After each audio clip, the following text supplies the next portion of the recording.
Welcome aboard. Stay tuned and subscribe to Han Li's Wuxia Adventures for more thrilling content. Chapter 1985. Speaking of which, Lu Yin wasn't sure if he should thank this elder green apricot. This person was an emissary with two tribulations, but because of Bai Xiaohong, she obeyed Yu Chen. Lu Yin had been assassinated by the boundless realm in the astral tree, and it seemed that this person had helped Yu Chen. Logically speaking, Lu Yin had a grudge against this person, but the memories that had just entered his mind shocked him. This elder green apricot was actually from the Hidden Earth Society. That's right, Earth's Hidden Earth Society. Lu Yin had once entered an assassin's body to hunt down someone called Lei Wu. That person had threatened him with the Hidden Earth Society, saying that even if the assassin hid in Dragon Mountain, he still wouldn't be able to escape the Hidden Earth Society's pursuit. The Hidden Earth Society didn't have much influence on the Fifth Mainland, but in the astral tree, it seemed to be quite influential. This was because the Hidden Earth Society's members could enter the astral tree through Jupiter. In the astral tree, the people of the Fifth Mainland were all stowaways, and if they were discovered, they wouldn't have a good ending. Thus, the Hidden Earth Society was very united, and it was also because Earth's cultivators had a high chance of awakening an innate gift. In a place like the astral tree where cultivation was highly developed, cultivators with good innate gifts could easily make a name for themselves. Gradually, as time passed, the Hidden Earth Society gained a considerable number of experts in the astral tree. These people communicated through the Hidden Earth Society's unique methods, forming a powerful organization hidden in the dark. Lu Yin had thought that Lei Wu was bragging, that even hiding in Dragon Mountain wouldn't be able to escape the Hidden Earth Society's pursuit. How was that possible? However, through Elder Green Apricot's memories, Lu Yin understood the Hidden Earth Society's influence. Dragon Mountain also had people from the Hidden Earth Society, the Four Cardinal Scales, the Central Plane, the Humble School, and the Root Organization all had people from the Hidden Earth Society. Earthlings had entered the astral tree through Jupiter, and their opportunities varied. They had joined various factions, but because of the Hidden Earth Society's connections, they were a force that couldn't be ignored. They couldn't make a name for themselves on the Fifth Mainland, but they thrived in the astral tree. They understood the astral tree's attitude towards the Fifth Mainland stowaways, and each of them hid themselves better than anyone else. Even Elder Green Apricot, an emissary of the Cold Immortal sect, didn't know the Hidden Earth Society's identities. He had never thought that there would be a day where he would be able to borrow the Hidden Earth's power. Speaking of which, why was there such a high chance that Earth's cultivators were born with innate gifts? There were so many primeval surnames on Earth. What did the primeval surname alliance have to do with the starry sky tree? He had forgotten all about it. Yufeng's guards were originally meant to protect Yufeng. If all of them are dragged to the battlefield, what will happen to Yufeng? Lu Xiaoge's voice sounded. Lu Yin looked over. Yu Chen's gaze was serene. The young master is already dead. Jade Peak doesn't need to exist anymore. With that, she turned and left. Lu Xiaoge watched Yu Chen leave, then looked at Elder Qing Xing. He narrowed his eyes and said, "Keep an eye on her. She's too smart. Perhaps she's already noticed our presence." Elder Green Apricot was shocked. "She knows." Lu Xiaoge replied in a low voice, "I'm not sure, but she's on guard against me. Either she knows where we are, or it's because of Elder Shizi." Lu Yin continued to read through Elder Green Apricot's memories, and the more he read, the more surprised he became. He stared at Lu Xiaoge. This fellow was truly a genius. He had used his innate talent to join the Cold Immortal sect, and then deliberately exposed his scheming side in front of Yu Chen in order to get close to her. Then, he used the Earth Hidden Realm's contact method to connect with Elder Qing Xing gradually. Not only did he gain Yu Chen's trust, but he also got to know many people from the Earth Hidden Realm. This was because he had a certain amount of authority within the Earth Hidden Realm. With Bai Xiaohong's death, Yu Chen was gradually disliked by the upper echelons of the Cold Immortal sect. After all, she was just a servant, and this fellow had taken advantage of this opportunity to gain Elder Shizi's attention. Elder Shizi had ordered him to keep an eye on Yu Qin, and he had even met Elder Bai once. Lu Yin was certain that once Yu Qin died, he would replace her and become a disciple with a high status in the cold immortal sect. With Elder Shizi and the Earth Hidden Realm support, he would have a smooth time in the astral trees. This was Lu Xiaoge. Of all the people who had come from Earth, he was the most sinister, and he was also the best at protecting himself. Lu Yin had tried to kill him several times, but had never been able to do so. Of all the people who had come from Earth, Lu Yin cared about Lu Xiaoge the most, aside from Silver. Even Bai Qian, who had the highest innate talent, was far inferior to Lu Xiaoge in his eyes. This fellow was smart and sinister, but it seemed that his luck wasn't too good. He kept running into Lu Yin. Since Lu Xiaoge was in the open while Lu Yin was in the dark, Lu Yin had to take care of him. "How does Elder Shizi treat you?" Elder Green Apricot asked. Lu Xiaoge replied, "He treats me very well. I'll continue to work hard and strive to become his disciple. As for these Jade Peak guards..." He then looked at the thousands of cultivators and continued, "Actually, I want to treat them as people from the Earth Hidden Realm." Elder Green Apricot didn't understand. "What do you mean?" Lu Xiaoge answered seriously, "The Earth Hidden Realm's influence in the astral trees seems to be quite strong, but that's all in the dark. It's time to develop a force that's out in the open." "But they're all from the cold immortal sect," Elder Green Apricot said. Lu Xiaoge smiled. "They've been trained at Jade Peak since they were born, and they don't have much recognition for the cold immortal sect. This battle is the best way to hide them and take them in for our own use." Lu Xiaoge then looked at Elder Green Apricot and said seriously, "I know that you want to protect yourselves and don't want to show off, but you can't go on like this forever. Every year, there are cultivators from the Earth Hidden Realm who come to this part of the universe through Jupiter, but how many of them can truly grow? At the end of the day, you guys were only able to grow to where you are today because of luck. If there's a place that can take in and teach people from Earth, then it'll be a good thing for them." Elder Green Apricot was troubled. "If that's the case, then it'll be easier for us to be noticed. The Earth Hidden Realm's current development is because it's hidden. If it's exposed, then it'll be easy for us to be destroyed. Let me think about it." Lu Xiaoge nodded. "I understand. Do you think that this battle will be able to start?" Elder Green Apricot suddenly asked.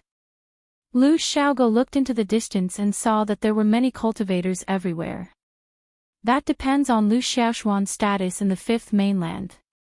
If the Fifth Mainland is willing to protect him, then war will be inevitable. But in my opinion, with the pressure from the astral trees, the Fifth Mainland might not protect him. It'll be great if I can take this opportunity to go back to Earth and take a look." Lu Xiaoge was too sinister, and he had gained the trust of many in the Earth Hidden Realm because he was good at acting and often missed his hometown on Earth. Elder Green Apricot patted Lu Xiaoge's shoulder. "You'll have your chance. If the war starts, take care of yourself." Lu Xiaoge grunted. "Got it." With that, Lu Xiaoge left. Lu Yin continued to read Elder Green Apricot's memories before withdrawing from the fusion and returning his consciousness to his own body. This fusion had been a pleasant surprise, as Lu Yin had learned how to contact the Earth Hidden Realm in the astral trees. Through this, he could establish contact with the Earth Hidden Realm in the astral trees. The last time he had fused with White Sage's body in the technocracy, he had accidentally caused both sides to suspend their agreement. The one who had proposed the suspension had actually been President Senator. Even though Lu Yin did not know the reason, it was still a good thing for him. His eyes lit up. "Lu Xiaoge, I really hope that you'll do well in the astral trees. This guy will definitely hide at the back of this battle and not let Lu Yin discover him. Lu Yin had too many weaknesses that could be used against him, and once Lu Yin threatened him, he would do anything." Lu Yin's lips curled up, as this guy would be of great help to him. Right, he quickly checked the consumption rate in his cosmic ring. The last time he had controlled Long Quan to commit suicide, it had taken longer than this time, and he had consumed 20 billion star essence. It should be less this time. 17 billion star essence was a figure that had been consumed, but it was still acceptable. At present, he only had 24.5 billion star essence left. This closed-door cultivation had consumed over 100 billion star essence, which was quite a terrifying figure. It was equivalent to using up all of Shamrock Enterprises' liquid funds, which was a huge commercial power that dominated the fifth mainland. Liu Yin's remaining money was not much, but it was not much either. After thinking about it, he decided not to go into closed-door cultivation and to keep the money for self-defense. He stood up and walked out. The second Night King looked over and saw that he had been in closed-door cultivation for almost 3 months. For an old freak like him who had been in closed-door cultivation since the era of the Daosource sect, 3 months was nothing. However, Liu Yin had undergone a huge change. Whether it was his external items, his battle techniques, his cultivation, or his lock-breaking experience, everything had increased considerably. Unfortunately, the second Night King could not see any of this. Another 2 months had passed since he had last checked the fifth tower's progress. Liu Yin's gaze pierced through the seabed and into the abyss. At the center of the abyss was a giant pagoda-shaped building. Even though it only blocked the center of the abyss, it was tens of thousands of times larger than the island itself. The fifth tower had already reached 8 floors, and it was like a colossus that overlooked the abyss. The tower was black and emitted an inky radiance. The materials used to construct it were all provided by the Hall of Honor, and they could withstand a hunter's attack without being damaged. As for the interior, not only were rare and sturdy materials used, but they were also complemented by technological methods. Layers of light screens were used to weaken and isolate cultivators' attacks, thus protecting the tower. The tower also had a comprehensive monitoring system. This was a combination of technology and cultivation.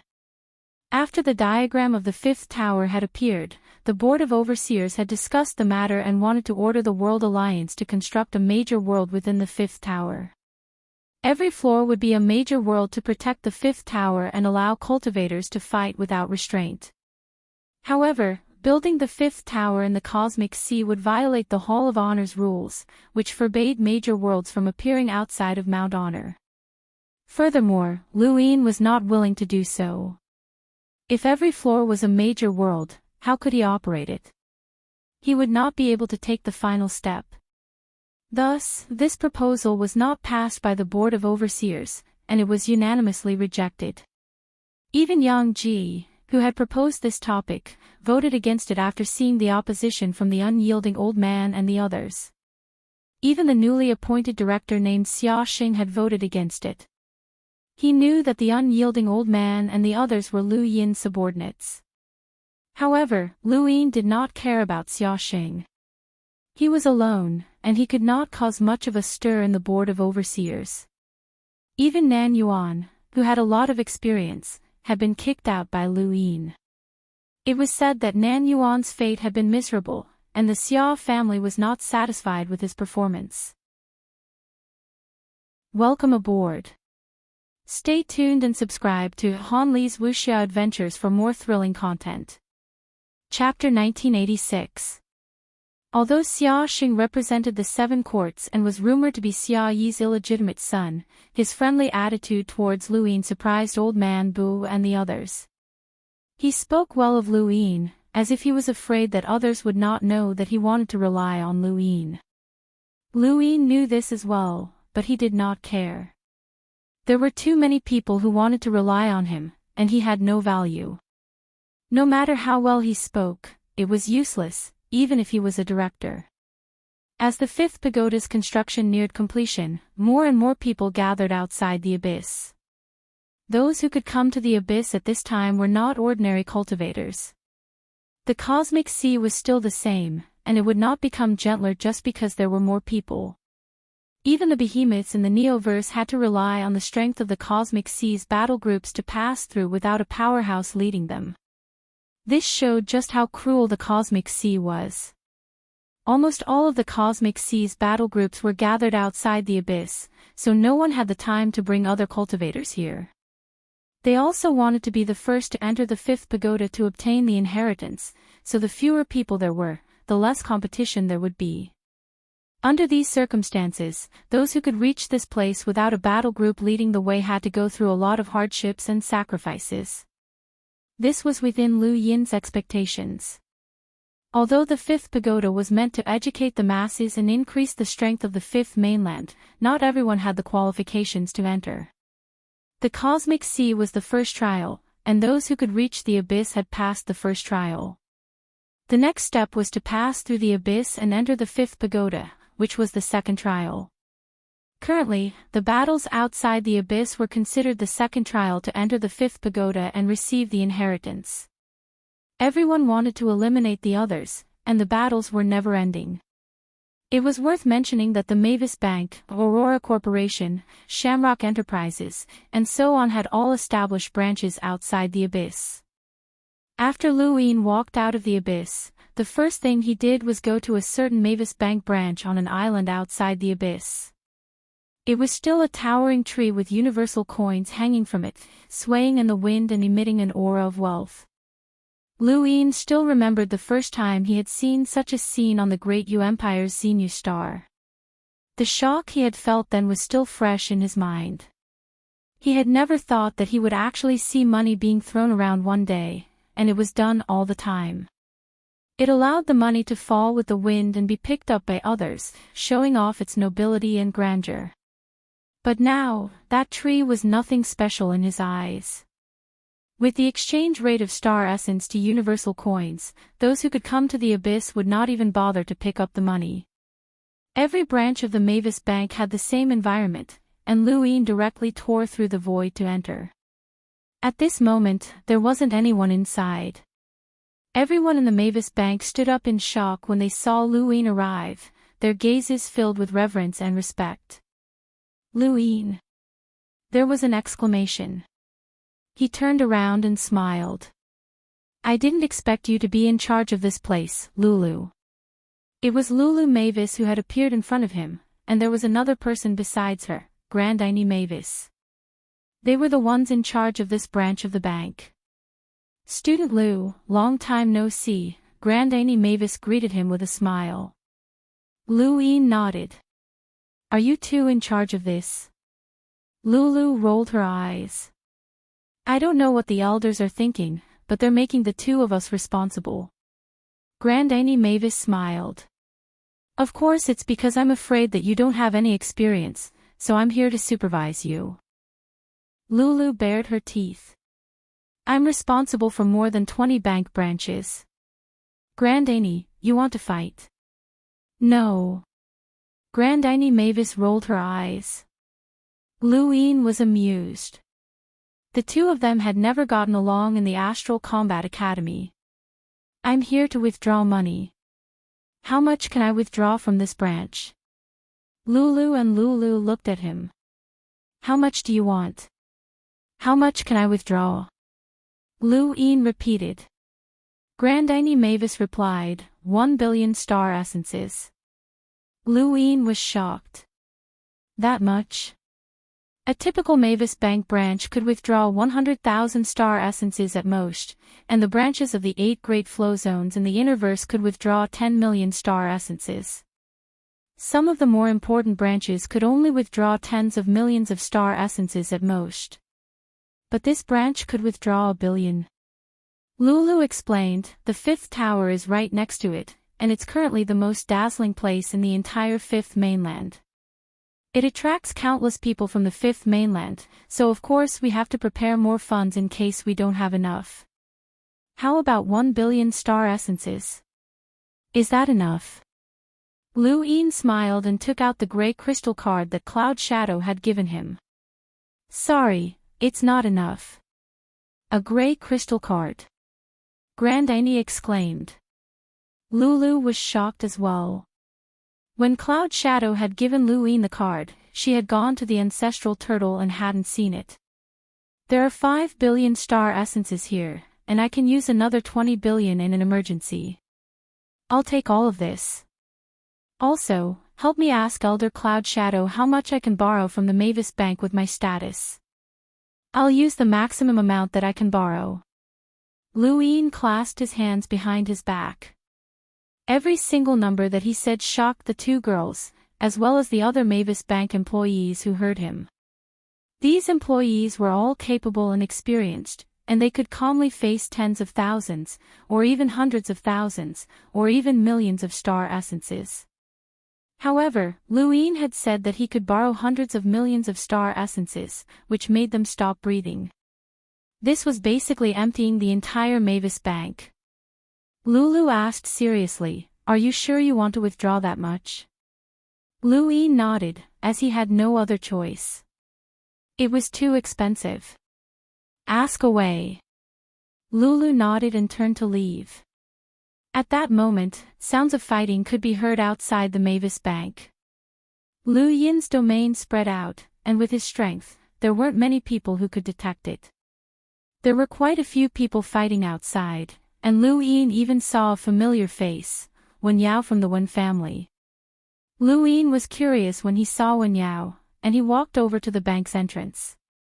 Behind him, one of the Mavis Bank employees was perceptive enough to bring over a table and chairs and even prepare some tea. Lu Yin did not stand on ceremony and sat down. The second Night King hid in the void while Grandani stood beside him. "Someone's fighting outside your bank. Aren't you going to do anything about it?" Lu Yin asked. Grandani was helpless.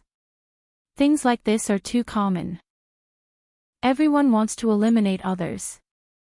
Nowadays, even the ocean abyss has become a battlefield, and sometimes, even my bank can become a battlefield. Lu Yin was amused. Outside the bank, Wen Yao's opponent was a middle-aged man who was also an enlighter. He was about the same level as Wen Yao, but he was still suppressing Wen Yao. If not for the literary prison, Wen Yao would have already lost. Aside from Wen Yao, there was no one else from the Wen family who could use the literary prison. They all looked like random cultivators. Grandani explained, the Wen family from the inner verse is the only power from the 8 great flow zones that hasn't joined the Great Eastern Alliance. They're taking in random cultivators outside the 5th tower and have formed a group that benefits them. They're fighting against people from the World Alliance. Lu Yin was shocked. World Alliance. One of the 3,000 great realms. Grandani nodded. Do you see that youth with 2 maids outside the battlefield? That's Yan Chen from the Crimson Rainbow realm. People call him Crown Prince Yen. Crown Prince Yen. Lu Yin had heard of this name before. Back in Sky-Bearing City, he had seen a battle between Shi Gu's granddaughter, Shi Shuang, and Crown Prince Yan's people. The World Alliance is quite united, and they've joined forces against the competition within the 5th tower.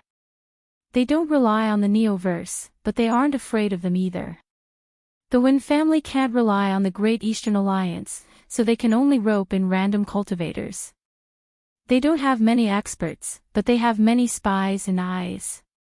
There are also many other groups outside the ocean abyss, both large and small. The largest is naturally the Great Eastern Alliance, Grandani explained as she glanced at Lu Yin. Lu Yin was astonished. The Great Eastern Alliance also has groups. He really didn't know this, but he had already passed down the overlaying stacks path and battle force cultivation methods.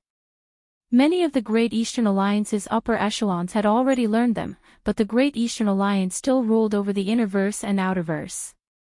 Although many powers had joined the Great Eastern Alliance, they were not necessarily under its jurisdiction.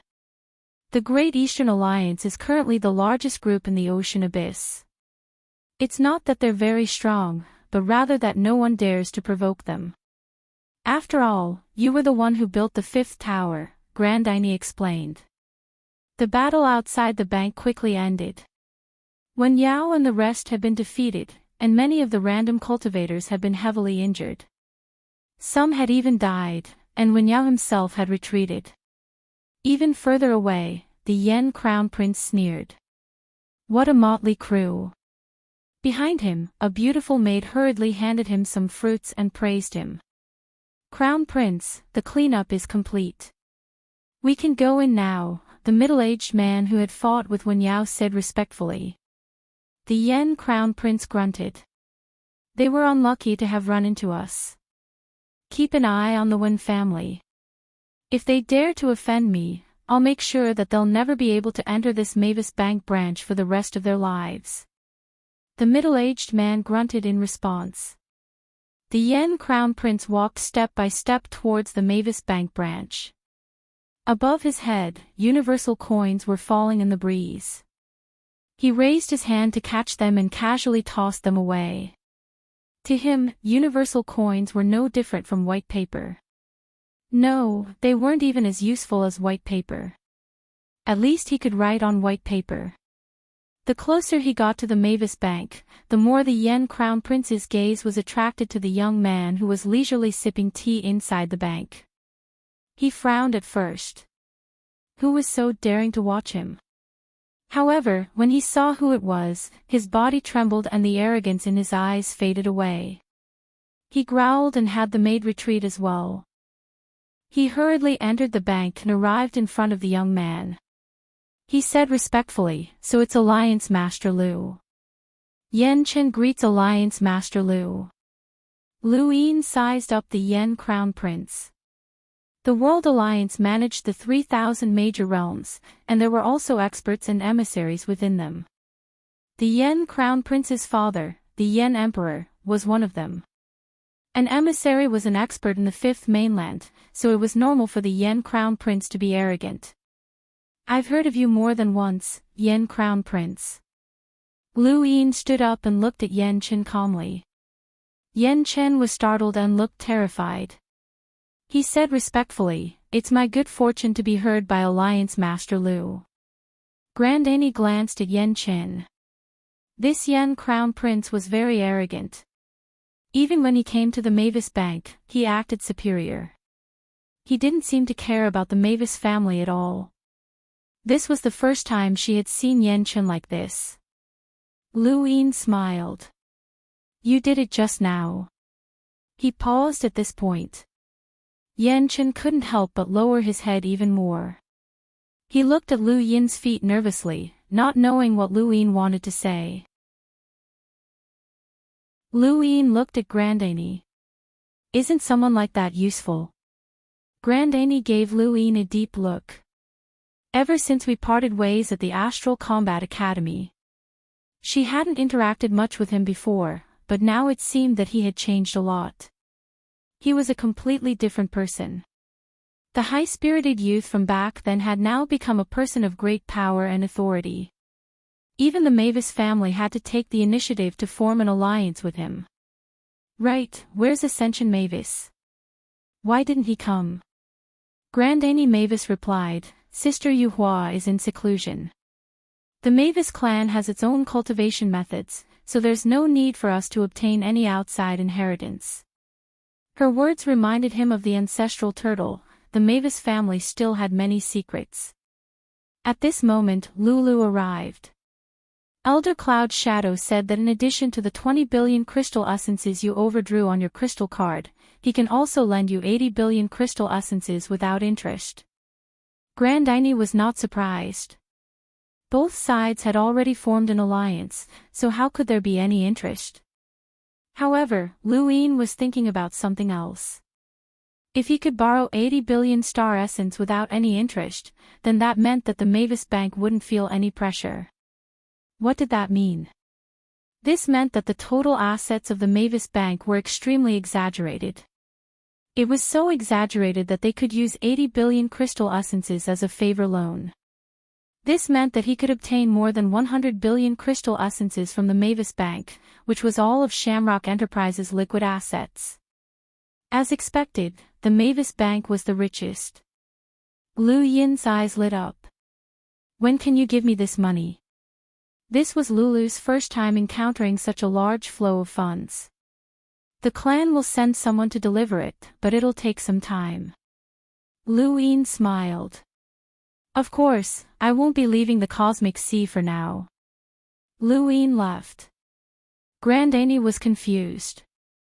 Lulu, what do you think he wants so much money for? Lulu pursed her lips. How would I know? According to the clan statistics, ever since he stepped onto the path of cultivation, he's obtained more than 10 billion crystal essences on the surface. Most of it isn't on the surface, so he must have obtained more than 100 billion crystal essences. Who knows what he's trying to do with us? They naturally could not guess. The cosmic astral tree had launched a large-scale attack in order to force the fifth mainland to hand Lu Yin over. Lu Yin naturally wanted to take all the benefits he could before that happened to prevent the fifth mainland from really handing him over. Wang Wen was the only person in the entire fifth mainland who knew about the crisis that Lu Yin was currently facing. It was time to contact Wang Wen, as he was in charge of everything related to the inheritance within the fifth tower. When the screen appeared, Wang Wen opened his eyes tiredly, as if he had just woken up. Alliance Master, you really know how to pick a time to contact me. Lu Yin could tell that Wang Wen was truly tired, so he apologized. It's been hard on you. There's still the most important thing. He stared at Lu Yin seriously. You were the one who built the fifth tower, so there will definitely be a statue of you outside the tower. There's no doubt about that. The most important inheritances within the fifth tower were all provided by you. Thus, any cultivator who obtains those inheritances will owe you half a master. Lu Yin was shocked. Half a master.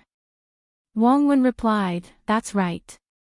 The statue outside the fifth tower was also built for half a master, and it's not just to commemorate your contributions. Lu Yin had never thought of half a master. He had only cultivated for a few years, and although he was powerful, he had never been a master. Although Ku Wei was his disciple, he was more like a lackey. He had only taken Ku Wei as a disciple to save Lu Yin, and he had never taught Ku Wei anything. The only person Lu Yin could think of as a master was Mr. Mu. However, the number of times that Lu Yin had met Mr. Mu could be counted on one hand, and Mr. Mu did not have a deep understanding of him. Lu Yin replied, I'm not interested. Right, weren't you in seclusion? How come you have time to come out? She was still the same as when Lu Yin had first met her. Grass grew wherever she went, and she was rather stylish. I came to take a look at the fifth pagoda and your inheritance. Lu Yin's eyes lit up, you're interested. She was puzzled, you don't seem like a selfless person. Is that inheritance real? Of course it's real. The Hall of Honor is supervising it. You don't think that I bribed the Hall of Honor, do you? Lu Yin grumbled. This woman probably still remembered how she had been crushed by him at Mount Supreme, so his tone wasn't very friendly. She stared blankly at Lu Yin and frowned, bribed the Hall of Honor. Lu Yin was speechless, do you really think so? Her gaze landed on Lu Yin's cosmic ring. Aside from this, she couldn't think of any other reason why Lu Yin would want so much money. This was a huge sum, and even if it was within the Mavis Bank's budget, it wasn't something that could be casually taken out. Even a half-ancestor wouldn't need so much money, let alone Lu Yin. Envoys needed astral sources for their cultivation, not star energy.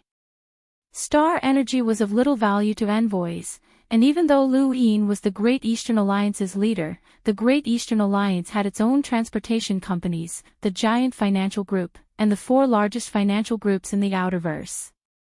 They could be self-sufficient, so there was no need for Lu Yin to scrounge for money. The more she thought about it, the stranger she felt. Lu Yin found it funny, don't cultivate until you're stupid. Is 100 billion enough to bribe the Hall of Honor? Even 1 trillion isn't enough. She calmly turned her head away. She had suddenly thought of something else, but she didn't really believe that it was possible. Even if Lu Yin could bribe the directors, he couldn't possibly bribe Elder Chan. On the third day after Mavis handed the money over to Luin, the construction of the fifth tower was officially completed. Since a few days ago, the battles outside the oceanic abyss had already stopped. Everyone was waiting for the opening of the fifth pagoda, waiting for the unknown test. No one was willing to cause trouble at this time, because they felt that they were only one step away from the inheritance. Only the Wen family was the most disgusting. The World Alliance and the Great Eastern Alliance were both looking for trouble, and most of the independent cultivators that had been roped in by the Wen family had left. The Wen family had no choice but to retreat. They didn't care about the World Alliance, but the Great Eastern Alliance was different. Even if those people were only made up of the various powers within the Great Eastern Alliance's territory, they still carried the Great Eastern Alliance's name. Many people from the Great Eastern Alliance had come to watch the fifth tower's construction, including the giant and lesser giant armies. Brute Force had been overseeing this place the entire time, and he had been eyeing the outside world covetously. When news of the completion of the fifth tower spread, the abyss immediately quieted down. Everyone's eyes were blazing as they stared at the center of the tower and Lu Yin's statue in front of it. Lu Yin walked out and arrived in front of the fifth tower. He stood high in the sky and scanned his surroundings.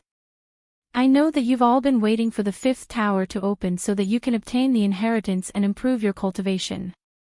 However, there are some things that I must say. No one dared to make a sound, even if there were envoys hidden among them. Lu Yin clasped his hands behind his back and looked proud. We humans are the most intelligent race in the universe, and we believe that we are the strongest race. No matter what others think of us, this is what I believe. Although we are a strong race, we still have our enemies. You will learn a lot about this in the fifth tower. You will learn many things that you normally wouldn't know. You will learn who our enemies are, and this place will broaden your knowledge and let you know why I want to build the fifth tower. The construction of the fifth tower is to increase the overall strength of the human race. This is not only for yourselves, but also for future generations. The foundation of the human race is its inheritance, and Lu Yin graduated from the Astral Combat Academy. I will pass down my knowledge and educate the masses. I hope that you will not be selfish and leave behind every inheritance that you take away. This is not for the sake of the fifth tower, but for the sake of the entire human race. I, Lu Yin, can swear that even if I want to obtain the inheritance within the fifth tower, I will have to go through a trial. With that, Lu Yin descended. Outside the abyss, many cultivators looked at each other. Accepting an inheritance meant leaving behind an inheritance? What did that mean? If they had an inheritance that was comparable to the fifth tower, then what was the point of coming here? Look! The network has announced the rules for entering the fifth tower and some of the trials, someone exclaimed, and everyone looked over. Elsewhere, Lu Yin had returned to the abyss. At this moment, the fifth tower had officially opened. He looked at the enormous tower. Less than half a year had passed since he had first conceived of this idea. Back then, he had never imagined that the tower would be so large. He had only wanted to use the fifth tower to attract elite cultivators to prevent himself from taking the final step. However, as time passed, whether it was his own thoughts, experiences, or thoughts, everything he had seen and experienced had told him of the importance of the fifth tower. Perhaps the Daosaur sect had been built in the same way. So Wang Tian had created the realm of repentance because he wanted to be able to openly retract his moves when playing chess. Many of the human race's great achievements had probably been due to a very small reason. This might have been the case for the Daosaur sect, but it was also the case for the fifth tower. Lu Yin did not know what the fifth tower would be like in the future. If it could stand for tens of thousands of years, or even hundreds of millions of years, then the fifth tower would be a testament to the civilization of this era, just like how they viewed the era of the Daosaur sect. He seemed to be creating an era, and he seemed to have personally established the brand of that era. Elder Chan, when will Senior Drunkard arrive? Lu Yin contacted the old man. Elder Chan smiled. Soon. Since that old man agreed, he will definitely go. He also hopes to educate the masses. That's good, Lu Yin replied. Elder Chan continued, the fifth tower has only just been built, and it's still in its embryonic form. When more and more people place their inheritances into the fifth tower, then it will be considered a success. Do you know when there are countless names on the inheritance board? Lu Yin solemnly replied, this junior understands. While he was speaking with Elder Chan, the cultivators outside the abyss took their first step towards the fifth tower. In order to enter the fifth tower, one had to swim across the abyss and not travel through the void. Lu Yin put down his gadget and looked into the distance. A large group of cultivators was swimming towards the fifth tower from all directions. The abyss was a whirlpool that stirred up the sea, and ordinary cultivators would not be able to withstand it. They would be swept up by the current and either thrown out or smashed into the foundation of the fifth tower. For a moment, many cultivators screamed in pain. However, the abyss's power was limited, and the first cultivator to reach the foundation of the fifth tower was none other than Ku Lei. Ku Lei had done so because of the fifth tower's ninth floor. Welcome aboard. Stay tuned and subscribe to Han Li's Wuxia Adventures for more thrilling content. Chapter 1989. The Ku family had contacted Lu Yin after the extreme events had appeared on the ninth floor of the fifth tower, but their tone had been unpleasant. Back then, Lu Yin had told the Ku family that he did not know how to pass on the extreme events. How long had it been since then, and now he had placed the extreme events on the fifth tower? Lu Yin's answer was simple. The extreme events on the ninth floor was not true, and it was just a promise. He did not have a way to pass on the extreme events, but he could in the future. Currently, no one could reach the ninth floor, but if someone did, they would receive Lu Yin's promise that he would pass on the extreme events. This was Ku Lei's true goal. He wanted to enter the ninth floor and obtain Lu Yin's promise. When Lu Yin passed on the extreme events, the Ku family would be the first to obtain the extreme events. Ku Lei was the first to reach the foundation, and he walked step by step towards the entrance of the fifth tower. There was a giant statue in front of the fifth tower. It was Lu Yin. On another floor, there was a small giant sitting cross-legged. It was Brute Force. Brute Force had joined the Great Eastern Alliance from the Sixth Mainland, so Lu Yin could not be completely at ease. It was best to place him in the fifth tower as a guard. Lu Yin was not afraid of Brute Force stealing the fifth tower's inheritance, as the true guardian of the fifth tower was half-progenitor Drunkard. Aside from him, there was also Willow Flower secretly guarding the fifth tower. Ku Lei glanced at Lu Yin's statue and did not show any respect as he walked straight into the fifth tower. Xing Kai then leaped out and entered the fifth tower. After that, one famous cultivator after another entered the fifth tower, including Yuhua Mavis and a few others whose names could not be identified. They were clearly older cultivators. When a middle-aged man reached the foundation, Brute Force opened his eyes. Do you know the rules? The man looked at him. Yes. Target. The man did not hesitate. Golden Battle Force Cultivation Notes. He then walked into the fifth tower. Behind him, several cultivators reached the foundation, and one of them was shocked. Isn't that Senior Guan? Who? Another cultivator was confused. The cultivator replied, he's an emissary powerhouse from the Neoverse, Senior Guan. He was invited by the Hall of Honor several times as a wandering cultivator, but he refused to join.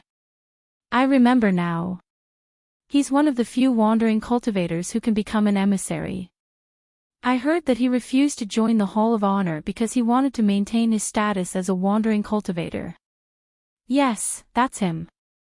I wouldn't have thought that Master Guan would come. What do you want? The fifth tower is different for each level of cultivation. The requirements for envoys are very strict. One of the requirements is that you can't compete with other envoys. Another requirement is that you have to explain what you want before you enter the fifth tower. Even if you get the rest, you have to give it up. And even if you get the inheritance you want, it has to be valuable. That's right. The fifth pagoda is indeed harsh for emissaries, but that's normal. Emissaries are already considered experts in the fifth mainland, so it's too much to ask them to enter the fifth pagoda to fight for the inheritance. Who can compete against an emissary? I just don't know what Senior Guan wants. It should be golden battle chi. It's said that the reason why Master Guan became an emissary was because he cultivated battle chi. As an independent cultivator, he didn't have any powerful battle skills, so he could only rely on battle chi. That's right. I've never seen golden battle force before. I never thought that there would be golden battle force above 9-line battle force. Let's go in quickly. The first level of the tower already has battle force insights. There must be an introduction. Alright, let's go in quickly. The fifth pagoda did not have an age restriction. Since it was said to increase the power of all human cultivators, there was no age restriction. However, there were restrictions on cultivation levels and the number of times one could enter. These rules had been set by Wang Wen, and anyone who violated them would be punished with brute force. The fifth pagoda was not a place that just anyone could casually enter. Furthermore, it could be entered an unlimited number of times. This was especially true for emissaries, as the restrictions were especially severe. Lu Yin was not afraid that those who had obtained the inheritance would publicize it. First of all, the inheritance obtained from the fifth pagoda was recorded in jade, and there were no words. Second of all, humans were selfish. Who would be willing to publicize the inheritance that they had painstakingly obtained from the fifth pagoda?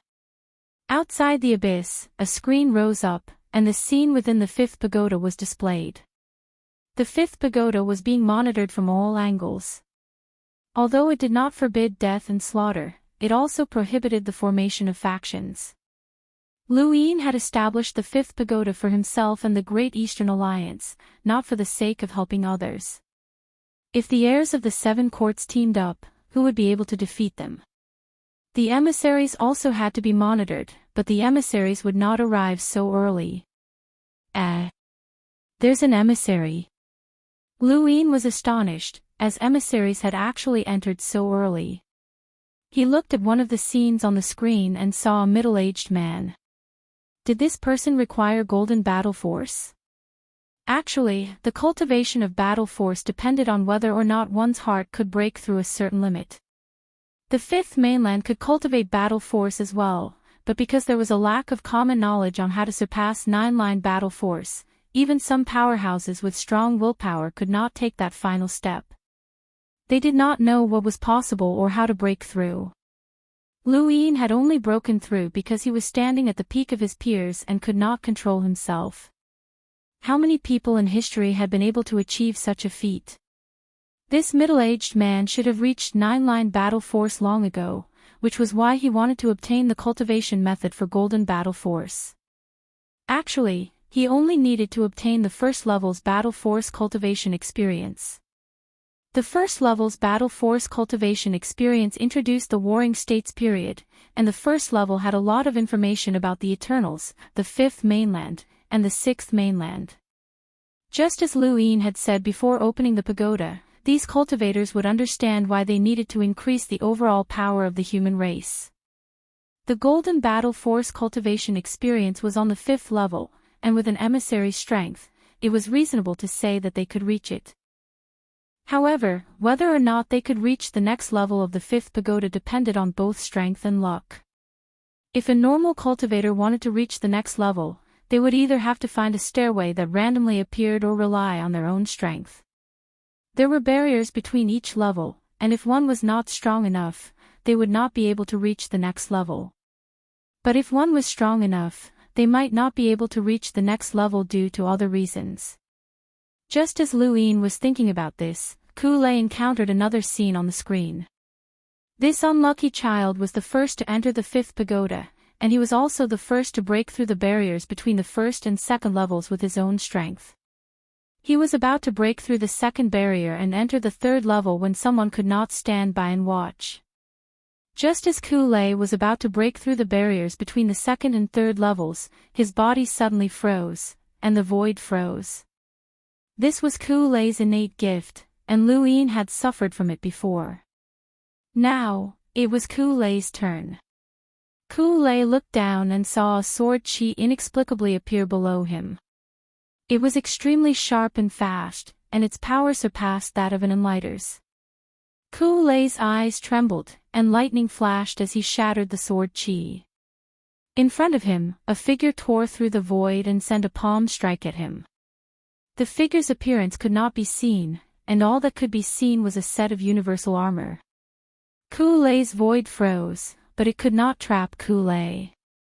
The palm strike struck out with a finger, using the Ku family's battle technique, finger tap. Not only did finger tap possess a terrifying destructive power, but it also caused people to not want to fight. There was a thump, and the figure was struck down by Ku-lei. Ku-lei gasped in surprise, as his attack had not broken through the universal armor. With his strength, any casual attack from him had the power of an enlighter, so the armor's defense was quite good. Underground, Ku-lei exhaled and looked up in shock. How could this person be so powerful? Although he knew that this person was the first to reach the foundational realm, which meant that this person was definitely an expert, he was still too young, and Ku-lei had not paid much attention to him. Now, he had suffered a loss. Interesting. Ku-lei's figure flickered, leaving behind only thunder and lightning as he landed on the ground. He faced Ku-lei and reached out to grab him. Let me see who you are. Ku-lei raised a hand, and a money bomb appeared in his palm as he released it at Ku-lei. Ku-lei casually slapped out, but the money bomb only had the power of an enlighter with a power level of 200,000, so it was not a threat to him. You have quite a few things. At this moment, several streaks of sword chi swept over from the distance and shot towards Ku-lei. Ku-lei frowned and sent Ku-lei flying with a kick. He then raised a hand and caused thunder to explode, tearing the sword chi apart. He then casually waved his hand, causing a strong gale to distort the void. It was all enlighter sword chi. Where had so many sword-wielding enlighters come from? 5 cultivators wearing universal armors appeared in front of Ku-lei. When Ku-lei tore apart the sword chi, the 5 cultivators simultaneously raised their hands, each holding a money bomb, and shot it at Ku-lei. Ku-lei did not care about the power of an enlighter with a power level of 200,000, but he was more concerned about these cultivators, as they were all just explorers. How could mere explorers possess external objects with the power of an enlighter and even release sword chi with the power of an enlighter? There was something strange about this. I'd like to see who you people are. Ku-lei opened his hand, and lightning flashed. 5 streaks of lightning pierced through the void and viciously struck the 5 cultivators. Ku-lei's universal armor immediately cracked. Welcome aboard. Stay tuned and subscribe to Han Li's Wuxia Adventures for more thrilling content. Chapter 1990. When Ku-lei heard this, he sneered, so that's how it is. Other than the mechanisms, the test in the 5th pagoda also involves people like you. As he spoke, he looked at the few practitioners behind Sarati and then glanced at Yi Xie. Where are these people from? The Great Eastern Alliance. Ku-lei, if you want to obtain the 5th tower's inheritance, you have to take the test. Are you confident in defeating me? Sarati asked.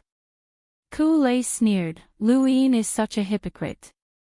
On the surface, he's using the 5th tower's inheritance to increase the cultivator's strength, but in reality, he wants you to stop us. Why doesn't he have the 2nd Night King stop me? Sarati shook his head, there's a price to pay for everything.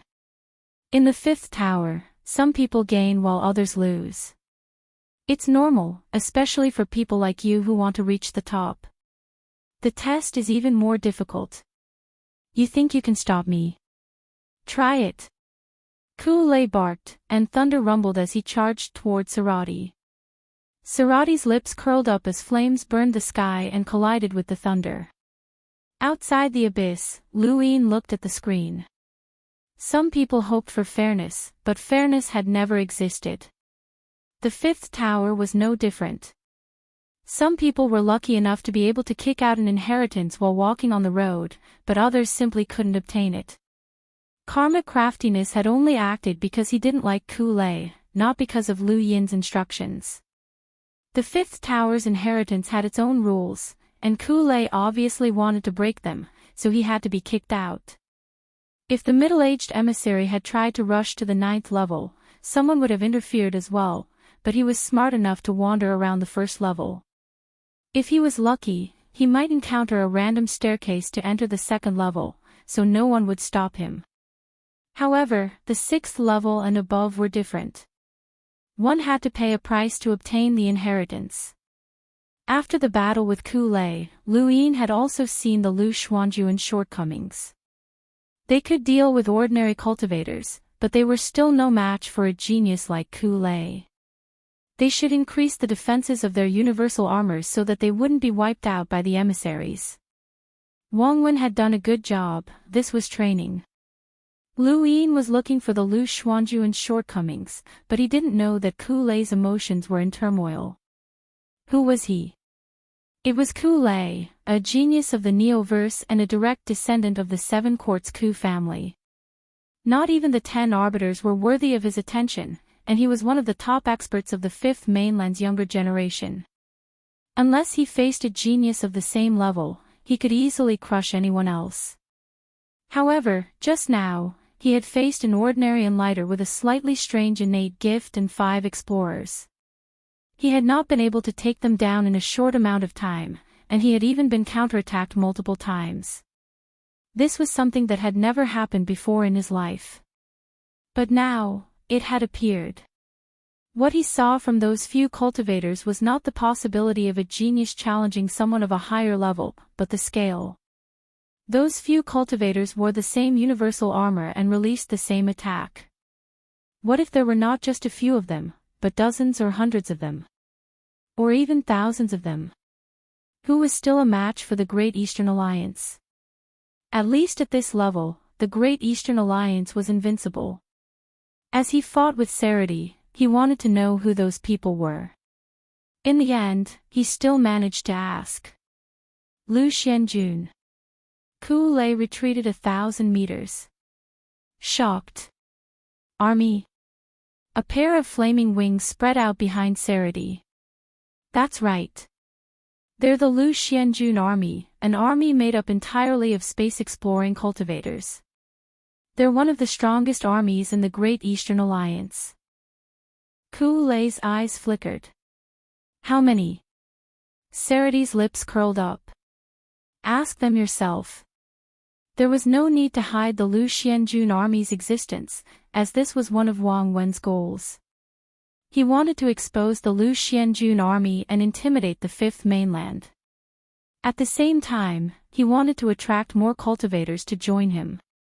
It was a way to train and recruit soldiers at the same time. Luin was no longer interested in watching the battle between Ku-lay and Sarati, as their strength was about the same. If it had been a fair fight, Ku-lay might have won. After all, he had the Ku's secret art, and in a drawn-out battle, Sarati would not have been able to match him. However, Sarati also had his universal armor, and with his smoke, money bombs, and microarrays, it was unlikely that Ku-lay would win. Luin rejoiced that after he had discovered the microarray technology at Aurora Fort, he had asked Banjo to develop a game that allowed Lu Xianjun to practice using the universal armor in the game. That way, he could immediately use the armor as soon as he obtained it. Otherwise, it would have taken some time to train. At this moment, Lu Yin's attention was drawn to another scene. On the 1st floor of the 5th pagoda, someone had found an inheritance. There were many inheritances in the 5th pagoda, and if there were too few, how could they increase the overall strength of the human race? Lu Yin was very generous. On the 1st floor, he had placed tens of thousands of battle force insights and thousands of 30 stacks cultivation methods. Most of the treasures were introductions to tribulation crystals, the everlasting race, and human history. There were hundreds of thousands of them, and as long as one's luck was not too bad, anyone who entered would be able to see them. Now, the first lucky person to find an inheritance had appeared, and he had found the first layer of the serious art. On the first floor of the 5th pagoda, the most valuable treasure was naturally the first layer of the serious art. When Luin had first stepped onto the path of cultivation, he had used the serious art as his main method of cultivation. It had to be said that the serious art had been a great help to his cultivation. Anyone who obtained the serious art, even if they were a hunter or an enlighter, would find it useful. On the first floor, Luin had only stored about 100 copies of the first layer of the serious art. However, someone had found it so quickly, and in a very strange way, by digging. On the first floor of the 5th pagoda, a simple and honest-looking man was panting heavily as he glanced at the jade on the ground and then at the person in front of him. He was the lucky person who had dug out the first layer of the serious art, and across from him was a Lu Xianjun soldier. I dug it out. Can you give it to me? The honest-looking youth asked, scratching his head. Across from him, the Lu Xianjun soldier was speechless. He was one of the people who had tested the serious art. The serious art was recorded on a jade and stored in a stone that could be moved at will. The honest-looking youth saw them and hurriedly shouted, "Hey, you over there. Come over here. There's an inheritance here." In the distance, the three people who had been curious about the fight looked at each other and hurried over. There were 2 men and 1 woman, and they were all cruisers. They were not from the younger generation, but they did not look old either. They immediately saw a piece of jade in the ground, and their eyes burned with passion. That's an inheritance, the best inheritance on the first level. If we work together and defeat this person, we'll be able to obtain it. The honest-looking youth was not stupid, and he immediately invited them to attack. The 2 men and 1 woman looked at the Lu Xianjun soldier warily. "Who are you?" Although 3 cruisers had appeared, the Lu Xianjun soldier was not afraid. "Overseer, if you defeat me, the inheritance will be yours. Attack!" One of the men barked without hesitation. They had come from the Neoverse and considered themselves superior. They looked down on the honest-looking youth, and the 3 of them worked together to defeat the Lu Xianjun soldier and steal the inheritance. The Lu Xianjun soldier's speed was boosted by his new universal armor, making it difficult for the 3 to see him clearly. However, he was much better than the honest-looking youth, as he would not be easily defeated. Luin looked at the scene, and it was becoming more and more interesting. It was not difficult for an explorer to win against 3 cruisers with his universal armor. He had his microarrays and money bombs, but those were too powerful and could easily kill. Luin wanted to see how the battle would turn out under normal circumstances. Welcome aboard. Stay tuned and subscribe to Han Li's Wuxia Adventures for more thrilling content. Chapter 1991. The cruisers of the Neoverse were not weak, especially when the 3 of them worked together. No matter how fast the Lu Xianjun soldier was, he was still restrained. He was only able to use his smoke to delay the 3 of them, and the fight ended in a tie. The soldier had wanted to use a money bomb, but he had been ordered not to, so he had no choice but to use force. None of them realized that the honest-looking youth had disappeared, and by the time they did, it was already too late. Both the 3 cultivators and the Lu Xianjun soldier were dumbfounded. The Lu Xianjun soldier, in particular, realized that his nest was gone. There should have been a stone in the ground, but the center was empty. That had been his nest in the 5th pagoda, and even if the jade stone had been taken away, a new one would have been added to it. He had been the trial taker inside the stone. However, the honest-looking youth had actually hidden inside the stone, and the stone could move at will. Thus, he was gone along with the stone and the jade stone. The three cultivators were furious. Who was that bastard? I've seen him before. He's ranked 47th on the Universe Top 100 rankings, and he's rather famous outside of the abyss. We have to find him. He actually dared to trick us. The Lu Xianjun soldier was speechless. With the inheritance gone, there was no point in fighting. As he watched the three cultivators leave, the Lu Xianjun soldier didn't know where to go. Lu Yin found it funny. That honest-looking youth was quite smart, but he just looked honest. As expected of an expert who had reached the Universe Top 100 rankings. It should have been impossible for him to obtain it, but he had still managed to do so. This was both a stroke of luck and intelligence. That guy had obtained the first layer of the serious technique, which meant that he would be able to improve further. In a few years, his name might even spread throughout the universe. Not long after, the honest-looking youth emerged from underground and looked around. When he saw that there was no one around, he sighed in relief and fled. He excitedly looked at the jade stone, his eyes shining. What was it? As he thought about it, he hurriedly poured his star energy into it, but then his expression turned strange. Half a teacher. The jade stone recorded the first level of the art of Sirius, but if he wanted to learn it, he had to accept Lu Yin as half a master. In other words, once he learned the first level of the art of Sirius, Lu Yin would be considered half a master to him. After thinking for a while, the honest youth grinned. Half a teacher then. After all, he did give me an inheritance. Besides, he didn't plan to leave immediately. There were too many inheritances in the 5th pagoda. He wanted to wander around and try to enter the 2nd floor. There was the first sword of the 13 swords, as well as the 7 sword techniques contributed by the tactician family. Besides the graciousness of being half a teacher, the simple and honest youth also left behind his own combat skills. This was also the rule of the 5th pagoda. If one took away an inheritance, they would leave behind another. The honest-looking young man looked at the bamboo slip buried in the ground with a pained expression. He shook his head and stopped thinking about it. As someone ranked in the top 50 of the top 100 rankings, his inheritance was not weak. If it was placed in the 5th pagoda, who knew who would obtain it? Outside the abyss, Lu Yin retracted his gaze. That honest-looking youth had acknowledged him as half a teacher and left behind an inheritance. The 5th pagoda had officially begun its journey to enlighten the 5th mainland. Yuhua Mavis entered the 5th pagoda, and a light flashed before her eyes. Her speed surpassed that of an ordinary enlighter, and she grabbed the jade stone in her hand that contained insights on battle force. She didn't need half a master's graciousness to view battle force insights, nor did she need to leave behind an inheritance.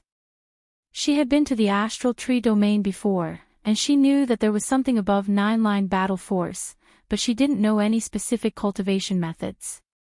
She was looking for that. She let go of the jade stone and allowed it to fall to the ground. She looked up at the 2nd floor and leaped up. She easily charged into the 2nd floor and then into the 3rd floor without any obstructions. Just as she was about to enter the 4th floor, an obstacle appeared. An arrow was shot from afar. Yuhua Mavis dodged and looked over. It was a small giant with a power level of over 400,000 enlighters. Yuhua Mavis did not fight with the giant, nor did she try to enter the 4th floor. Instead, she just wandered around the 3rd floor. In just a few short days, more than 10,000 people had entered the 5th pagoda and obtained more than 100 inheritances. The outside world's understanding of the 5th pagoda had increased by quite a bit. Lu Xuanjuan's equipment and strength made countless people envious, and there were already many who wanted to obtain them. Some even shouted that they wanted to join the Great Eastern Alliance. Some people obtained the Sirius technique inheritance, and their strength soared. The most obvious was that honest-looking youth. He had clearly only been ranked 47th on the top 100 rankings before, but after cultivating the serious technique, he had activated 5 stars and defeated an expert ranked 40 on the top 100 rankings. He had entered the top 40, which shocked many. Others had obtained star essence, overlaying stacks, and so on. However, at the same time, news of Lu Yin's graciousness spread. This caused a heated discussion on the internet, and some people believed that Lu Yin shouldn't have half a master's graciousness. Lu Yin had constructed the 5th pagoda and brought blessings to the 5th mainland, and he had already received praise from countless people. He had even been recognized by the Hall of Honor, but now, he actually wanted half a master's graciousness, which was too much. However, some people believed that this was the right thing to do, as not everyone was willing to contribute their inheritances. Lu Yin's contributions had benefited many people, and as time passed, even more people would benefit. Aside from this, the most popular topic of discussion was ancient history. By now, the 5th mainland already knew that there was battle force above 9-line battle force, and there was also the spirit transformation realm and the void spirit realm for domains. They also knew that humanity's greatest enemy was not the astral beast domain or the technocracy, but rather the Eternals. The Hall of Honor did not restrict such discussions. The threat of the Eternals had once been very distant, and they did not want the commoners to worry, which was why they had hidden it. He believed that there were people who knew how to be grateful, but there was nothing wrong with considering the worst possible outcome. The 5th mainland's current rule is that all of the best equipment is provided to the Starfall Sea. Once the everlasting race invades, they'll be the first line of defense and the first to die. I know about your agreement with the Aurora Fort. Just treat it as a purchase from the Hall of Honor. Lu Yin sighed. All right. Elder Chan nodded. Thank you. The current Lu Yin was worthy of a single word of thanks. However, the best use of microarrays is on the new universal armor. Lu Xianjun has been practicing with the new universal armor for several months, and even if the new armor is given to the Starfall Sea, they won't be able to use it. How about this? I'll have Banjo send a game that uses the new universal armor to the Starfall Sea so that they can familiarize themselves with it for a few months. During that time, the new universal armor will be left in the 5th tower. What do you think? Lu Yin asked. He needed to buy time, and a few months should be enough. The astral tree would not wait that long. Elder Chan did not understand Lu Yin's intentions. Was there any point in leaving the armor for a few months? If you insist, then sure. Elder Chan could only agree.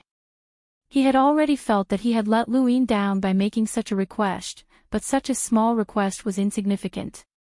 The everlasting race would not be able to invade for a few months, and even if they did, they would not be able to do anything about it. The new universal armor was only suitable for cultivators below the Enlighter realm, and it would not be easy for the everlasting race to adapt to it.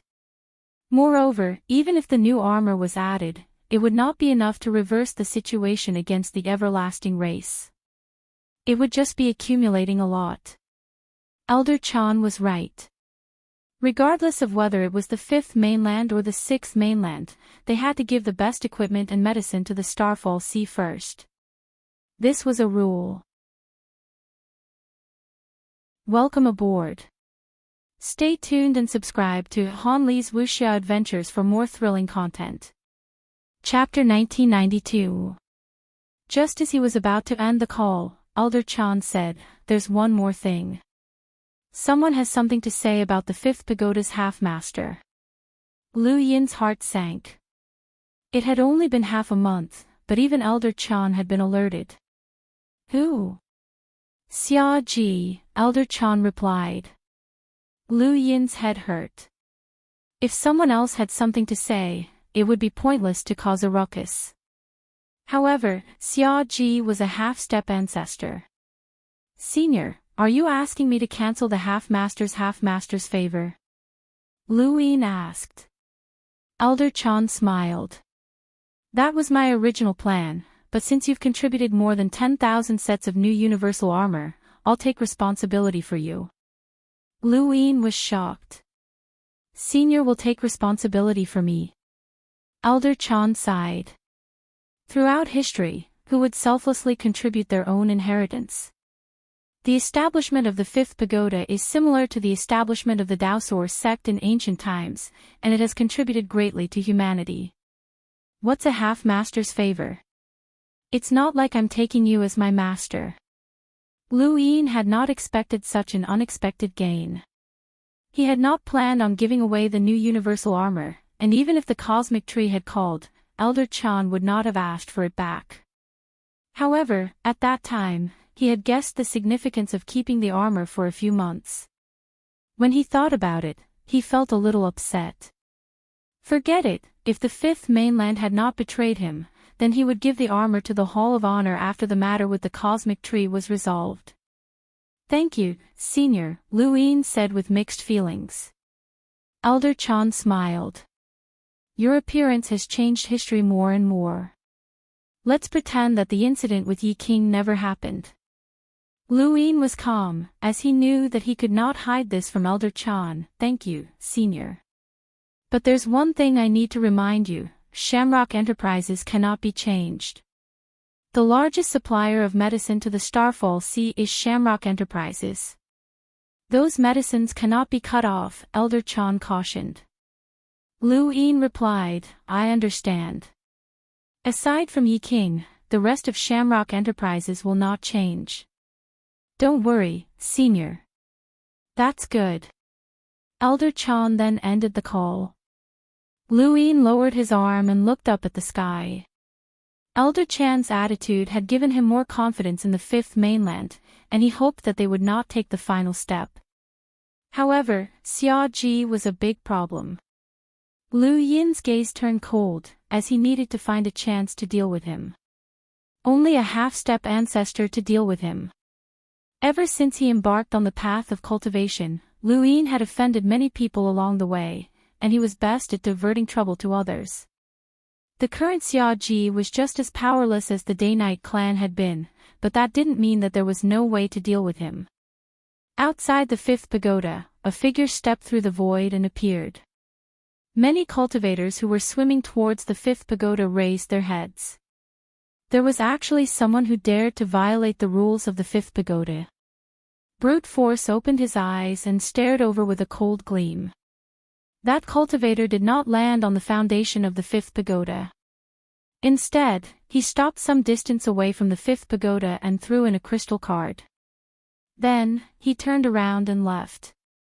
Not long after, the first name appeared on the inheritance board, De. He was given the inheritance combat skill, Thunder Sealing Hand. This was the first name on the inheritance board. It wasn't that no one wanted to be the first to enter the inheritance board, but the battle skills sent to the fifth pagoda didn't meet the requirements. It didn't mean that a battle skill or cultivation method that was sent into the fifth pagoda would be able to enter the inheritance board. The evaluation of the Lightning Sealing Hand Sutra given by this man named De was no weaker than the Zhong Tian technique contributed by the tactician family. It was very famous in Cosmic Ocean, and even Heizage Leon had heard of it. De was also a famous loose cultivator in Universe Ocean. He was a great being who was infinitely close to becoming an emissary. Leaving one's name on the fifth pagoda's inheritance board was very attractive, but that wasn't the case. Anyone would be willing to give away their inheritance, which required a lot of courage. Even if they were willing to give away their inheritance, it might not be enough to enter the inheritance board. The Lightning Sealing Hand Sutra was the first inheritance to enter the inheritance board. Countless people remembered De's name. On the deck of Leon's Armada's warship, Heizage Leon looked at De's disappearing figure in the distance. He had tried to recruit this person, but it was a pity that this person only wanted to protect the island where he had been born and was very stubborn. If this person had been willing to join Leon's armada, then they would have had another emissary in the future. Within the fifth pagoda, some people had obtained inheritances, and some had passed the test. The inheritance board also had its first inheritance combat skill. In the outside world, Elder Chan was helping Lu Yin withstand all of the pressure, and everything was progressing in a good direction. It was also at this moment that Wang Xi appeared in the Sky Genesis court without anyone knowing. A few months ago, Lu Yin had merged with White Sage's body and killed a cultivator from the cosmic tree domain. He had even killed Wang Yun, which had caused the agreement between the Sky Genesis court and the cosmic tree domain to be broken once again and delayed for several months. This time, Wang Xi was part of the second batch of cultivators from the cosmic tree domain to enter the Sky Genesis court. She had brought with her the determination of the four-way scales, vowing to kill Lu Shaoxian and obtain the burial garden's inheritance to shake the abandoned lands. No matter what happened this time, the four-way scales would not delay any further. They had already been waiting for a long time. News of Wang Xi's appearance quickly reached Lu Yin. Ben's city had informed him. Lu Yin put down his gadget and took a deep breath. Wang Xi's arrival meant that all of the four-way scales had arrived. They would exert pressure on the fifth mainland and force them to hand him over. Lu Yin raised his head and looked at the sky. Would the fifth mainland hand him over? He had worked hard for a long time for this day. He had taken the initiative to take over the war against the astral beast domain, established the fifth pagoda, helped destroy the Neo-Human Alliance, contributed the new universal armor, and so on. Everything had been for this day, but when the time came, he did not know what the fifth mainland would choose. It was only at this moment that Lu Yin realized that he had not done enough. Would his contributions to the fifth mainland be enough to make them fight the cosmic tree domain? Would the fifth mainland be able to withstand the pressure from the four-way scales with just the fifth pagoda? Not necessarily. Humans had to rely on themselves in the end. In that case, he would make the first move. Plan, begin, Lu Yin said into his gadget. In the innerverse, in the erudite flow zone, the family in charge was the One family. This was the only flow zone in the innerverse that had not joined the Great Eastern Alliance, and it was able to withstand the pressure from the Great Eastern Alliance. When Zizai received daily reports of cultivators from the erudite flow zone being bullied by cultivators from the Great Eastern Alliance. The entire erudite flow zone was cut off from the innerverse, and neither trade nor resources could be sent out of the erudite flow zone. Cultivators from other parts of the innerverse could not enter the erudite flow zone either. Every cultivator from the One family felt uneasy, as if they were being watched by a pack of wolves. The Mavis Bank also wanted to settle their accounts with the One family, and they were not optimistic about the One family at all. When Zizai swept the floor by himself, and no one could tell what he was thinking. Elder Han and Lu Jing stood on a distant mountain peak and sighed. I wonder how much longer the One family can last. Lu Jing was a guest of the One family with a primeval surname, which was one of the rare surnames in the fifth mainland. However, he had nothing to do with Lu Yin. The Great Eastern Alliance is ambitious, and the Leon's Armada of the Cosmic Sea is one of their own. Their next target will definitely be the Neoverse. The Wen family will definitely join the Neoverse. Otherwise, the consequences that await them will be unimaginable. Elder Han frowned. The Day-Night clan offended Lu Yin, and they're on the verge of extinction. The ancient powerhouse, the Second Night King, is protecting Lu Yin, which is equivalent to enslaving him. The Divine Gu dynasty's young Empress Qing schemed against Lu Yin, and she was first brought to the Interstellar Tribunal for trial before being sent to the Starfall Sea. She will never be able to control the Divine Gu dynasty for the rest of her life. The family head has his own considerations. Perhaps he wants more bargaining chips. Multiple literary prison. That depends on whether Lu Yin is willing or not. Elder Han's gaze shifted, and he accidentally saw a strange scene. That person is Wen Zhaoqing, right? Lu Jing followed Elder Han's gaze and saw Wen Zhaoqing bowing to a youth in the shadows at the foot of a mountain. Elder Han and Lu Jing had seen this youth before, but he was just an ordinary disciple of the Wen family. The two looked at each other and saw the shock and vigilance in each other's eyes. Something was wrong. In the distance, less than an hour later, when Zhaoqing turned to leave, and the youth was about to leave as well. Suddenly, Elder Han reached out and grabbed the youth. The youth was shocked, and when he saw that it was Elder Han, his pupils shrank. Elder Han stared at the youth. Who are you? Why can you order when Zhaoqing around? The youth looked at Elder Han with a confused expression. This disciple does not know what elder means. Elder Han frowned. Still trying to play dumb. Then, he seemed to have guessed something, and his eyes went wide. You're one of Lu Yin's people, right?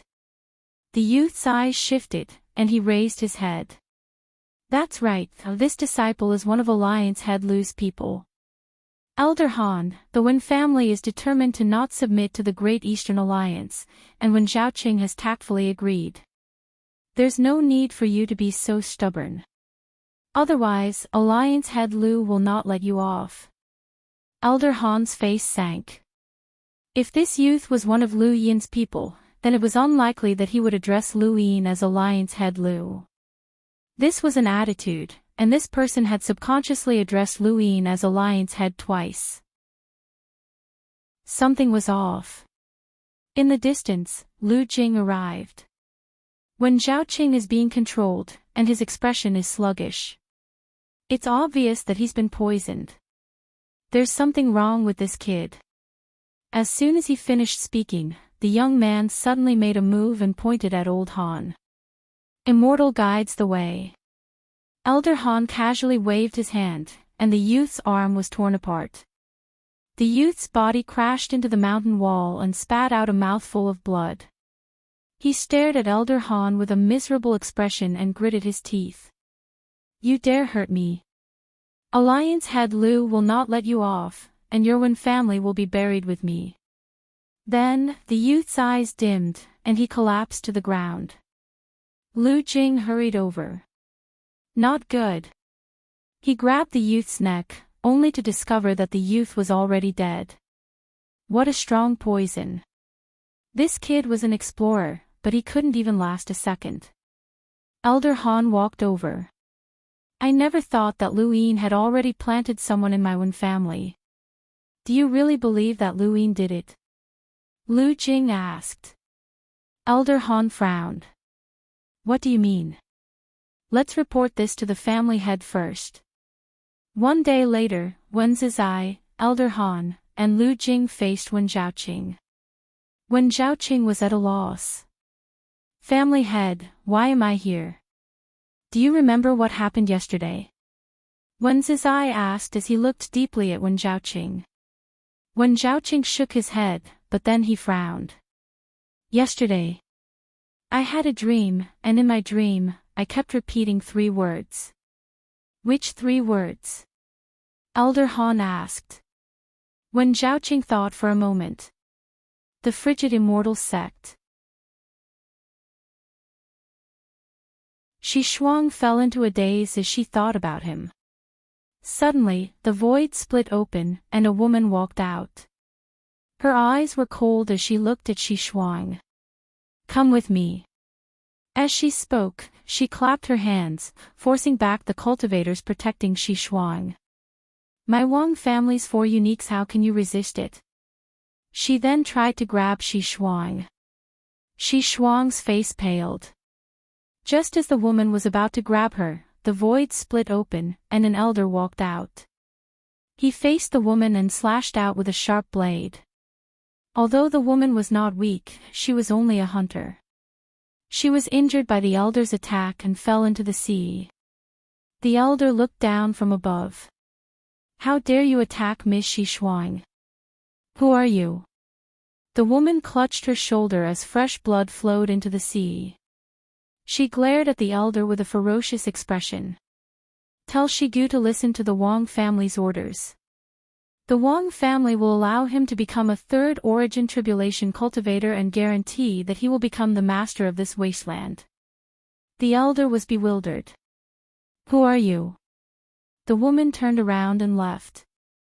The elder wanted to stop her, but the woman took out something and disappeared into the astral source universe. The elder was shocked. Soon, the elder contacted Shigu. Shigu was furious. "Why didn't you catch her?" The elder respectfully replied, "I couldn't catch her. She broke out of the astral source universe and left." Shigu's expression changed. "An emissary?" "No, an emissary wouldn't have been injured by you." The elder repeated the woman's words to Shigu, who was confused. "The Wang family. They guarantee my third origin tribulation." "What Wang family?" The same thing happened not only to the Wen family in Xishuang, but also to many people in the innerverse and outerverse, the cosmic sea, and the neoverse. The entire four-way scale had been exposed, but these incidents had only occurred on a small scale and did not cause much of a stir. Most powers did not know the truth about the four-way scales and the primeval surnames, and they suspected that someone was plotting something. After all, the primeval surnames were not in this part of the universe, so how could they act against them and scheme against them? This was Wei Rong's scheme. On the surface, Luyin had established the best image for the fifth mainland, but in the dark, he had incited conflict between the cultivators of the Cosmic Tree Alliance and the fifth mainland. There were no signs of this at the moment, but once the Cosmic Tree Alliance openly tried to force the fifth mainland to hand Luyin over, these matters would be exposed. No one could say for sure what the truth was, but before the truth was revealed, these powers would not have a good impression of the Cosmic Tree Alliance. In order to unite the fifth mainland against the Cosmic Tree Alliance, Luyin had done everything he could. Wang Wen, Wei Rong, and the others had also done their best, but no one could say for sure what the final outcome would be. Now, he just had to wait for the Cosmic Tree Alliance to come out of the technocracy and have a showdown with the Hall of Honor. On this day, Luyin suddenly received news that the planet-sized black crystal that he had been secretly searching for had been found. No one knew whether or not the black crystal actually existed in the universe. Even though the Hall of Honor and the Great Eastern Alliance had never stopped searching for the black crystal, they had not been able to find any clues even after such a long time had passed. One could imagine how secretive the Neo-Human Alliance was about the black crystal. The discovery of the black crystal this time was a coincidence, but it could also be said to be inevitable. There was a small flow zone in the innerverse called the Yen flow zone, but outsiders called it the Yen flow zone. This small flow zone was located in the easternmost part of the innerverse, and it was close to the astral river that separated the human domain and the astral beast domain. It was a remote flow zone that no one cared about, and no one had visited it for hundreds or thousands of years. The Yen family controlled the Yen flow zone, and they had always been the ruler of the Yen flow zone. The one who had found the black crystal this time was the son of the Yen family's head and a maid. He had been bullied since childhood, and he had run away because he could not stand it. He had unintentionally joined the Great Eastern Alliance, Yen Shao. Large families had their own rules and factions. Yen Shao was the son of the Yen family's head and a maid, and he had been bullied since he was young. It was not just the Yen family, countless families in the universe were the same. No one cared about the son of a maid. Yen Shao had not been able to stand it when he reached adulthood, and when his mother had died, he had run away from the family. He had fled to the outerverse out of fear, and he had cultivated for 100 years before becoming an explorer. He had unintentionally joined the Great Eastern Alliance, and after experiencing the war with the Astral Beast domain, he had become the third most powerful person in the 7th Allied Army, second only to Legion Commander Duan Day Knight and the Vice Legion Commander. He had been in high spirits, and he had led the 7th Allied Army's troops back to the Yen flow zone. After becoming the Yen family successor, he had seen all of the Yen family's resources and some of their secrets. The Yen family's secrets were worthless to the Great Eastern Alliance, but there was one secret that made Yen Shao ecstatic, the black crystal. He had never dreamed that the Yen family would know the location of the black crystal, and this secret had come from the Yen family's ancestor. The black crystal was in the astral river that separated the human domain and the astral beast domain. It had been chained up by a giant chain, with one end bound to the inner verse and the other end stored in the astral river. That place was the only forbidden zone in the yen flow zone, and anyone who went there would die. Yen Xiao did not know how his ancestor had found out, but he had immediately contacted Wang Wen after learning of the secret, and then informed Lu Yin through Wang Wen. Lu Yin stood up and looked towards the inner verse. Second Night King, take me to the yen flow zone. The Great Eastern Alliance had displayed a huge amount of power. First, they had participated in the war with the astral beast domain. Would not have been able to find the fifth pagoda, and now this was the power of the black crystal. As even the Hall of Honor had not been able to find it. Many cultivators disdained those large organizations. Whether it was true or not would have to be verified. They believed that as long as they reached the peak, Yen Xiao was currently within his family in the yen flow zone, a powerhouse with a power level of 1,000,000. No, if the universe was compared to a city, decide the outcome of a large-scale battle in outer space. The furthest corner of the city's walls. However, the significance of an organization was not only in its power level, but also in its influence. The Yen family's power was nothing in the innerverse, and it could not even compare to the North Line flow zone. Lu Yin had never thought that he would come here one day. Soon, Lu Yin arrived at the place where he and Yen Xiao had agreed to meet. Yen Xiao was a middle-aged man with a resolute expression, and he stood alone in outer space with a respectful expression. Lu Yin was led by the Second Night King to the man. "You're Yen Xiao?" Lu Yin asked.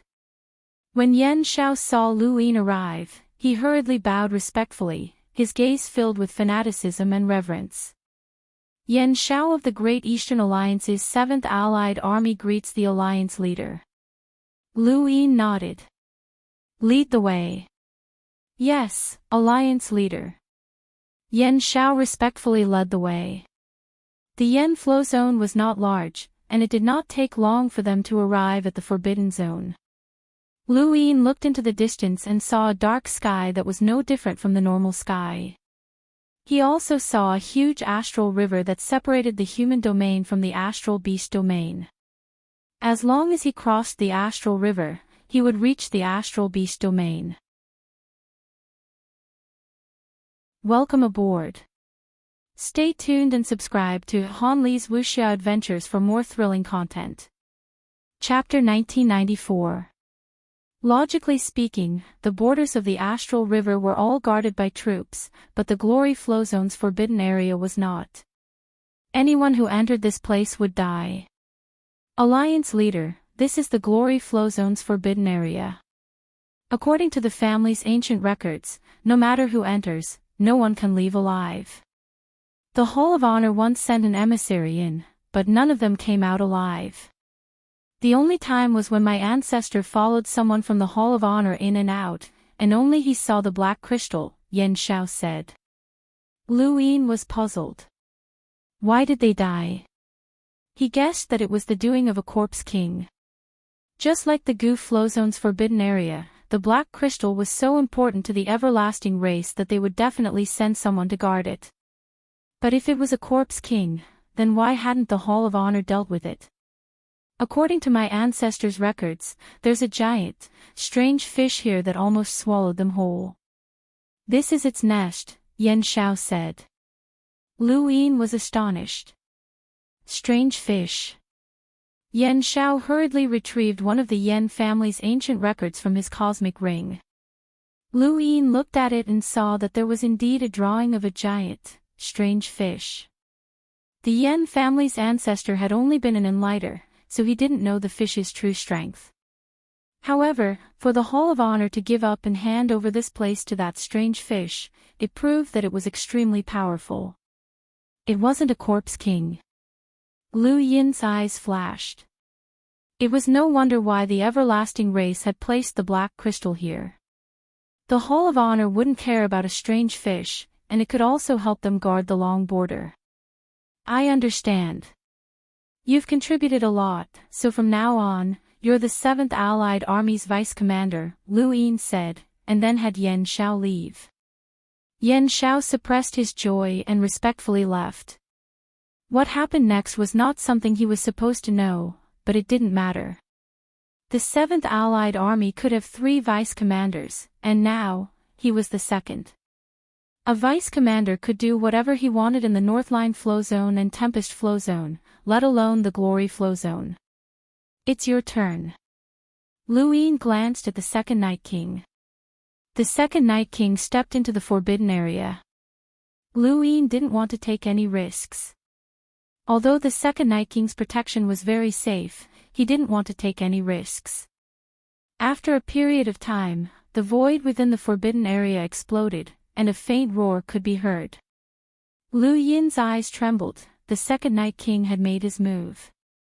The Hall of Honor had left this strange fish here not because they had no way to deal with it, but rather because they did not need to. After all, the Yen family's ancestor had been able to escape, which proved that this fish's strength was not unbreakable. With the second Night King's strength, dealing with this strange fish was more than enough. Not long after, the second Night King carried the strange fish out of the forbidden area. The strange fish was huge, but Luin had seen the ancestral Mang before, so a small fish like this was nothing to him. Not bad. Around 700,000 power level, the second Night King said. The strange fish was being suppressed, and its ferocious eyes kept darting around as it glared at Luin. Luin glanced over and then entered the forbidden area. According to the location recorded in the Yen family's ancient records, he found the giant chain that was entangled in a nest. This fish will stay on the chain, the second Night King said. Luin opened his mouth.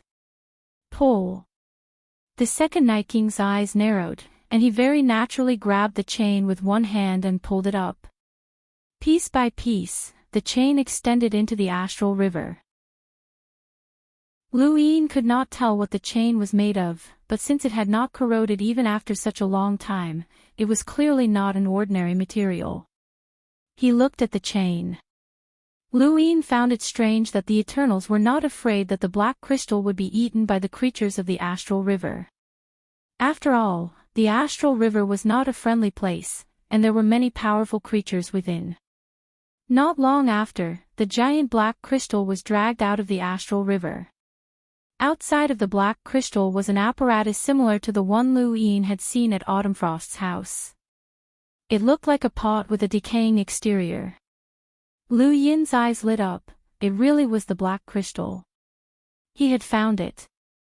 The second Night King's eyes were filled with dread. It really was the black crystal. He would never forget how this black crystal had caused the Neo-Human Alliance to go crazy in the Outerverse, which had led to the deaths of the 7 sky gods and the 6th mainland's heavy losses. What was the significance of this black crystal? Luin looked at the black crystal that was about the size of a planet, and he guessed that there must be some sort of liquid that had been stored within the bubble. He immediately contacted Vice City Lord Little Bear and had the city reveal his whereabouts to Wang Si and the others. Since a long time ago, Luin had been thinking about how to withstand the attacks of the cosmic trees. If war broke out, how could he pull the Eternals into the fray? He could not do as the shaman spirit god had hoped and cause internal strife among the humans, which would ultimately benefit the Eternals.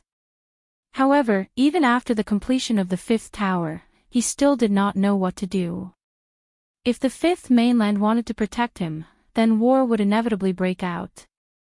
If they did not want to protect him, then he would not allow himself to be captured without a fight. War was unavoidable, and since that was the case, the Eternals could not stay out of it. Now that he had the black crystal, he was confident that he could pull the Eternals into the fray. He himself was important, and he understood how important he was to the shaman spirit god's scheme. But was the black crystal not important? Just exposing the black crystal in the Autumnfrost's house had led to the deaths of several powerful Eternal Corpse kings, the 7 sky gods, and the 6th mainland's loss of a half-progenitor. This black crystal was definitely extremely important. Luin wanted to see just how much the Eternals cared about it. In the Genesis Court, cultivators from the starry sky of the trees kept walking out of the new void corridor. Wang Si looked to the east, her eyes filled with excitement and murderous intent.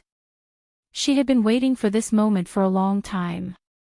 Ever since she had learned that Long Qi was Lu Shaoxian, she could not wait to kill him and destroy the last source of trouble for the Lu family. This was not only for the four sky gods, but also for herself. She hated the Lu family and everyone in it, especially that little bastard Lu Shaoxian. Soon, the abandoned land would not be willing to go to war with them for Lu Shaoxian. Although those words sounded more like madness, she was absolutely certain that Long 7 was Lu Shaoxian. She could refute everything, but because of those words, Ni Huang hesitated. She recalled Long Quan's crazed screams before his death, and her killing intent was greatly reduced. Not only that, but she also often thought about what had happened at Dragon Mountain. If she had not exposed Long 7's identity, the outcome would have been different. No matter what, she had to capture Lu Shaoxian first. In Glory Flow Zone, after Lu Yin exposed his location, he had the Second Night King destroy the Black Crystal. As long as he could lure the four-way scales over, he could blame them for the destruction of the Black Crystal and let the Eternals find trouble with them. If it really did not work, Lu Yin glanced at his cosmic ring. At worst, he could just throw the bubble at the four-way scales. The Eternals would definitely not give up, and if they wanted to fight, they would fight together. Be gentle, Lu Yin reminded the Second Night King. The Second Night King waved his hand, causing the Black Crystal to shatter and scatter in all directions. Welcome aboard. Stay tuned and subscribe to Han Li's Wuxia Adventures for more thrilling content. Chapter 1995. Lu Yin stared at the center, and sure enough, there was a bubble with traces of red liquid inside. It was about the same size as the one he had obtained from the Autumn Frost family. He put it away without hesitation. Let's go. The Second Night King led Lu Yin out of the Forbidden Zone, but before they could even leave the Glory region, the world around them suddenly turned white. It was as if the Second Night King had stepped into a different world. The Second Night King suddenly stopped and looked around in disbelief. Lu Yin's expression changed. What was this? He saw a vast expanse of white around him. It was not the color of white, but more like a pure white without any other color. It was so white that it glowed. Other than that, there were mountains and water. This was a white world with white mountains and white water. Inner world, the Second Night King gritted his teeth. We've entered the inner world of a half-ancestor. Lu Yin's heart sank. The four-way scales couldn't have arrived so quickly. Who could it be? He had seen the half-ancestors from the 5th and 6th mainlands, except for 9 Radiants. However, 9 Radiants had no reason to attack him, so who could it be? The 7 sky gods should be dead by now. Hold on. Lu Yin suddenly looked up. There was one person who hadn't died, and he hadn't even appeared yet, Bai Wuxian.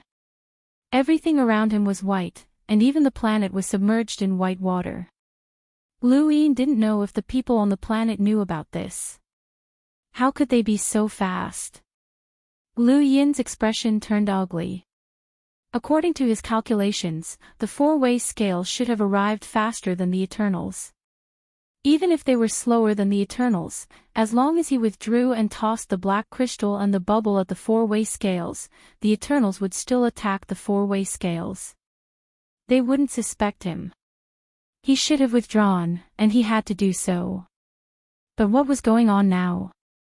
Bai Wuxian had actually arrived and blocked his path. This was troublesome. I looked around, but I couldn't find what I needed. Alliance Master Lu, can you return it to me? A pleasant voice rang out in this white world. The Second Night King looked around, trying to find the source of the voice, but he couldn't find it. Lu Yin's eyes flickered. You're Bai Wuxian. It's the first time we've met, Alliance Leader Lu. It's been a while, said Bai Wuxian. His voice was pleasant to the ears, but it was emotionless. It was the complete opposite of the Forgotten Ruins god. I don't know what you're talking about, I didn't take anything from you, Lu Yin said warily. Alliance Leader Lu, I understand your strategic importance, so I won't attack you unless it's absolutely necessary. However, you can't challenge my patience either. Thank you, return the item to me, Bai Wuxian continued. Lu Yin clenched his fist. You're talking about the Eternal Kingdom, right? Fine, I can return it to you. The white world was silent for a few seconds. Suddenly, the second Night King lowered his body without any warning. He lowered his head, and his pupils constricted. My leg. Lu Yin looked over, his face deathly pale. The second Night King's calf had mysteriously disappeared. To be more precise, it had melted into a white color that resembled the whiteness of the entire world. His calf was gone. The second Night King growled and leapt up, attempting to leave the white world. He couldn't care less about Lu Yin. Even if Lu Yin used the cage technique to control him or even kill him, it was still better than melting away in this place. However, it was impossible for him to leave even if he wanted to. There might have been someone who had challenged a half-martial ancestor before, but it would not be him. Above the second Night King's head, a white mountain crashed down. Regardless of how the second Night King tried to flee, the mountain accurately smashed into his head, ruthlessly pressing him into the ground. He spat out a mouthful of blood, unable to retaliate at all. Lu Yin watched on helplessly. This was the second Night King, yet he was in such a miserable state against Bai Wuxian. The second Night King howled in anguish as he felt his calf melting. Pain could not replace fear, and neither could fear replace pain. At this moment, he was filled with fear, despair, and pain. All of the misfortune that a human could endure had descended upon him. This ancient powerhouse who had lived since the era of the Daosuo sect to this day was mournful.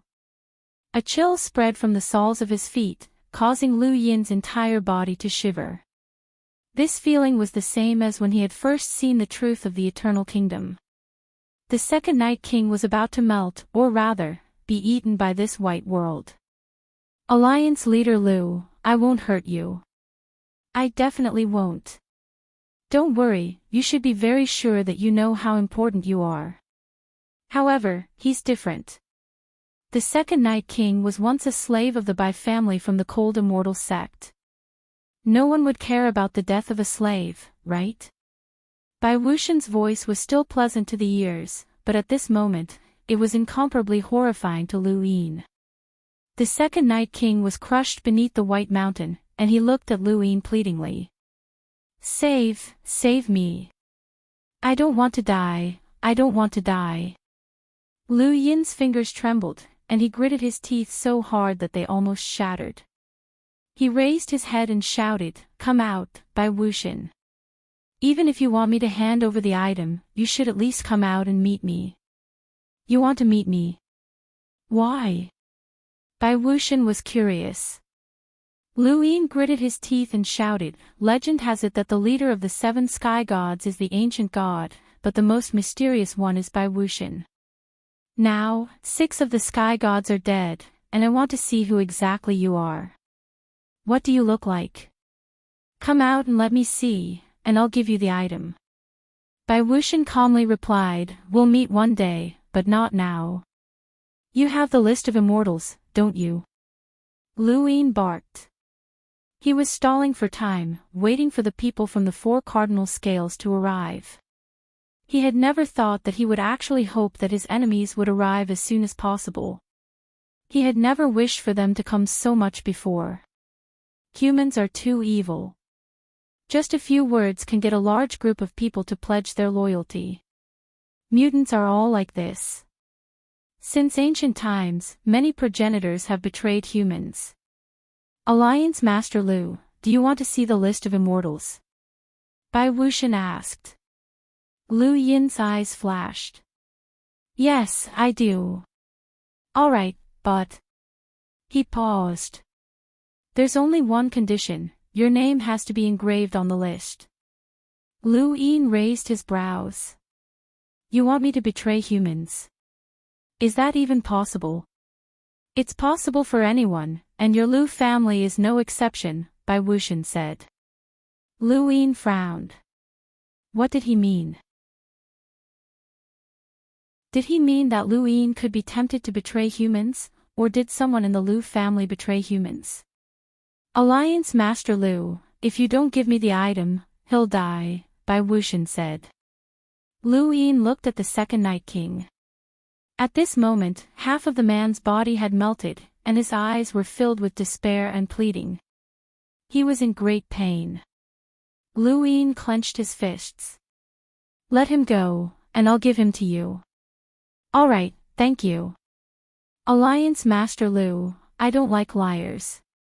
If you lie to me, then he'll die, Bai Wuxian said, and Bai Shan vanished. The second Night King's melting speed also stopped, and he coughed up another mouthful of blood. He hovered unsteadily in the air, and when he looked down, he saw that half of his body was gone. He was in an extremely miserable state, but for a powerhouse like him, this was only a minor injury. Lu Yin sighed. This trip had been for nothing, but at least he still had a liquid bubble that he could get the Eternals to snatch from the four-way scales. Just as he was about to take it out, the white world suddenly turned black, and streaks of black pierced through the white world. Who's there? It was Wang Xi's voice, and it was extremely cold. However, to Lu Yin, it sounded even more pleasant than Bai Wuxian's voice. No, Wang Xi was here. What should he do? Lu Yin's expression turned even uglier. At that moment, the white lake suddenly surged from the side, and Lu Yin was sucked into the lake. The next moment, streaks of black pierced through the white world. This was the Wang family's secret technique, forbidden, which could be used to attack or trap. Wang Xi stepped into the white world, and her gaze turned cold. Who are you? A half-ancestor from the abandoned lands. The mountains and rivers within the white world smashed towards Wang Xi, and she raised a hand to block them. However, Elder Ni Huang walked out from beside her with a solemn expression. She raised her right fist and punched out. In all directions, the white mountains and rivers exploded, and even the white inner world began to crack. Wang Xi was shocked. This was the strength of Elder Ni Huang from the White Dragon clan. Rumor had it that the half-ancestors closest to the progenitor realm were the Myriad Dao clan's ancestor and Elder Ni Huang. She had thought that the gap between them was not that great, but that punch had made her feel it. Great Elder Ni Huang had shattered her inner world with a single punch. That was an inner world, and from the looks of it, she had done so effortlessly. As the inner world shattered, the white world quickly faded away. Wang Xi looked into the distance, trying to escape. She was about to attack again when she realized that Lu Yin was gone. However, before he disappeared, a terrifying wave swept towards the cosmic sea. Ni Huang's expression changed. What a familiar aura. Wang Xi could not find Bai Wuxian, so she asked, "Who is it?" She frowned. "If you want to know who it is, just ask him." She then looked at the second Night King. The second Night King was in a miserable state. Half of his body had been melted, and Ni Huang's attack had also affected him, causing large wounds to appear on his body. The second Night King despaired, as he had not expected to be in such a miserable state. At first, he had hated Lu Yin, but later on, he had become numb to it. Now, he hated Lu Yin again. That bastard was gone without any injuries, but he was the unlucky one. Ni Huang and Wang Xi looked over. The second Night King knew that he could not escape, so he slowly approached the two and bowed respectfully. This junior is the second Night King. Greetings, seniors. Wang Xi was puzzled. Night King. Why have I heard of this surname before? Ni Huang replied, a servant of the Bai family from the Cold Immortals sect. I remember now. Wang Xi looked at the second Night King. You were thrown into the wasteland by the Bai family. She then sized up the second Night King. But you're not weak. You're only one step away from becoming a half-ancestor. Ni Huang looked at the second Night King in astonishment. A mere servant was able to reach such heights. Your influence in this wasteland must not be weak. Was that half-ancestor who attacked you? Who was it? Even though Wang Si had been to the fifth mainland before, she did not know much about Lu Yin. She did not know that the second Night King was following Lu Yin, and not many people knew about the second Night King's existence. Welcome aboard. Stay tuned and subscribe to Han Li's Wuxia Adventures for more thrilling content. Chapter 1996. The second Night King did not dare to get angry when he heard Ni Huang and Wang Si refer to him as a servant, as they were both half-step ancestors. He respectfully replied, "That person was Bai Wuxian of the eternal race. She was the one who attacked me." Bai Wuxian. Ni Huang and Wang Si were shocked. Bai Wuxian is the most mysterious of the seven sky gods. I didn't think that it was her.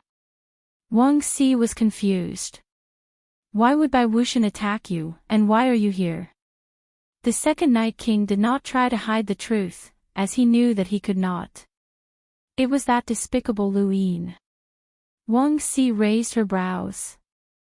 Lu Yin inadvertently learned the Bai family's sealed cage technique in the ruins of the frigid immortal sect, and it also controlled me and made me a slave. Bai Wuxian was the one who wanted to capture Lu Yin and force him to hand over something, but he was interrupted by the two of you. Thank you, seniors, for saving me. Where's Lu Yin? Wang Si asked coldly. The second Night King replied, I'm not sure. Perhaps he was taken away by Bai Wuxian. Ni Huang's tone was gloomy. Impossible, she didn't have time to take him away. I broke into her inner world, and there's no one alive inside. The second Night King was astonished. He wasn't taken away. Then I'm not sure. I was tortured by Bai Wuxian, and if it weren't for the two seniors, I would already be dead. Thank you again for saving me. Ni Huang looked past the second Night King and around. Wang Si coldly asked, since you're following Lu Yin, you should be very clear about his situation. The second Night King respectfully replied, yes, I'm very clear about it.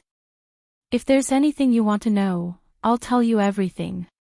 Wang Si grunted in acknowledgement.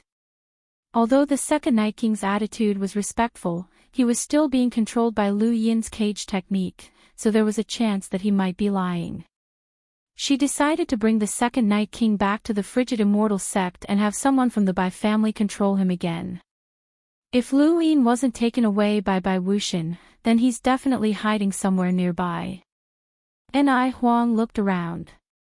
There were many planets nearby, and two of them had humans living on them. Wang Si coldly replied, just destroy him. No matter where that bastard Lu Shaoxian is hiding, he'll definitely die. Ni Huang frowned. It would be too cruel to destroy the people on two planets. With our abilities, Lu Shaoxian won't be able to hide. Let's search one planet each. Don't kill for no reason. Wang Si was dissatisfied, but when she recalled Ni Huang's strength, she still said, all right. Just as he was about to search the planet, Ni Huang's expression suddenly changed. Someone's approaching. It's a half-martial ancestor. Take everyone on this planet into your inner world and take them away. She waved her hand, and everyone on the planet disappeared. Wang Si was the same. After they took everyone away, a figure broke through the void and walked out with a wine gourd in his hand. It was the drunkard. It was easy to detect a battle between half-martial ancestors, especially when Bai Wuxian had attacked Universe Ocean before leaving. His goal was to attract the half-martial ancestors over. Lu Yin was the most important part of their strategy. With Bai Wuxian's strength in the fifth mainland's shell, it would be difficult for him to be Ni Huang's match. He would also not be able to take Lu Yin away. All he could do was attract the attention of the fifth mainland's half-progenitors. The drunkard had been rushing to the fifth pagoda and was the closest to it. Naturally, he was the first to arrive. Looking at Ni Huang and Wang Si, drunkard addict asked solemnly, "Where are the two of you from?" Wang Si replied coldly, "My surname is Wang." Drunkard addict was shocked. "So you're from that region of space? Why have the two of you returned?" Wang Si stared at drunkard addict. "This has nothing to do with you. Back off." Drunkard addict looked past Wang Si and saw the second Night King. His expression changed. "Where's Lu Yin?" Wang Si sneered. "His name is Lu Shaoxian. Don't you know him? Where is he?" Drunkard addict's tone sank. He knew about the grudge between Lu Yin and the four cardinal scales. With the second Night King in such a miserable state, Lu Yin's fate would definitely not be good. "I said, back off. This has nothing to do with you," Wang Si said. Ni Huang stepped forward and faced drunkard addict. "We also want to find Lu Shaoxian. Since we've met, let's have a chat." Drunkard addict put away his wine gourd and looked at Ni Huang with an unprecedentedly solemn expression. This person actually gave him a lot of pressure, which was something that was unique in the Fifth Mainland. "And you are?" "White Dragon Tribe's Grand Elder, Ni Huang." Drunkard addict nodded. "So you're from the White Dragon Tribe? Do you two know where Lu Yin is?" "We don't, so we'll have to trouble you to help us find him. As thanks, the four cardinal scales are willing to accept some of the Fifth Mainland's cultivators into our universe to cultivate. There's no need for you to sneak in anymore," Ni Huang said. This was the condition that the four cardinal scales had come up with after some discussion. They had already given a lot of resources to the Sky Genesis Academy for Lu Yin, and they also had to account to the Fifth Mainland. After the Original ceremony, the Fifth Mainland had sent people to sneak into the astral tree domain to search for the origin item. They believed that this condition would allow the Fifth Mainland's cultivators to openly compete for the origin item, which was far more valuable than Lu Shaoxian. From the four cardinal scales' point of view, the Fifth Mainland would definitely not dare to become enemies with them just for Lu Shaoxian. Even if they hated the primeval surnames, so what? Wang Si was full of confidence. Lu Shaoxian had done many things in the Fifth Mainland, but how could he compare to the four cardinal scales conditions? Drunkard addict did not reply and simply waited quietly. Ni Huang and Wang Si exchanged glances, as they knew that drunkard addict was waiting for the other half-martial ancestors. The Fifth Mainland had more than one half-martial ancestor, and it was time for them to have a discussion with the Fifth Mainland's top echelons. If Lu Shaoxian was not on these two planets, then they could still count on the Fifth Mainland's people to help them find him. After some time, Heavenly Master Shangxing and Elder Gong arrived at the same time, and they immediately looked at Ni Huang. Every realm had its own differences, and Ni Huang was at the peak of the half-martial ancestor realm. She was infinitely close to becoming a progenitor, and the only thing she lacked was a transformation. She had easily destroyed Bai Wuxian's inner world, which was something that no ordinary half-martial ancestor could do. Even though the Fifth Mainland's 7 sky gods were just empty shells, they still had the power of a half-martial ancestor. Otherwise, they would not have been able to join forces to kill their way into the Daosaur sect and kill half-martial ancestor 93. When she saw that 2 half-martial ancestors had appeared, Wang Si's expression turned slightly serious, but she did not care. The gap between half-martial ancestors was obvious, and Ni Huang alone was enough to defeat the 3 of them. This was what all the cultivators in the astral tree domain knew about Ni Huang. "This is a little troublesome," Heavenly Master Shangxing said in a low voice as he looked at Ni Huang with apprehension. Drunkard was helpless. "White Dragon Tribe's Elder Ni Huang. She's an old fellow who has lived for a very long time. Even during the era of the Daosaur sect, she was still famous. The White Dragon Tribe has existed for a very long time, and they far surpass the average human. This Elder Ni Huang has witnessed the 9 mountains and 8 seas Daosaur sect and the passage of time. Even the three of us might not be a match for her, Elder Gong said. Since she left, why did she come back just for a single Luin? Heavenly Master Shangxing shook his head and sighed. Elder Gong had a profound look in his eyes. The Lu family had controlled the fifth mainland, and they had been second only to the Daosaur sect since ancient times. After the Daosaur sect had collapsed, the Lu family had moved the mother tree away, and they had relied on their own strength to suppress the other family's powers to the point where they could not even breathe. This was the strength of the Lu family. Lu Yin's strength was not apparent now, but once Lu Yin stepped into the half-martial ancestor realm or even the progenitor realm, who would be able to stop him? The four cardinal scales had not only rebelled against the entire Lu family, but also against every single member of the Lu family, especially the direct descendants. With the general appointing platform, a single person could rule a country, and a single person could be revered. Any direct descendant of the Lu family who possessed the general appointing platform was feared by the four cardinal scales. Furthermore, Lu Yin not only had the innate gift of the general appointing platform, but he also had the Grim Reaper's inheritance, which made him invincible. In the distance, a long blade tore through the void and descended. It was Xia Ji. Xia Ji was filled with a sharp aura as he stood in outer space, looking at Ni Huang and Wang Xi. Wang Xi sneered. Arrogant. Elder Ni Huang looked at Xia Ji and calmly said, as a half-martial ancestor, it's unwise for you to display your sharpness. However, this blade intent belongs to someone from the Xia family. Wang Xi raised her brows. Someone from the Xia family left behind in this region? There's actually a half-martial ancestor? The four cardinal scales had joined forces to rebel against the Lu family, but that did not mean that they were united. On the contrary, the four cardinal scales had their own internal conflicts. The Wang family, the White Dragon tribe, and the Bai family did not leave behind any direct descendants in this region. Only the Xia family did, and they had even produced a half-martial ancestor. This was not good news for them. Xia Ji sheathed his blade and looked at Ni Huang warily. He frowned. This person was terrifyingly strong, and her aura was long. Xia Ji's blade intent could not break through that seemingly ordinary domain that was gradually permeating the heavens. Finally, Elder Chan arrived. All this time, Elder Chan had never revealed his true strength. The Hall of Honor dominated the fifth mainland, and this was publicly acknowledged.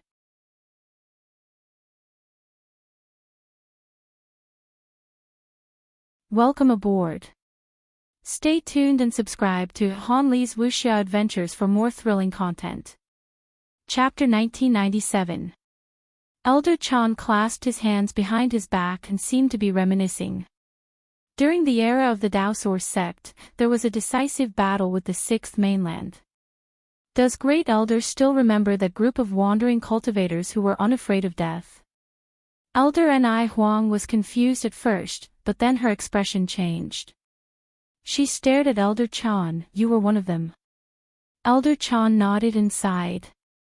When the sixth mainland invaded, no one from the fifth mainland could protect themselves.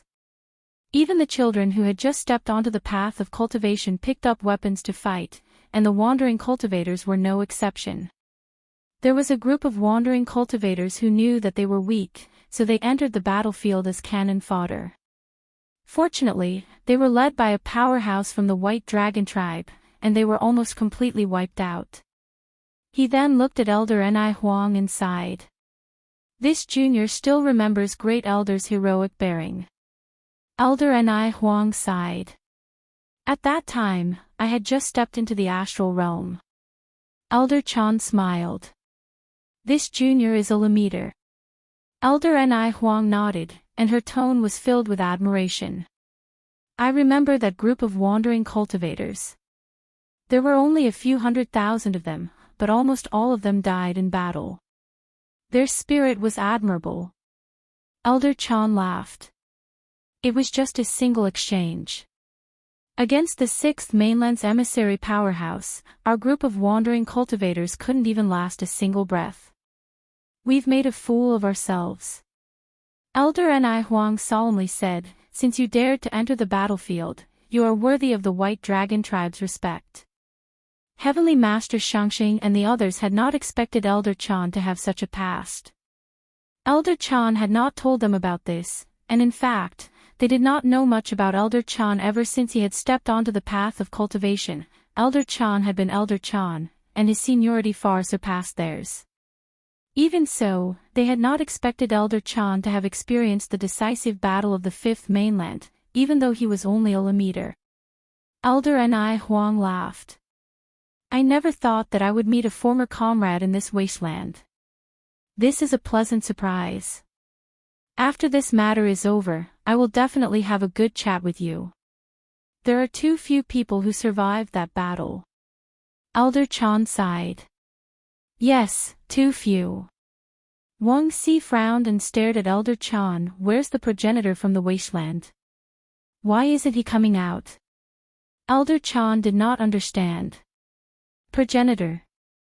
Wang Si coldly replied, the progenitor who was standing behind Lu Xiaoxian when he broke through. Lu Xiaoxuan's because of that person's teachings. Lu Xiaoxuan's current cultivation. Lu Xiaoxian. Elder Chan was confused. Was there a progenitor behind Lu Yin? When he broke through? Could it be? He thought of Mr. Mu. Could it be that Mr. Mu had been by Lu Yin's side when he broke through? No wonder he was fine even when the stellar source universe was in turmoil. It was because that Mr. had helped him. We are unable to contact that gentleman, Elder Chan said. You, Cain. Wang Si sneered. As long as the mother tree exists, the Fifth Mainland exists. Without the mother tree, this place is a wasteland. Even the sky has been replaced by the Sixth Mainland. Wang Si raised her eyebrows. What did you say? Elder Ni Huang raised a hand to stop Wang Si. The decision was made by the Lu family, and it was also their decision to move the mother tree. You should know that the Lu family controls everything, and we can't refute their decision. You should hate the remnant of the Lu family even more for that decision, which is the Lu Yin you speak of. We're here to take him away. Elder Gong said, Lu Yin is Lu Yin. How can he be a remnant of the Lu family? Wang Si sneered. Don't tell me you don't know. Is that possible? The last time he was here, his identity was exposed in the technocracy. Why? Did he kill someone to silence them? He didn't expose his identity. Elder Gong looked at Wang Si. We don't care about his past identity. He grew up in this universe, cultivated, and did a lot for this universe. He saved many people and even built the Fifth Pagoda, bringing blessings to the entire Fifth Mainland. He is a selfless person. He is Lu Yin, a member of the Fifth Mainland. Wang Si's tone turned cold. It seems like you want to protect the remnant of the Lu family. The Celestial Master looked at Wang Si. Since you've already eradicated the Lu family, why must you deal with Lu Yin? Are you really afraid that he can deal with the four sides of the scale by himself? Elder Ni Huang spoke up. It's not just that. She glanced at Elder Chan and the others. After the origin will sacrifice, your abandoned land will send people to the astral tree domain to search for the origin item. This time, not only did that remnant of the Lu family sneak in, but he also pretended to be a disciple of the White Dragon clan and humiliated the entire White Dragon clan on Dragon Mountain. The more she spoke, the gloomier her expression became. Throughout the history of the White Dragon clan, we have never been humiliated like this before. Lu Xiaoxian must be handed over to the White Dragon clan. Elder Chan sighed. Dragon Mountain is your White Dragon clan's territory, and you, Elder Ni Huang, are overseeing it. How could a mere enlightened dare to act so presumptuously on Dragon Mountain? Unless he was forced to a certain extent, he would never have done such a thing. This was not something he was willing to do. Ni Huang lowered her voice. I know that you hate the primeval surnames and that we abandoned you. Since that's the case, why must you protect the remnant of the Lu family? The Lu family is the culprit who abandoned you. They were the ones who moved the mother tree and isolated the fifth mainland, which caused your sky to be replaced by the sixth mainland. The Lu family is the one you hate the most, so there's no need to become enemies with us over a mere Lu Shaoxian. In exchange, we will allow your abandoned land to send people to the astral tree domain to cultivate every once in a while. We will also allow you to compete fairly for the origin item. This is the greatest preferential treatment for you. Xia Ji's eyes flashed. Really? Of course, Wang Xi replied. Xia Ji looked at Elder Chan. Lu Yin is Lu Shaoxian, and he's a member of the Lu family. This is a matter of the heavens, and we have no need to interfere. Elder Chan looked at Xia Ji deeply, causing the latter to panic. Perhaps this was how war was, there was no right or wrong. Now, do you still want to protect Lu Shaoxian? Ni Huang asked in a low voice as she stared at Elder Chan. Everything that Lu Yin had done flashed through Elder Chan's mind. He looked out at the cosmic sea, where the fifth pagoda had just been erected. In a few years, it would become the fifth mainland's greatest inheritance ground. Lu Yin's contributions to the fifth mainland were so great that Elder Chan could not bring himself to give up. How great would it have been if the four-way scales had come when they had first found out that Lu Yin was Lu Shaoxian. He could have given up on Lu Yin without hesitation and prevented a civil war among the humans. But now, how could he give up on Lu Yin? Countless people in the outerverse had erected statues of Lu Yin. Countless people in the innerverse relied on him. Countless people in the entire fifth mainland were deeply grateful to him, and countless people had become his half-master. How could Elder Chan give up on such a person? Even the sage heavenly master, Elder Gong, and drunkard could not bring themselves to give up on Lu Yin. Elder Ni Huang frowned. She had already said so much, but Elder Chan still refused to give up on Lu Shaoxian. What had this Lu Shaoxian done in the abandoned wasteland? Why was he so popular? Welcome aboard. Stay tuned and subscribe to Han Li's Wuxia Adventures for more thrilling content. Chapter 1998. It was obvious that Elder Chan and the other half-ancestors cared about the humans. Even with the threat of a civil war, they were unable to make them give up. This was Lu Shaoxian, one of the 7 heroes. His name had spread throughout the astral tree domain, and he was an absolute genius. Even though he had lost his memories and been thrown into the wasteland, he had still been able to protect himself. Even Elder Ni Huang, who had seen countless geniuses, was impressed by Lu Xiaoshuan's achievements. If not for the Lu family, this person would have become a symbol of the human race. Strangely, he recalled Long Quan's words before he died, and he hoped that what he had said was true. Wang Xi shouted, "Tell us where Lu Shaoxian is. We don't need you to give up. We'll catch him ourselves. It has nothing to do with you." Elder Chan looked deeply at Elder Ni Huang. "I'm willing to do everything in my power to make Lu Yin forget his hatred for the 4 cardinal scales. Is this condition feasible?" "No."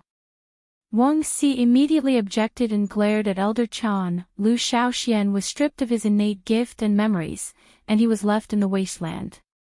However, he still managed to climb back up and become a leader among his peers.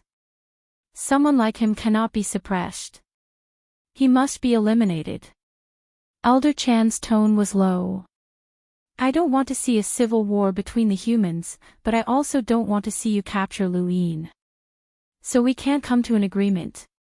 Wang Xi's tone was low and filled with disdain and arrogance.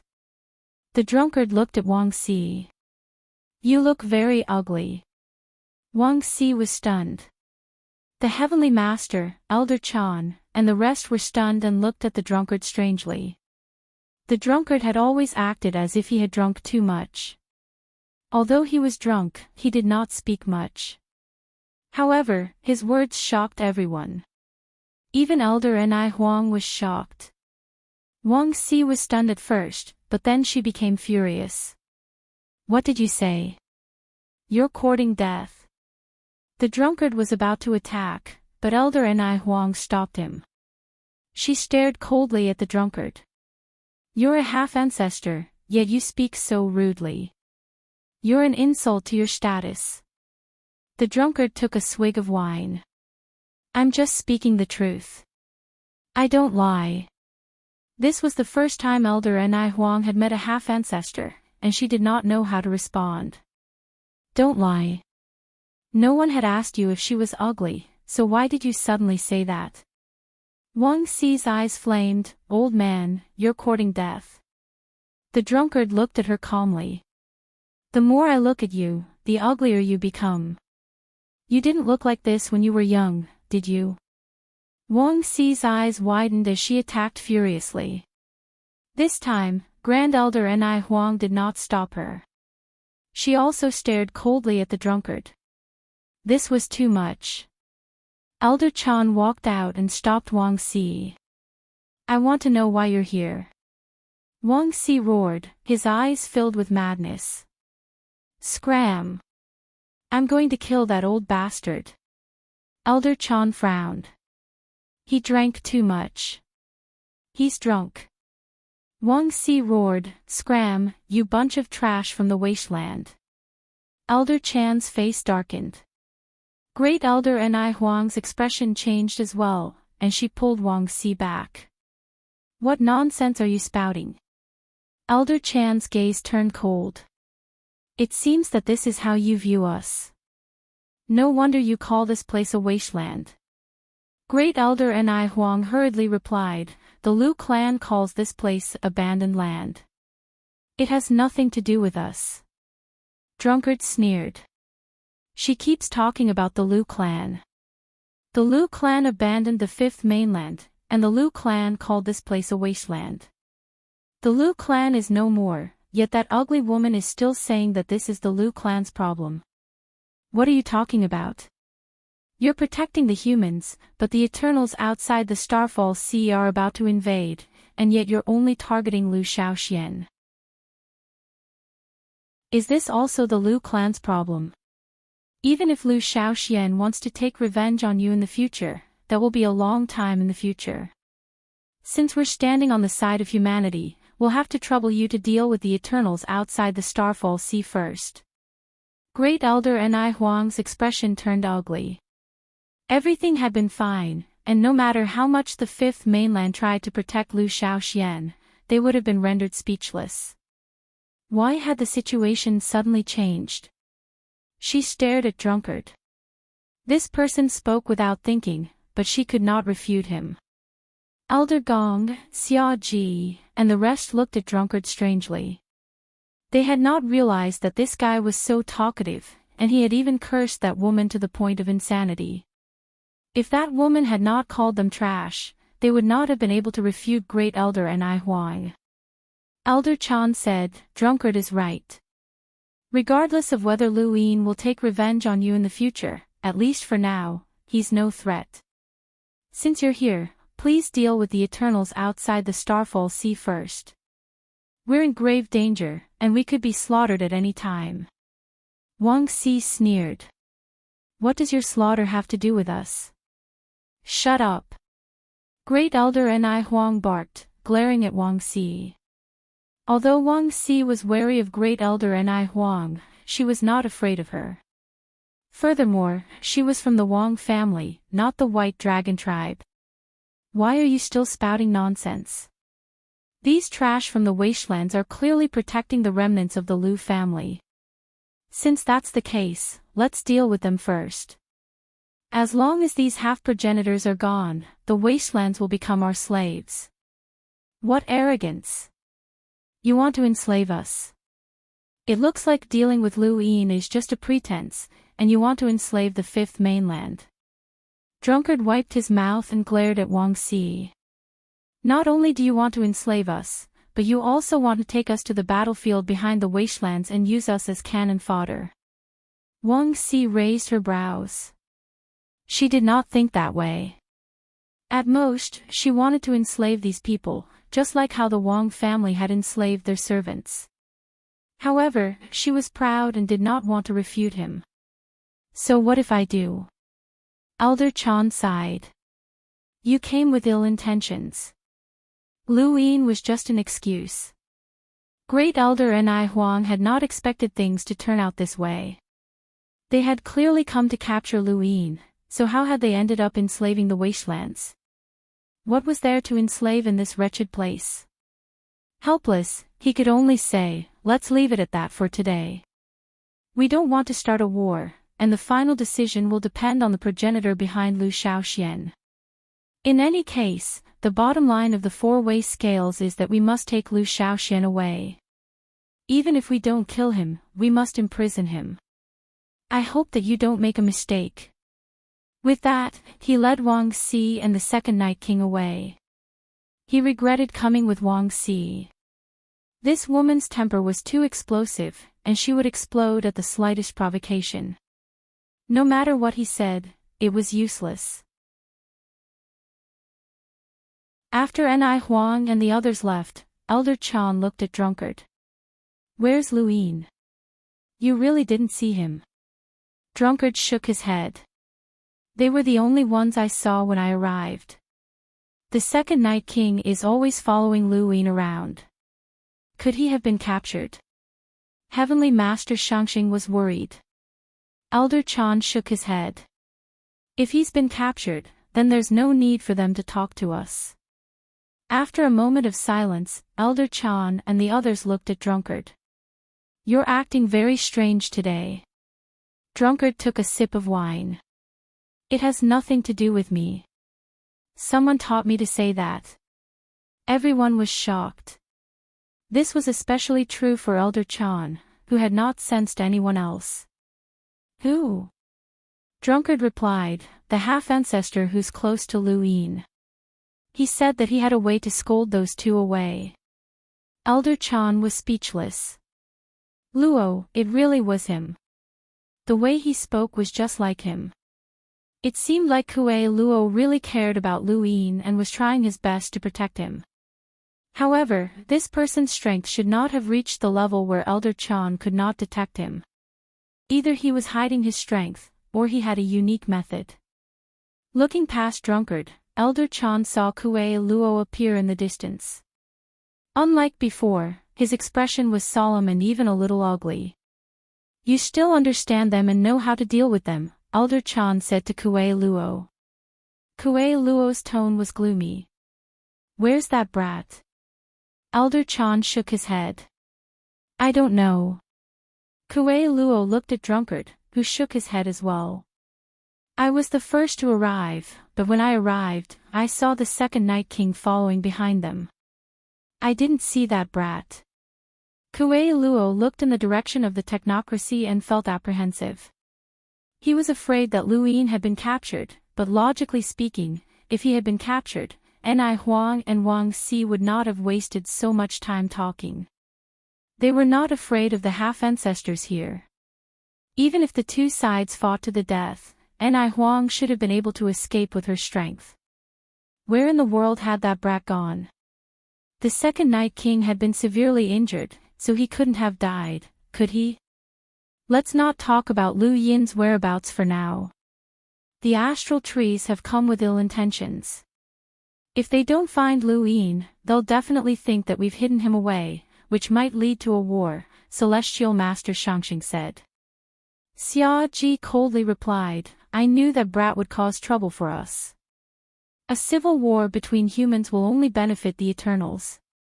I still think that it's better to throw the brat to the astral trees. Bullshit. Scram. Kuei Luo glared at Xia Ji and roared, giving everyone a fright. Xia Ji was furious.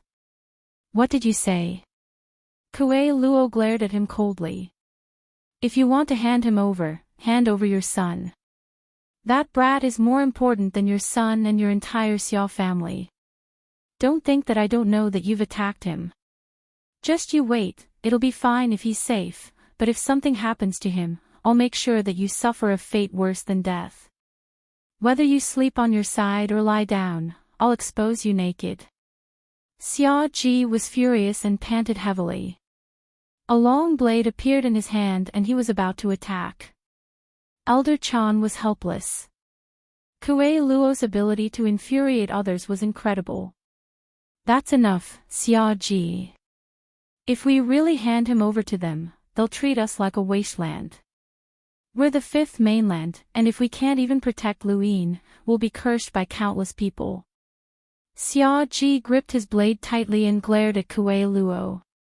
This bastard would be killed one day. Kuei Luo glared back at Xiao Ji, but he wasn't talking nonsense. If something happened to Luyin, he'd make Xiao Ji his enemy. I'm leaving.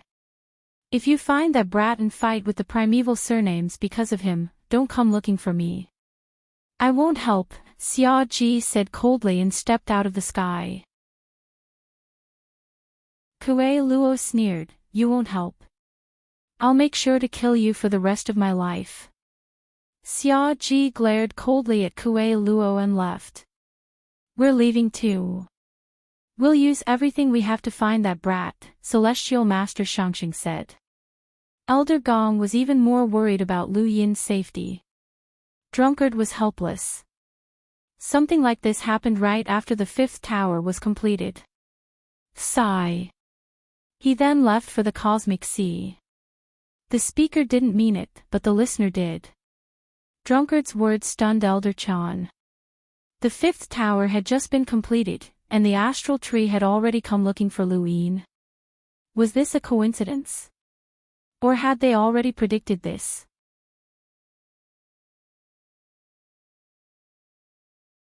Welcome aboard.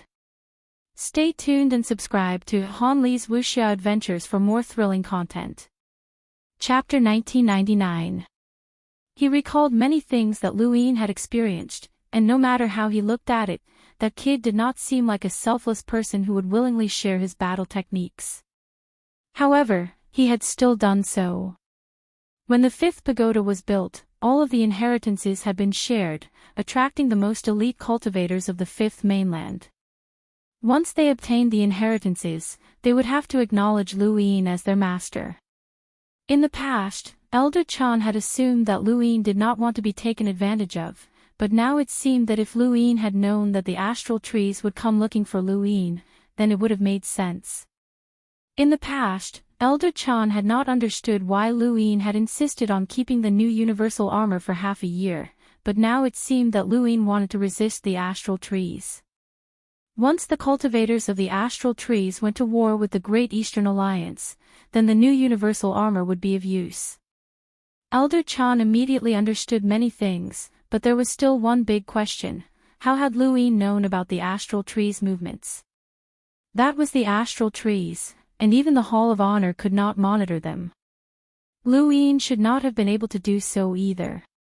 Even if someone was monitoring him, they should not have been able to contact him. The fifth pagoda had been built half a year ago, so Lu Yin should not have been able to know about the astral trees' movements that long in advance. Strange, very strange. Hey, what are you thinking about? Don't tell me you don't want to protect that kid. Kuei Luo stared at Elder Chan suspiciously. Elder Chan laughed. I said that I won't give up on him, so I won't. Kuei Luo was confused. Just because he took over the war against the astral beast domain and built the fifth pagoda. Is that not enough? Elder Chan countered. Kuei Luo did not know what to say. In his opinion, it was not enough, far from enough. He and Elder Chan were two different types of people. Kuei Luo was selfish and liked to play around, rarely thinking about others. Elder Chan, on the other hand, always considered the entire human race. Because of this, he had even made a mistake in breaking through to the progenitor realm. They were two completely different people. He saved countless lives in the outerverse and brought good fortune to the fifth mainland. He has innate talent and has the potential to break through to the progenitor realm. Such a person is qualified for me to protect him, Elder Chan said. Of course, there was another reason, that teacher and the Inquisitor. He had no way of knowing the teacher's attitude, but since he had accepted Lu Yin as his disciple, he would definitely protect him. Qing Ping's stance was very clear. Lu Yin was his junior, and he would not agree to sacrifice Lu Yin for the sake of righteousness. However, if Lu Yin caused internal strife within the Qingren and was ambushed by the Eternals, then Qing Ping would personally judge Lu Yin. This was Qing Ping's stance. He couldn't ignore Qing Ping's attitude. There were too many people in the Fifth Mainland who cared about Lu Yin. Regardless of why he had built the Fifth Pagoda, he had not let down the Fifth Mainland, and the Fifth Mainland could not let him down. Kuei Luo nodded. I hope you'll really protect him. I'll give you another reason why you must protect him. Elder Chan was curious. Kuei Luo said seriously, the Lu family hasn't been exterminated. Elder Chan's eyes widened in disbelief. What did you say? Kuei Luo replied, the Lu family wasn't exterminated. They were just exiled. The four cardinal scales can't exterminate them. Old Zen refused to believe it. Even if the four scales work together, the number of progenitors they have already surpassed the Lu clan. Why can't they destroy the Lu clan? You also came from that era. Have you forgotten the legend of the Lu clan? Kuei Luo asked. Elder Chan's body trembled. The Lu clan's legend. His eyes flickered as he tried to recall. Finally, he looked at Kuei Luo. Is that legend true? Does the Lu family really have someone like that? Kuei Luo solemnly replied, I don't know, but I'm certain that the Lu family still exists, and only Lu Shaoxian can bring them back. If you protect him, then you're protecting the Lu family. Once the Lu family returns, this place will no longer be an abandoned wasteland. Wherever the Lu family is, that place will be the Fifth Mainland. The Fifth Mainland will be the Lu family, and the Lu family will be the Fifth Mainland. Elder Chan looked up at the heavens. The Lu family controls the Fifth Mainland, but that doesn't mean that it's the Fifth Mainland. Only the Daosaur sect and countless cultivators can represent the Fifth Mainland. Kuei Luo did not argue with him. If you don't believe me, I can swear that the Lu family has only been exiled, not exterminated. Elder Chan raised a hand to stop Kuei Luo from swearing. I believe you. Don't worry, I've already said that I'll protect that brat no matter the price. He then looked at the Outerverse and said bitterly, back then, the battle with the Sixth Mainland caused them to abandon this place.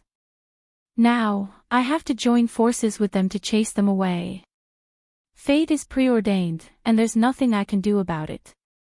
Kuei Luo left to search for Lu Yin, but he could not contact him through his gadget. Where had that brat gone? With the power of a half-ancestor, it was easy for him to search the entire Glory Flow Zone. Kuei Luo entered the forbidden area of Glory Flow Zone, and there, he found the black crystal fragment. He immediately thought of the Neo-Human Alliance and contacted Elder Chan. Elder Chan was shocked. This person was actually related to the Neo-Human Alliance. By the time Drunkard had arrived, Ni Huang had already defeated Bai Wuxian. She had also attacked at the border of Glory Flow Zone, so she had not noticed the forbidden area. The Second Night King had not spoken since the beginning, and he could not possibly tell Elder Chan the truth in front of Wang Si and the others. Could he have been captured by the Neo-Human Alliance? The ones who dealt with the Second Night King weren't Wang Si and the others. Was it the Neo-Human Alliance? Kuei Luo's face paled, as this outcome was no better than being captured by Wang Si and the others. Elder Chan was helpless. Only the 7 sky gods can beat the Second Night King to such a state, and now there's only Bai Wuxian left. Alright, don't make wild guesses. Let's search first. This was the only way, as Kuei Luo could not attack the Genesis Academy, and he could not find any traces of Bai Wuxian. The Hall of Honor was searching for Lu Yin, and so were the members of the Great Eastern Alliance in Xiaoji. At this moment, Lu Yin was standing on a barren planet, surrounded by a dense crowd of people. Everyone's faces were filled with fear, unease, and even despair. This was the technocracy, and above him were Wang Xi and Ni Huang, as well as many cultivators from the Sixth Mainland.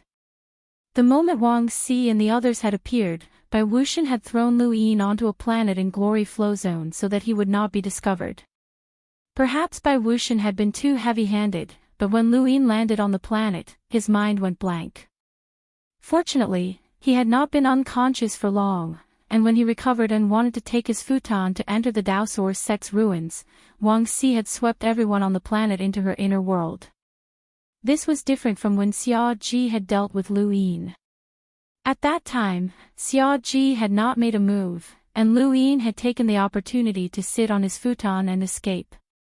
But now, Wang Xi's power had swept over everyone, including Lu Yin. The moment he took out his futon, he would be immediately discovered, and he would not have time to enter the Daosaur sect's ruins. In the end, he had been swept into Wang Xi's inner world. Wang Xi had been heavy-handed, and everyone had fainted, including Lu Yin. However, before he fainted, he had used Death's mask to disguise himself, as this was the only thing he could do. The death energy came from his body, so it would not alarm Wang Xi. By the time he woke up, he had already landed on this planet. Looking up, he knew that this was the technocracy, and he had been captured by Wang Xi in the end. Lu Yin was apprehensive, as he was afraid that Wang Xi would find him. He did not know if Death's mask was reliable, but it was the Grim Reaper's battle technique, so it should be reliable. Death's mask could not only disguise one's appearance, but it could also use death energy to isolate an astral source's cyclone. Above the planet, Wang Xi's expression was gloomy. No, Lu Shaoxian was not among these people. Where had that brat hidden? Was Lu Shaoxian really in that place? Wang Xi asked. Behind her, the second Night King had recovered quite a bit, and he respectfully replied, yes. Wang Xi stared at him coldly, not believing him at all. She called Wang Shang over and had him take the second Night King to the frigid immortal sect for the Bai family to deal with. The second Night King's fingers trembled. Wang Xi's attitude towards him was far worse than Lu Yin's. She really treated him like a slave. Elder, what should we do with these people? Another emissary from the Wang family asked. Wang Xi was disgusted. They're just wastelands. Don't worry about them. She then left. The Wang family elder did not feel that anything was amiss and left as well. Lu Yin only looked up at the beginning, but he did not dare to do so for fear of attracting attention. 1 day, 2 days, 3 days passed, and no one cared about them. Many of them were ordinary people.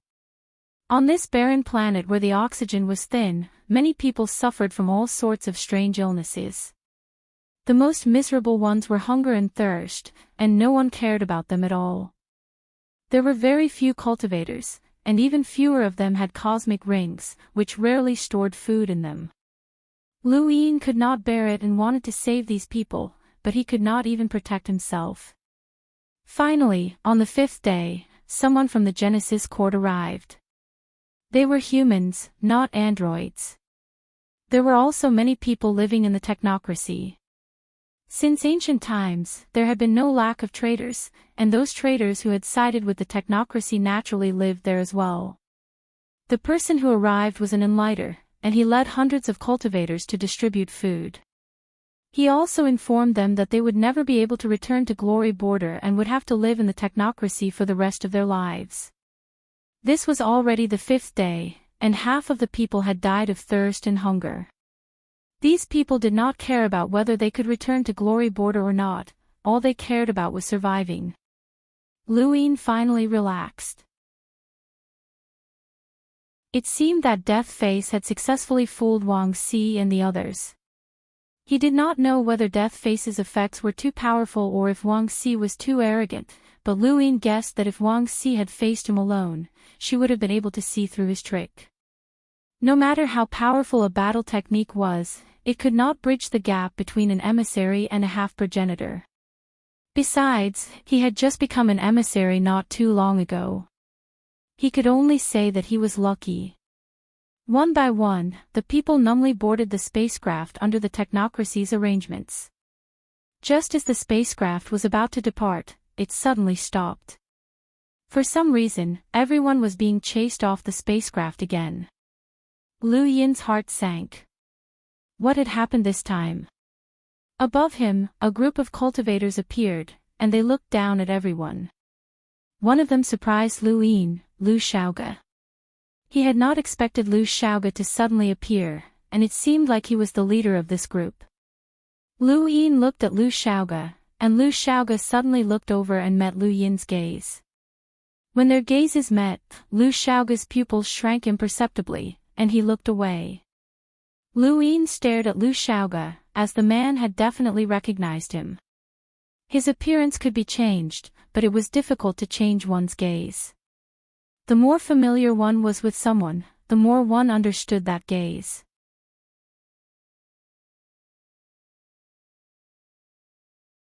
Welcome aboard.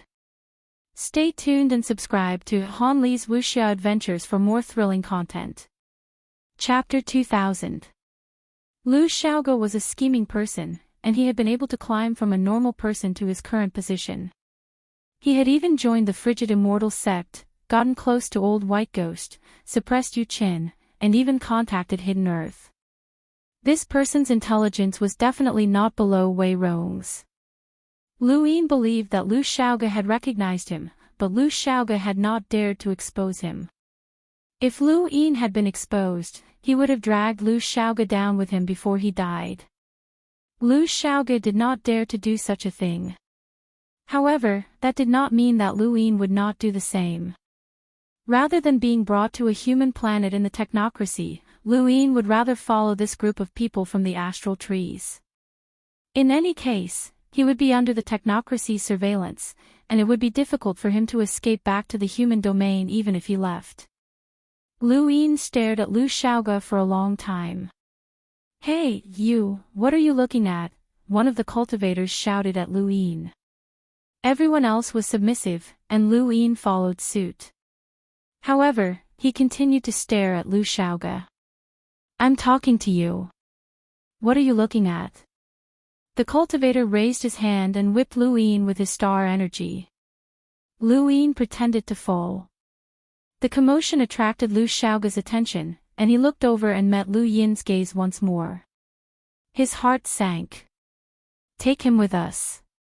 "Yes," the cultivator replied respectfully and wrapped his whip around Lu Yin before tossing him onto a giant paper boat.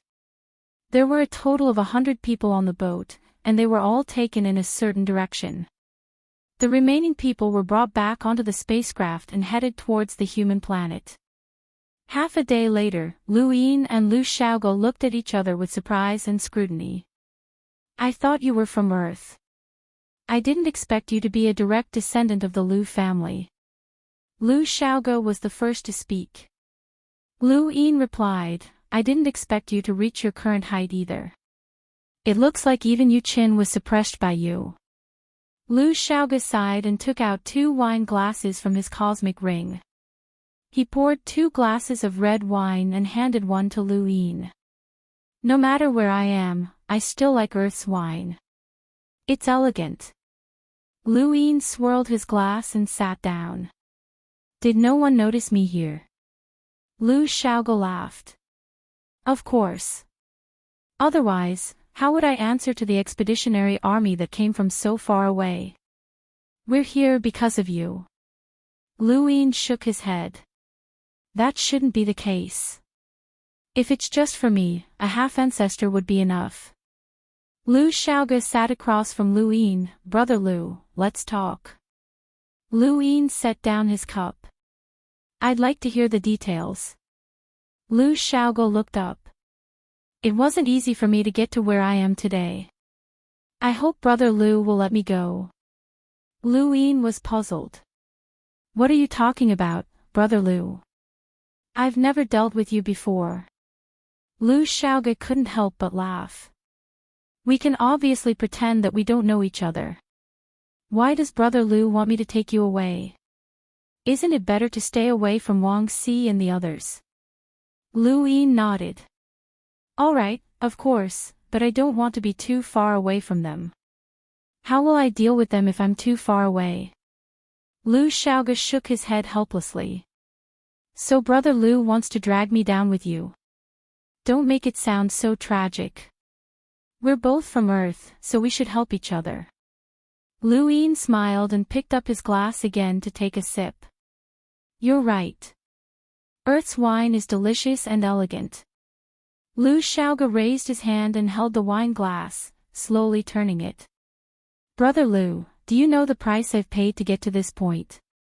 There's no harm in telling you. I had no choice but to go to the astral trees.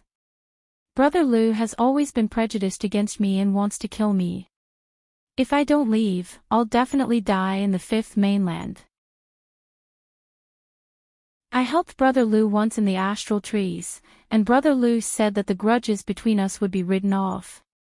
I hope Brother Lu remembers what you said. Lu Yin solemnly said, I remember everything I said.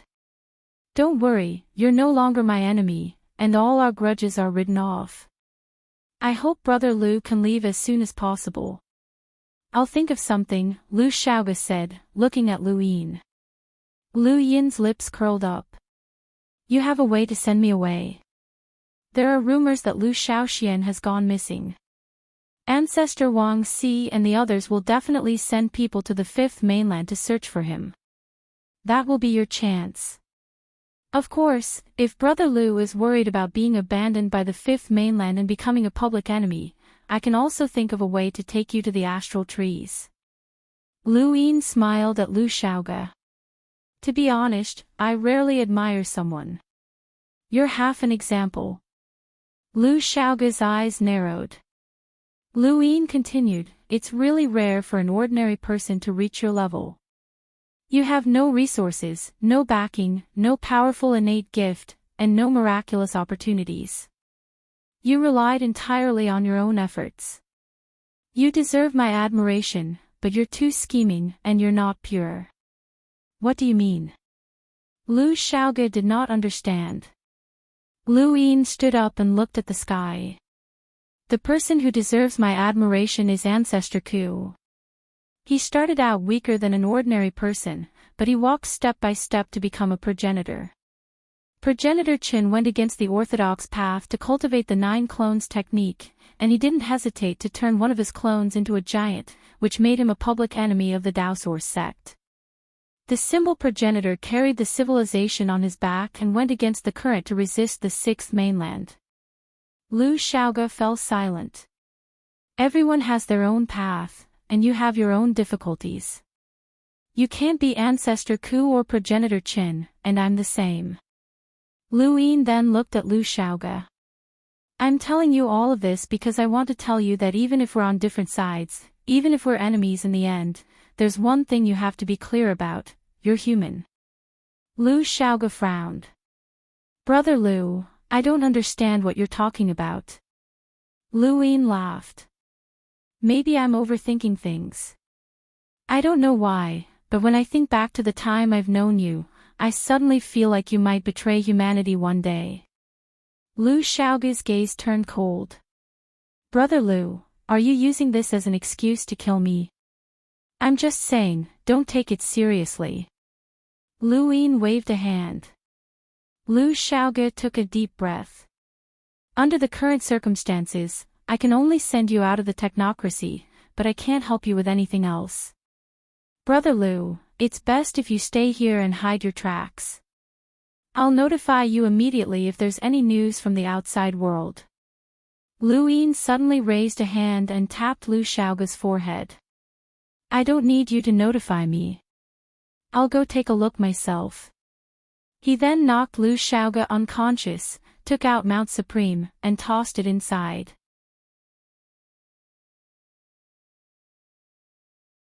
The Innerverse was the Great Eastern Alliance's territory. In other words, Bai Wuxian was very likely a member of the Great Eastern Alliance and possibly someone that Lu Yin knew. Lu Yin had asked Wang Wen to label the picture so that he could tell Bai Wuxian that the liquid bubble was in the Genesis Academy. Lu Yin knew how much the Neo-Human Alliance cared about the Black Crystal, but until now, perhaps only he and the Neo-Human Alliance knew that the liquid bubble was in the center of the Black Crystal. Although the head Inquisitor had taken away a complete Black Crystal, he might not have shattered it. Lu Yin was only trying to lure Bai Wuxian to the Genesis Academy and exhaust the Fifth Mainland's Neo-Human Alliance's strength to wage war against the Astral Tree's expeditionary force. The humans could not afford to have internal strife, and they had to at least drag the Neo-Human Alliance down with them. Moreover, through this move, they could also explore how deep the waters of the Founding Heaven's courtyard were.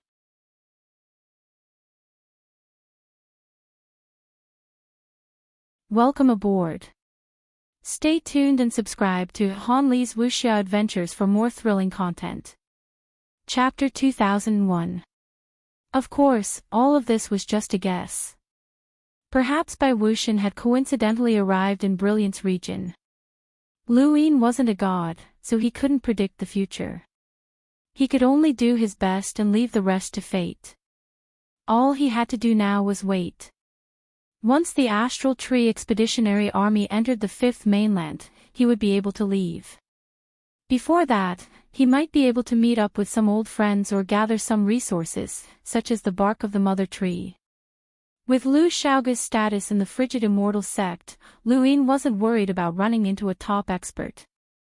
A few days later, Yu Chen found Lu Yin, but she seemed off. Lu Xiaoge, I know that Elder Shizi told you to keep an eye on me. I also know that you want to replace me and have a meteoric rise in the Frigid Immortal sect. I can help you, she said directly. Lu Yin felt strange. He had unintentionally replaced Long Qi in the Astral Tree, which had caused him to clash with Yu Qin. It could be said that Yu Qin had schemed against him for as long as he had stayed in the Astral Tree. Now, this woman had fallen into Lu Xiaoge's trap and even offered to help him. Why? Yu Qin clenched her fists, her expression unsightly. Bai Zheng, he actually found a half-martial ancestor and wanted me to become his maid. Bastard, what right does he have? He's just a servant, a traitor, and he wants me to become his maid. Bai Zheng. Lu Yin didn't recognize him. He hadn't seen this person when he had read Elder Green Apricot's memories, nor had he seen this person in the body of the elder who had protected Yu Qin. I'm the young master's maid, and I'll only be the young master's maid for the rest of my life. I won't serve anyone else. Lu Yin looked at her. How do you want me to help you? Yu Qin and Lu Xiaoge looked at each other and frowned. This person's gaze had changed. You're a little strange today. Lu Yin's heart skipped a beat. Lu Xiaoge could tell that it was him just by looking at his eyes. Yu Qin wasn't any less intelligent than Lu Xiaoge, and they were both very calm people who could see through people's eyes. Fortunately, they hadn't met before. I figured out some things. How do you want to deal with Bai Zheng? Yu Qin was curious about the change in Lu Xiaoge's expression, but when he mentioned Bai Zheng, her attention was diverted. I can't deal with him. He's a kind of flag. Even if the young master was still here, he still had to give him a certain amount of respect. The only thing I can do is to cooperate with you and raise your status. On the surface, I can be your maid, but we're cooperating. Lu Yin was puzzled. Why me? Yu Qin said helplessly, who else can I find in the Frigid Immortal sect? She stared into Lu Xiaoge's eyes again. He felt uncomfortable, but he did not avert his gaze. If he did, she would be even more suspicious. You and I are the same kind of people. In the starry sky of the trees, most cultivators only focus on cultivation, but you're different.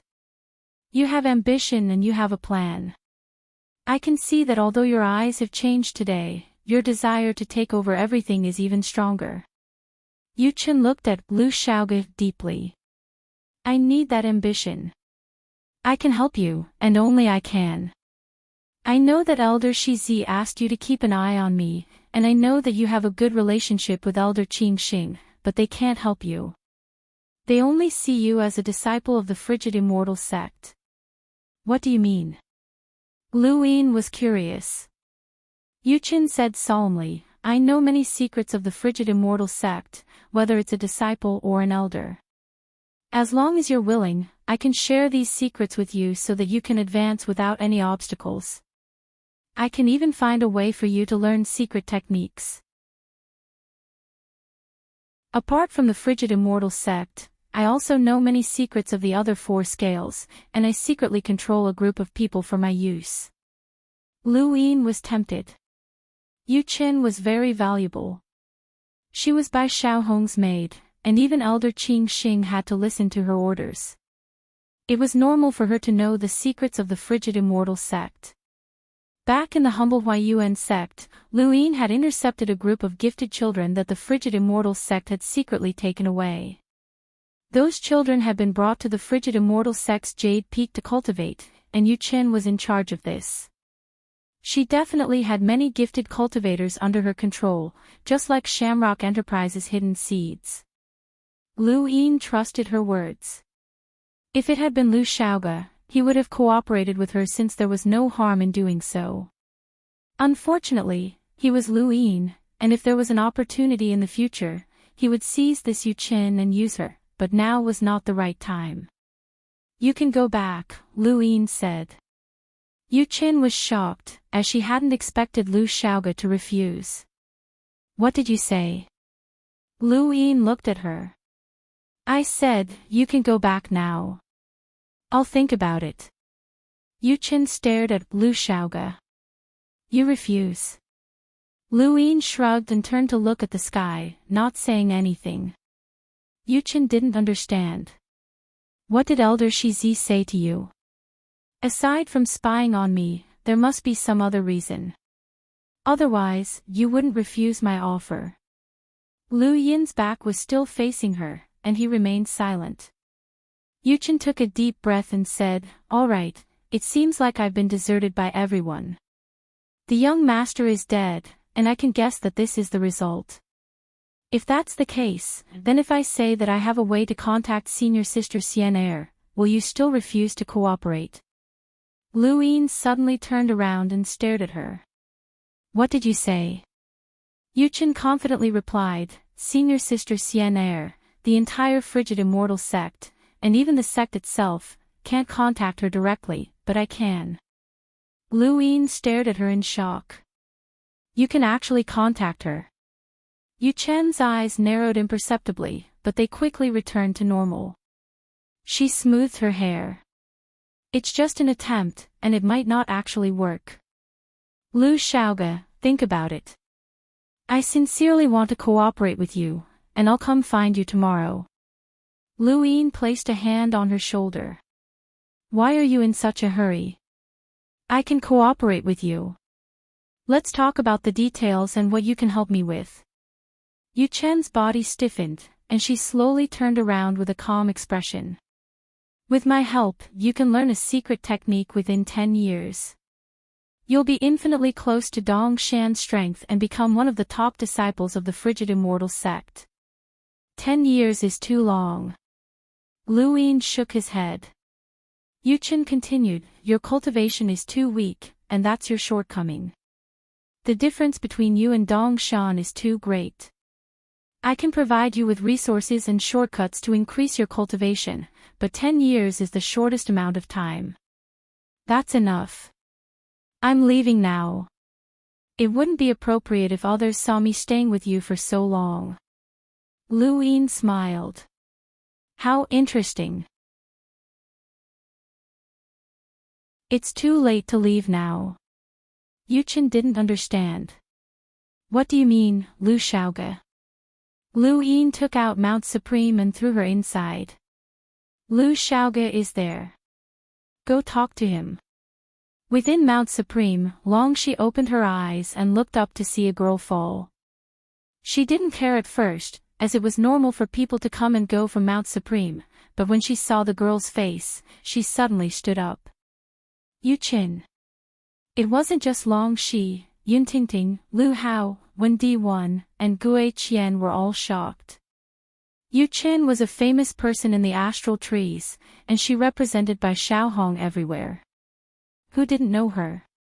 She and Lu Xiaoge were two different people. They didn't expect her to be thrown into Mount Supreme. Did that mean that Lu Yin had returned to the astral trees? Bang! Yu Qin crashed into a corner of Mount Supreme. Not far away was Lu Xiaoge, who was helplessly leaning against the wall and looking at her with interest. Yu Qin stood up in a sorry state, but when she saw Lu Xiaoge, her expression changed. She looked around at the incomparably large mountain range and the barrier that separated them from the rest. Where are we? Lu Xiaoge rolled his eyes. Lu Yin's personal prison. Lu Yin. Lu Xiaoxian. Yu Qin gritted her teeth and glared at Lu Xiaoge. Lu Xiaoge shrugged. Don't look at me, I was caught as well. Yu Qin was furious and looked up. Lu Xiaoxian, you despicable person. Let me go. Lu Xiaoge laughed. You're pretty smart, Yu Qin. You think you can leave after entering this place? Yu Qin panted and gritted her teeth. That despicable person. Bastard, he actually pretended to be you to trick me. Lu Xiaoge raised his brows. You have something to say to me. Let me guess, you've thought it through and are willing to cooperate with me. Yu Qin looked at Lu Xiaoge in shock. You knew. Lu Xiaoge sneered. You had no other choice. Yu Qin's expression darkened. It seems like you told him the conditions of our cooperation. It should be very valuable, or else he wouldn't have taken the risk to capture you at a time like this. What did you say? I'm very curious, Lu Xiaoge asked with interest, his eyes shining. Yu Qin didn't say anything, but she felt sullen. She had been played by her greatest enemy, and she didn't want to say anything. At that moment, Long Shi appeared outside the barrier. Yu Qin looked over and was shocked. Long Shi. Long Shi looked at Yu Qin and raised a hand. She could break through the barrier, but she didn't do so. Lu Yin clearly didn't want them to come into close contact. What happened outside? Why did Long Qi lock you up? Yu Qin looked at Long Shi strangely. Why are you here? Long Shi frowned. The ruler's realm. I was locked up here. That shouldn't be the case. Yu Qin was confused. Why would Lu Xiaoxian lock you up? Long Shi was confused. What did you say? What Lu Xiaoxian? Yu Qin looked at Long Shi and stared blankly for a while before laughing. So you don't know? Right, I remember now. He lost his memories. You were locked up here the entire time, so of course you don't know. Ha ha ha, retribution, retribution. He'll lose his memories for the rest of his life, and he'll never be able to remember the past. Long Shi stared at Yu Qin and tore through the barrier with a punch.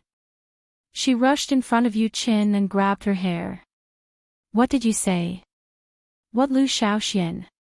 In the distance, Wen Yi and the rest also arrived and looked on in confusion. Yu Qin sneered. Didn't your Long Qi tell you that he's Lu Xiaoxian? Long Shi's eyes narrowed in disbelief. Yu Qin laughed maniacally. You rejected the young master and wholeheartedly admired Lu Xiaoxian. Do you think the young master doesn't know? Now, the Lu Xiaoxian you admire doesn't even care about you and locked you up here for years. How do you feel? Ha ha ha, retribution, retribution. Long Shi took a few steps back and seemed to have lost her soul. Long Qi, Lu Xiaoxian. How? Him. At that moment, Long Shi recalled every detail of her time with Lu Yin, including his appearance. Indeed, Long Qi and Lu Shaoxian were similar, but was he him? How was that possible?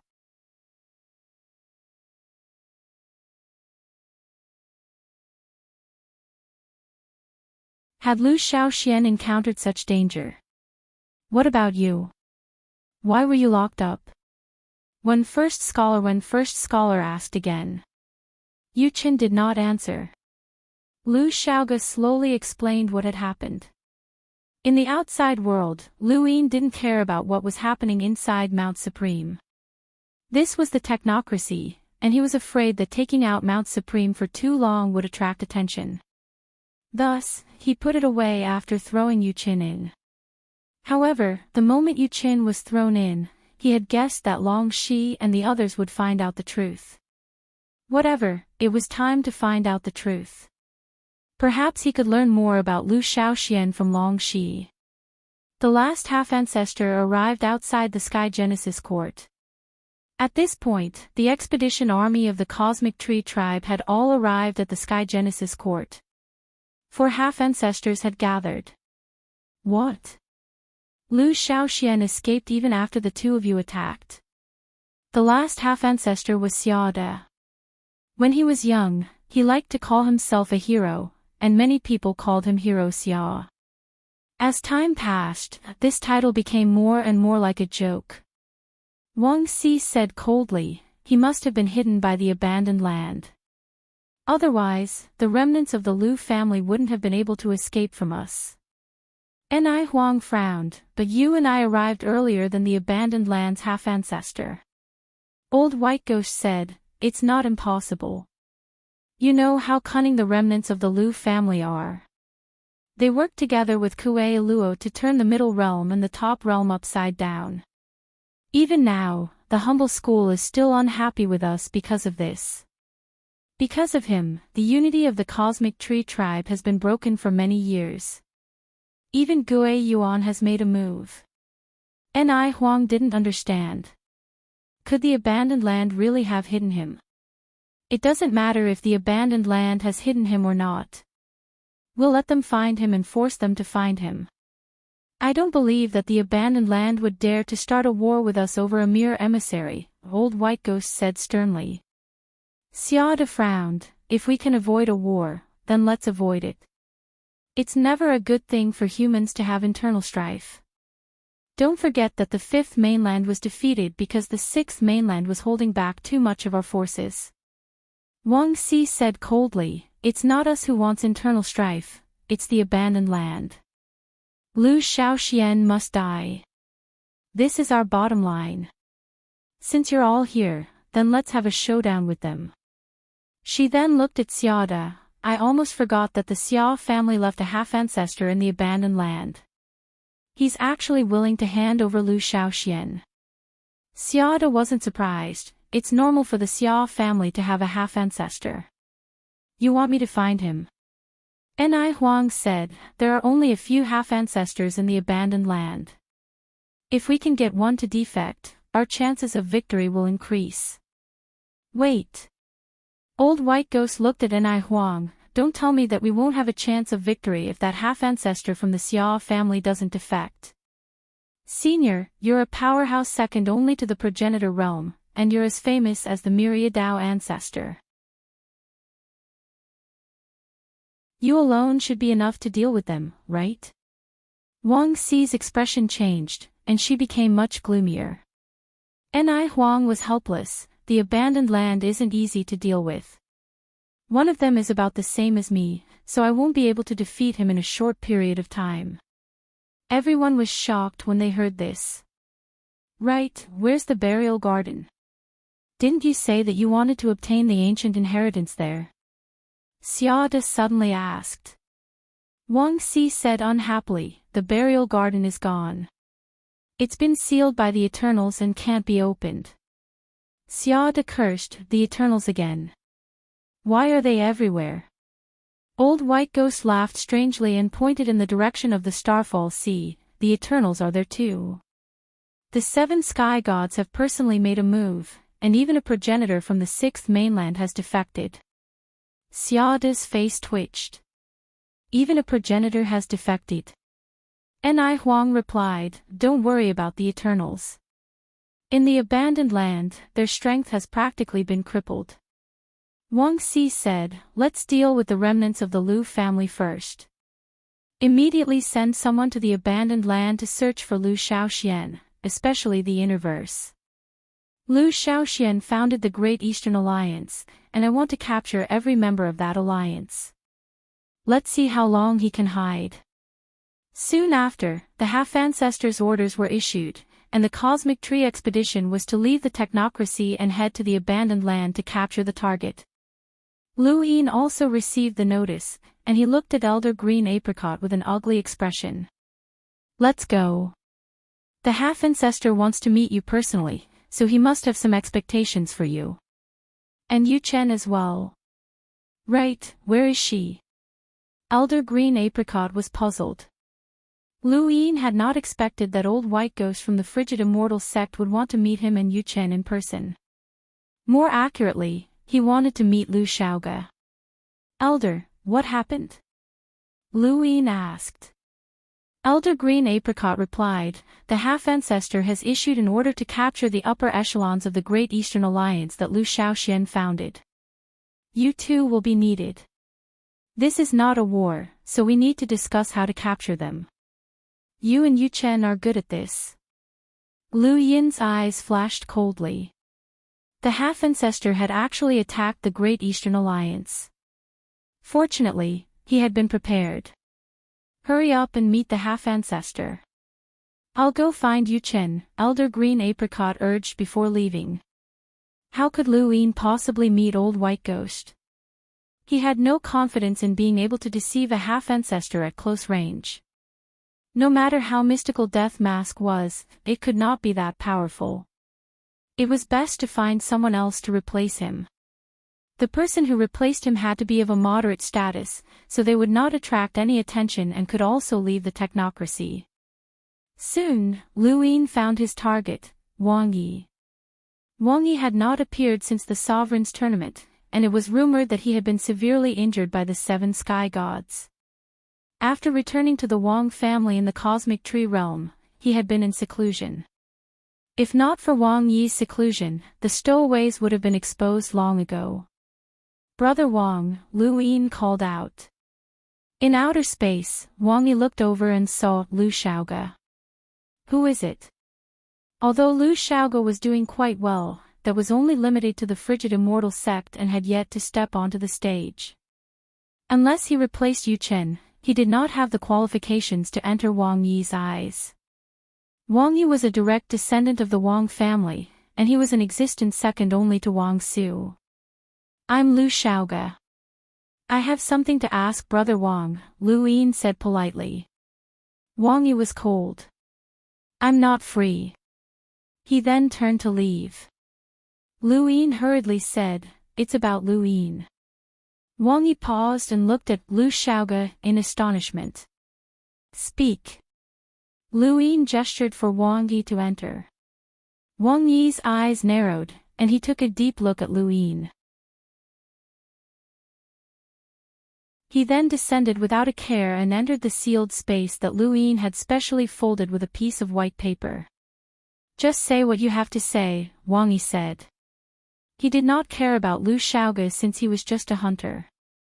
Lu Shaoge was scheming and had a sunken manner, but his cultivation had yet to reach the level of an enlighter. After all, he was a normal person, unlike Lu Yin, who had cheated the entire time. Actually, under normal circumstances, Lu Shaoge was already considered an absolute elite. He was 1 generation younger than the 10 arbiters, and if he had been in the 5th mainland's human domain, he would definitely have become a member of the Youth Council. He might even have reached the same level as the 10 arbiters. However, he was not that dazzling in the Cosmic Tree realm. This was especially true when facing Wang Yi, who even the 10 arbiters would find it difficult to resist. Lu Yin smiled at Wang Yi. Wang Yi frowned, and then he felt a sharp pain in his back before he lost consciousness.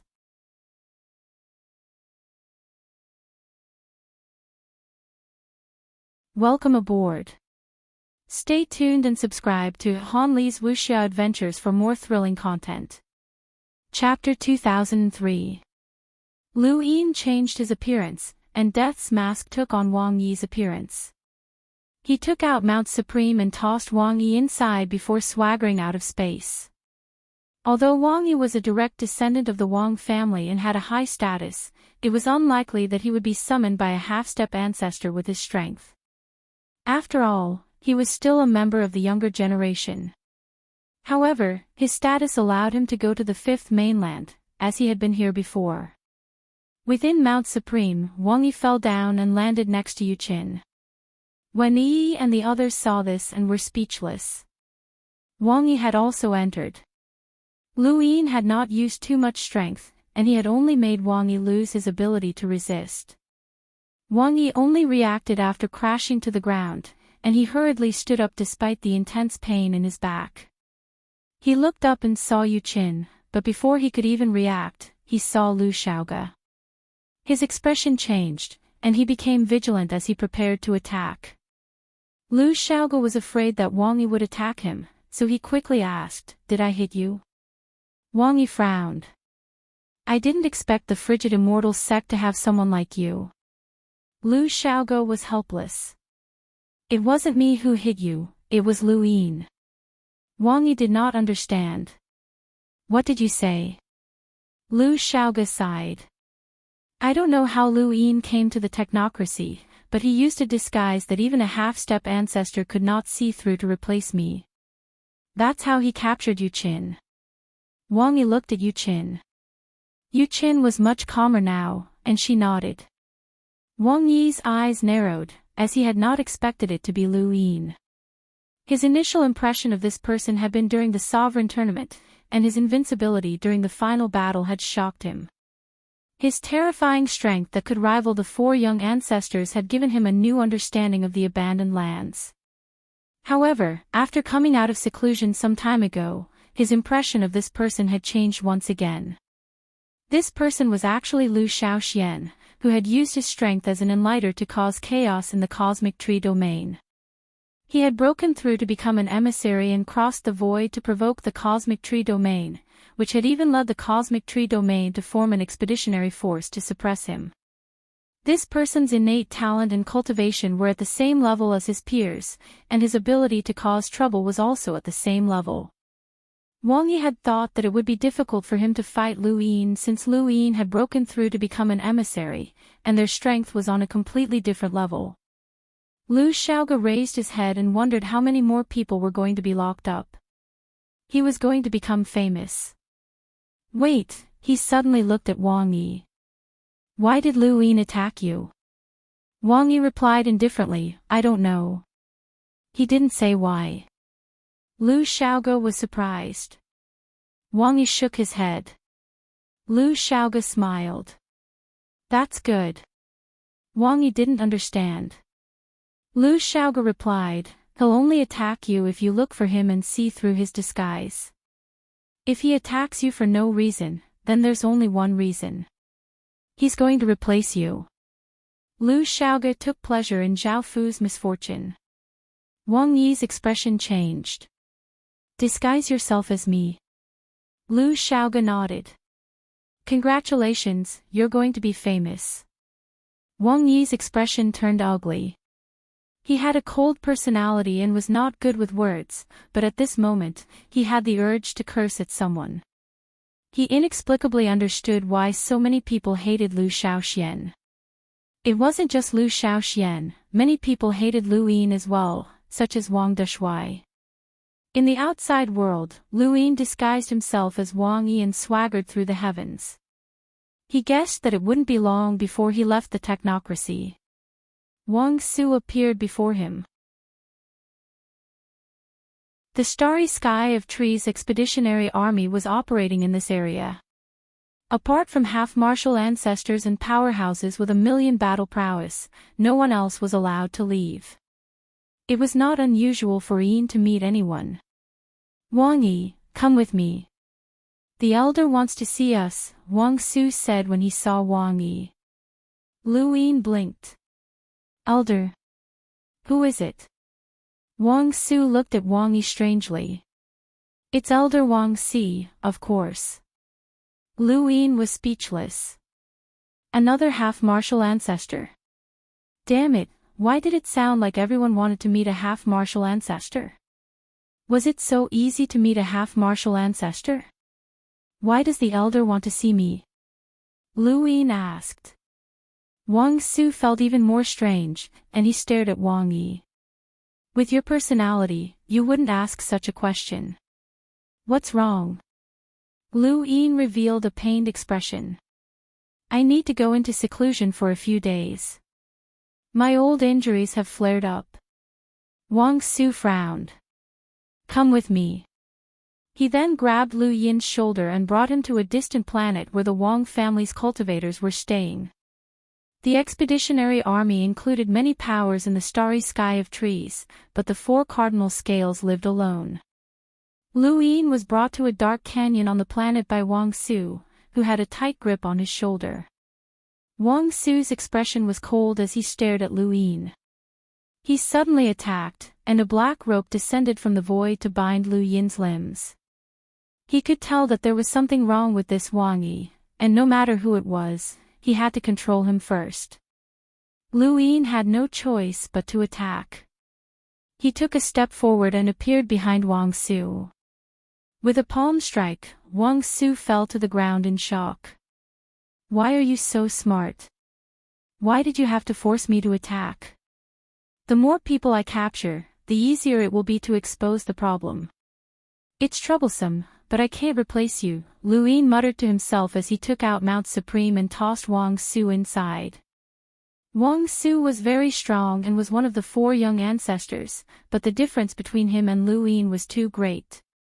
After capturing a few people, Wang Si requested to meet Wang Yi. Wang Yi could no longer continue his disguise, and he had to find the next person as soon as possible. The next person he found had to be of a lower status, and he definitely couldn't meet a half-martial ancestor. Lu Yin thought to himself as he put away Mount Supreme and walked out. Within Mount Supreme, Wen Yi and the rest were starting to get used to seeing Wang Su fall. Although they were surprised that Wang Su, one of the four young ancestors, had been captured, it wasn't that surprising when they thought about Lu Yin's strength. Wang Su quickly woke up and saw Wang Yi. He subconsciously wanted to attack, but Wang Yi said, "The one who attacked you was Lu Yin." Wang Su was confused, but he soon calmed down. So it was him. Wang Yi was cold and didn't want to say more. Wang Su looked at Yu Qin and Lu Xiaoge. What's going on? Lu Xiaoge explained once more. Wang Su's expression turned ugly, but he wasn't thinking about why Lu Yin had appeared in the technocracy. Instead, he was thinking about what had just happened. Was the difference between them really that great? Back in the ruler realm, there hadn't been such a huge gap. In the outside world, Lu Yin was traveling at an extremely fast speed across the planet. This planet wasn't considered barren, and there were a few bases for manufacturing machinery. Lu Yin quickly saw the Wang family's cultivators, and he saw a familiar figure, Wang Deshuai. Wang Deshuai was alone with his back against a mountain wall, and he seemed to be lamenting about something. His face was filled with sorrow, and there were obvious fist marks on his face that hadn't disappeared for some reason. He looked rather miserable. Even though I was banished to the Yin Mountain district for causing trouble, I'm still rather respected within the family. How could those bastards dare to attack me? Even the emissary elder has to be courteous to me when he sees me. No matter what, I'm still ranked in the top 10 of the Wang family's younger generation. It's all because of that long 7, it's Lu Xiaoxian. That bastard has tricked me time and time again. Time and time again. I was blinded by my infatuation. I actually recognized him as my boss and actually believed him. I'm so pitiful. Lu Yin approached and listened to Wang Deshuai's words. He felt rather apologetic, as he had indeed implicated Wang Deshuai time and time again.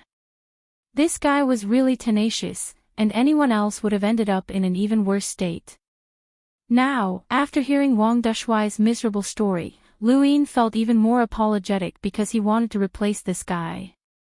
No one was more suitable than Wang Dushui. The Wang family hated him, and no half-martial ancestor would want to see him. As long as he pretended to be miserable, no one would suspect him. Furthermore, Lu Yin believed that this fatty had been brought here because of him, and he would definitely be brought to the fifth mainland. Furthermore, doing so would also allow him to bring this fatty away and escape from this abyss of suffering. Yes, escape from this abyss of suffering. When Lu Yin thought of this, his eyes lit up, and he walked over. Wang Dushui looked at Wang Yi, who was looking down at him from above, and he quickly stood up and smiled apologetically. "Young Master Yi, I didn't expect you to be here. Sorry for disturbing you. I'll leave now." Lu Yin sighed. "I'll try to be gentle." These were the last words Wang Dushui heard before he fainted. When he opened his eyes, he saw Wang Yi again. Wang Dushui blinked and stood up. His back was in intense pain, and he pitifully looked at Wang Yi. "Young Master Yi, why did you hit me?"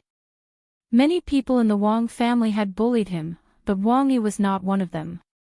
Wang Yi did not care about him at all, and neither did he care about the other Wang family members.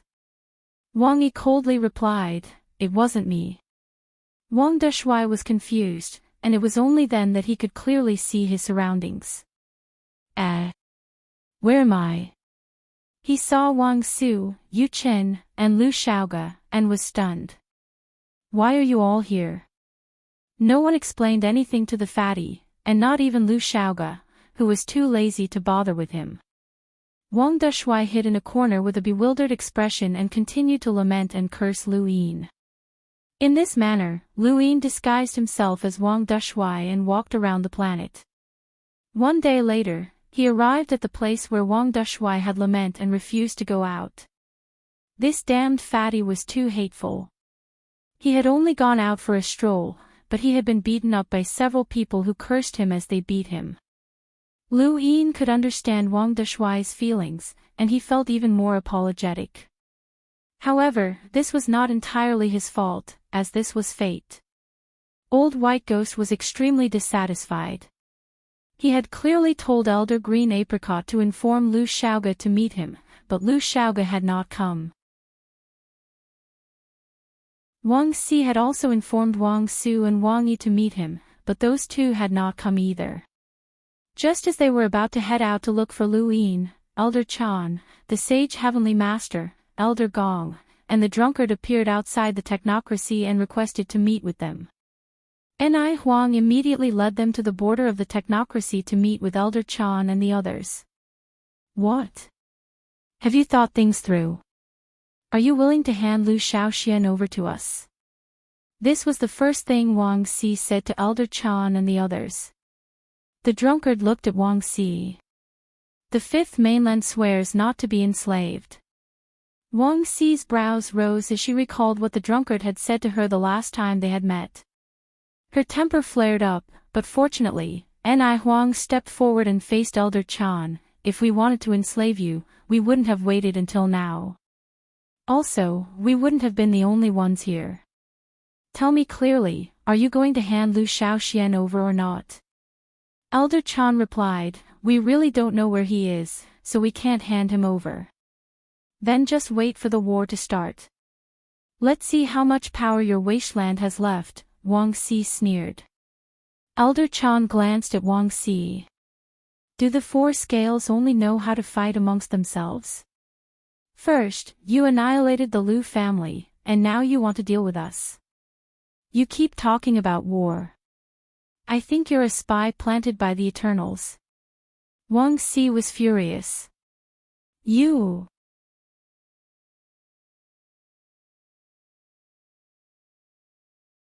Welcome aboard. Stay tuned and subscribe to Han Li's Wuxia Adventures for more thrilling content. Chapter 2004. Old White Host's cold voice rang out. "The wasteland can't be considered a war. You don't have the right to start a war with us.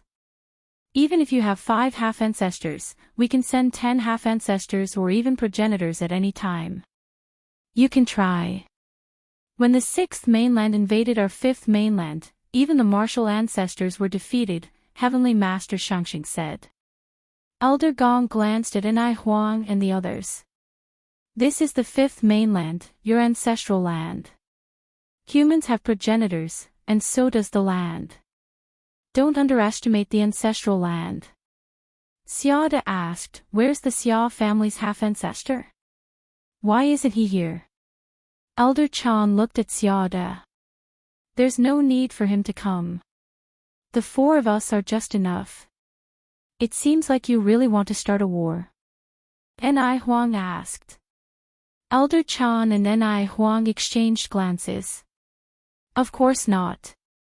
We're here to verify something. Did you notice anything amiss when you interacted with the Genesis Court? Enai Huang and the others didn't understand. What's amiss? Elder Chan answered solemnly, the Genesis Court might very well be the base of the Eternals. Wang Xi sneered, what a joke. If you think that you can save Lu Shaoxian by slandering him, then you're too naive. We're half-ancestors, not ants.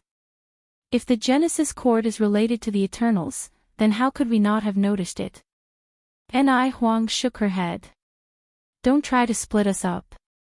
There's no need for that. You're too naive. Elder Chan activated his gadget and saw an image that Lu Yin had given him back then. The video showed the Corpse King's final words, return to the Genesis Court. Because of this video, the Hall of Honor sent people to investigate the technocracy. By chance, they went to a city, but their investigation was fruitless. However, this video is real. If you don't believe me, you can find a way to investigate it. Your families control various civilizations, so you should have your own technocracy, Elder Chan said. Enai Huang and the others grew solemn. Elder Chan wouldn't lie to them with a fake video. Wang Xi couldn't refute this. If the video was real, then was the Genesis Court really related to the Eternals? Otherwise, why would the Corpse King say, return to the Genesis Court? The image is real, but the Corpse King might not be, Old Bai said coldly. Elder Chan looked at him. This recording has existed for a long time. Right, it happened right before you met Lu Shaoxian at the dimensional battlefield. They went there because of this recording, and it was also at that time that we learned that Lu Yin was Lu Shaoxian.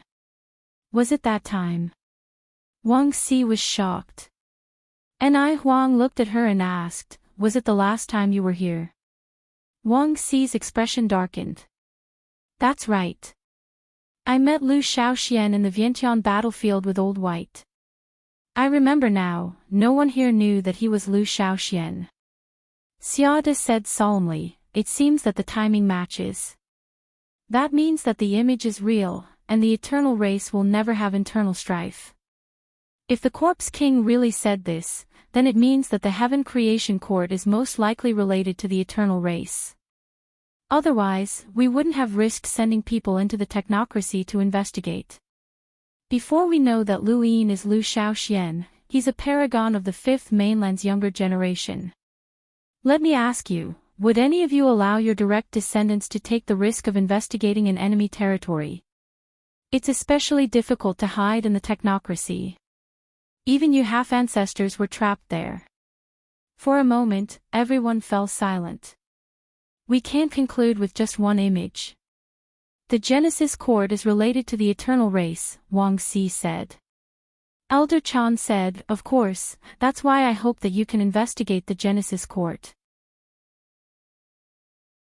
You were able to come to our part of the universe with the help of the Genesis Court, right? Then, when you reached an agreement with the Genesis Court might have already hidden clues about the eternal race. Lu Shaoxian is very important, and I understand your determination to capture him. However, the eternal race is even more important. You don't want to be schemed against by the eternal race one day. Ni Huang and the others looked at each other and thought back to the many strange things they had encountered during their negotiations with the Genesis Court over the distance of the New Sky Corridor. Especially Sage White's sneak attack on Wang Yun and the others, and the Genesis Court's hesitation and refusal to let them pass through the New Sky Corridor. Was this related to the eternal race? Could it be that they were erasing all traces of the eternal race at that time, to prevent them from being discovered? Was that why they were stalling for time? It wasn't impossible. At that moment, Ni Huang, Wang Si, Old Whitehead, and Xia De all thought of this possibility. Otherwise, how could they explain Sage White's sudden attack? How could they explain Dean Sen's hesitation? All of this made sense. For a moment, they all looked back at the Genesis Court and felt a chill run down their spines. In the distant Neoverse, Mu Tianluan returned to the adjudicator world and headed deeper into it. Mu Tianluan requests an audience with the adjudicator. What is it? Mu Tianluan said respectfully, Shamrock Enterprises Yiwang has died. I'm here to report. Who did it? Lu Yin, Mu Tianluan said. The reason? Mu Tianluan continued, we still don't know. Yiwang's death happened half a year ago, and news of it was suppressed until today. Adjudicator, Yiwang had 30 honor points, and he was killed by Lu Yin. Should we arrest Lu Yin and bring him to trial? You may, the adjudicator replied. Mu Tianluan respectfully replied, I'll go now. He then turned and left the adjudicator world, looking up at the peak of Realm Mountain. At that moment, Deqiu walked out of the adjudicator world and bowed when he saw Mu Tianluan. Greetings, adjudicator. Mu Tianluan looked at Deqiu. You're leaving. Deqiu replied, yes. A suspected Neo-Human Alliance stronghold has appeared. Mu Tianluan nodded. Go. Deqiu headed out of Realm Mountain. Mu Tianluan's eyes flashed coldly as he watched Deqiu leave. Consider yourself lucky. He then took out source boxes from his cosmic ring. The source boxes automatically lined up, attracting many people's attention. On Realm Mountain, many cultivators opened their eyes and looked in the direction of the adjudicator world. What's going on? Did someone attack Realm Mountain? It can't be another invincible Heizage, right? Li looked in the direction of the adjudicator world and saw Mu Tianluan. He hurriedly stepped through the void. Adjudicator, what's going on? Before he could finish speaking, a strange laughter rang out. So he really isn't here. Our trip from the cosmic tree realm was not in vain. The Hall of Honor will end today, ha ha ha ha. Li's expression changed. Who's there? Figures walked out of the sourcebox array in front of Mu Tianluan. The one at the front was one of the 7 sky gods, the ancient god. Behind him were the sorcerer god, the forgotten ruins god, and the undying god. 4 of the 7 sky gods descended onto Realm Mountain, causing the surrounding space to crack open. The Hall of Honor had experienced an unprecedented change. Ever since its establishment, no powerful enemy had ever infiltrated the Hall of Honor, not even when the ancient god had destroyed the array. Even the law node had been tacitly approved by Elder Chan. Now, the 7 sky gods had descended onto Realm Mountain, shocking the entire honor realm. Li looked at the ancient god and the 7 sky gods, and his scalp went numb. The undying god looked over, and Li's body turned to dust. Hurry up and attack. Realm Mountain is not simple. I sense a familiar power here, the ancient god said in a low voice as he stepped into the adjudicator realm. At the same time, the sorcerer god, the undying god, and the forgotten ruins god all entered. Mu Tianluan looked up as emissaries walked out one by one. They were all experts guarding Realm Mountain, and most of them were transformed humans. There were 6 of them, and this was the strength of Realm Mountain. The Hall of Honor had suppressed the 5th mainland not only because of Elder Chan, but also because they had many emissaries. Mu Tianluan sneered and stepped into the adjudicator realm. The moment the 7 sky gods appeared, Elder Chan, who was at the border of the technocracy, paled. Not good, Realm Mountain is under attack. He then looked at the Elysian Heavenly Master. Quickly send me to Realm Mountain. The Elysian Heavenly Master hurriedly set up a sourcebox array, as it was the only array that could instantly reach Realm Mountain. It will take time, at least half an hour. It's not easy to set up a sourcebox array. Elder Chan could only wait, and he secretly regretted leaving. He had been careless when the 7 sky gods had been destroyed, but he had forgotten that the 5th mainland wasn't the only one with the 7 sky gods' half-ancestor corpses. The Cosmic Tree Realm also had some. The Cosmic Tree Realm's expeditionary army had entered the 5th mainland, where the 7 sky gods were hidden. The everlasting experts could also come. At this moment, his heart was burning with anxiety. Realm Mountain couldn't stop the 7 sky gods, and there was more than one of them. Why had the 7 sky gods come to Realm Mountain? The 7 sky gods had not appeared for many years, and even if there were battles, they would stop when the time was right. They had only managed to break through Realm Mountain by destroying the array's nodes, but they had also been schemed against by Ancestor Hui. But now... why? At this moment, Realm Mountain was the weakest it had ever been. He wasn't here, Xiao Ming wasn't here, and neither was the head of Realm Mountain. Qing Ping also had to look after that thing. Could it be? Elder Chan thought of something, and his eyes turned red. He had underestimated the 7 sky gods' desire for that thing. What's going on? Ni Huang asked. Elder Chan looked at her and said in a low voice, the 7 sky gods came to Realm Mountain. Ni Huang's expression changed. The 7 sky gods. They're here as well. Elder Chan replied, the 7 sky gods here were destroyed when Burial Garden was sealed, so the ones attacking Realm Mountain should have come from your place. Xiado was puzzled. Why did they attack Realm Mountain? Elder Chan fell silent. He could only guess that it had something to do with the black crystal that Qing Ping had brought back. The Eternals seemed to care a lot about that thing, and they cared a lot about it beyond imagination. What exactly was it? Within the judgment world, the ancient god reached out and grabbed at the depths of the world. Qing Ping, come out. As soon as he spoke, the scale extended from the darkness and landed at the ancient god's feet. Judgment, laws, suppression. Do you have the ability to suppress me? That was Qing Ping's voice. The ancient god raised his head and placed his right foot on the scale. He stomped down hard, and his gray eyes turned green, then red. His aura continued to surge, and his eyes seemed to transform into a demon. A figure roared. This was the 4th transformation of the Reaper transformation, the Ghost Pupil transformation. Even the Gravekeeper of Burial Garden had to borrow the power of the Yellow Springs to fight against my half-ancestor incarnation. How could you have the ability to challenge me? Since you want to be suppressed, I'll suppress you. As he spoke, the scale beneath the ancient god's feet cracked open and extended into the darkness. There, a young and heroic face appeared. This person was the head judge, Qing Ping.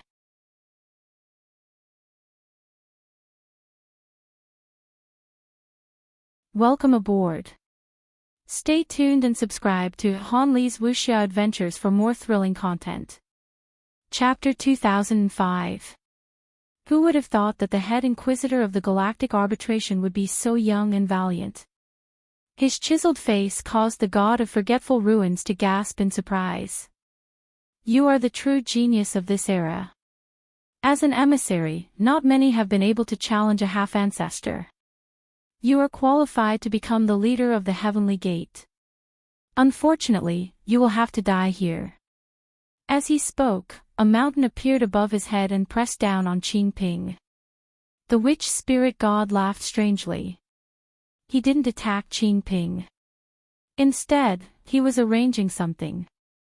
Undying God shook his head and sighed. Another genius is about to fall. I should cry, I should cry. Ring ring ring.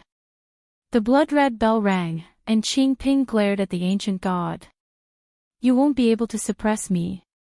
So what if you're challenging someone of a higher realm than you? Nobody can suppress me without using their true body. The crack in the scale grew bigger and bigger, but it was unable to completely shatter. The ancient god's ghostly eyes stared at Qing Ping.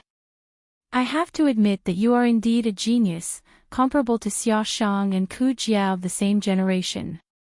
However, it all ends here. He then raised his right arm and jabbed out with his index finger. It pierced through the void and pierced through Qing Ping's body, causing blood to splash across the starry sky. There was blood at the corner of Qing Ping's mouth. His cold eyes changed. His pupils shrunk to the size of a needle.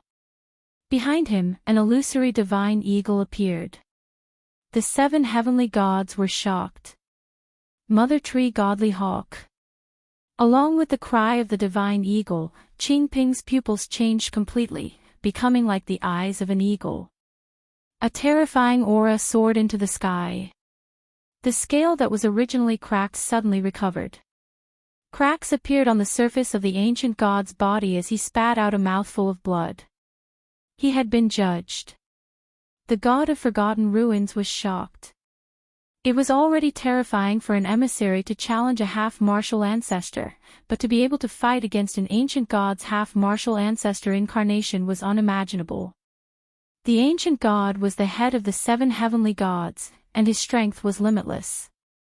Since ancient times, his opponents had only been those famous figures, such as Ancestor Qin, the symbol ancestor, and even more ancient times, the Netherworld ancestor, the Su ancestor, and so on. But now, Qing Ping had appeared. However, the ancient god did not use his inner world. He had only used the Corpse King transformation battle technique, which was less than 1/10 of his true strength. Qing Ping fought against the ancient gods, and the adjudicator world faced a massacre. The undying god sighed in regret as he slaughtered madly, causing the judgment world to turn blood red. Your Excellency, head judge. Qing Ping looked over and saw the shadow of death being torn to pieces. Qing Ping's expression did not change, but his eyes were extremely cold. Your head judge can't even protect himself. The god of forgotten ruins slammed his palm towards Qing Ping, and mountains came crashing down. Behind Qing Ping, the godly eagle spread its wings. I know what you want. Destroy it. After saying this, it did not attack the ancient gods and the 7 sky gods. Calm. E.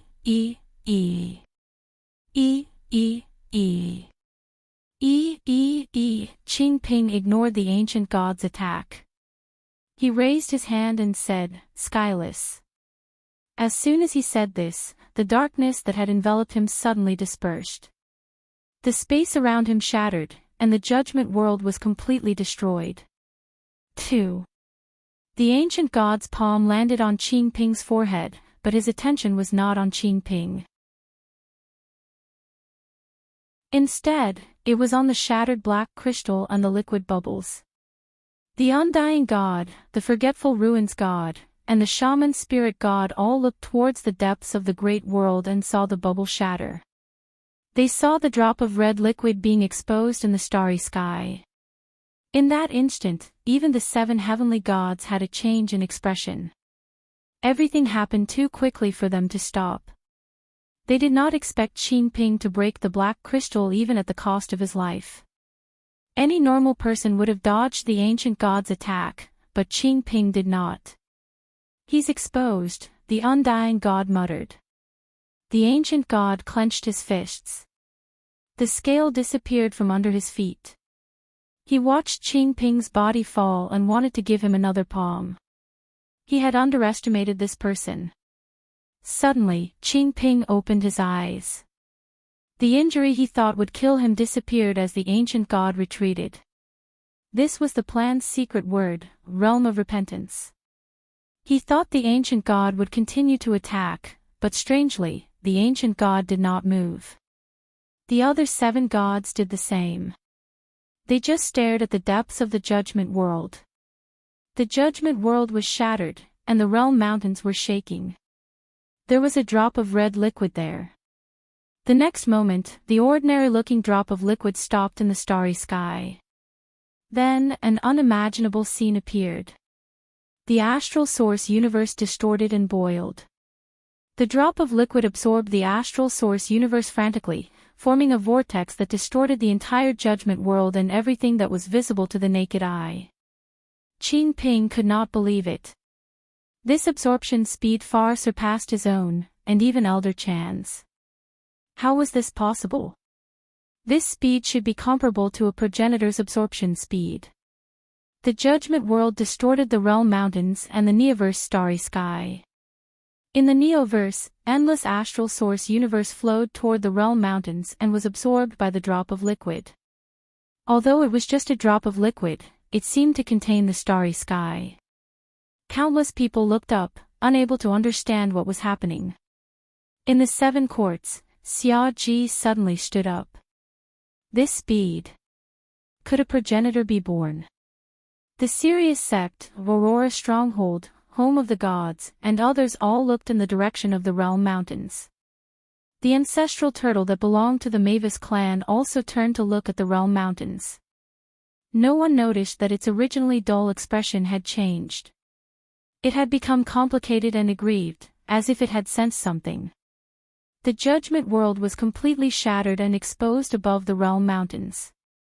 The sorcerer spirit god shouted, "Ready."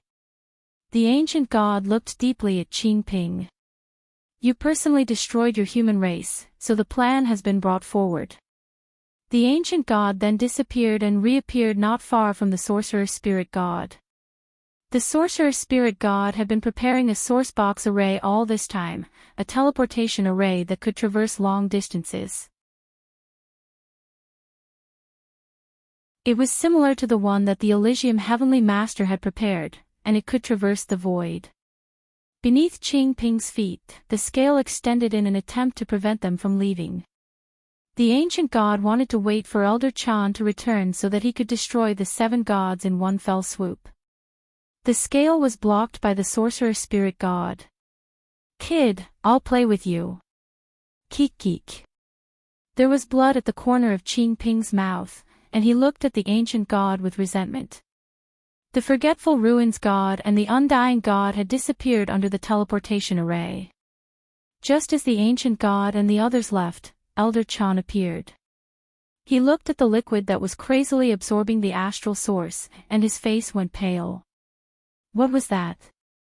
The sorcerer spirit god saw Elder Chan appear and felt helpless. This incarnation is going to be gone again. It's very difficult to obtain a half-ancestor incarnation. How troublesome. He then exploded without waiting for Elder Chan to act. Elder Chan and Qing Ping looked at each other. What's going on? Qing Ping looked at the liquid that was crazily absorbing the astral source. I don't know. The ancient god said that the plan has been brought forward. Elder Chan was confused. What plan? He was the ruler of the 5th mainland, and he controlled the Hall of Honor. However, the 7 gods were all progenitors, and they were all incredibly ancient progenitors at that. Their plans were not something that ordinary people could detect. The Neo-Human Alliance had been in the 5th mainland for so many years, so Elder Chan and the others naturally knew that they had a goal in mind. They had originally thought that progenitor Hui had plotted against them, allowing the 5th mainland to escape. Who would have thought that they still had a plan? At that moment, the astral source universe of the Neoverse was boiling. If the entire universe was compared to the sea, then the liquid on the realm mountain was the eye of the sea, and it was crazily absorbing the seawater. Elder Chan tried to stop it by attacking the liquid, but it was useless. At the same time, the undying god appeared in the Neoverse Black Street. This was where all the trash in the Neoverse gathered, and it was also where the brothels were located. Endless amounts of trash had been piled up in space for an unknown period of time. The undying god raised his hand, and the pile of trash that was large enough to bury an entire planet parted to reveal a black crystal. He casually waved his hand, and the black crystal shattered, along with the liquid bubbles. The liquid floated in space and then began to crazily devour the astral source. The Neoverse appeared in two different directions and began to devour the astral source. Ming Yan looked into the distance and saw the liquid devouring the astral source. What was that? The ancient god used a teleportation array to appear in another location in the cosmic sea. He raised his hand and pressed down, causing a black crystal to appear in the depths of the sea. He frowned as he looked at the black crystal. He then waved his hand, and the black crystal shattered to reveal the liquid bubbles. It's too hasty, but it should work. With a bang, the bubble shattered, and the liquid slowly floated. The void distorted as the endless astral source was absorbed by the liquid, and a gale engulfed the entire cosmic sea. Outside the fifth pagoda, Liu Yefei walked out and looked in that direction in shock. What's going on? Only those who had cultivated to the astral realm could sense the changes in the astral source universe. In the outerverse, in the future weave, a black crystal was also shattered by the Forgotten Ruins god. In the Neoverse, the cosmic sea, and the outerverse, a liquid appeared that was devouring the astral source at a frenzied pace. It was as if three progenitors were absorbing the astral source from the astral source universe. Ni Huang and the others naturally sensed the changes in the fifth mainland, but they did not understand what was happening. When cultivators cultivated, they absorbed star energy, and when they broke through to become an emissary, they absorbed astral source. This was common knowledge. The astral source universe was like the sky to cultivators, but now, that sky had suddenly collapsed. This was different from when the sixth mainland had changed its sky. No matter what the sixth mainland did, it could not do anything to the astral source universe. But at this moment, Ni Huang and the others sensed that something was amiss. The astral source universe was actually boiling and being drawn in. This was just the beginning. The technocracy was very far away from where the liquid had appeared, and only Ni Huang and the other half-ancestors sensed it. The other emissaries did not. But an hour later, a liquid appeared in the western weave of the outerverse and started devouring astral source. Next, liquid appeared in the innerverse chaos flow zone to the north. Another liquid appeared in the cosmic sea. Liquid appeared in the technocracy, and it was not far from where Ni Huang and the others were. They hurried over to check it out. Liquid appeared in the astral wilderness. Liquid appeared everywhere in the fifth mainland, and it covered the entire universe as it absorbed astral source. Even the emissaries could sense it, let alone the half-ancestors. What is that? The speed at which it absorbs astral source is comparable to a progenitor's. Xiaoda was shocked. Ni Huang's expression turned ugly as she tried to absorb the astral source, but none entered her body. All of it had been absorbed by the liquid. She also tried to attack the liquid, but it was useless. Her attacks did not cause any damage to the liquid. Try absorbing the astral source. Wang Xi and the others immediately tried. It's no use. We can't snatch it away. Thank you. Your beauty no longer belongs to me. Thanks to the brothers of Rainy Night Vision for their support. Thanks for your support, brothers.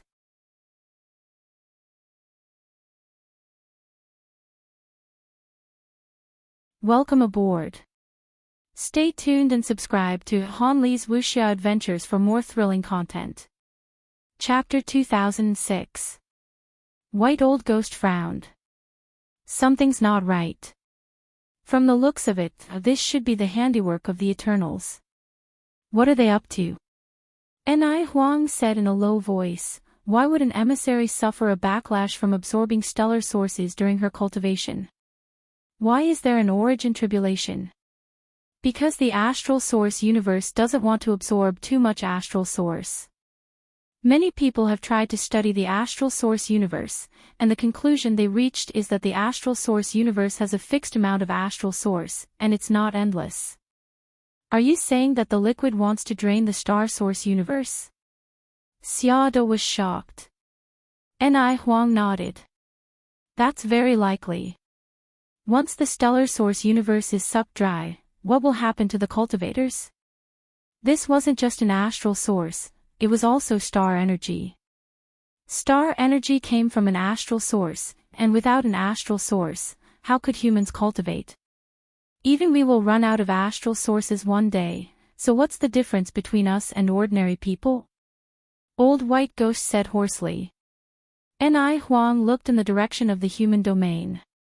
Something big has happened. Hurry and report this to the Patriarch. The fifth continent was in chaos.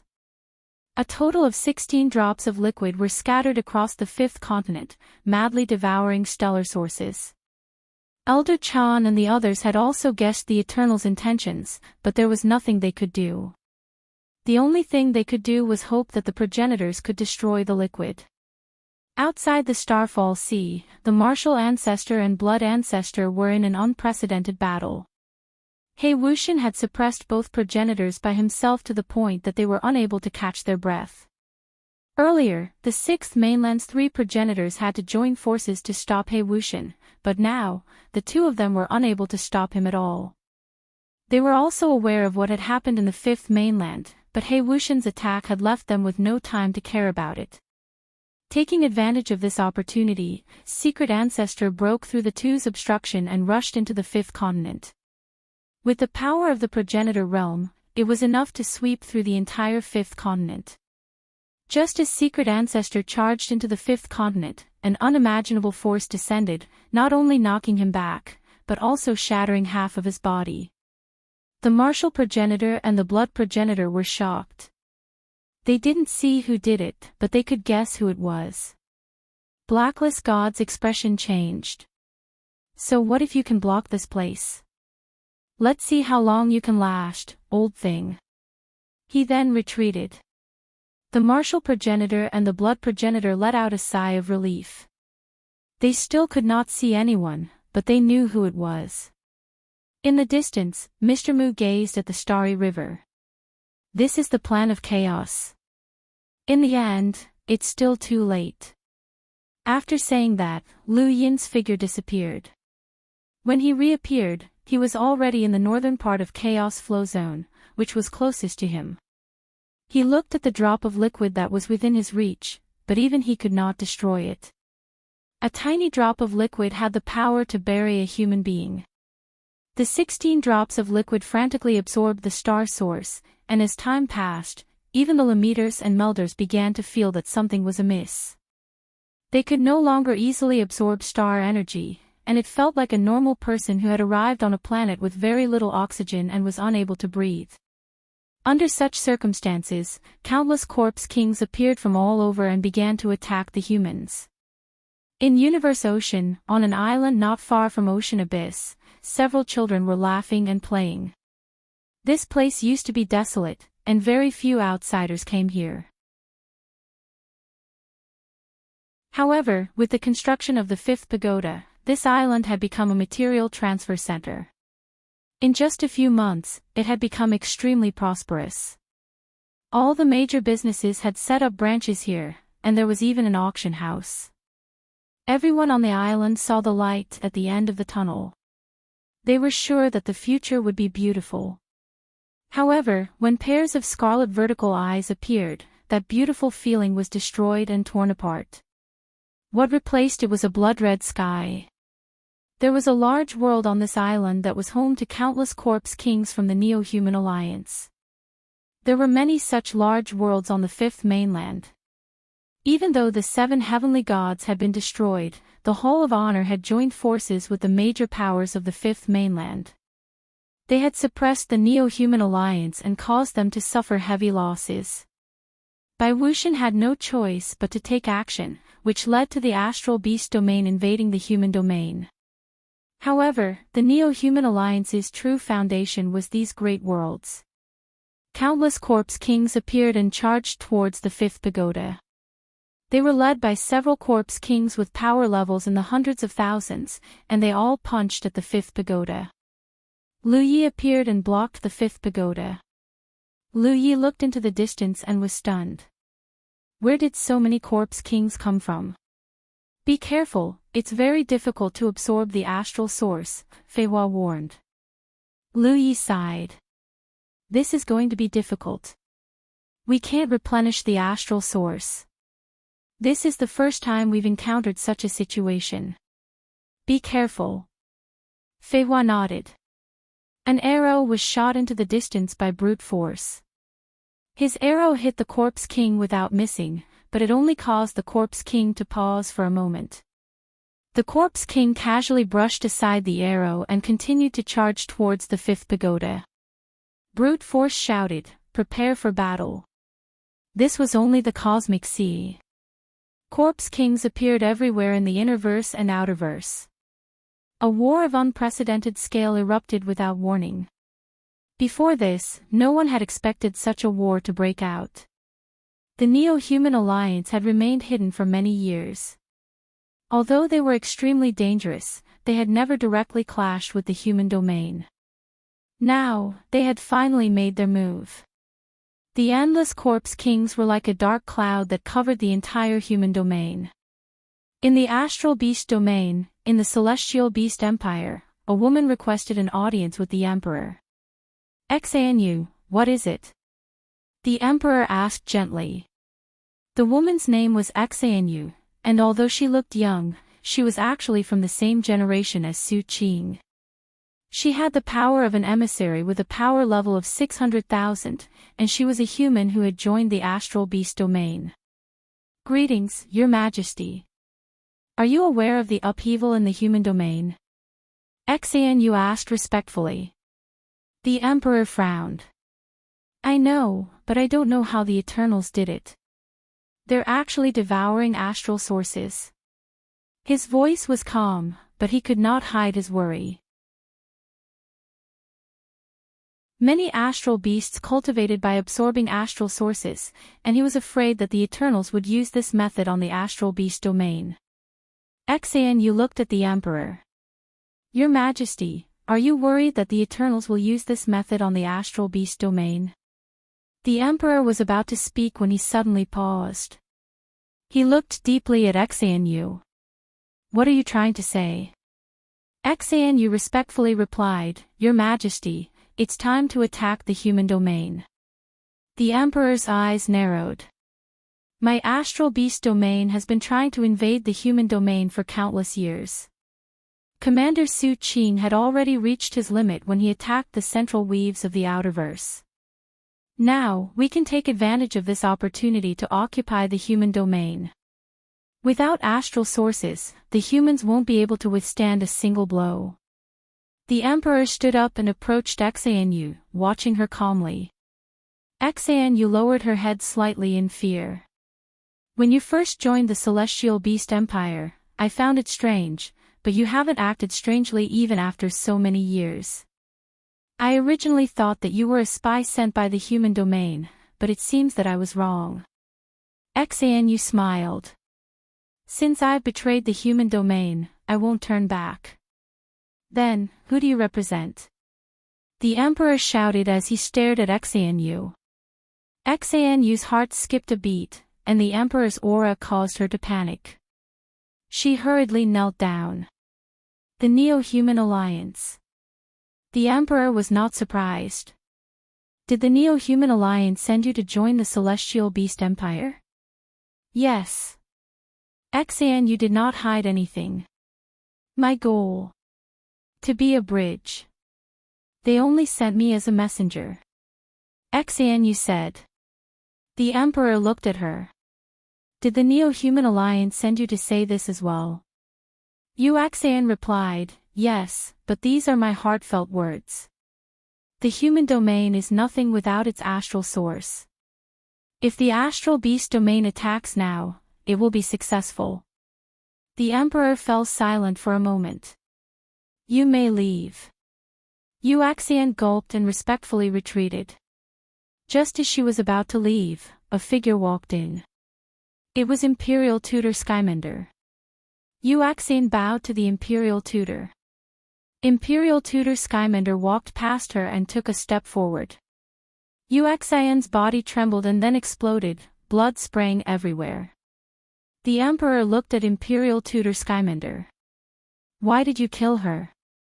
Imperial Tutor Skymender calmly replied, she wanted to use the Celestial Beast Empire. She deserved to die. The Emperor shook his head. She's right.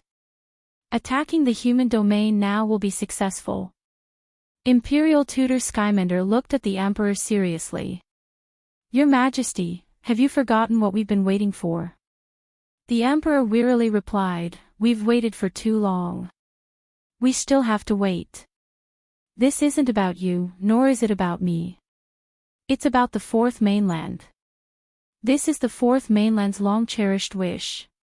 How can we be bewitched by the Eternals? He could use death chi. Your Majesty, the ordinary have you forgotten your ancestors? How could they resist the Corpse Kings? Have you waited for so many years just to destroy Once they ran out of star energy, there was no way to replenish it unless they used star crystals or star essences. The Emperor smiled bitterly. This was the most despairing situation. There's no need to be like this, Imperial Tutor. Countless Corpse Kings filled the universe. I understand, but Ni Huang and the others did not act. The Celestial Beast Empire will not interfere. They could simply leave these Corpse Kings to the expeditionary force. We also need the human domain to resist the Eternals. More importantly, they wanted to bring them out of the Technocracy court first. Spacecraft after spacecraft Elder Chan's words were not without reason. They were all cultivators from the Astral Tree Expeditionary really related to the Eternals. They had not been waiting for a war with the human domain. Be more danger. Instead, they had been waiting for a war against the Corpse Kings and did not display too much of a performance. Had not expected the outside world to change so drastically found it strange that Wang Su and Wang Yi had disappeared. He had tried to absorb astral sources, but it was very difficult. Old White Ghost was also had a similar liquid that was frantically devouring astral sources. Yu Chen had disappeared as well. To the human domain, although the Neo-Human Alliance had a large number of Corpse Kings, it would be the end of the world. They were still no match for the entire human domain.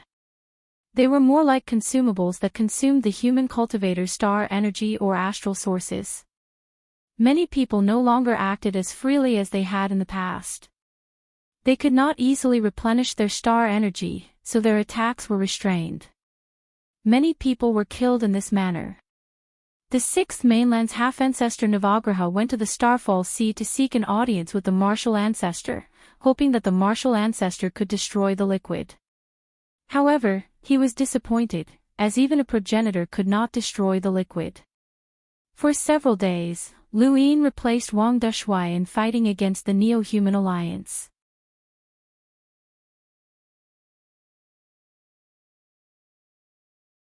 Welcome aboard. Stay tuned and subscribe to Han Li's Wuxia Adventures for more thrilling content. Chapter 2007. Emperor Ni and the other half-progenitors searched the Genesis court for clues about the Eternals' collusion, while Xia De kept an eye on the New Sky corridor. They had thought that the Fifth Mainland would rest after dealing with the Corpse Kings from the Neo-Human Alliance, giving them time to think of a way to destroy the liquid. However, the Starfall Sea changed drastically. The Corpse God, one of the 7 sky gods, had appeared, but he was not a half-progenitor. Instead, he was a corpse god in his true form, just like He Wuxian. His progenitors might spread throughout the universe, and he used his massive body to forcibly widen the gap between the Starfall Sea and the Fifth Mainland. The Eternals launched a large-scale attack on the Fifth Mainland. The first to bear the brunt of the attack were the armies of the Fifth and Sixth Mainlands that had been stationed at the border of the Starfall Sea. An endless number of Corpse Kings charged in, bringing with them slaughter and despair. Aside from the ordinary Corpse Kings, there were no less than 5 half-progenitors. One of them was a human, while the other was an astral beast. The appearance of 5 half-progenitor Corpse Kings overturned the situation of the Eternals in the Fifth Mainland, especially since the Corpse God was blocking the entrance to the Starfall Sea. Not even the martial progenitor and blood progenitor could break through his body. As a result, more and more Corpse Kings surged in. Young Emperor Qing's scalp went numb. Many of these Corpse Kings were experts.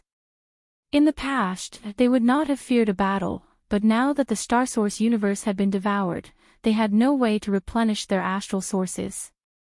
Once they ran out of astral one sources, imprint represented they could the only death of a wait for cultivator, death, and spacecraft He could not continued to accept such a explode. death, And he wanted Technology to flee. was not very useful Not in this too sort of far war, away, and the Shigu explosion of a shouted, spacecraft young meant Emperor that many Qing, people had died. fleeing in the face of battle In as the a starry traitor. sky, corpses Young piled Emperor up like an Qing ocean. glared angrily at him. A gray dot You pierced don't want through to the die sky. either.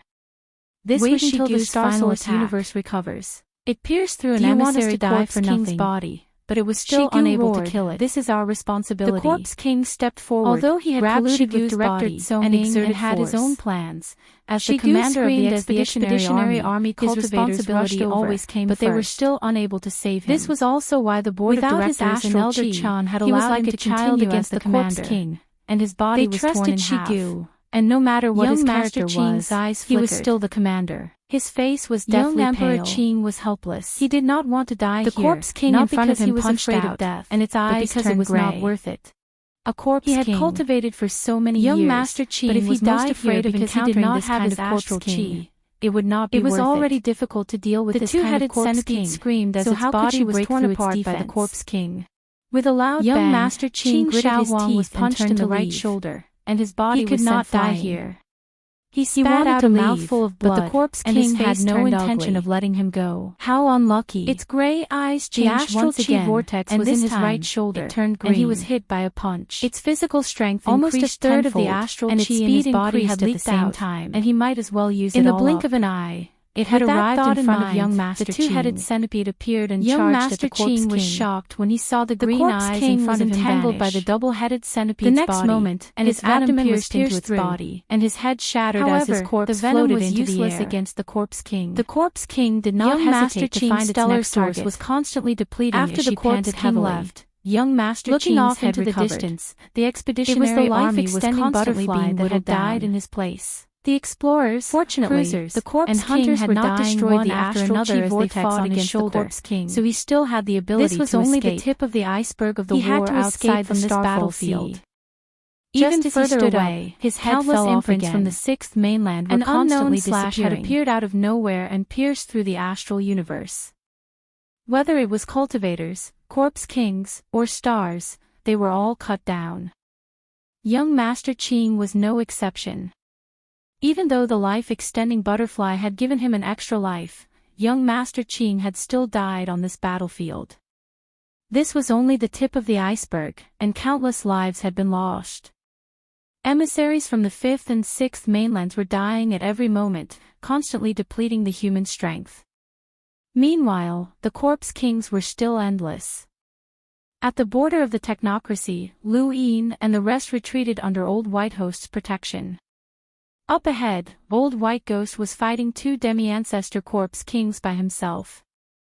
This was Lu Yin's first time seeing demi-ancestor corpse kings outside of the 7 sky gods and the 12 marquises. Just how many experts did the Eternals have? Old White Ghost could not withstand the attacks of two demi-ancestor corpse kings at all. One of the corpse kings had already used the green eyes transformation, and if it increased its power by another level, Old White Ghost would definitely not be able to hold on. Lu Yin had not expected the situation to develop to this point. The Eternals were invading on a large scale. Did the humans have any hope? Ni Huang arrived, and at the same time, an astral beast appeared in the distance. Its roar caused the stars to change color, and the originally dark sky turned golden. Everyone, retreat. Wang Shang barked as he led the expeditionary army from the astral trees back to the technocracy. Elder, where are we going? Someone asked. Wang Shang answered, return to the astral trees immediately. Lu Yin was stunned, and he subconsciously asked, what about here? Wang Shang glanced at him. This is a matter for the abandoned wasteland. We can't stay here and wait for death. Lu Yin's expression sank as he looked into the distance. Although he did not know how many corpse kings had entered, Elder Chan and the rest had not come to deal with the demi-ancestor corpse kings. They were definitely attacking somewhere else. In other words, Ni Huang and the rest were helping Elder Chan, and the rest share some of the pressure from the Eternals. If they left, then this place would be in trouble. The sixth mainland only had 3 demi-ancestors, so the astral beast domain could not possibly help. No, Ni Huang and the rest could not leave. Wang Shang left and headed to the rear of the expeditionary army to defend against any corpse kings that might appear. This place was very close to the technocracy, which was equivalent to the border. The corpse kings had no intention of charging into the technocracy, so the expeditionary army was very safe. Lu Yin took out his gadget and contacted Wang Wen. Wang Wen shouted, "Your Highness chess piece, you've finally appeared. This is troublesome. I received news that the Starfall Sea has been broken, and the Eternals have invaded." Lu Yin replied, "I know. Assemble immediately. Gather the Great Eastern Alliance's army and return to the Blazing Mist Flow Zone. The army has already been assembled.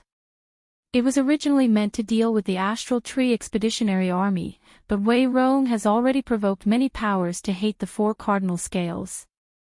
Now, all our efforts have been for nothing." Wang Wen was helpless. "How's the 5th pagoda?" "I've contacted them. They're stable for now. Now, we just need to see if the Starfall Sea's border can withstand the Eternals' attack." The possibility of that happening was not high.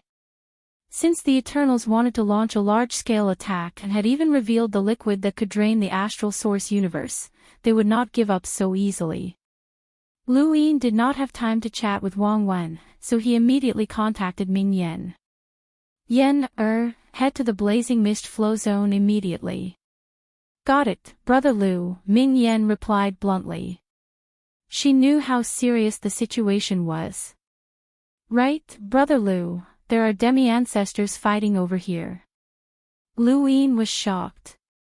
"Are you alright? Hurry up and leave." "Yes, don't worry. I'm fine. I'll leave immediately." Lu Yin ended the call. Sure enough, the 7 sky gods and the new corpse kings were enough to deal with the human domain's demi-ancestors. If Ni Huang and the rest left, then the power would not be equal. He could not let Ni Huang and the others leave. This was a disaster for the entire human race, not just the 5th mainland. If the 4 Wei scales wanted to form an expeditionary force to kill him, then they would have to deal with the Eternals first. Lu Yin sent a message to Elder Chan and Kuei Luo. He then looked at the various spacecraft carrying the expeditionary force and clenched his fists. "Sorry, let's all go down together. Fatty Wang, come and get some water," a cultivator from the Wang family shouted from afar. The cultivators all had relaxed expressions, as they did not care about the 5th mainland's calamity. In fact, if Lu Yin had not fled to the 5th mainland, they would not even know what was in the abandoned wastelands. To them, this place was just a wasteland. Lu Yin smiled. "All right." He then walked over to the Wang family cultivator and poured him a cup of water. "Not bad. Go and get us some water," the cultivator said. The spacecraft was getting closer and closer to the technocracy. Lu Yin said, "I'll pour a cup for the elder first." "Oh, smart. Go ahead." Lu Yin walked over to the Wang family elder, who was the strongest person besides Wang Shang and had the strength of a 3rd tribulation cultivator. The elder frowned impatiently. "No need. Move aside." Lu Yin walked over to him. "Elder, do you hate Lu Shaoxian?" Everyone looked over in surprise, not understanding why Wang Dushui would ask such a question. The elder looked at Lu Yin strangely as well. "Why do you ask?" Lu Yin smiled. "That depends on how much strength I use." "What?" The elder did not understand. Lu Yin then disappeared and the elder fell unconscious. Wang Shang had gone to the back to protect them. The strongest person on the spacecraft was this elder with 3 tribulations, but he was useless against Luin and was easily knocked unconscious. Following that, Luin knocked out all of the Wang family cultivators on the spacecraft and threw them into Mount Supreme. At that moment, it began to rain on Mount Supreme, and one person after another fell down. Wang Deshui stared blankly at the person who had fallen in front of him. Elder. Then, one person after another appeared above his head. They were all cultivators from the Wang family. Lu Xiaoge was stunned. Had Lu Yin gone crazy? What was he doing? No one understood what Lu Yin was doing, and all they could do was stare blankly at the sky.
Welcome aboard. Stay tuned and subscribe to Han Li's Wuxia Adventures for more thrilling content. Chapter 2008. This ship was empty, and Lu Yin went to the next one. His luck was really good. The Xia family's 6th tribulation elder had stayed behind like Wang Shang. Lu Yin pretended to be that elder from the Wang family, found the Xia family's elder, knocked him out, and threw him into Mount Supreme. Yu Qin, Wang Su, Wang Yi, and the rest recognized him. This time, it was the Xia family. Xia Taili was sprawled on the ground in an unsightly posture, and Luo Zhong had not escaped either. It was only Xia Luo that Lu Yin recognized, but there was no time to catch up since they were all going to be locked up. Strangely, Xia Shenfei wasn't there, and Long Tian didn't seem to see him either. Didn't he say that everyone was here? Not long after, it was the White Dragon clan's turn. They didn't send a 6th tribulation expert, only Long Kuei. Long Quan should have been there, but unfortunately, he was dead. Long Kuei crashed into Mount Supreme and looked around blankly. You woke up pretty quickly. The others haven't woken up yet. Wang Deshui was surprised. Lu Xiaoge smiled. This is Elder Long Kuei from the White Dragon clan. He's on good terms with Lu Yin. Long Kuei was confused. What Lu Yin? Where is this? Wang Deshui obviously knew Long Kuei and had interacted with him more than once. Long Kuei was stunned. You were all captured by Long 7. It's Lu Shaoxian, Wang Su said coldly. She wasn't in a good mood. She had been tricked by Lu Yin in the ruler realm, and she had been captured not long after coming out. It was too embarrassing. Fortunately, that person was Lu Shaoxian, one of the 7 heroes. Long Kuei was speechless and smiled bitterly. The great expeditionary army wanted to kill Lu Shaoxian, but in the end, they were all captured by him. What a joke. 7th bro is amazing. Fatty Wang, said that no one can fight against him, Wang Deshui roared, giving Long Kuei and the others a fright. Wang Yi glanced at him. He was a fence-sitter. The expeditionary army in the astral tree realm was made up of the 4 sides Libras and a group of independent cultivators. The Lu family and the Nong family from the Central Plains were supposed to come, but they hadn't arrived yet. Only the 4 sides Libras had been brought to the technocracy to train. The independent cultivators weren't qualified, so a portion of them had been sent to search for Lu Yin. Finally, it was the Bai family. This time, things were a little more troublesome. Elder Xing from the Bai family had not left and was instead overseeing the spacecraft. 2 6th tribulation origin stage experts were guarding the back, while Elder Xing, a 7th tribulation origin stage expert, was guarding the front. This made sense, but it made things difficult for Lu Yin. Lu Yin had no way of dealing with a 7th tribulation origin expert, especially since the Second Night King was also present. Lu Yin did not know what the Second Night King's stance was, nor did he know if the sealed cage technique was effective. He had not seen the Second Night King's reaction. Lu Yin was a cautious person, and anything that he wasn't clear about would be treated as something that was out of his control. If that was the case, then the frozen immortal sex flying ship would have Elder Xing, who had undergone 7 origin tribulations, as well as the Second Night King, whose strength was close to that of a half-martial ancestor. How would he deal with him? Perhaps even the Second Night King would recognize him. He then took out the candle that he had obtained from the Violet God and lit it up. Above his head was the egg that Celestial Do had given him, and he grabbed the river Styx with one hand. To his left was the time-withering wood. After taking a look, Lu Yin relaxed. With his current equipment, even a half-ancestor would not be able to easily catch him. When he thought of this, he reverted to his original appearance and looked outside the spacecraft, his eyes turning into runes. Boom! The spacecraft exploded. In the distance, Wang Shang and the Xia family's elder were shocked and hurriedly looked over. Lu Yin sat within the spacecraft and smiled brightly at Wang Shang through the shattered hole. Wang Shang stared blankly at Lu Yin, his mouth hanging open. Lu Shaoxian. The Xia family's elder was confused. Lu Shaoxian. Him. Wang Shang's expression turned from confusion to ice. Lu Shaoxian, why are you here? He waved his hand, and a gale tore the spacecraft apart. Not a single cultivator from the Wang family could be seen. At the same time, the frigid immortal sect spacecraft stopped in front of Lu Yin. Elder Xing and the other cultivators from the frigid immortal sect looked behind them. Lu Yin turned around and smiled at them. Long time no see, everyone. I heard that you were looking for me. The starry sky was silent as everyone stared at Lu Yin in a daze. They could not understand what was happening. Why was Lu Shaoxian here? And where was the Wang family? Where were the Xia family and the White Dragon clan? Where had they all gone? Within the frigid immortal sect spacecraft, Stoneheart stared at Lu Yin, full of battle intent. He had once made an agreement with Lu Shaoxian that he would never break through to the second origin tribulation, but that was only if Lu Shaoxian died. Now that Lu Yin's identity had been exposed, Stoneheart was no longer restricted. After his battle with Lu Yin in the top realm, he had easily broken through and was now at the third origin tribulation. He could not wait to fight Lu Yin again. Not far from Stoneheart, someone stared blankly at Lu Yin's smiling face. His entire body turned cold, and a fear that came from the bottom of his heart made him tremble. It's him, it's him. It's really him. Lu Shaoxian is still alive. Why? Why isn't he dead? The second Night King was indeed in the spacecraft, and when he saw Lu Yin's smiling face, he knew that everything was set in stone. After following Lu Yin for so long, the second Night King understood him very well. Since he had shown himself and smiled like that, the situation was definitely under his control. At the very least, nothing would happen to him. The second Night King's eyelids twitched when he saw the equipment around Lu Yin's body. The Styx River, the time-withering wood, and that candle that could unleash attacks with rune lines that were similar to his own strength. These were all top-notch external items, and there was also the futon under his butt. If anything went wrong, he could just sit down and disappear. Who could deal with that? He was too cautious. After a brief moment of silence, Lu Yin spoke up first. Aren't you all looking for me? Since I'm here, I'll be your coolie. The fifth mainland is far away, and the stars are boundless, so there's no need to trouble you all. I, Lu Yin, will take care of everything. I'll bring the Wang family, Xia family, and White Dragon clan on a tour of the fifth mainland. His words woke Wang Shang up, and he berated, What did you do, Lu Shaoxian?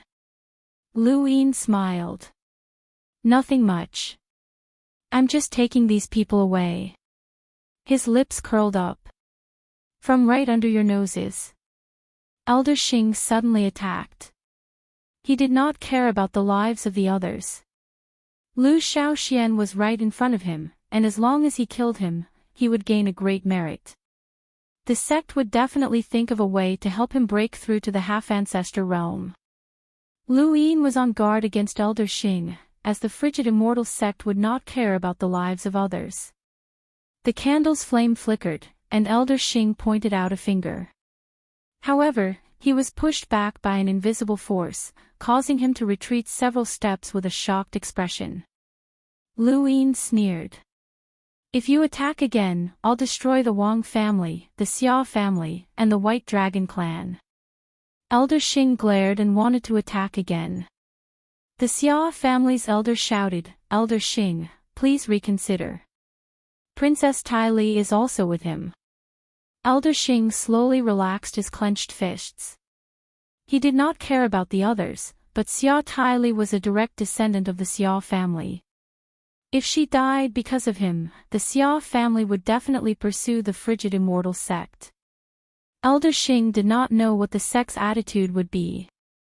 Logically speaking, the sect would definitely punish him openly and reward him secretly, but he might not be able to handle the Xia family's revenge.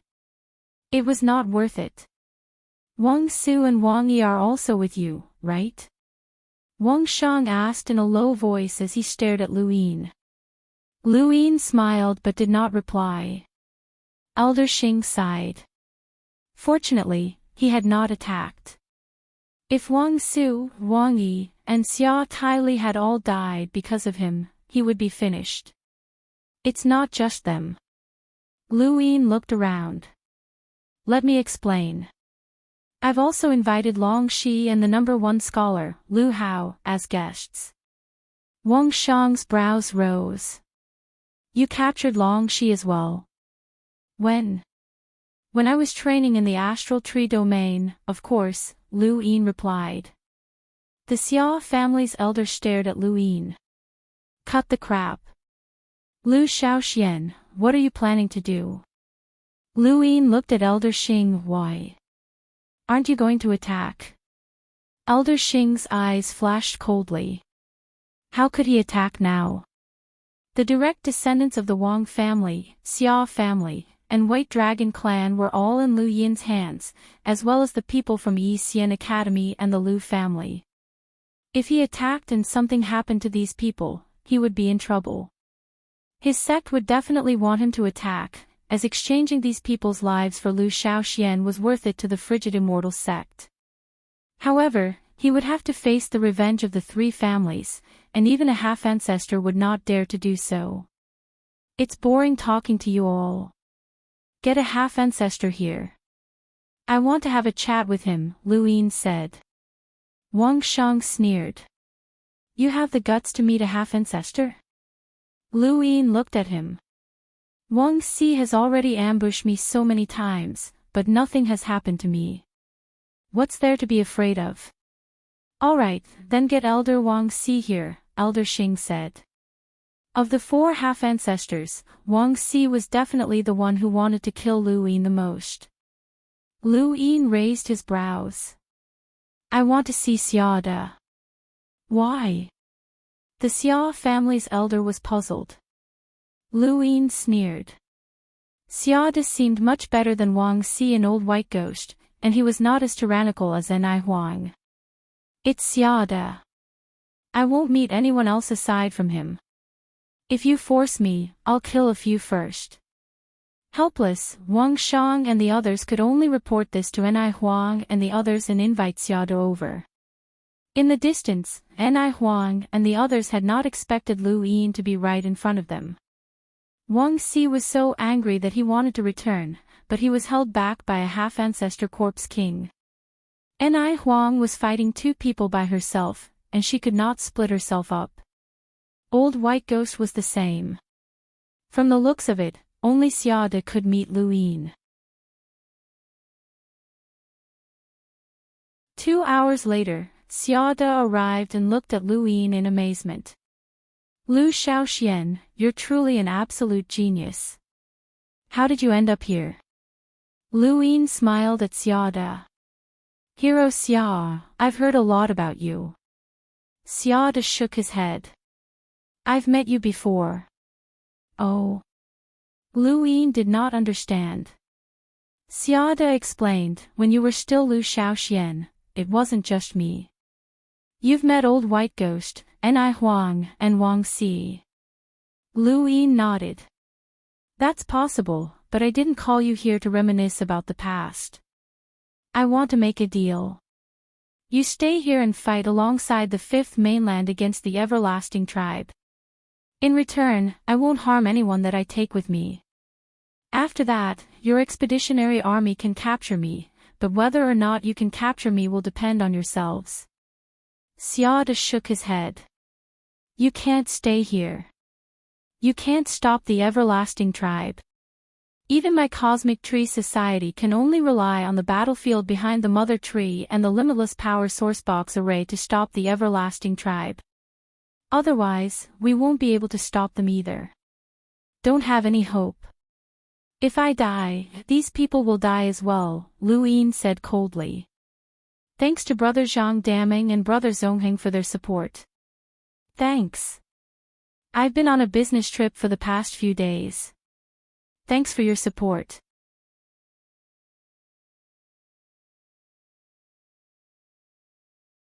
Welcome aboard. Stay tuned and subscribe to Han Li's Wuxia Adventures for more thrilling content. Chapter 2009. Xiada replied, I can agree to let you take your people to the astral tree domain and avoid this disaster. What about the others from the 5th mainland? Lu Yin asked. Xiada sighed. As humans, we want to save them as well, but we can't. It's already good enough that we can protect the astral tree domain. You should know that there were 6 continents in human history, but now, only the 5th mainland remains.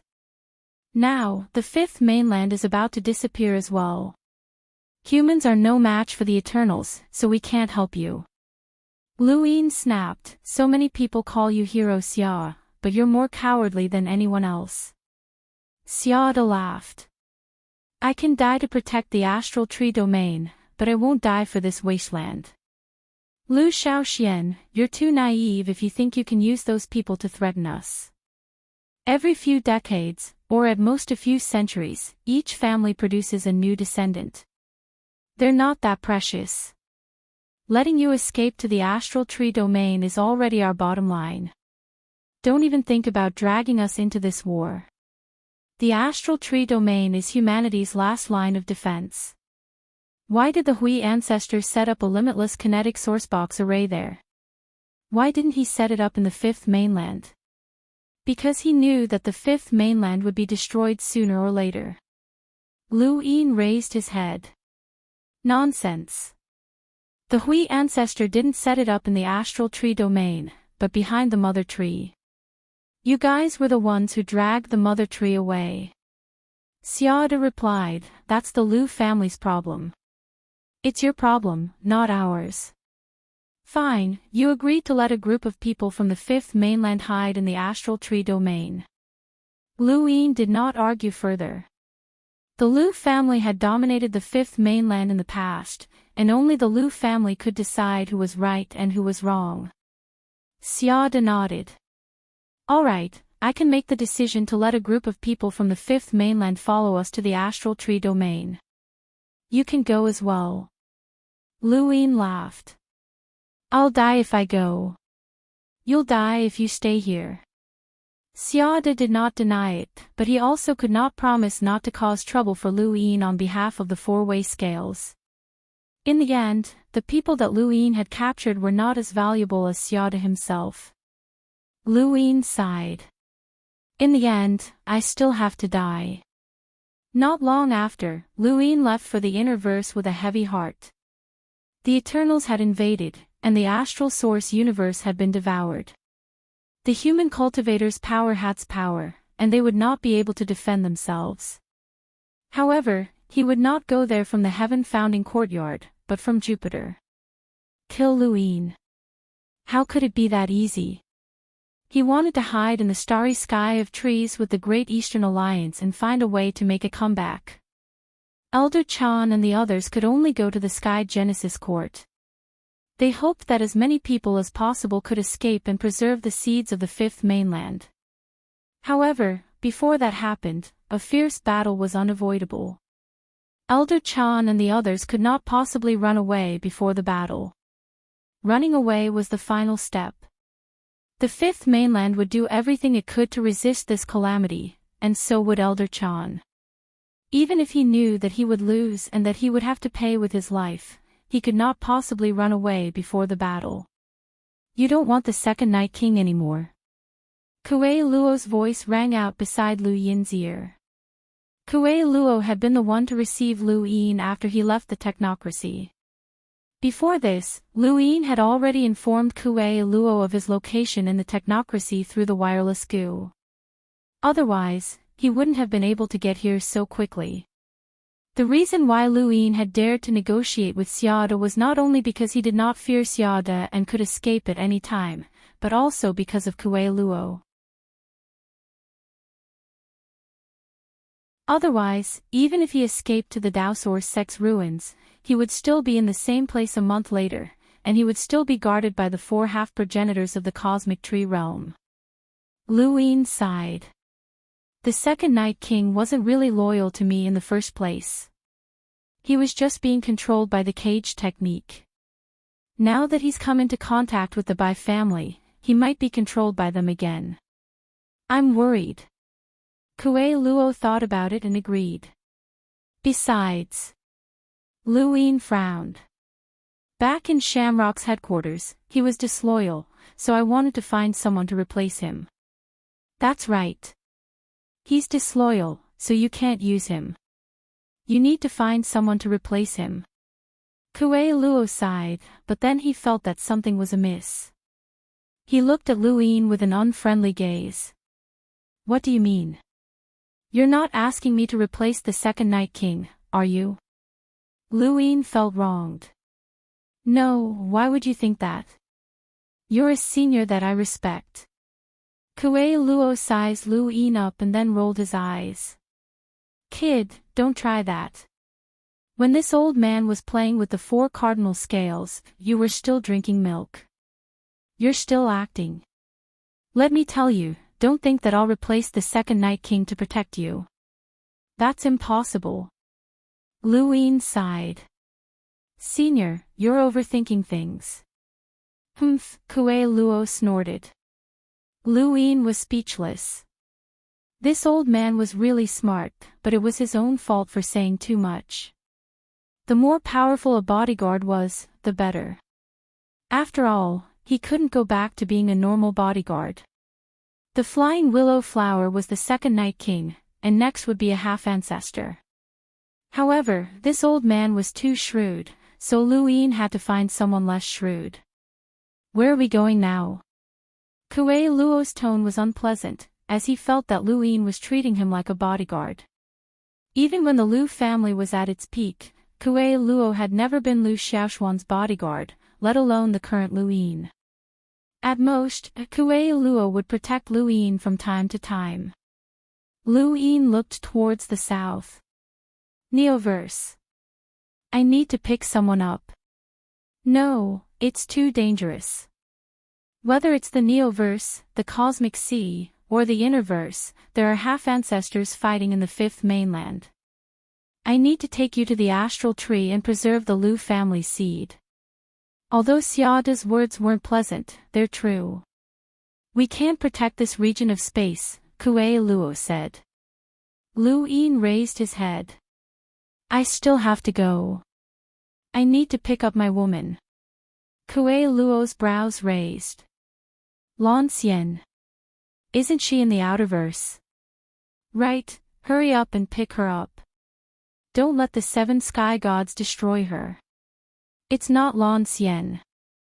I'm not interested in her. It's my real wife, Ming Yan. She's in the Neoverse. Wife? You're married? Not yet, but soon. Then what about Lan Xian? Don't mention Lan Xian when you see Ming Yan. Don't even mention her. I've never had anything to do with her. We've only met once. Kuei Luo felt strange and muttered to himself, You're just like your father, always looking at the pot. I remember him saying something similar back then. Lu Yin was helpless. Kuei Luo's mouth was especially unreliable. If possible, Lu Yin would definitely not want Kuei Luo to bring him to pick up Ming Yan. Kuei Luo would definitely say something, but there was no one else around. As a half-ancestor, Kuei Luo's speed was much faster than the second Night King's. They arrived at Chaos Flow Zone in the blink of an eye and passed by Chaos God Mountain. The mountain was now in ruins. It was too close to the Starfall Sea, and it had also been a battlefield. Lu Yin stared at the collapsed mountain and wondered how Qian Yen was doing. He had Qian Yen keep an eye on Chaos God Mountain, hoping that Qian Yen would be able to escape. All of the corpse kings that the Neo-Human Alliance had hidden in the fifth mainland had erupted, causing the fifth mainland to descend into chaos. However, that was all there was to it. The Neo-Human Alliance would have been destroyed sooner or later, but things were different now. The Neo-Human Alliance's power was depleting the fifth mainland's cultivator star energy and astral sources. The longer the battle dragged on, the more disadvantageous it would be for the humans. After passing by Chaos God Mountain, Kuei Luo brought Lu Yin into the cosmic sea and headed towards the Neoverse. As they headed towards the Neoverse, Lu Yin tried to contact Ming Yan, but to no avail. His heart sank, and he began to panic. Quick, senior, quick, quick, quick, Lu Yin urged. Kuei Luo did not understand. What's wrong? I can't contact Ming Yan. She's in the Black Street, and there's a battle between half-ancestors there. Kuei Luo was shocked. A half-ancestor? That's troublesome. The shockwaves from a half-ancestor battle are too widespread. He then gritted his teeth and crossed the cosmic sea as quickly as he could, heading towards the Black Street. In the eastern boundary of the new universe, a boundless pile of cosmic trash was strewn all over the place. A sharp blade slashed through the heavens, splitting the universe apart. It seemed as if the entire Neoverse was about to be severed.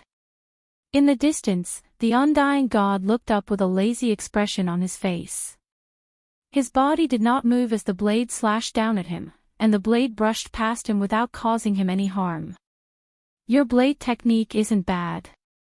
It has some of Xiaoshang's shadow. The undying god walked around casually, showing no intention of attacking.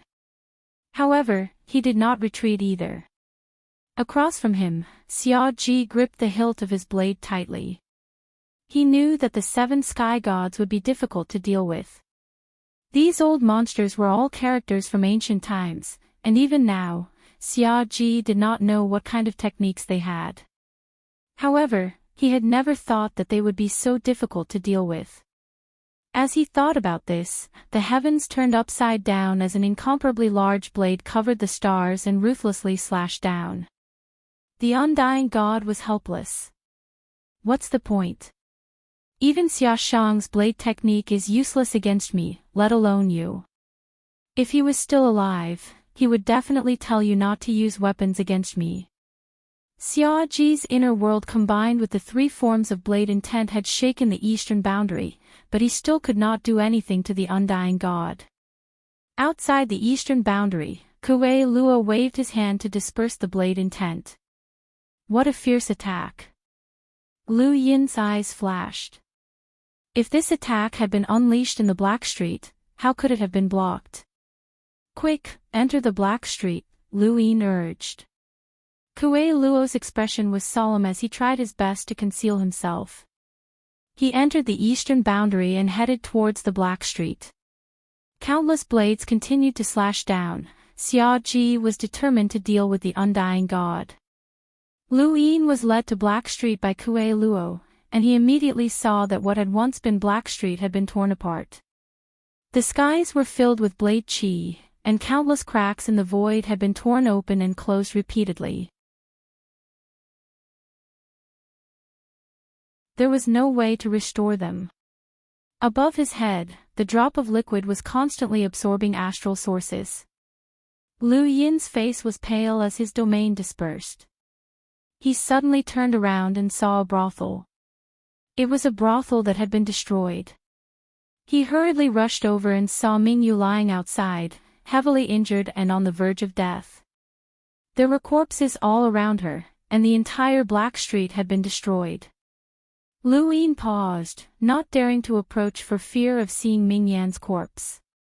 Kuei Luo waved his hand and the brothel was torn open, revealing scarlet bloodstains and a pale, bloodless face.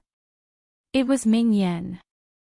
Lu Yin's pupils shrank, and he quickly appeared in front of Ming Yan. He crouched down and slowly hugged her. She was cold to the touch, like a corpse. She was clearly very light, but she was as heavy as a mountain. At this moment, Lu Yin's mind was blank.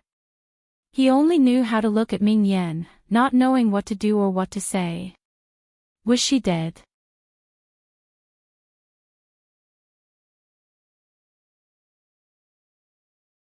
Welcome aboard.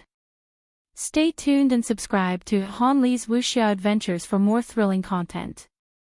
Chapter 2010. Kuei Luo came to Lu Yin's side and frowned. She's still breathing, but she's not far from death. Her body is filled with Xia Ji's blade intent.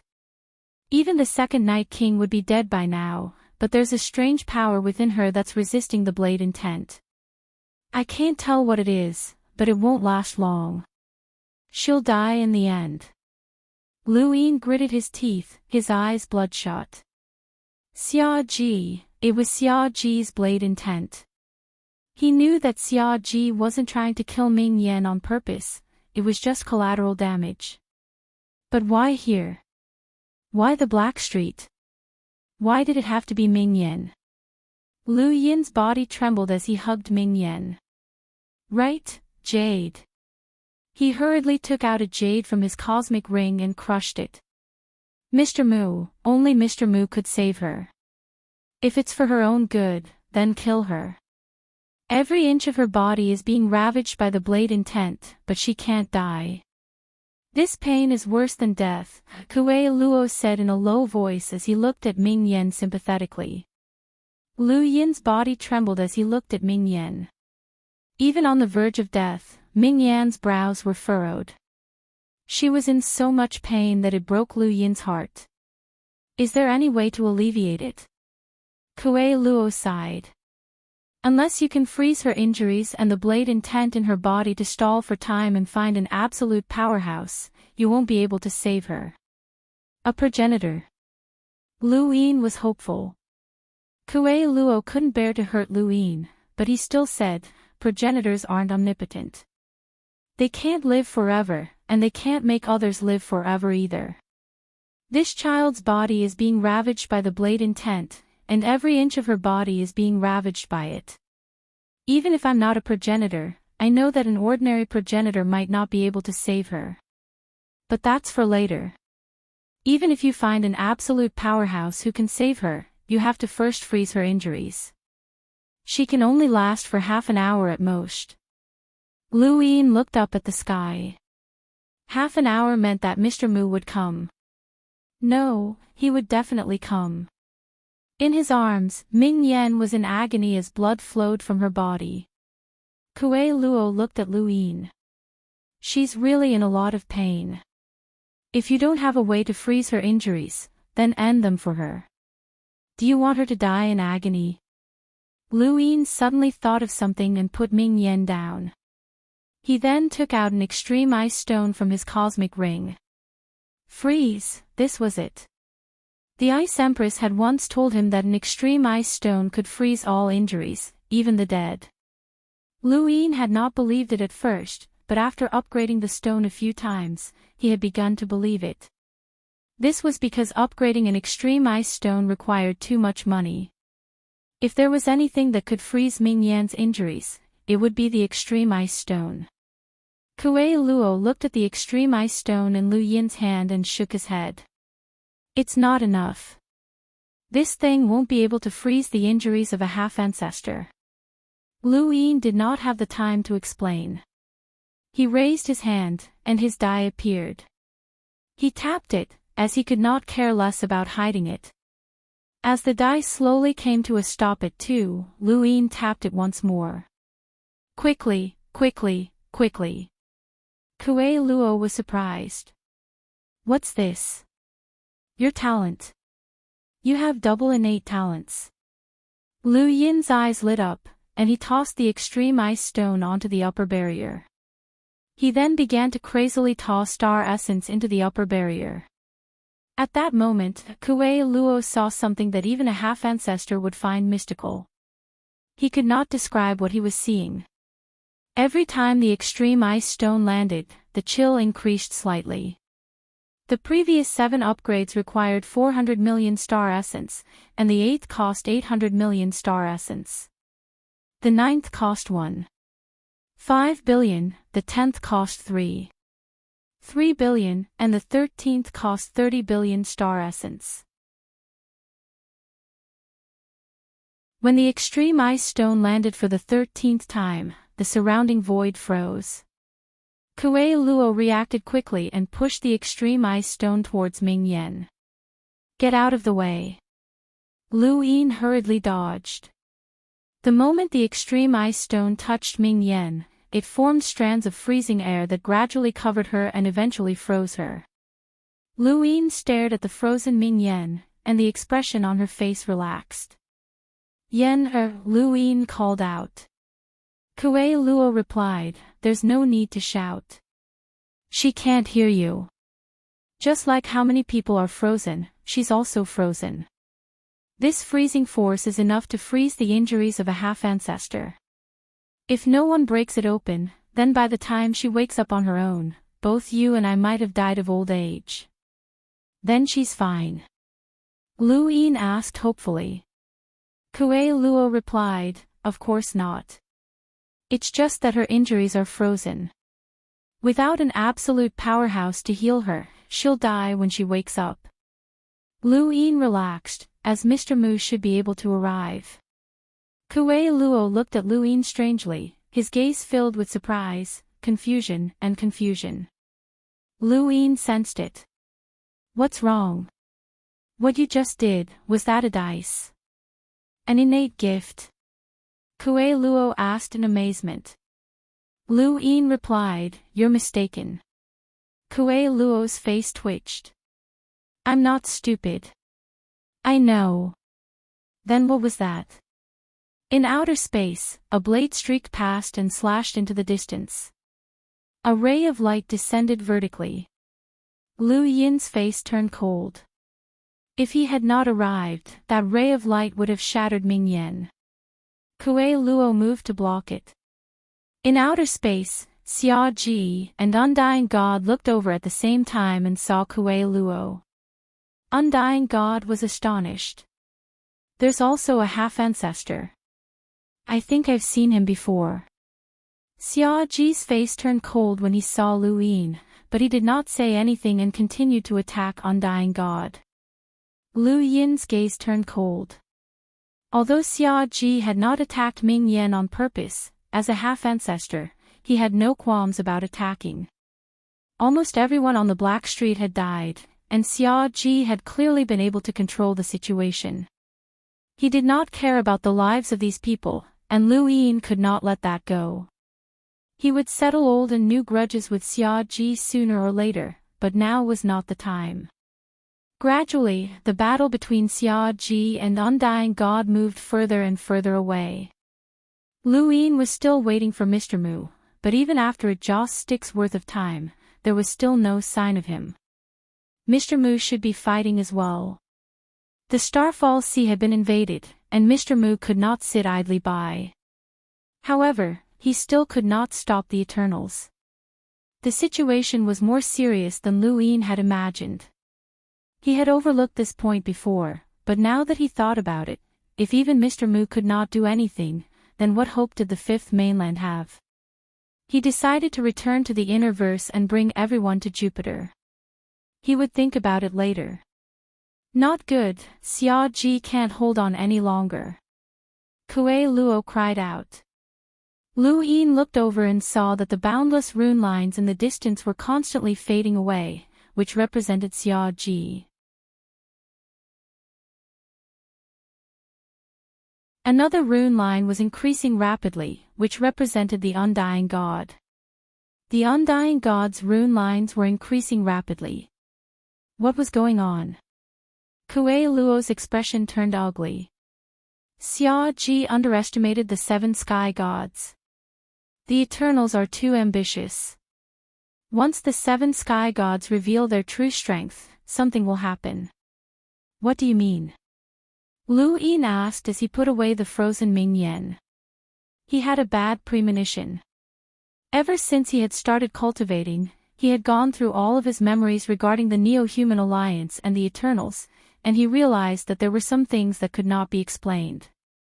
The deepest impression he had of the seven sky gods was that after the Sovereign Tournament, the seven sky gods had ambushed the top 10, but Elder Chan and the rest had blocked them all.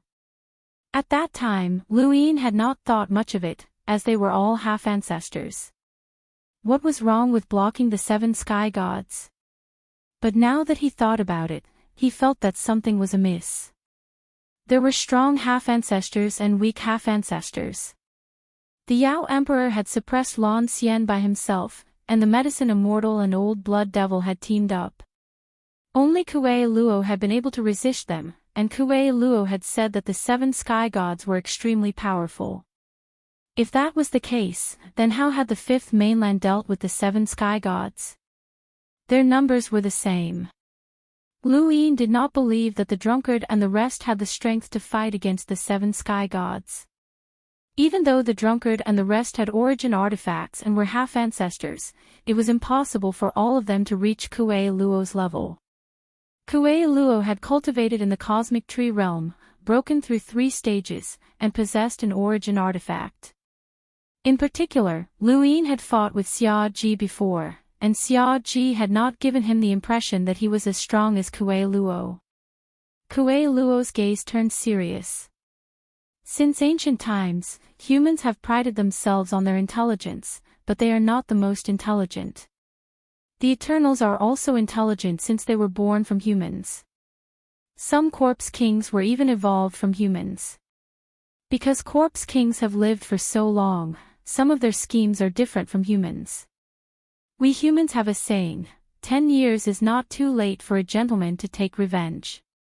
However, 10 years is 10 million times longer for a corpse king. In the distance, Xia Ji's blade shattered, and he continuously retreated as he shouted in disbelief, "With your strength, how is this possible? How can you use 3 forms of blade intent to break through my ancestors' 3 forms of blade intent? You actually know 3 forms of blade intent? Impossible." Kuei Luo raised his head. The 7 sky gods are 7 ancient monsters that were born a long time ago. They are absolute powerhouses even in the progenitor realm. This is what your ancestor told me. Such powerhouses, even if they use the body of a half-ancestor, are not existences that ordinary half-ancestors can contend against. However, in this wasteland, they continue to hide. Even in death, they only retain a portion of their strength that you believe to be true. This is because their schemes are too great, and they are so great that they do not wish to draw attention to themselves. They are so great that there is no need for them to attack this wasteland. Lu Yin stared blankly into the distance as Xia Ji continuously coughed up blood. The undying god had used 3 forms of blade intent. The true 7 sky gods are all monsters. They can arrange half-ancestor bodies in various regions of the universe. This is something that ordinary progenitors cannot do. "I'm going to attack," Kuei Luo said as he stepped forward. If he did not attack, Xia Ji's fate would be sealed. Although Lu Yin hated Xia Ji, now was not the time for internal strife. In outer space, the undying god had completely changed. He no longer looked lazy and ignorant as he casually rested his blade on his shoulder. "I didn't want to play with you, but you woke me up. Sorry, you can die now." With that, his withered gray hair fluttered as he slashed out with his blade. It was 3 forms of blade intent, but it was also not 3 forms of blade intent.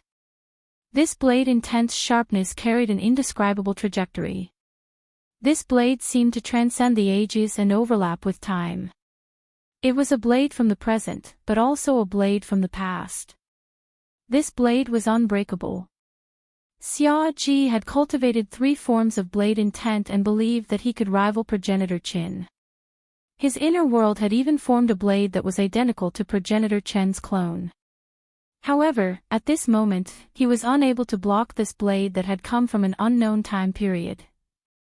He could only watch as the blade descended. Suddenly, a hazy sound descended, causing the blade to become clearer.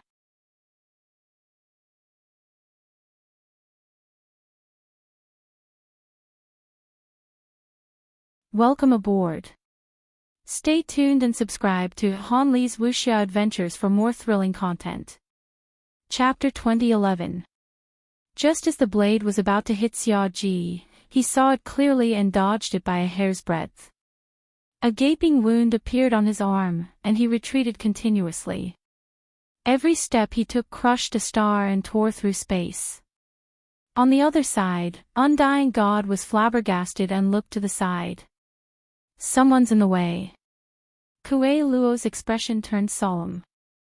That blade had been terrifying, and if not for the primogenitor scripture, Xia Ji would have been dead.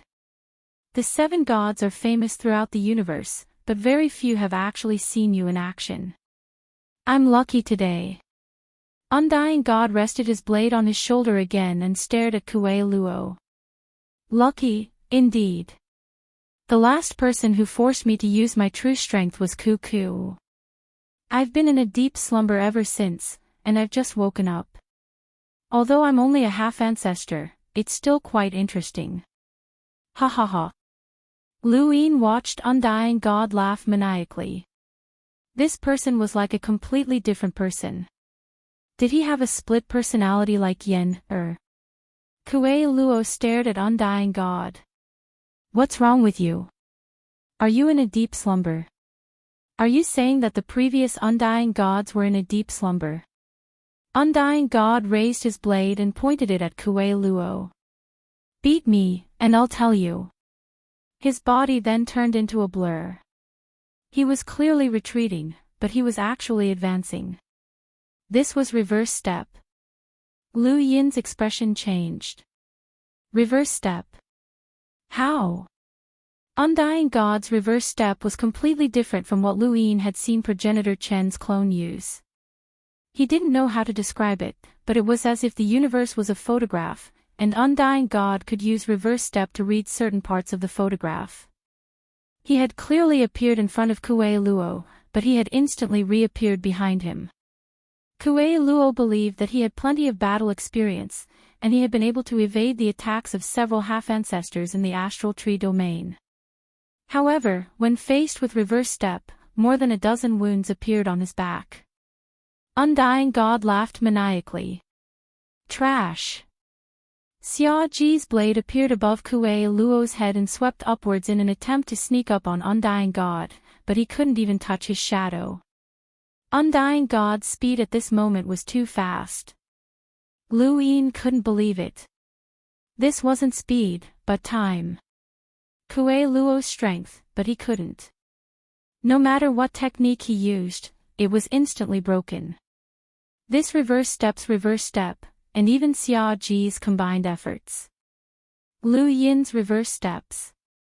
To Undying God. That was an invincible battle technique. Lu Yin was certain that progenitor Chen's reverse step had been learned from someone else. Otherwise, progenitor Chen would not have been able to use it when he was still an enlighter. This technique was related to time, and it was not something that an enlighter could create. It could only be learned from someone else. However, Lu Yin had never expected that the Undying God would be able to use it as well. Who was the creator of reverse step? Kuei Luo was forced out of his inner world and trapped Undying Deity in the pond beneath the waterfall. Dragon Gate Realm, if you want to challenge me, you'll have to leap through the Dragon Gate. The Undying Deity looked up with interest. Interesting. I love breaking other people's inner worlds the most. I remember there was a guy who wanted to pass my test and used a similar inner world. I remember it was called. Yes, the Heavenly Blade Realm. I shattered it with a single slash. As he spoke, he raised his saber and raised it high. The edge of the saber warped and distorted, making it impossible to see clearly. Vaguely, countless wails could be heard, as if they were the souls that had died under the saber's blade. The blade connected the heavens and the earth, crossing the Dragon Gate realm and ascending to the heavens as it slashed down at Kuei Luo. Kuei Luo gritted his teeth and raised his hands. Dragon's Gate Realm, drown. With a whoosh, the blade stood atop the Dragon's Gate, and a crack appeared in the void that stretched out endlessly. Even Xia Ji was affected by this attack and was forced to retreat. Kuei Luo panted heavily as he stared down. The Dragon's Gate realm had still managed to block the attack. The Undying Deity's saber shattered, and he looked at the hilt before looking up. If we were in that era, I would have allowed you to pass the test and observe the martial steels. Unfortunately, I'm no longer a child, and you're no longer an examinee. As he spoke, strands of withered yellow hair spread out from the pond beneath his feet, growing out of the waterfall and finally growing out of the Dragon's Gate. It was an extremely strange and terrifying sight. Kuei Luo's face changed, and he cursed inwardly. He stepped out to Lu Yin's side. Hurry up and run, you're not his match. This was the true power of the 7 sky gods. Anyone who could fight against them was someone who had left a mark in history. It was also at this moment that Lu Yin felt how powerful the desolate ancestor was. His opponent had always been the 7 sky gods. Xia Ji wanted to escape as well, and he regretted chasing after the Undying Deity. Not only had he wasted his astral source, but he had also awakened a killing god. The Undying Deity broke through the Dragon's Gate realm with the withered hair and ignored Xia Ji. Instead, he looked towards Kuei Luo and Lu Yin. The withered hair spread out from the heavens and surrounded the two like a giant demon. Lu Yin's scalp went numb, and he took out the sticks and time wood just in case. Hurry up and run. Kuei Luo's spiritual force spread out. It was common knowledge not to use spiritual force against a corpse king, but that was what he was best at. His spiritual force whizzed past and affected the undying deity, stopping the withered hair from spreading. Kuei Luo was shocked. How can this be? This old guy isn't a corpse king. Suddenly, the heavens froze and everything turned gray. Whether it was Kuei Luo's spiritual force or the undying deity's withered hair, the rotation of the surrounding stars, or the fleeing Xia Ji, everything stopped. Lu Yin was delighted. Master! Only Mr. Mu's appearance would cause such a phenomenon. As expected, Mr. Mu walked out of space and calmly looked at Lu Yin. When Lu Yin saw Mr. Mu, he hurried forward and took out the frozen Ming Yen. He begged, Master, she's about to die. Please save her. Mr. Mu looked at Ming Yen and then at Lu Yin. There are some paths that you have to walk on your own. I can't help you. Lu Yin's heart sank, and he despaired. Master, what do you mean? You can't save her. He couldn't imagine who could save Ming Yen if even Mr. Mu couldn't. Mr. Mu calmly replied, I can save her, but the situation has changed. I can't waste any energy, and I can't leave any openings either. Lu Yin didn't understand. Mr. Mu sighed, and for the first time, he looked at Lu Yin with a gentle and appreciative gaze. I'm very satisfied with this disciple of yours. I've told you before that everyone has their own path to walk, and you should be resolute on it. Perhaps one day, you'll reach Immemorial City and stand shoulder to shoulder with some others. You'll walk towards that unknown end, but until then, I can't help you. Lu Yin was confused. Master, what Immemorial City? What are you talking about? Mr. Mu raised his head and looked towards the west. Human development has its own rules. Regardless of whether a human flourishes or perishes, there are always inevitable factors. I rarely interfere in this process, and even when the Dao Source sect was destroyed and the Lu family was exiled, I didn't intervene. But this time is different. Since he's intervened, I'll do the same. He then looked at Lu Yin again with a solemn expression. Mr. Mu, there's a place on the continent that has been sealed by source boxes as a battlefield. Unlock it. I don't know if it's a good or bad thing for you, but it's the only way for you to resist the Eternal's invasion. Mr. Mu's words reminded Lu Yin of the place where the lockbreakers had gathered. Could it be that place? President Xiaoming and the others were all guarding that place, afraid that a powerful enemy would appear. Master, what about Yen He? Lu Yin was anxious.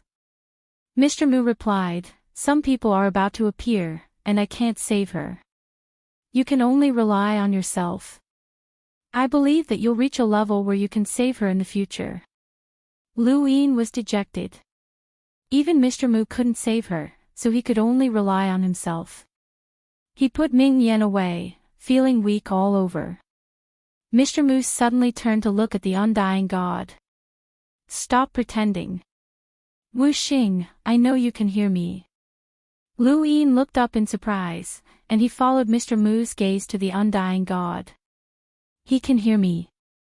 Although Lu Yin had not met Mr. Mu many times, every time Mr. Mu appeared, no one would be able to see him, not even half-ancestors. But the undying god could. In outer space, the undying god, who should have been frozen, turned his eyes towards Mr. Mu. So it's you. Mr. Mu calmly replied, I warned Wu Tian back then that the child he picked up had a sinister look in his eyes and could easily walk down the wrong path. Unfortunately, he was too arrogant, and perhaps he didn't want to give up on you. Not only did he nurture you, but he also made you guard the martial steels. You've been influenced by the steels for many years, and in the end, you've become a disaster. You've let Wu Tian down. The undying god grinned. This is my own path. You just told your little disciple that everyone has their own path. Mr. Mu's tone sank. You've let down the name that Wu Tian gave you. He gave you the name Wuxing not only because he wanted you to overcome the side effects of your innate gift and wake up, but also because he wanted you to rid yourself of the evil in your heart and become a clear-headed person. Unfortunately, in the end, you still turned into a monster. If Wu Tian was here, he would be disappointed. You talk too much. The undying god was disdainful. Mr. Mu casually waved his hand, and the undying god's body turned to ash and disappeared. Even a powerful half-ancestor was nothing more than an ant in front of Mr. Mu. After destroying the undying god, Mr. Mu looked at Lu Yin. The 7 sky gods all have very ancient origins, and they are not simple at all. This is just one of his half-progenitor corpses. The true 7 sky gods are comparable to progenitor Qin, the talisman ancestor, and the others that you know of. The reason why the Starfall Sea could not be defended was because of the corpse god's appearance. Once his true body appeared, even I would find it difficult to break through. Lu Yin's gaze changed, and a deep fear appeared in his eyes.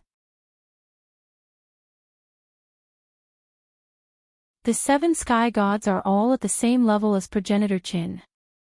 Mr. Mu replied, the Eternals suppressed the humans, and the 7 sky gods are second only to the one true god among the Eternals. What do you think? That Wu Xing is related to Wu Tian. Isn't Wu Tian a legend? Lu Yin asked. Mr. Mu replied, the Grim Reaper, Destiny, Wu Tian, and even the progenitors are not legends. Wu Xing was adopted by Wu Tian and was tasked with guarding the martial steels to test the cultivators who wanted to view the steels. Unfortunately, he was tempted by the Eternals and became one of the 7 sky gods. You will understand all of this in the future, and if you can reach a certain height, you will definitely meet me again. But now, I have to leave. Are you talking about Turbid's plan? Could this be the Turbid? Lu Yin asked.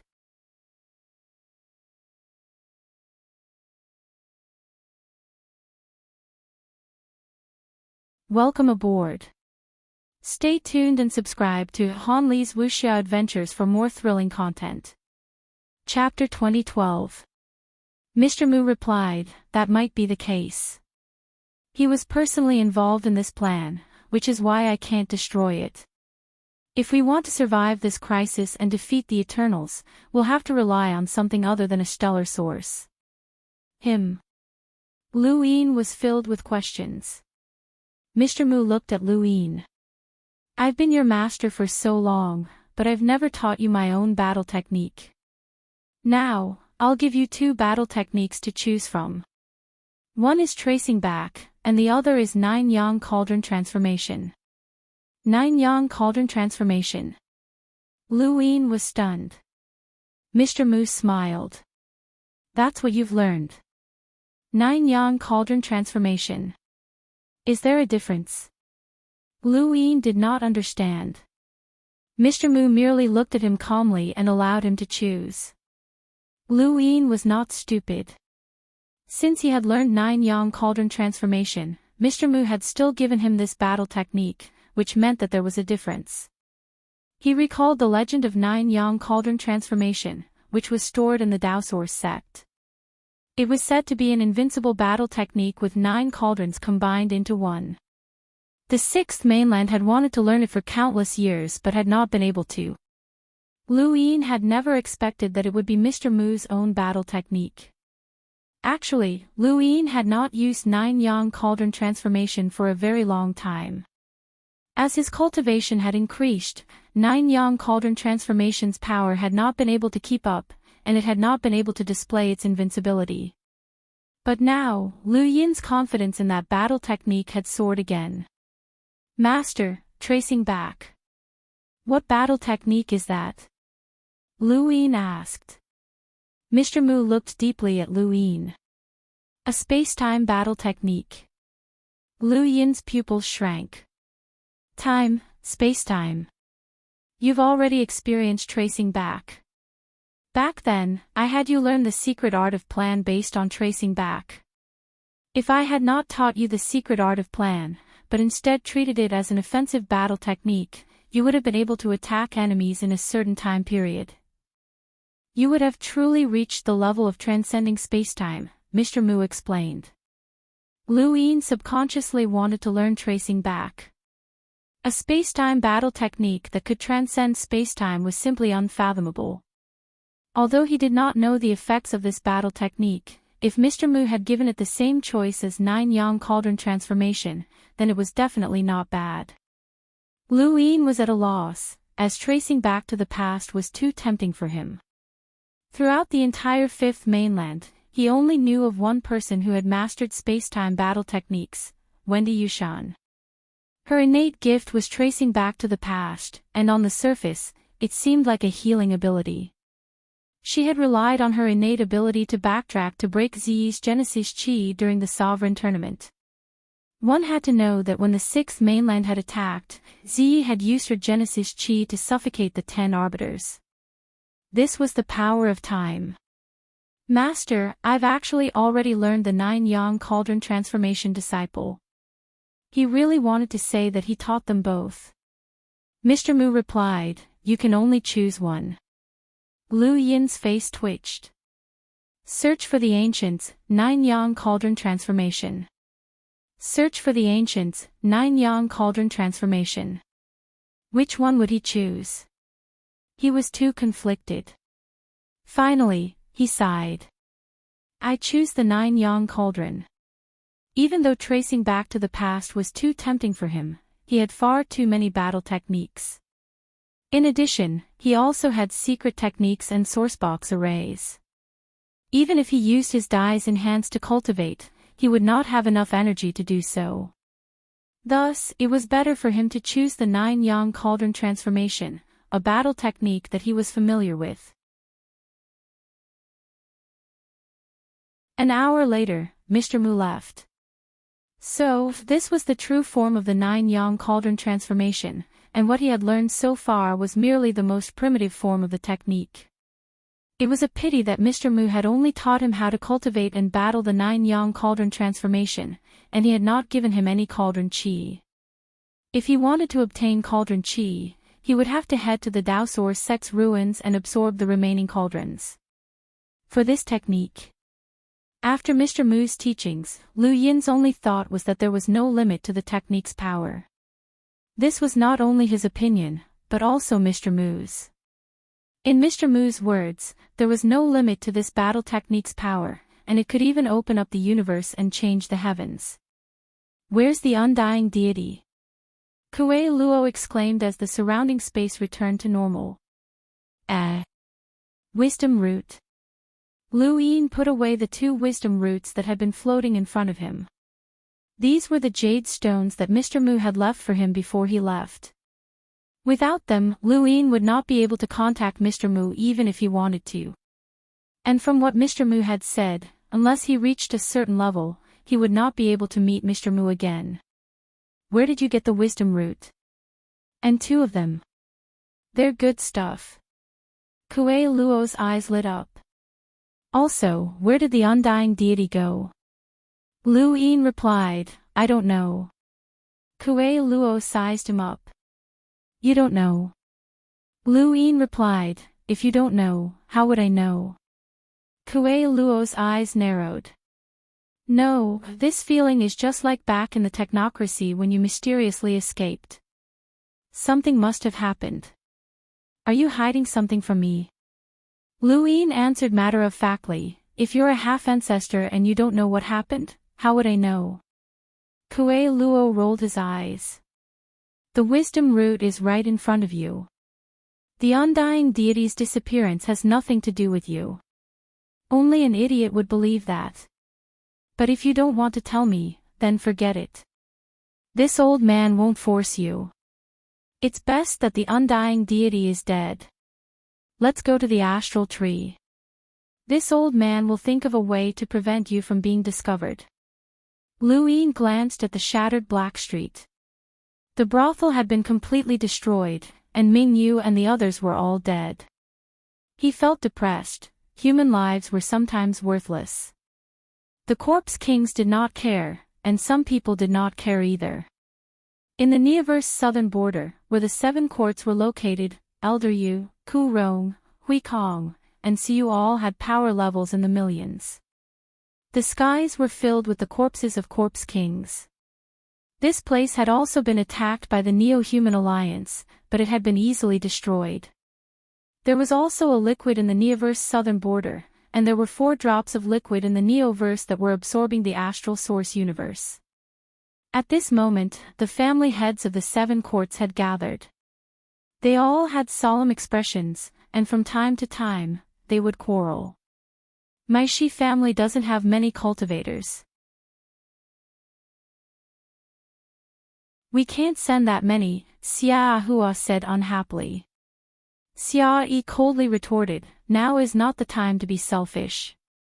The cultivators of the 5th and 6th mainlands in the Starfall Sea are fighting with their lives on the line. The half-ancestors have their own battlefields, and the envoys have their own battlefields. If they can't hold on any longer, the Eternals will rush in, and our 5th mainland will be finished. Everyone will die. Hui Ji said, that's right. Senior Xia Ji has already made his move.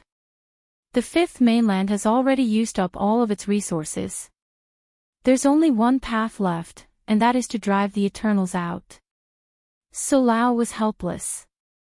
Back then, the 6th mainland's overall strength was far greater than our 5th mainland's, but they were still defeated and had no choice but to move here.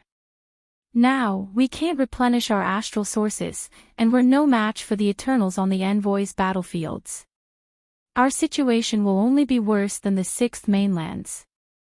I still insist on integrating the Neoverse and driving out the Eternals. You want to give up on the 5th mainland? Ku Pu asked. So Lao looked at him. Do you have any other ideas? So Lao Yan's suggestion isn't unreasonable. Yu Kursin scanned the crowd. The Starfall Sea has also been abandoned. It's unrealistic to think that we can defeat the Eternals at the border of the Starfall Sea. Everyone knows that the reason we're in a stalemate is because the astral trees want to kill Lu Yin's expeditionary army. However, there's still an expeditionary army, and they can retreat to the astral trees at any time. The 5th mainland strength is simply not enough to stop so many eternal half-ancestors. It looks like we'll have to thank Lu Yin, Xia Yi sneered. Hui Ji glanced at him. I won't place my hopes on the possibility that the astral trees will be willing to save us, but defending the Neoverse is a bad idea. Right now, the only stable areas in the 5th mainland's astral source universe are the Innerverse Eastern Flow Zone and the Astral Beast Domain. Even if we're going to defend, we have to do it there. Otherwise, we won't be able to hold on for long. So Lao Yen did not object. The others did not object either. The astral source universe had been devoured, and the longer they fought, the weaker they would become. They could not see any hope of defeating the Eternals, so the only way to survive was to protect themselves. With the 5th mainland's 5 half-ancestors, it was not impossible to defend a single region. Then, what about the 6th mainland? Xia Ahua suddenly asked. Everyone's expressions changed. They could only defend themselves if the Eternals only sent out half-ancestors, but the Eternals had progenitors. The only reason they had not appeared was because the 6th mainland's 2 progenitors were blocking them. If they wanted to protect themselves and give up on the 6th mainland, then the 6th mainland's 2 progenitors could also give up on them. Compared to their chances of defending themselves, the 6th mainland was more likely to defend themselves. When they thought of this possibility, everyone's mood sank. The Sirius sect, the home of the gods, the Aurora stronghold, and the other Neoverse behemoths were now in a dilemma. If they sent reinforcements to the Starfall Sea, they might not be able to return, which would weaken their own strength. But if they did not send reinforcements, it would be tantamount to giving up hope of defeating the Eternals, and the 5th mainland would end up being occupied by the Eternals just like the 6th mainland. They were not stupid. If the astral source universe had not been devoured, they would definitely send everyone to meet the enemy. Otherwise, it would be tantamount to giving up on the 5th mainland and themselves. But the biggest problem now was that even if everyone went, they could not see any hope of defeating the Eternals. Under such circumstances, the first thing that came to everyone's mind was naturally to defend themselves. The 7 courts were still in discussion, while the Aurora Corporation was planning to head towards the Innerverse. Even if they wanted to protect themselves, they had to find a place where they could protect themselves. Currently, only the astral source universe in the Eastern Innerverse Eastern Flow Zone was considered stable. Fortunately, Luine had found the liquid hidden in the Glory Flow Zone and the Poison Flow Zone. Otherwise, the Innerverse would have ended up like the Neoverse with 4 drops of liquid, which would make it the most dangerous place and also the weakest place for humans. But now, it was the only place where humans could protect themselves. Moving to the Innerverse was not easy.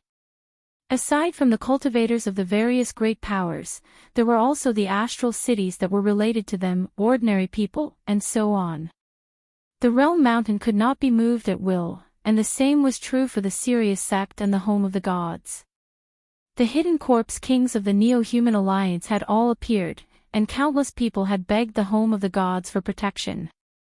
The Home of the Gods had not let them down, and with the Aeon evolution scripture, their strength had not weakened at all. However, the Home of the Gods was only one power and not the entire 5th mainland. Otherwise, even if the astral source universe was devoured, the humans would not have been afraid. In the Starfall Sea, a furious roar reverberated throughout the 5th mainland, causing everyone's hearts to palpitate and panic. This roar came from the corpse god. He had expanded the crack at the Starfall Sea's entrance even further, causing an endless stream of corpse kings to pour in. The cultivators who had gathered at the Starfall Sea's border had been reduced to mountains of corpses and seas of blood, and their blood aura had even drifted to the Chaos Flow Zone. No one could stop the Eternals at this moment. The corpse god had split the heavens and earth apart, and he had forcefully opened up a gap in the 5th mainland, pushing the humans into dire straits.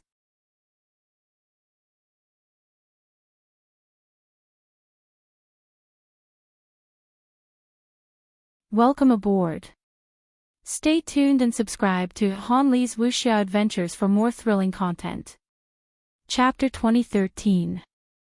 As Ni Huang battled the half-ancestor corpse king, she also had Xia to contact Luine.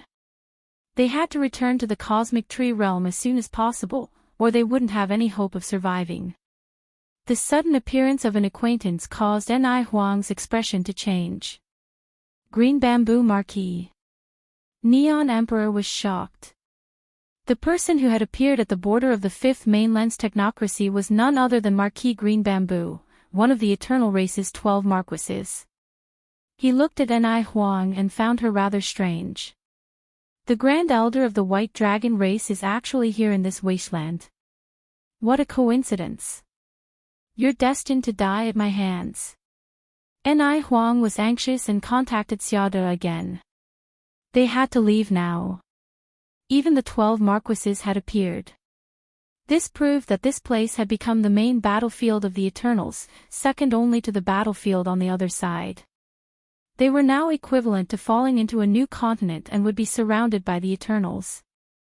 With the appearance of the 12 Marquises, Progenitor Realm Corpse Kings might appear as well.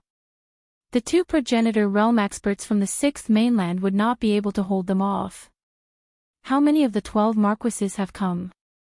Ni Huang stared at the Green Bamboo Marquis and shouted. Marquis Qing Zhu's lips curled up. He had a gentle temperament and held a bamboo flute in his hand. If one didn't know him well, no one would have guessed that he was one of the 12 Marquises of the Eternal Race. Let me think. There should be 3 or 4 of them.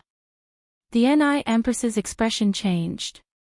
If the 7 sky gods were considered to be the Eternal Race's progenitor corpse kings, then the 12 Marquises were the Eternal Race's half-progenitor corpse kings. Every single one of them was comparable to the Ni Empress in terms of strength, and their seniority was even greater. The Ni Empress had relied on the White Dragon tribe's innate vitality to survive from the era of the Daosaurus sect until now. However, the 12 marquises were all powerhouses from that era, or even earlier. No one knew why such ancient figures like the 12 marquises hadn't broken through to the ancestor realm, but they knew that the 12 marquises were extremely terrifying in the half-ancestor realm. 3 or 4 of the 12 marquises had come, so the abandoned land was finished. Even if the ancestor realm did not appear, they would still be finished, so there was no need to wait. Ni Huang sent a telepathic message to Wang Si, an old white ghost, intending to return to the starry sky of trees immediately. However, bad news came from Xiaoda. The new void corridor had been destroyed. What did you say? The Shinkong corridor was destroyed. Who did it? Wang Si cried out in alarm, her expression extremely ugly. She remembered that old Zen and the others had said that the Sky Founding Court was colluding with the Neo-Human Alliance. Could it be true? In order to guard against the Neo-Human Alliance, they had ordered Xiaoda to guard the new Sky Corridor, but they had never expected that Lu Xiaoxian would lure him out. It was all Lu Xiaoxuan's fault. Xiaoda replied in a low voice, "It's not the Genesis Court. It's the other side." Wang Si was shocked. Did something happen to the Starry Sky Tree? What did the Heaven Founding Academy say? Can you fix it? Old Bai asked anxiously. Xiaoda replied, "I should be able to fix it, but I'm not sure when." Ni Huang's face darkened. This was bad. They would have to endure this calamity together with the abandoned lands. The 12 marquises were already difficult to deal with, and now that the stellar source could not be replenished, they would become weaker and weaker. Even he could not see any hope of victory. Endless corpse kings poured in from outside the Starfall Sea. Their countless scarlet eyes brought despair. But not long after, from the depths of the technocracy, endless mechanical ants also appeared. At this moment, Elder Chan was fighting a half-ancestor corpse king at the border of the Starfall Sea. The battle between the half-martial ancestor and the star envoys was disadvantageous to the human race. Now that countless corpse kings were pouring in, he couldn't see any hope for the human race to resist. However, as endless mechanical ants poured out of the technocracy, Elder Chan's eyes lit up as he watched the mechanical ants fight the zombie king. What was this? The corpse kings were densely packed throughout the starry sky, and the same was true for the mechanical ants that were surging into the starry sky. The two torrents collided, unfolding an unprecedented battle at the border of the technocracy and the Starfall Sea. The battle stunned Ni Huang and the rest. The technocracy's interior had completely changed. Ben City and the Genesis Court were moving towards Weiyan. The two mechanical armies that had been fighting stopped at the same time and looked towards the human domain. At this moment, Luin was led to the cosmic sea by Kuei Luo. Not long after, he appeared outside the fifth pagoda. The cosmic sea was filled with corpses. Some belonged to humans, while others belonged to zombie kings. Island after island had been destroyed. It was completely different from the last time Luin had been here. Even the Mavis Bank had fallen. Everyone had gone through a lot of battles, and had finally managed to eliminate the zombie king that had attacked them. There's also a battle between half-ancestors in the east. It's really troublesome. There are intense battles everywhere, Kuei Luo said solemnly. Luin landed outside the fifth pagoda. Lu Yefei, brute force, and the rest of the Lu Xian army and the small soldier corps hurried out. Heizij Lian sat nearby, panting heavily with his blade in hand. He had gone through an intense battle, and there were experts among the zombie kings. If not for him, the fifth pagoda might not have lasted until now. Is there anyone else in the fifth pagoda? Lu Yin asked as he looked at the fifth pagoda. Brute force answered in a low voice, "No." Those monsters attacked, and the Lu Xian army went to meet them. They're coming out as well. Lu Yin looked around the fifth pagoda and saw many familiar faces, Yu Hua Mavis, Lulu Mavis, Xu Jing from the Hall of Honor, the Scion of Light, Mu Ziying and Hua Xiao from the Sirius sect, and Lu Tianmu, Lu Xiaoqiu, Ling Gong, and the others from the Innerverse. These people had all gone through the recent battle and were either contacting their own sects or deep in thought. Their expressions were unprecedentedly solemn. Lu Yin scanned the crowd and said, "The only place in the entire fifth mainland that's suitable for us to go is the eastern flow zone of the Innerverse. I've decided to move the fifth pagoda since it can't be left to the Eternals. Those who wish to continue the test in the fifth pagoda may enter. It won't affect you."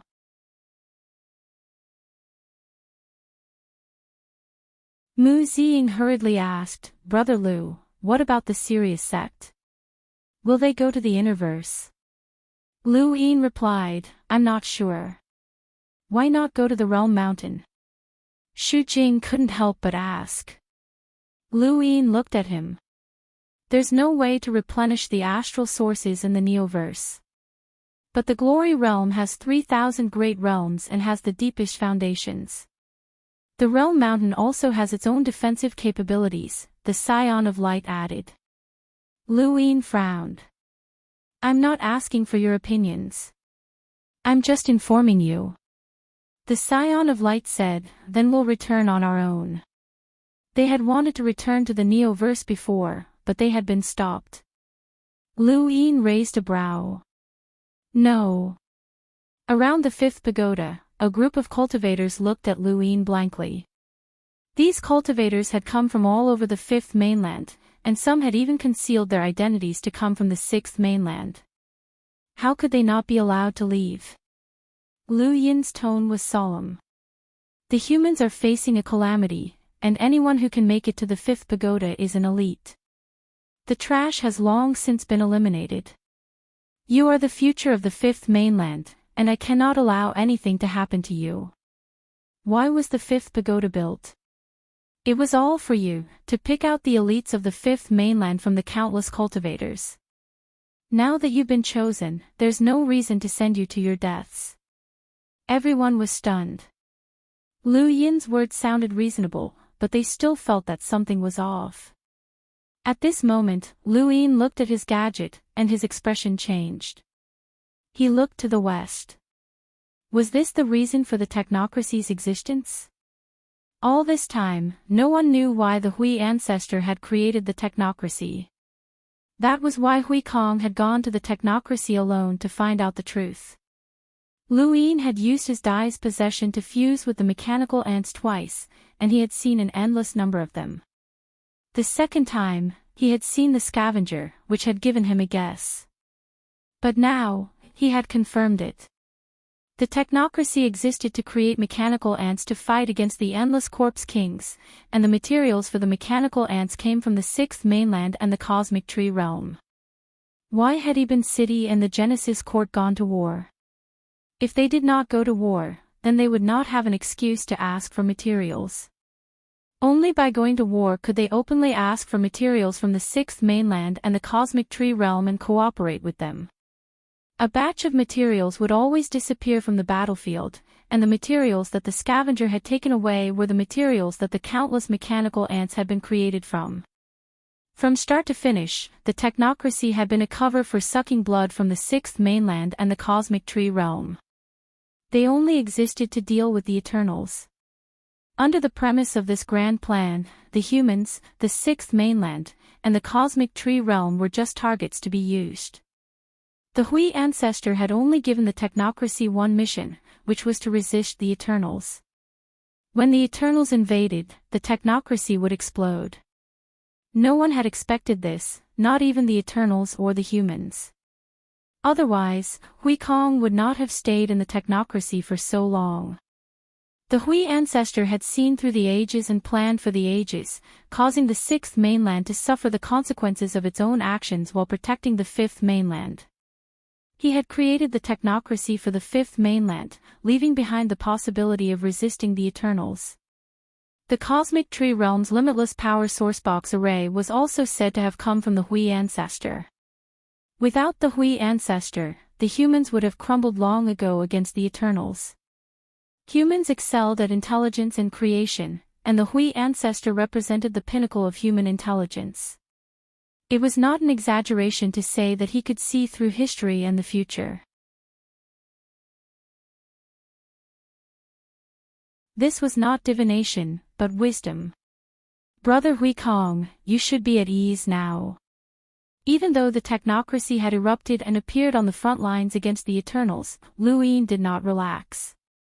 If the Eternals were so easy to deal with, then the humans would not have only one mainland left, and a broken one at that. Although there were many mechanical ants, the technocracy was still creating them endlessly. This meant that the Hui ancestor knew that there were not enough mechanical ants, so how long could they last? Lu Yin took out Mount Supreme and began to enlarge it. Mount Supreme was the Hall of Honor's most precious treasure, and it could be enlarged or shrunk. If it was small, it could be stored in a cosmic ring to store living creatures. If it was large, it could carry stars, and the fifth pagoda could be stored inside. Lu Yin stored the fifth pagoda and everyone around it into Mount Supreme, leaving everyone dumbfounded. Only Heizij Lian did not enter. "Captain, what are you doing?" Lu Yin did not understand. Heizij Lian replied, "I want to return to Eternal Sky Island."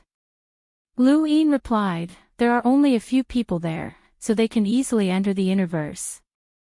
Let's go." Heizij Lian shook his head and looked at Lu Yin with gratification. "Little Seven, you've reached your current level in just a few decades. This is unprecedented, and I'm proud of you. Help me take care of Lian's armada, and if possible, I'll go to the Innerverse with Master and the others to find you. If we can't..." Heizij Lian paused, "Take care of yourself."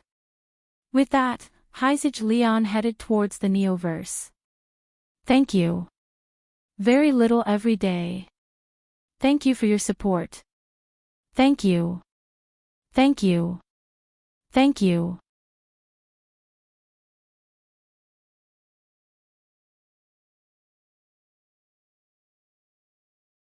Welcome aboard. Stay tuned and subscribe to Han Li's Wuxia Adventures for more thrilling content. Chapter 2014. Even though Lu Yin was reluctant to part with the island, he had no reason to stop Heizij Lian from leaving. Eternal Sky Island was his master's home, and he would never abandon it. Heizij Lian had gone to the Neoverse, while Big Sis was at the Realm Mountain. They had all scattered, hoping that the front lines would be able to hold off the Eternals for a bit longer, allowing them to regroup. However, World Mountain probably wouldn't move. Lu Yin's heart sank when he thought about it. "Strange, strange," Kuei Luo muttered to himself as he looked to the east. Lu Yin didn't understand. "What's strange?" Kuei Luo said solemnly. "We've already experienced the strength of the seven sky gods. The fifth mainland's half-martial ancestors should not be able to stop them in a one-on-one battle. So why hasn't the outcome been decided yet?" Lu Yin's heart skipped a beat. That's right, the undying god shouldn't be the strongest of the seven sky gods, but he was already so terrifying. If the ancient god and the Forgotten Ruins deity used their full strength, then half-ancestor Drunkard and the others definitely wouldn't be able to withstand them. Elder Chan might be able to withstand them, but Elder Gong and the others would be in trouble.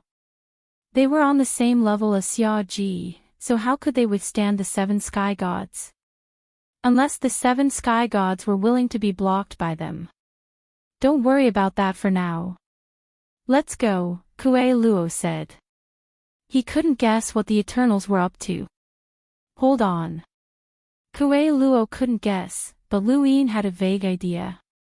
What was the most important thing for the people of the fifth mainland to do? They could either resist the invasion of the Eternals or protect themselves. If Lu Li's guess was correct, the Eternals were waiting for the humans to gather together to protect themselves before dealing with them. Otherwise, the scattered fifth mainland would take too much time. They didn't just want to exterminate the humans. They wanted to breed them and build eternal kingdom.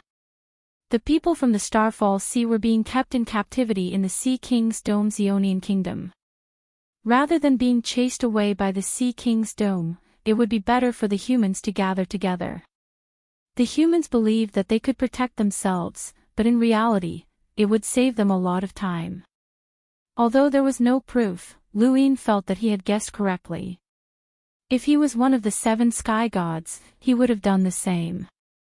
Although Luin had guessed the 5th mainland's goal, he had no way of stopping them. The scattered cultivators would not be able to resist the Eternals either. The only thing he could do was take a group of people away before the 5th mainland was bound to be enslaved by the Eternals. That's right, he suddenly remembered something and hurriedly contacted Elder Chan. However, they couldn't contact him. Right now, even half-ancestors had opponents. Luin didn't give up and kept trying to contact Elder Chan until he finally did. "What's up?" Elder Chan asked. He could vaguely hear a roar coming from the other side. Luin replied, "Senior, you told me that there's a place where you might need my help, and that's where President Xiaoming and the others are." "I don't have the energy to care about that," Elder Chan said in a low voice. Luin replied, "Unlock it, Senior." Old Zen was taken aback. "What do you know?" Luin replied, "This junior is unable to explain, but that is the 5th mainland's only chance of victory. Kuei Luo and Xia Ji just fought against the undying god and were completely defeated. The 7 sky gods are definitely terrifying existences at the level of half-progenitor, but they did not reveal themselves completely. They were waiting for the humans to gather so that they could deal with them all at once.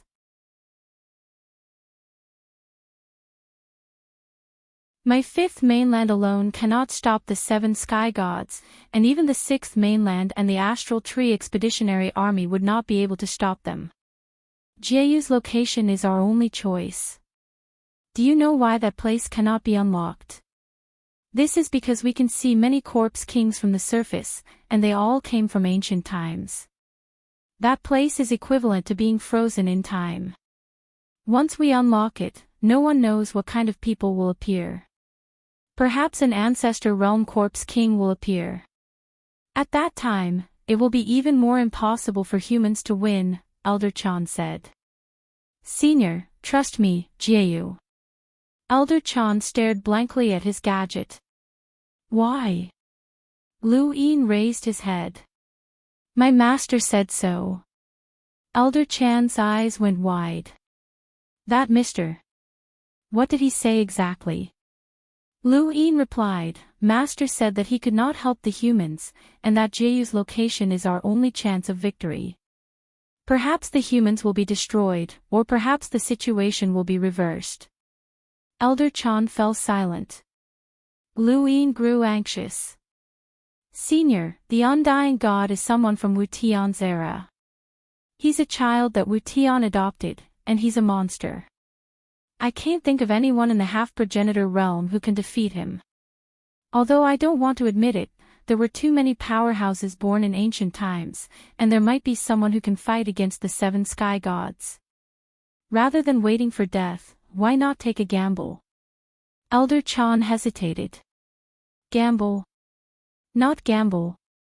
As a half-progenitor, such hesitation rarely occurred. Otherwise, it would have been very difficult for him to become a half-progenitor.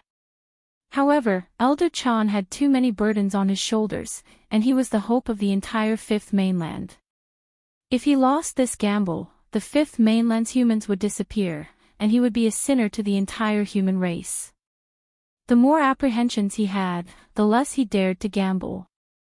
This was Elder Chan. Luin shouted, "Senior, did you agree with Shui Chuanqiao's decision to sacrifice half of Endless Weave in exchange for a network connection?" Elder Chan's heart trembled. "Did you agree with the Sea King breaking through the 3 upper gates? Breaking through the 6th mainland sky?" Elder Chan's expression was complicated. Luin shouted, "You asked me how I would have resolved the 6th mainland's request for the Outerverse if it had been me. I've already given you the answer.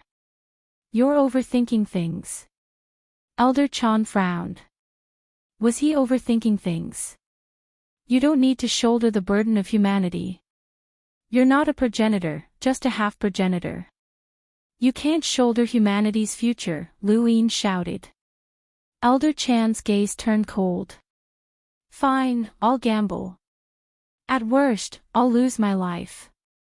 Luin, I know you have a plan. If you lose this gamble and bring about an even greater calamity to the fifth mainland, then run as far away as possible to preserve humanity's hope. Luin sighed. He trusted Mr. Mu, and he could only trust Mr. Mu. I understand. In the vast white tundra, Xiaoming opened his eyes and glanced at his gadget from time to time.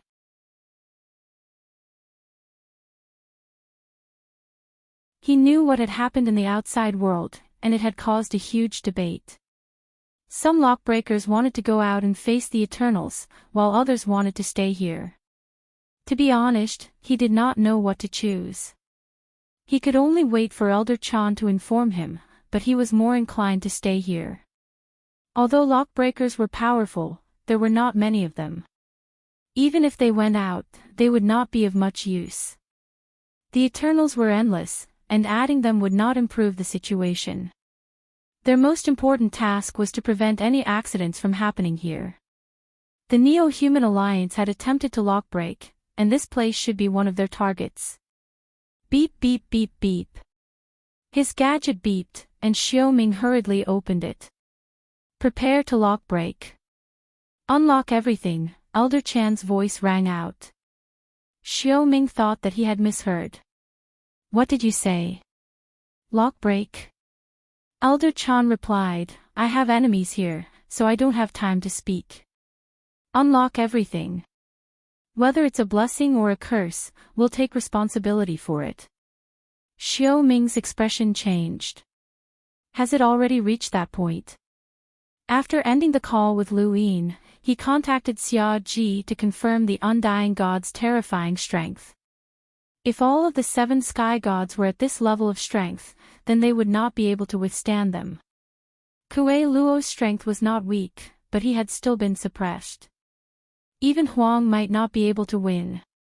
Even if they could stop the 7 sky gods, the 12 marquises had also arrived outside the battlefield.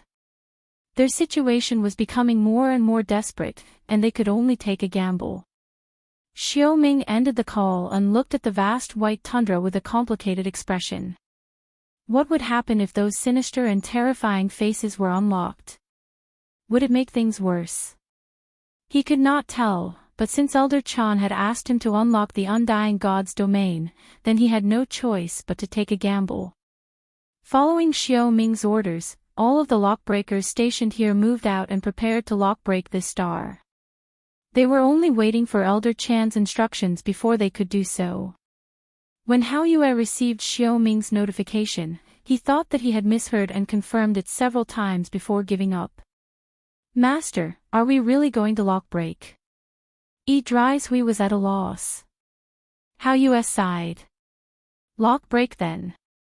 Humanity's great calamity is upon us, and sometimes, we can only take a gamble. Hui looked down and saw a pair of terrifying eyes staring at her. They were staring at this part of space, and they were hoping to come out. She gulped, suppressed her fear, and began to prepare for her lockbreaking. The most tragic battlefields were outside the Starfall Sea, in the Chaos Flow Zone, and in the Technocracy. Luin had already ordered the Great Eastern Alliance to gather at the Blazing Mist Flow Zone. He had originally planned to return to the Innerverse Blazing Mist Flow Zone under Kuei Luo's lead, but he had received a request for help from the Smoke Gulp Mountains, which was located at the border between the Neoverse and the Cosmic Sea. That's where the half-ancestor battlefield is. You can't go there, Kuei Luo said seriously. Luin replied, let's get closer and take a look. If we can't save them, then forget it. But we should try our best to save them. The smoke from the Smoke Gulp Mountains is very important, and they helped me during the battle at the Cosmic Sea. Kuei Luo was unhappy. Do you really think that you can save everyone? Let me tell you, many people will die in this calamity. No one can stop it. But not now. Luin was firm. Kuei Luo had no choice but to bring him along. He wanted to dump Luin, but when he thought about how this was the only heir of the Lu family, he decided against it. Remember, the moment I appear, that 7 sky gods fighting with the drunkard might reveal their true strength. That's why I can't do anything.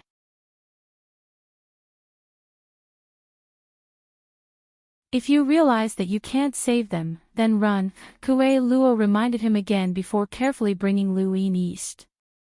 Luin naturally knew that he was not looking for death. The Smoke Gulp Mountains were not worth his time. However, it was reasonable to say that even though they were in the same direction, they might not necessarily be connected to the half-ancestor battlefield. Otherwise, he would not be able to save them in time. To the east of the Cosmic Sea, where it intersected with the Neoverse, there was a mountain range of cigarette butts that continuously sank to the bottom of the sea. This was the Smoke Gulp Mountains. Within the mountain range, Lonely Old Man constantly roared as he used his white smoke battle technique to attack the force that was suppressing the mountain range. However, that force did not budge at all. The disciples of the Smoke Gulp Mountains continuously extracted white smoke for Lonely Old Man. Lonely Little Fool was also in the crowd, and he was on the verge of tears. They had originally planned to go to the Innerverse and join the Great Eastern Alliance, but they had never expected to be inexplicably attacked as soon as they arrived.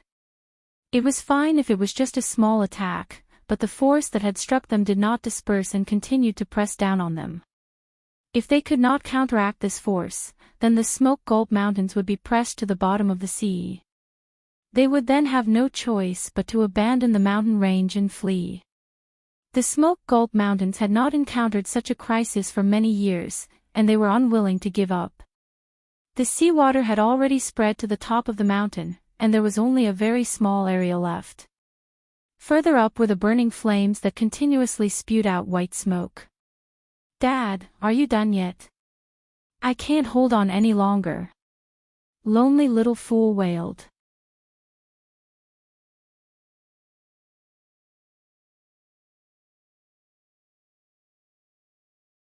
Welcome aboard. Stay tuned and subscribe to Han Li's Wuxia Adventures for more thrilling content. Chapter 2015. Around them, the disciples of the smoke-gulping mountain range all turned pale. Flames were burning above their heads while seawater was below them. Although it wasn't fatal, they were afraid that the force would spread out and crush them to death. Lonely Old Man gritted his teeth, but the force above his head didn't move at all. This wasn't a force that he could resist. They were both in the Cosmic Sea, and with Kuei Luo's speed, he arrived in an instant. It's the power of the 7 sky gods. Let's go. Kuei Luo wanted to flee. Luin was helpless. Look carefully, it's just the aftermath. Kuei Luo grinned. We can't move from the aftermath either, or we'll be discovered. Luin pursed his lips. Then don't move. He then took a step forward and arrived above the smoke-gulping mountain range. Lonely Old Man was pleasantly surprised when he saw Luin. Alliance Master Lu, over here. Gu Shao saw him and frantically shouted, Brother Lu, hurry up and save us." Luin looked down at the force, and his eyes turned into runes. Although it was just the aftermath, it still had a power of about 1,000,000. He couldn't deal with it on his own, but he had the candle. This thing was too useful, as it could produce rune lines that could rival the second Night King's power level. It was quite good. He took out the candle and lit it, controlling the boundless rune lines to release against the force that was suppressing the smoke-gulping mountain range. There was a loud boom as the Cosmic Sea exploded. The smoke-gulping mountain range was directly pressed into the sea, and Luin was also sent flying by the force of the collision. Kuei Luo was astonished. How did this kid have so many random treasures? At the bottom of the sea, the smoke-gulping mountain range floated up. After being watered by the seawater, the flames at the peak of the mountain range were mostly extinguished. It was like a cigarette that had been watered, and Gu Shao and the rest were in a rather sorry state. Luin landed in the smoke-gulping mountain range. Lonely Old Man immediately expressed his gratitude. "Thank you for saving us, Alliance Master Lu. Otherwise, we wouldn't have been able to keep this ancestral land. It's what I should do." "We're allies," Luin replied. Lonely Old Man was glad that he was working with Luin. Otherwise, why would he help them? "Brother Lu, it's great that you're here. Hurry up and take us away. We can't stay in the Neoverse any longer. You don't know this, but Old Man only has half of his strength left. He used up nearly half of his astral source fighting a corpse king, and there's no way to replenish it." Luin wasn't surprised, as any emissary who had fought before would more or less lose some of their strength. However, he hadn't expected Lonely Old Geezer to be so exhausted that he only had half his strength left. "Brat, what are you waiting for? Run!" Kuei Luo shouted. A figure stumbled out of the broken void. It was Drunkard. At this moment, the drunkard was in a very sorry state. His wine gourd was shattered and half of his body was covered in blood. It was obvious that he wouldn't be able to last much longer. On the other side, an ancient god walked out. His appearance seemed to have been cast from metal, and his valiant aura swept across the land, causing Luin to find it hard to breathe. Old Ghost Goo's expression changed drastically. This was the first time he had experienced such terrifying power. With his current level, he had never been able to reach the half-martial ancestor level. Luin hadn't expected that the ancient god would be lured over just by breaking through the shockwaves.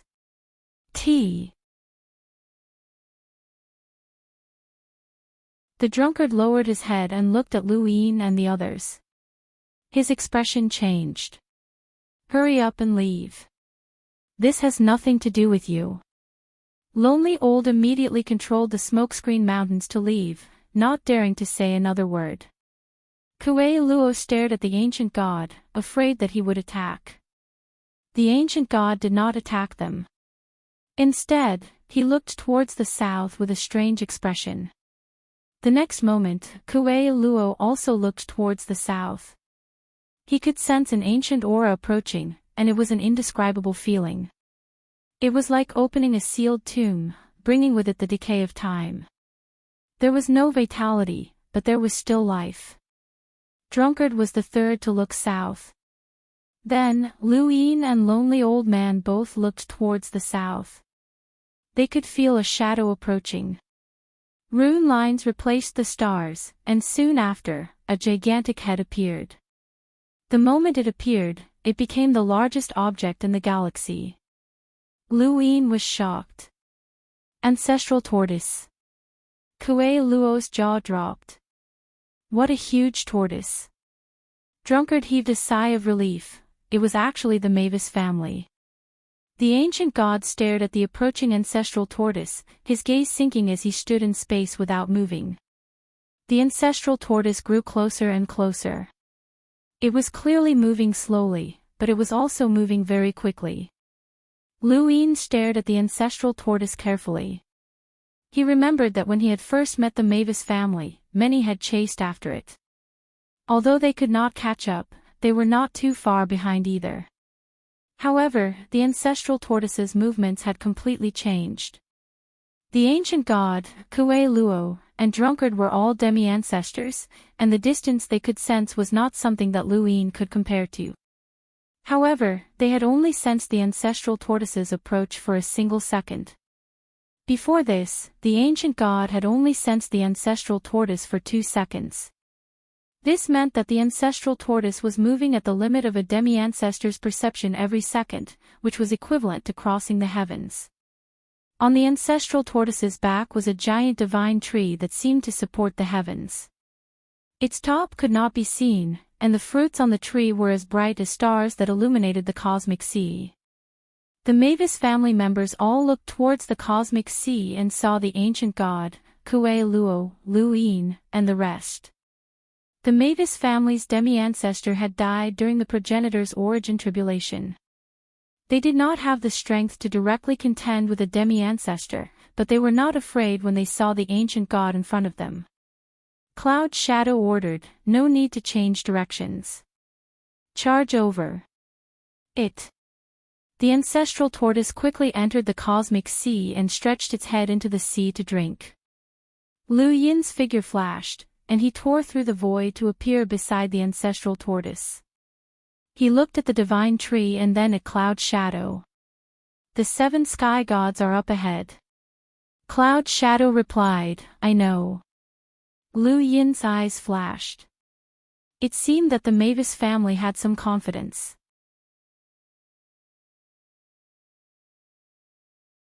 Kuei Luo and Drunkard stared at the ancient god. The gulping smoke mountain range swayed in the sea, as if it was about to be swallowed by the ancestral tortoise. Old Ghost Gu was so frightened that he quickly controlled the mountain range to rise into the sky. In truth, the gulping smoke mountain range was not even enough to fill the gaps between the ancestral tortoise's teeth. This was Gu Shao'er's first time seeing the ancestral tortoise, and he was stunned. "Dad, what did this thing eat to grow up?" Old Ghost Gu was shocked and kicked Gu Shao'er away. "Don't spout nonsense. That's Lord Ancestral Tortoise." Ever since the ancestral tortoise had appeared with the Mavis family on its back, the ancient god had not made any moves. He watched as the ancestral tortoise drank the water and then glanced at the divine tree before finally looking at Cloud Shadow. "Ling Ji is dead. Is there no one else in the Mavis family? There's not even a half-ancestor." Cloud Shadow stared at the ancient god in fear. Although she was not afraid, she did not want to provoke the ancient god. Her family had a long history, and the older they were, the more they knew how terrifying the 7 sky gods were. Although there were no detailed records, she knew that no matter the era of history, the 7 sky gods were the most terrifying. Even the most ancient records, which could not be verified, mentioned the 7 sky gods. They were 7 unfathomable old monsters. The ancient god's gaze landed on the ancestral tortoise once more. He watched as the ancestral tortoise crazily drank the water and slowly raised his hand. Kuei Luo and Drunkard immediately went on guard. The ancient god's palm struck the ancestral tortoise, causing the Mavis family members to be shocked.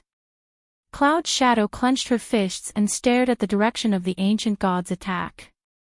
The ancestral tortoise's neck had been struck by the ancient god.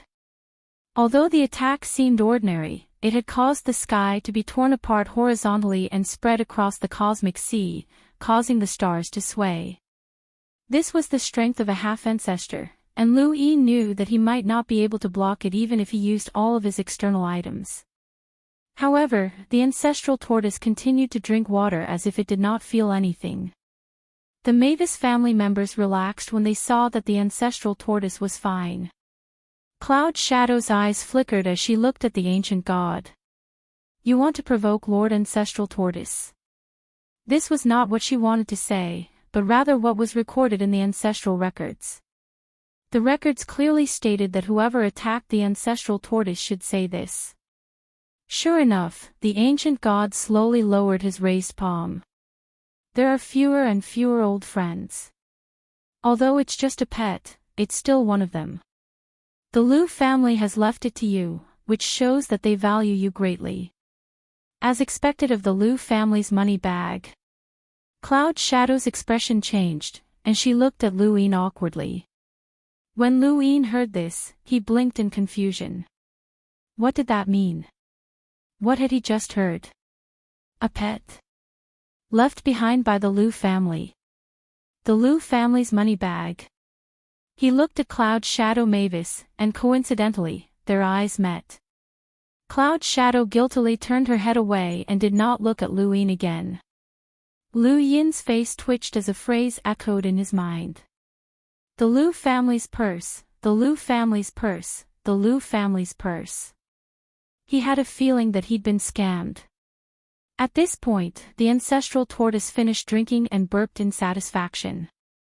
It was just a burp, but it caused the entire cosmic sea to tremble. It was at this moment that the ancestral tortoise's gaze landed on the ancient god, and its head slowly approached with curiosity. The ancient god frowned and looked at Lu Yin for a long time before disappearing. Seeing the ancient god disappear, the ancestral tortoise paused for a moment before returning to its sluggish state.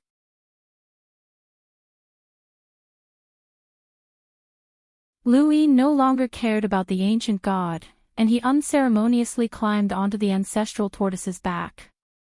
Logically speaking, one could not casually climb onto the ancestral tortoise without the Mavis family's permission, but Lu Yin still did so. Some Mavis family members tried to stop him, but Cloud Shadow forced them to retreat. They faced Lu Yin with an even more unnatural expression. Alliance Master Lu, what a coincidence. Lu Yin sized up Cloud Shadow. Why have you come here, senior? Cloud Shadow replied, I'm here to pick up Yu Hua and the rest. After all, they're all cultivating in the 5th tower. Is that so? Then there's no need. I've brought them with me, and they're in Mount Supreme, Lu Yin said slowly, his tone calm. Cloud Shadow praised, if I'm not wrong, Alliance Master Lu has also taken the 5th tower. As expected of Alliance Master Lu, you're so decisive. Lu Yin calmly replied, I'm not as decisive as the Mavis family. The humans are facing a calamity, and you're not just here to take Yu Hua and the rest away. From the direction you're heading, it seems like you want to go to the innerverse as well. Cloud Shadow's expression changed. Of course. The entire 5th mainland is facing a calamity, and there's no way to replenish its astral sources. Only the eastern innerverse flow zone is stable, and we're definitely going there. Aside from us, the various powers of the neoverse should be going as well, but we're a bit faster.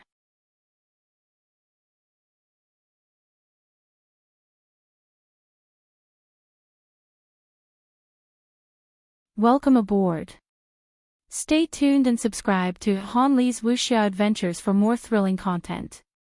Chapter 2016. Lu Yin replied, I didn't understand in the past. The Mavis family doesn't seem like merchants, so how did you manage to control the 5th mainland's economy with just 1/2 progenitor? Without waiting for Cloud Shadow to reply, Lu Yin continued, now I understand. He stared at Cloud Shadow.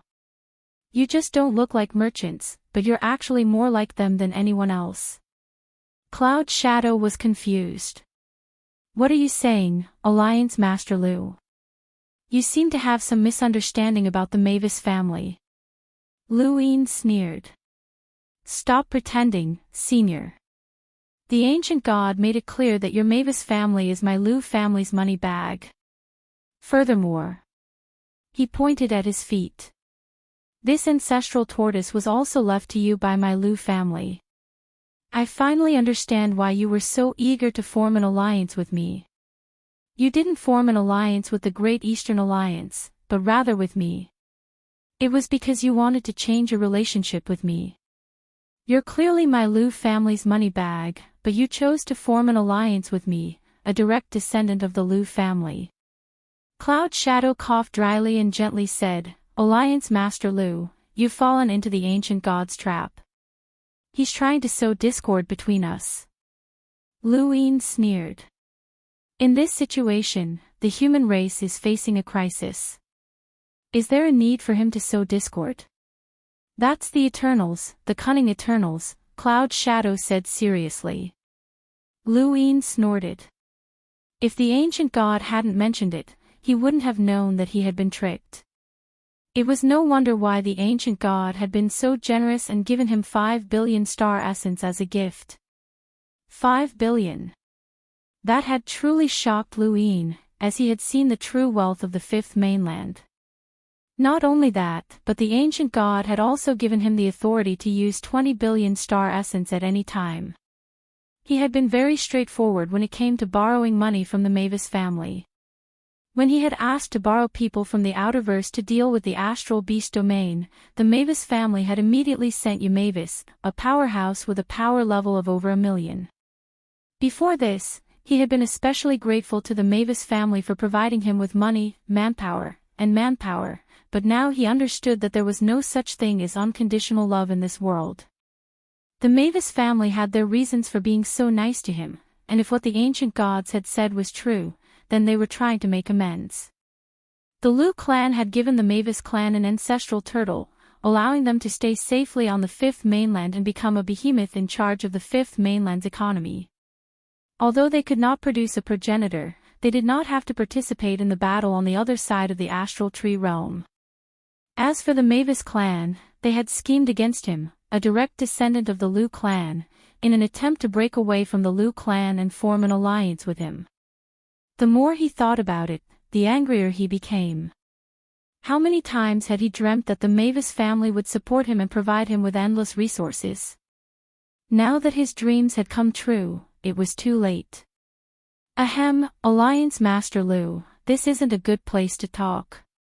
Let's head to the blazing mist flow zone first. Cloud Shadow Mavis changed the topic. Lu Yin suppressed his anger and had Kuei Luo board the ancestral turtle as well. Together, they took the smokescreen mountain range towards the innerverse. Cloud Shadow Mavis didn't refuse. The ancestral turtle relied on the glowing fruits that grew on the divine trees to lure it, and it would go wherever it was told to go. Lu Yin finally understood why the ancestral turtle had looked at him when he had first arrived at the Mavis clan. It was because he was a member of the Lu family, and the turtle had been able to sense it. Even an ancient god couldn't do anything about it. It was a great bodyguard, and it could even move. Lu Yin couldn't understand why the Lu family had given it to the Mavis clan in the first place. There are treasures everywhere, Kuei Luo exclaimed as he walked around the divine trees. Several Mavis clan members followed behind him. They stared at Lu Yin as if he was a thief, their gazes filled with disdain. Kuei Luo sat down beside Lu Yin. What's going on? You seem to be in a bad mood. Have you heard of the Mavis clan? Lu Yin asked. Kuei Luo replied, I've heard of them a few times in the astral tree realm, but I don't know much about them. Has anyone from the Lu family ever mentioned them? Lu Yin asked. Kuei Luo replied, not really. It's not that they haven't mentioned them, it's just that they haven't mentioned them to me. I've told them before that although I'm indebted to the Lu family, we haven't interacted much, so I don't know much about them. Lu Yin was depressed. That alliance agreement had shattered one of his dreams, and he had never suffered such a loss before. Cloud Shadow Mavis walked over. Kuei Luo turned around. Cloud Shadow Mavis slowly bowed. Greetings, half-martial ancestor.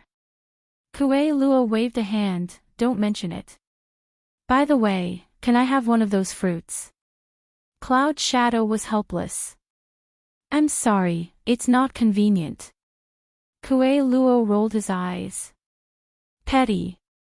Senior, may I speak with Alliance Master Lu for a moment? Cloud Shadow asked courteously. Kuei Luo glanced at Lu Yin and turned to leave. Thank you, Senior. Cloud Shadow thanked him once more. After Kuei Luo left, Cloud Shadow faced Lu Yin's back and said, the Myriad Daos clan, Qiming clan, and Mavis clan used to be one of the three great subordinate clans of the Lu family. When the 5th and 6th mainlands fought, the Daosaurus sect collapsed, and the Lu family and other primeval surnames moved the mother tree to the Tree of Outer Space, causing it to become an abandoned land. The Lu family took the Myriad Daos clan and Qiming clan with them, leaving only my Mavis clan. Lu Yin turned around and looked at Cloud Shadow. Did the Lu family abandon you? Cloud Shadow Mavis replied, no, the Mavis family is willing to stay behind. Lu Yin raised his brows. If that's the case, then why did you split up with the Lu family? The Lu family didn't abandon you. Not split up, but dissolved our alliance, Cloud Shadow said solemnly. What do you mean? Lu Yin didn't understand. Cloud Shadow explained, my Mavis clan is different from the Myriad Daos clan and Qiming clan.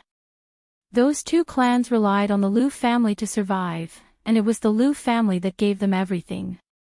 However, my Mavis clan is different. We have a long history, and although we declined due to the Eternals, we did not go extinct. It was the Lu family that saved us, and in order to repay their kindness, we willingly attached ourselves to the Lu family for hundreds of millions of years and became their money bag. However, there was an agreement that we would be separated from the Lu family one day. Although it wasn't an alliance, it was still an alliance. My Mavis clan didn't betray the Lu family, and naturally, we didn't betray you either. Luin laughed. You've been hiding this from me since the beginning. Even when the ancient gods mentioned it, you tried to cover it up. Now that you're saying something like this, how do you expect me to believe you? Cloud Shadow was helpless. If you hadn't lost your memories, then you wouldn't need me to explain. But now that you've lost your memories, all we can do is support you as much as we can. However, we can no longer rely on you or the Lu family. Our fate with the Lu family ended long ago, and if we meet again, we will only be friends or allies. Luin didn't know if Cloud Shadow was telling the truth. What about the ancestral turtle? Since you separated from the Lu family, why did the Lu family leave the ancestral turtle to you? Cloud Shadow Mavis laughed. It's not that the Lu family willingly left it to us, but that they had no choice. The ancestral turtle likes to eat the fruits of the god tree. Luin looked up at the glowing fruits that were comparable to stars. That's it. That's right. That's the ancestral turtle's favorite food, and it's also the ancestral land of my Mavis clan. The Lu clan wanted to take the ancestral turtle with them, but the ancestral turtle refused to go with them. They had no choice but to leave the ancestral turtle behind and carry the divine tree, Cloud Shadow said. Luin was annoyed. So she was a glutton. The Lu family had been so useless back then. If it had been him, he would have just taken the god tree away and see if the Mavis family would have followed him. Alliance Master Lu, I've already explained everything that needs to be explained. You and I are allies. No matter what our relationship was in the past, we will always be allies now and in the future. The Mavis clan will definitely support you, Cloud Shadow Mavis said seriously. Luin met her gaze. Can I trust you? Cloud Shadow replied solemnly, if the Mavis family had betrayed the Lu family, we wouldn't have survived until now. Luin thought about it and agreed. With the Lu family's strength, even if they hadn't had the time back then, they would have been able to take action after so many years. There's something I'm curious about. Luin stared at Cloud Shadow. How much money do you have? Cloud Shadow's face twitched, and she looked at Luin intently. Not much. Luin pursed his lips. We're all allies. It won't kill me to satisfy my curiosity. Cloud Shadow smiled bitterly. None of the direct descendants of the Lu family have ever spent money. My Mavis family wasn't originally a money-making organization. Like the Sirius sect, we were considered a family organization, but your Lu family forced us to become money bags. So you're saying that you know a lot about the Lu family? Lu Yin's eyes lit up. Cloud Shadow replied, the Great Elder knows a lot about the Lu family, but there aren't many in my generation. Most of the information comes from the Great Elder's oral accounts and ancient texts. If Alliance Master Lu wants to know more about the Lu family, you can read the ancient texts of my Mavis family. We're all allies, so you can read as much as you want. As they spoke, the ancestral turtle crossed the cosmic sea and arrived in the Innerverse. They were currently between the first flow zone and the Beast Tamer's flow zone. Countless corpse kings surged out from the Neo-Human Alliance's hidden worlds, and they spread throughout the fifth mainland, especially the cosmic sea and the Innerverse. Luin stood on the ancestral turtle's back and watched as the star energy in the distance burned away and gradually disappeared. A pure black spacecraft flew into the distance, and it was filled with corpse kings. Yamavis took action and easily destroyed the spacecraft, exterminating all the corpse kings. Along the way, they destroyed any corpse kings they encountered. In the distance, outside the first flow zone Sword Mountain, many corpse kings were crushed to death by the sword array. The Beast Tamers Flow Zone's second Great Hall and first Great Hall retreated to the Divine Great Hall's territory and focused on exterminating the corpse kings. The entire Innerverse was working together to eliminate the corpse kings that had appeared in the Neo-Human Alliance's worlds. As the various corpse kings were eliminated, peace seemed to return to the fifth mainland. However, only a few people knew that the true danger had yet to appear. Once the situation at the Starfall Sea's border changed, the entire fifth mainland situation would change as well. Currently, the most closely watched battlefield was the one at the border of the Starfall Sea. Elder Chan, Drunkard, Ni Huang, Wang Si, and even the sixth mainland's 9 luminaries, Lan Xian, and the others all had their own opponents. This was a domain that ordinary cultivators were unaware of, and even powers like the Sword Sect.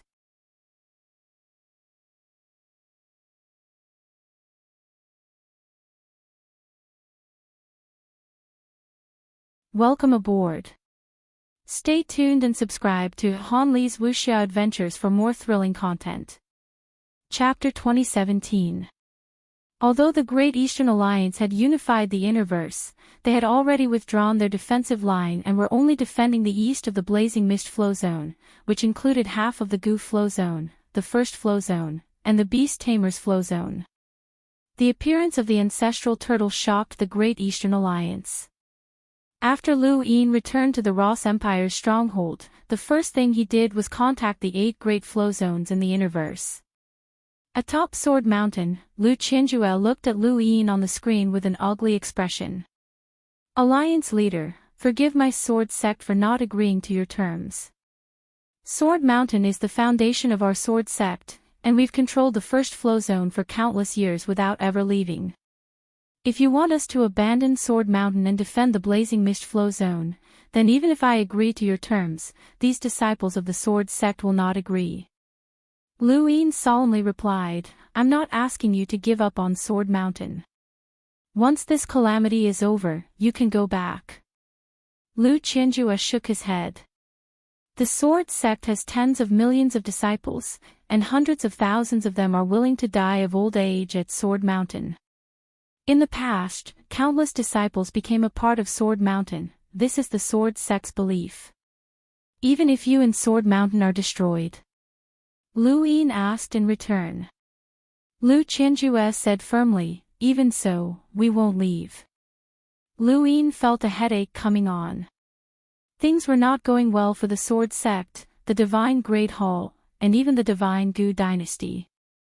This was especially true for the Divine Gu Dynasty.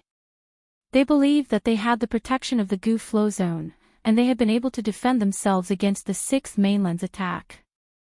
This time, their confidence had soared, and they did not want to leave the Gu Flow Zone. Currently, the Fifth Mainland's most suitable location for defense was the Eastern Flow Zone of the Innerverse.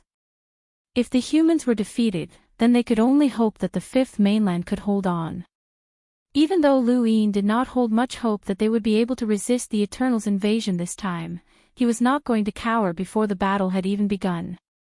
He was waiting for a victor to emerge from the battle between the demi-ancestors. If he won, then they would gather together and launch a counterattack.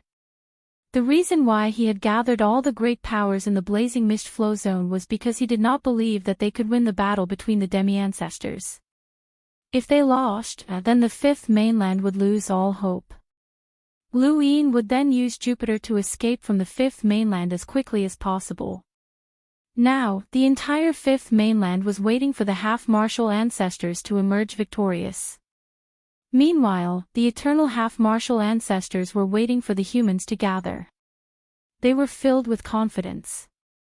Once the Eternals bared their fangs, the final battle would begin. Once the half-martial ancestor battlefield was defeated, the Fifth Mainland would be finished. What Luin needed to do now was to consolidate the entire Great Eastern Alliance and gather all the forces that could be used.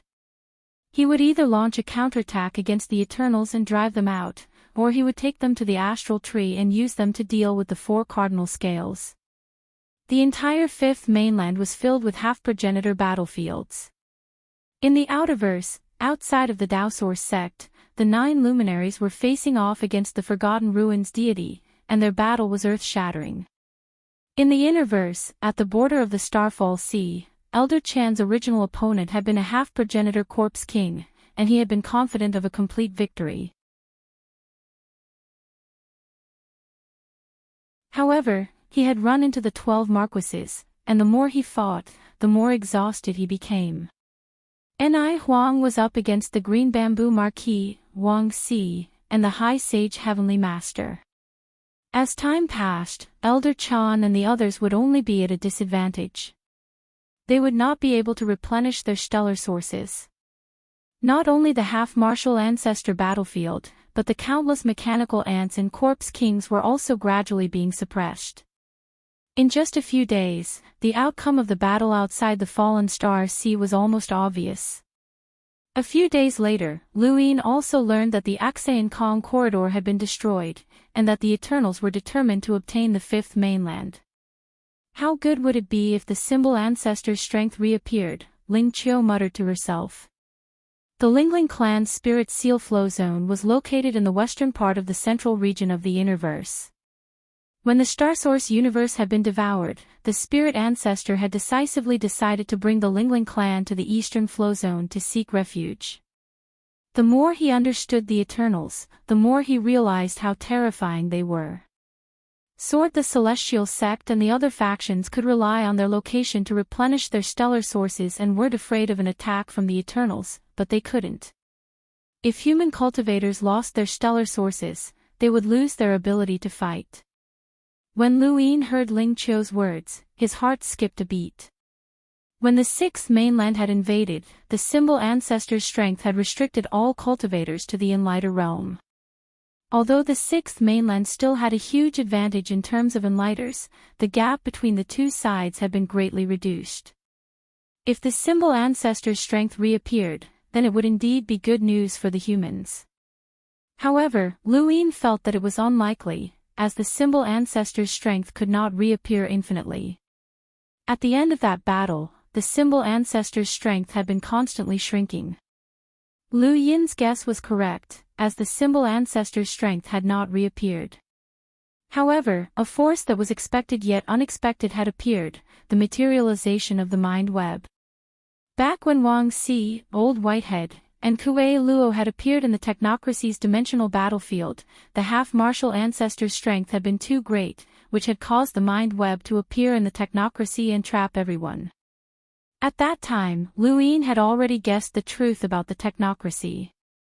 Now, the mind web had not only extended to the technocracy, but it had also extended to the entire fifth mainland.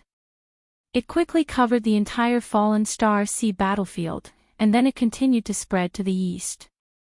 Elder Chan and the rest looked up at the mind web, their faces filled with confusion.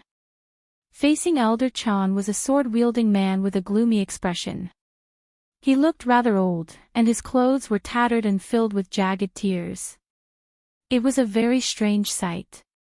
This person was one of the 12 marquises, and even Elder Chan was helpless against him.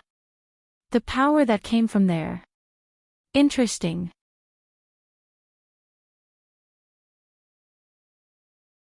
The man looked up at the mind web above his head, and a dark red color appeared in his eyes. He then raised his hand and slashed out with his sword. Elder Chan's expression was calm, but he was filled with apprehension towards this person's swordsmanship. He had never seen such a strange swordsmanship before, and it seemed like it was both a sword technique and a secret technique. It was much more difficult to deal with than the sword sect's 13 swords. The man's sword slashed at the mind web, causing it to undulate like the surface of water. The next moment, the man's body was uncontrollably dragged up and finally trapped within the mind web. It was exactly the same as when Kuei Luo and Lu Yin had been trapped.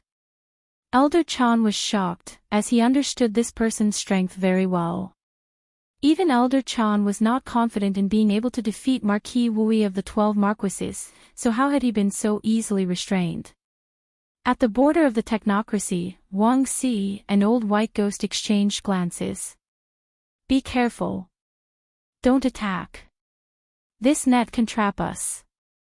Ni Huang was shocked, and across from them, Marquis Qing Zhu's attack stopped as he looked at Wang Si in astonishment. Wang Si's expression was gloomy. This invisible net can easily trap me, Old White Ghost, and Kuei Luo. It'll be very difficult for us to escape. The wastelands actually have such power. Marquis Qing Zhu was puzzled. Due to the appearance of the mind web and the fact that it had trapped Marquis Wui, the humans and the everlasting demi-ancestors did not dare to act rashly. It was the same for the envoys. No one dared to test the waters for fear of being trapped. Taking advantage of this opportunity, Elder Chan met up with Ni Huang and the others and headed towards the eastern flow zone of the universe. As for the battlefield outside the Starfall Sea, only the everlasting corpse kings and the countless mechanical ants were left. Aside from the mechanical ants, no other power had participated in the battle. The mechanical ants had appeared to exhaust the endless corpse kings. The 5th and 6th mainlands had gathered many cultivators, but most of them had died in battle while a few had escaped. Within the Ross Empire's stronghold, Luin looked up at the mind web with a complicated expression. The ancestors of the human race had left behind many backups for their race. When the symbol progenitor's power disappeared, the Hui progenitor's power would appear. If the Hui progenitor's power disappeared, no one knew who else would appear. During the battle in the burial garden, the mystery progenitor had betrayed the human race, and the Qin progenitor had also acted. Luin did not know if it was a remnant power or something else. They were the most respected ancestors of the human race. If the human race could continue, then perhaps the progenitor would become a progenitor in the future and leave behind something for the human race. After a while, Luin smiled bitterly. It was still uncertain if he could survive this calamity. Even if he escaped to the cosmic tree realm, it would be difficult for him to establish himself there given his status. Facing the 4 cardinal scales was not much easier than facing the everlasting tribe. Not long after, several figures appeared above the Ross Empire's stronghold. Kuei Luo was the first to look up with a shocked expression. 6 demi-ancestors had actually arrived. The ones who appeared above the Ross Empire's stronghold were Elder Chan, the Sage Celestial Master, and Ni Huang. When Luin saw Ni Huang and the others, he immediately asked Kuei Luo to take him to the Mavis family. Kuei Luo did not hesitate, and without a word, he grabbed Luin and left. Wang Si subconsciously wanted to attack, but Ni Huang stopped her and pointed up. Wang Si was shocked. She had forgotten that the moment she saw Lu Shaoxian, anger and hatred had overwhelmed her. That's the Lu family's ancestral turtle? Old White Ghost looked in the direction that Kuei Luo had taken Luin and saw a huge creature lying in outer space. It was difficult to ignore it. Ni Huang and the others looked at the ancestral turtle. That's right. The Lu family didn't take the ancestral turtle with them. We found it strange that they left it here. They left it in their pockets, Xiada said. Wang Si's eyes narrowed. The remnants of the Lu family are hiding on the ancestral turtle's back. Even without the power above us, we can't do anything to them. Ni Huang shook her head and sighed. Let's think of a way to deal with this crisis first. Xiada was speechless. Lu Shaoxian was too cautious. How could they have the time to deal with him at a time like this? He had even fled to the ancestral turtle's back at the first opportunity. It was no wonder that he had survived until now. Elder Chan glanced at them. Everyone, the human race is facing a calamity. You all said that you should put aside your hatred for the time being and not fight amongst yourselves. Remember your words. Nai Huang replied, "Don't worry. Even if we want to act, we have to be wary of the power above us." Elder Chan nodded and looked at the Upper Elysian Heavenly Master. The Upper Elysian Heavenly Master moved further away and began to set up a sourcebox array. Meanwhile, Elder Chan led Nai Huang and the others closer to the ancestral turtle. On the ancestral turtle's back, Lu Yin had his hands clasped behind his back as he faced Nai Huang and the others. Behind him was a glowing fruit from the god tree that was filled with holiness. One by one, the Great Eastern Alliance's emissaries walked out. Lu Yefei, Brute Force, the Sea King, Elder He, the Ice Empress, Ling Taizu, and Ling Qiu all looked at Nai Huang and the other half-ancestors. Even further away, the Great Eastern Alliance's allied forces gathered. Legions of large giants, small giants, Lu Xian's army, and so on filled the heavens. Countless battleships were poised to set off towards the west. The entire Great Eastern Alliance had activated its war mechanism. Although it was a spectacular sight, it was a pity that Nai Huang and the others did not care about it. They had all experienced the battlefield at the back, and most of the Great Eastern Alliance's cultivators did not have the qualifications to go there. Even if they did, they would only be cannon fodder. "Don't worry, they won't do anything to you," Elder Chan said to Lu Yin. Lu Yin remained calm. "I don't believe that." Wang Si raised her brows. Elder Chan was speechless. "They're not that stupid. We don't know what level of strength this power above us can trap. They're also afraid of being trapped."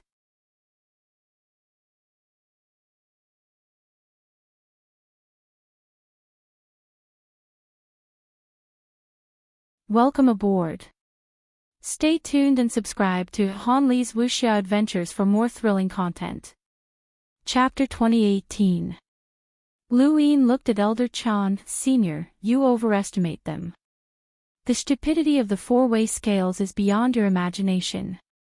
If they weren't stupid, then they wouldn't have dug their own graves and instigated a civil war between humans to benefit the Eternals. To be honest, I even suspect that many of them are redbacks. Remnant of the Lu clan, you're too impudent," Wang Si said coldly. Nai Huang looked at Lu Yin. "Why did someone from my White Dragon tribe appear in the first place?" This was the first time that Nai Huang had seen Lu Yin in person. Back in the Cosmic Tree realm, a huge battle had broken out the moment Lu Yin's identity had been exposed, and Nai Huang had never had the chance to speak to Lu Yin. Lu Yin looked at Nai Huang. Coincidence? Great Elder Nai Huang had a complicated look in her eyes. "I really hoped that you were from the White Dragon clan. Unfortunately, you failed to live up to my expectations. You used and deceived the White Dragon clan. If your White Dragon tribe hadn't used the White Dragon tribe to make a comeback, my Lu family wouldn't have been exiled. You and I will always be enemies." "Well said," Nai Huang shouted as she looked at Lu Yin. "You and I will always be enemies. Even if we survive this calamity in the wasteland, we will still be enemies." "Nonsense," Lu Yin replied coldly. Nai Huang clenched her fists. There were very few people who dared to speak to her in such a manner. Even Wang Si and the others, who were also half-martial ancestors, did not dare to be so impudent. Old White Host's eyes were cold. "Little bastard, you killed the young ancestor of the Frigid Immortal sect and provoked the Frigid Immortal sect. I won't let this matter rest." Lu Yin narrowed his eyes and stared at Old White Ghost. "I'll add one more thing. In the future, I'll destroy your Frigid Immortal sect. You can tell those words to me." Old Ghost Bai was furious. Xiaoda was helpless. These half-martial ancestors were very formidable in battle, but how could they win against a junior with a glib tongue? Moreover, this kid still had the most detestable Kuei Luo, who hadn't spoken yet. "Lu Shaoxian, you know that the Axian Kong corridor was destroyed, right?" Xiaoda asked. Lu Yin raised his head. "Yes. Now that we're all on the same side, we can only work together to fight against the Eternals. Release the expeditionary army, they're also a force to be reckoned with, Xiada said. Ni Huang and the rest stared at Lu Yin. Lu Yin nodded. You're right. Alright, I agree. Xiada was surprised. So easy. Even Elder Chan was shocked, as he was beginning to understand Lu Yin more and more. Although Lu Yin had the greater good of the human race in his heart, he still could not shake off his own selfish schemes. The construction of the fifth tower and the creation of the Aurora Stronghold's universal armor that contained microarray technology were probably all part of the plan to deal with the Cosmic Tree Expedition Army. Although Elder Zen did not know how Lu Yin had found out about the Cosmic Tree Expedition Army in advance, he was increasingly certain that Lu Yin would never allow himself to be taken advantage of. Agreeing to release the Starry Sky Expedition Army so easily was unlike him. Sure, but only on the battlefield, Lu Yin said. Ni Huang frowned. What do you mean? Lu Yin replied, if I release them now, who knows if you'll go into hiding or find another way to escape back to the astral trees. You said that we'll work together to fight against the everlasting tribe, so that's not a problem. I'll release them on the battlefield where we're fighting against the everlasting tribe, and we'll all work together. Bullshit. Xiada couldn't help but curse. If you left them in a desperate situation, wouldn't they be dead for sure? Lu Shaoxian, you're too evil. Lu Yin casually replied, I didn't plan on doing that, but you did remind me that it's possible. How dare you? Lu Yin shouted. Ni Huang frowned and looked at Elder Chan, is this what you meant by letting go of our grudges and dealing with the human race's calamity? Lu Shaoxian is clearly using his position to avenge his personal grudges. Elder Chan was helpless. If Lu Yin wanted to do it, he could do it. If he wanted to, he could do it. Why did he have to say it out loud? Elder Chan was in a difficult position now. Just as he was about to say something, Lu Yin spoke up again. But don't worry, I'm not that despicable. I won't leave them in a desperate situation. After all, even if I do leave them in a desperate situation, I'll still go. What if I die? Ni Huang's expression softened a little when she heard this. But Lu Yin's lips curled up. Releasing them will take some time, and that time might bring danger to me. It might even threaten my life, so it won't be that easy to release them. I'll need to find the right opportunity and also have the ability to protect myself. Do you understand? Ni Huang was confused. What did he mean? Elder Chan raised a brow. As expected, this brat had his own plans. Xiada didn't understand. What do you mean? Lu Yin was annoyed. Have you guys gone stupid from cultivating? Is your brain damaged? Old White Ghost sneered. Just tell us what you want, but don't get your hopes up. We're only here for an expedition to the abandoned lands, not to cultivate. We didn't bring anything too precious. If it's a battle technique, then forget about it, Wang Xi said. Only then did Ni Huang and Xiada realize that Lu Yin wanted something. They looked at Lu Yin strangely, but there was also a sense of familiarity. This was indeed the style of the Lu family. Lu Yin raised his head. I don't care about your lousy battle techniques. Just give me some star essence. If a half-ancestor from the sixth mainland or someone who didn't know Lu Yin at all had heard this condition, they would have been shocked. Star essence was practically useless to an emissary. However, Ni Huang and the others weren't surprised at all. They understood the Lu family too well. The direct descendants of the Lu family had dozens or even hundreds of times more star energy than ordinary cultivators. Summoning generals at the platform also required star energy. Even though Lu Yin was already an emissary and summoning emissaries required star sources, there were still many people who weren't emissaries that needed to be summoned. This was the Liu family. Cultivating in the Liu family required a ridiculous amount of resources. We can give you star essence, but you have to release them now. Otherwise, if they suddenly appear on the battlefield, they'll only suffer losses, Ni Huang said in a low voice. Lu Yin hesitated. Old White Ghost said, the astral source universe of the abandoned land has been absorbed, and it doesn't just affect the astral source, but also the star energy. Only this region is slightly more stable. Release them now and let them make the necessary preparations. Elder Chan said, that's right. We're here because of this as well. Not only us, but all the half-ancestors and emissaries will be gathering here. We'll prepare in the shortest time possible before we launch a counterattack on the Starfall Sea. We must force the Eternals back and seal the Starfall Sea again. We really do need to give them time to prepare. Lu Yin sighed. All right, I agree. Xiaoda was the most straightforward.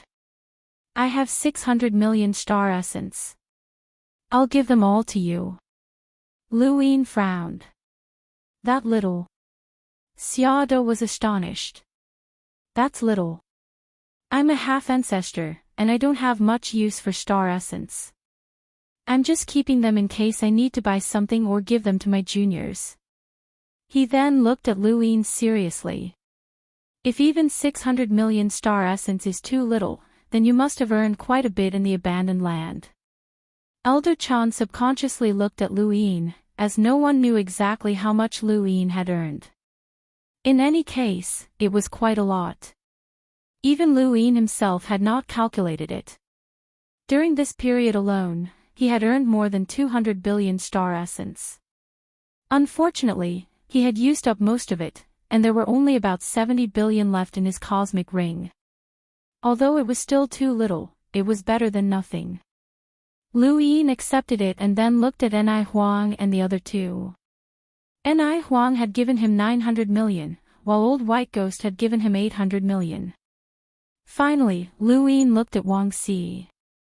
Wang Xi looked at Lu Yin with a gaze filled with disgust and killing intent.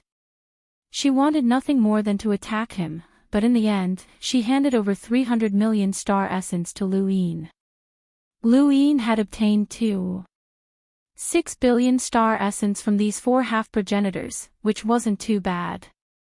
Although you're so poor, I'll still fulfill my end of the bargain, Lu Yin said. He then took out Mount Supreme, causing people to fall out one by one and land on a nearby planet. These people looked around blankly when they came out. Wang Xi barked, recover your strength immediately. What are you looking at? Within Mount Supreme, Wang Deshuai watched as the people around him disappeared one by one, including the emissaries and elders. He was hoping that it would be his turn. Unfortunately, he was unable to leave in the end.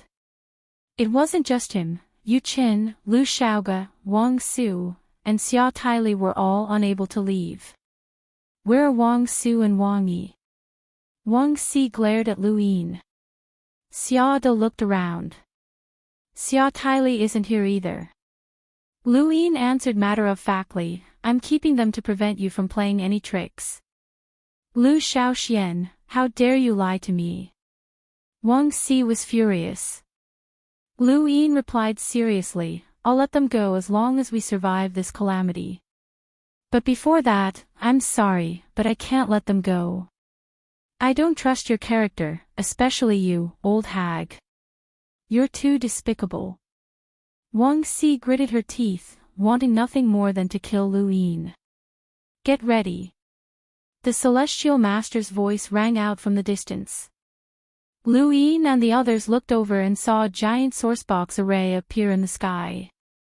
This is a sourcebox array unique to Everlasting Island that was created by the celestial master himself. It can draw in astral sources for a certain amount of time, and the sourcebox array can hide them from the universe's detection, Elder Chan explained. He then looked at Lu Yin. Immediately have all the emissaries you can contact come over and use this sourcebox array to recover their astral sources. We need to counterattack as soon as possible. Lu Yi nodded and had Lu Yefei and the others enter the sourcebox array. The emissaries of the Astral Tree expedition walked out one by one and entered the sourcebox array as well. The next moment, Lu Yin contacted Lu Qianjue and the others and had the various powers of the Innerverse send out their elite disciples.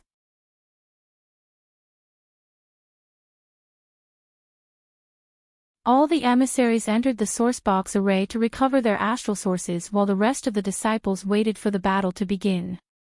Elder Chan notified the entire fifth mainland, including the sixth mainland of the Outerverse. The various powers all sent out their elite disciples to the western flow zone of the Innerverse in preparation for the counterattack. The most important thing at the moment was to confirm the strength of the attacks allowed by the mind net and to allow all the emissaries to recover. As for the border of the Starfall Sea, the Eternal Corpse Kings continued to pour in and fight against the mechanical ants. 1 day, 2 days, 3 days passed. A full 10 days passed, and the mechanical ants were completely suppressed. However, the Corpse Kings did not completely disperse, and they instead gathered at the border of the Starfall Sea. At the same time, the fifth mainland's half-ancestors all gathered at the blazing mist flow zone, and they also brought along the emissaries who could follow them. There were dozens of them gathered at the sourcebox array, and it was a magnificent sight. Thanks to the Caramel Lottie brothers for their support. Thank you.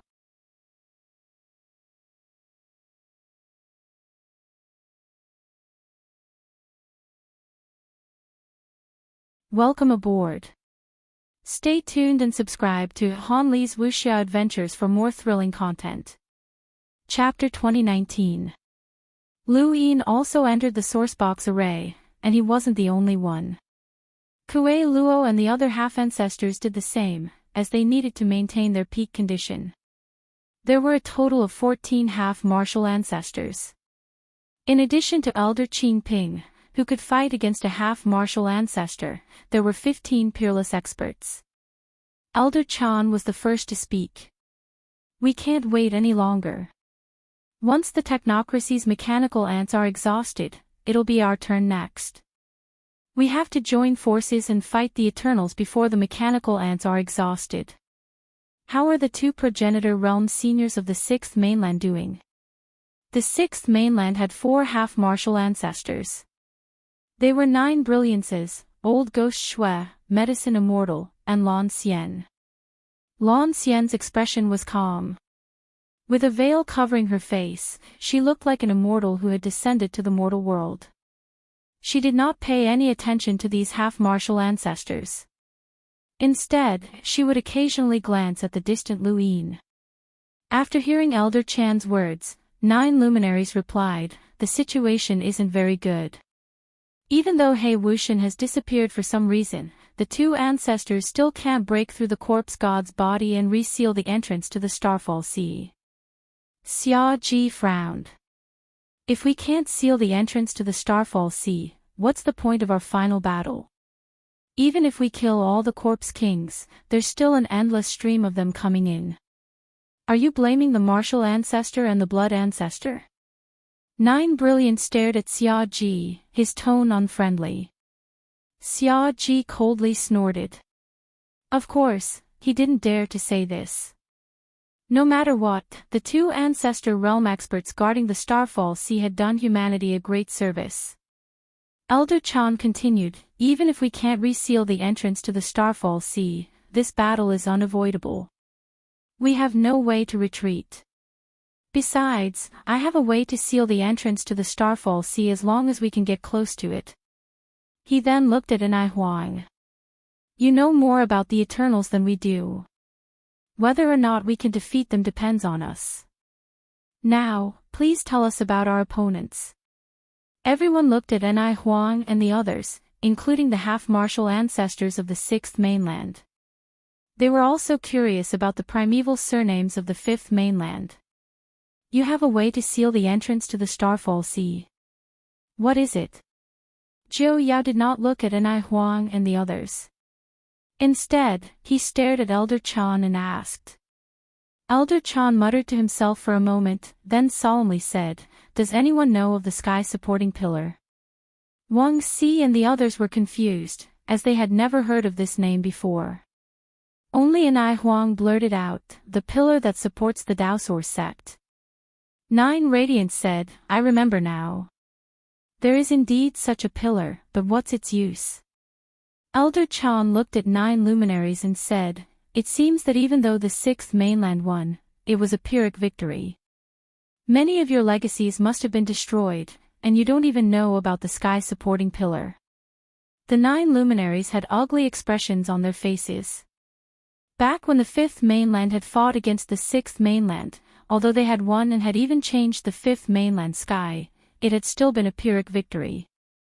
The Daosource sect had almost been burned to the ground, and it had almost been melted down by that madman Xia Shang. Although they had managed to survive in the end, more than half of the experts who had been guarding the Daosource sect had died, and many of its inheritances had been severed forever. He had never thought that the pillar that supported the Daosource sect would still be useful, as even the martial ancestor and the blood ancestor did not know about it. Elder Chan calmly replied, "The sky-supporting pillar can support the entire Daosource sect, so it's no ordinary object. As for the materials used to construct it, I'm not too sure, but according to legends, it was created by the progenitor, and it cannot be destroyed. It's also a divine object that can change in size." "Mount Supreme?" the head inquisitor suddenly asked. Elder Chan explained, "On the surface, Mount Supreme is a refined power vessel, but in reality, it's just a corner of the sky-supporting pillar. No one knows how it broke away, but according to the records, even progenitors find it difficult to break through the sky-supporting pillar. You can imagine how tenacious it is. I plan to use the sky-supporting pillar to block the entrance to the Starfall Sea, push the corpse god away, and completely isolate the Eternals." Everyone fell silent, as this plan was not very feasible. The simplest question was, how could they push the corpse god away? Old White Ghost asked this question. "There are only two progenitors in this wasteland, and they probably can't even protect themselves. There are also strong and weak progenitors, so don't expect them to use the sky-supporting pillar to push the corpse god away. It's even more impossible for us." Elder Chan solemnly said, "As long as we can push the sky-supporting pillar to the entrance of the Starfall Sea, there will be a way." The Hall of Honor was only established because of Progenitor Hui. Even if you don't believe me, you should believe in Progenitor Hui. No one refuted him. Even if 9 luminaries and the others hated Progenitor Hui, they had to admit that his wisdom was beyond their reach. Perhaps there really was a way to use the sky-supporting pillar to block the entrance to the Starfall Sea, and this was the only way. "Where's the sky-supporting pillar?" Ni Huang asked. Elder Chan replied, "The Realm Mountain is the sky-supporting pillar." "So your Hall of Honor's Realm Mountain is the sky-supporting pillar. No wonder the Hall of Honor claims to be the orthodox." Xia Ji was amazed. "Then who will push the sky-supporting pillar to the entrance of the Starfall Sea?" 9 luminaries asked. Lan Xian couldn't help but look at Lu Yin again, as she was not interested in this discussion. In the distance, Lu Yin noticed that Lan Xian's gaze made him wary. "Hold on," Old White Ghost suddenly spoke up and stared at Qing Ping. "This person isn't even a half-ancestor. Is he qualified to discuss this with us?" The head judge remained silent. Elder Chan replied, "His strength is enough to challenge a half-ancestor." Old White Ghost sneered. "Challenge a half-ancestor? Is there such a person in your wasteland? Do you know what it means to challenge a half-ancestor? Even in the Daosource sect's era, such a person would be a candidate for the position of sect master of the Elysium." Elder Chan replied, "His name is Qing Ping. You should have heard of him before." Old White Ghost was confused, but Xiada exclaimed and looked at the head judge.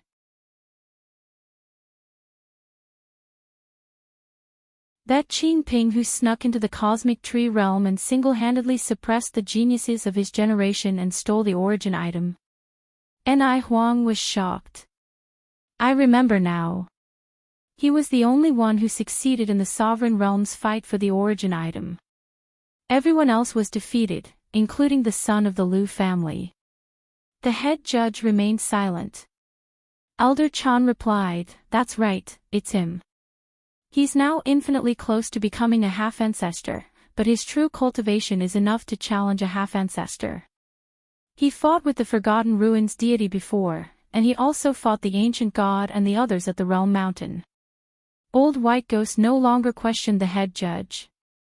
No one knew more about how terrifying the Liu family was than them. Back in the sovereign realm, Qing Ping had not only defeated the son of the Liu family, but also all the other geniuses of his generation. At that time, it wasn't just the four cardinal scales, the Liu family, and the Nong family that had been present. We've finished talking about the pillar. Let's continue. Senior Ni Huang, please tell us about our opponents, Elder Chan said. Ni Huang looked deeply at Qing Ping and clasped her hands behind her back. The corpse god is holding the entrance to the Starfall Sea, and He Wuxian has disappeared. We'll be facing half-ancestor opponents, and the 7 sky gods and the 12 marquises are the most difficult to deal with. Have you met any of the 7 sky gods? The drunkard gulped down a mouthful of wine. His face was pale, and it was obvious that his injuries were not light. I met the ancient god. On the other side, Nine Brilliant said, I met the Forgotten Ruins deity. Xia Ji looked at Kue Luo, who rolled his eyes. Why are you looking at me? Fine, old man. I won't say that you were beaten to tears by the undying deity, all right? Xia Ji was furious. Old man, what nonsense are you spouting? Kue Luo sneered. Am I wrong? You could have stalled for time, but you forced the undying deity to use his ultimate move and almost killed you. If it weren't for me, you would have been finished. Xia Ji's expression turned ugly, but he could not refute this. He had witnessed the undying deity's strength, and it was at that moment that he understood what the 7 sky gods were. Ni Huang said, it's already good enough to survive against the 7 sky gods. They are 7 old monsters, and to be honest, I don't know much about them. At most, I can tell you about the 12 marquises. Marquis Wui is trapped, and I met Marquis Green Bamboo. My next opponent is him as well, but I don't know if there are any other 12 marquises besides him.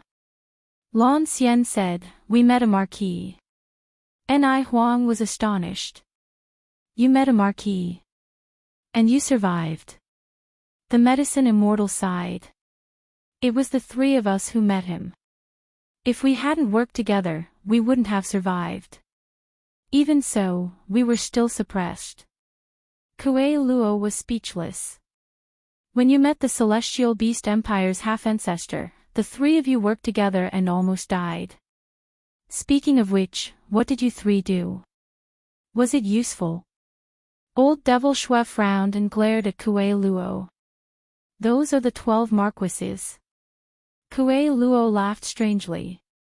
You speak as if you know the 12 marquises.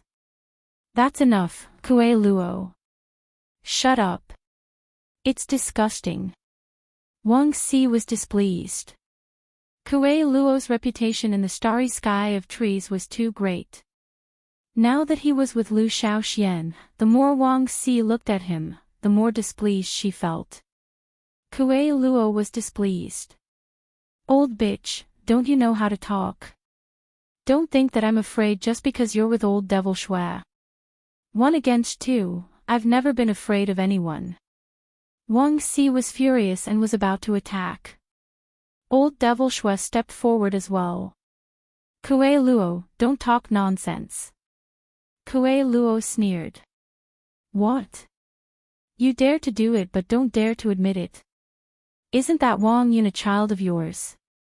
Xiado was shocked.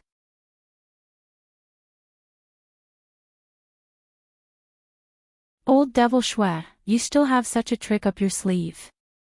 Old devil Shui was furious. Kue Luo, you're spouting nonsense. You're looking to die. Ni Huang and Elder Chan stepped forward at the same time. One stood between Wang Si and old devil Shui while the other stood in front of Kue Luo. The humans are facing a calamity. Before we gathered together, we agreed that we should put aside our hatred for now. Ni Huang glared coldly at Kue Luo. Shut up. Elder Chan was not slow either. He glanced at Kue Luo. Whether it's true or not, don't talk about it now. Wang Si raised an eyebrow. Old thing, what do you mean by that? Elder Chan stared at Wang Si. Old devil Shui also stared at Elder Chan, and the atmosphere became tense. Jiu Yao shouted, if we have to worry about internal strife even if we work together, then we might as well go our separate ways and act on our own.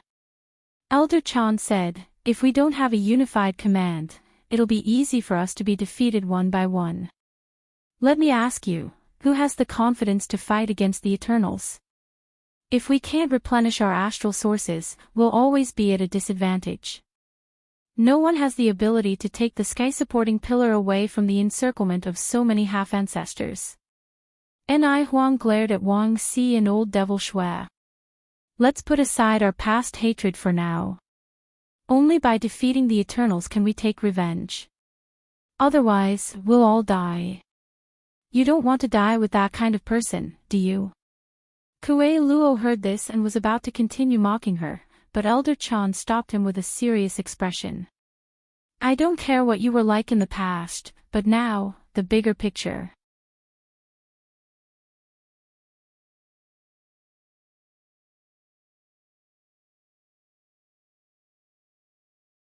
Welcome aboard. Stay tuned and subscribe to Han Li's Wuxia Adventures for more thrilling content. Chapter 2020. Kue Luo bared his teeth and glared at Ni Huang and the others. He waved his hand impatiently. All right. This old man is not well liked. Do as you wish. I'm leaving. There's only these half-ancestors. If you leave, who will fill your spot? Nine Brilliants asked. Kue Luo rolled his eyes and then waved at the distant Luin. Come, listen in my place. If there's anything you want to say, just tell me. He then glanced at the crowd. That should be enough. I can do my part, and I don't have time to waste with you. He then turned and left. The group of half-ancestors looked at Luin. If it had been anyone else, even someone with a power level in the millions, they would have trembled. After all, they were facing a half-ancestor. However, Luin did not care at all. He leisurely walked over and stood where Kue Luo had been. Continue. Wang Si coldly said, what qualifications does this little thing have to discuss with us? Does he have the ability to fight against a half-ancestor? Luin looked at her. Old bitch, you talk too much. He then looked at Old White Ghost with disdain. You're interested in this? Old White Host's anger surged once more, and he was even angrier than when he had faced Kue Luo. Kue Luo was a half-ancestor, someone of the same generation, while this brat was just an emissary. A mere emissary had actually dared to mock him and even malign him. Wang Si was similarly furious. Ni Huang shouted, all right, enough with the nonsense. She then looked at Luin. Lu Shaoxian, we'll set aside our hatred for now, but you don't have the qualifications to join our discussion. We need to choose a commander, and Kue Luo is not qualified. You don't have to come, just leave. Luin raised his head. So that's how it is. Then there's no need to choose. I'll be the one. Ni Huang and the rest looked at Luin quietly, as if they had just heard something unbelievable. Old Shui sneered. The younger generation these days is so daring that they even think of commanding us half-ancestors. What a joke. Elder Chan looked at Lu Yin in shock. He had indeed thought of letting Lu Yin command a portion of the battle, but not on the battlefield of half-ancestors. How arrogant! A mere remnant of the Lu family dares to command us. Are you crazy? Wang Si was so angry that she started mocking Lu Yin. Lu Yin could not help but laugh. What? Do all of you know that only those with the same or higher cultivation can command you? He then looked at Old Blood Ghost. During the war in the Outerverse, I, Lu Yin, forcibly took back a weave in the east from your sixth mainland. You mobilized 3 half-progenitors, but they were all useless. In the end, you could only sign an agreement. Senior, is that true?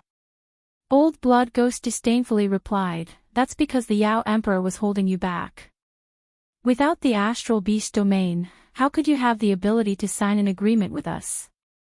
If it weren't for the astral beast domain, that war wouldn't have started. Can't you hear yourself?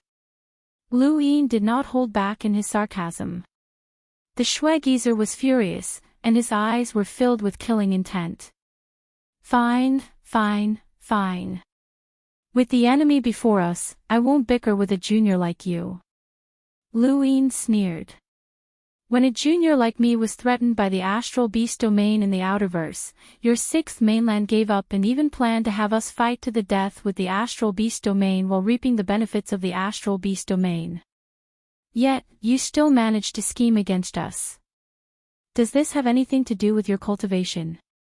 Old Blood Ghost was momentarily at a loss for words. Lu Yin then looked at Wang Si. Old bitch, I used the alias Long 7 in the astral tree domain and fooled all of you.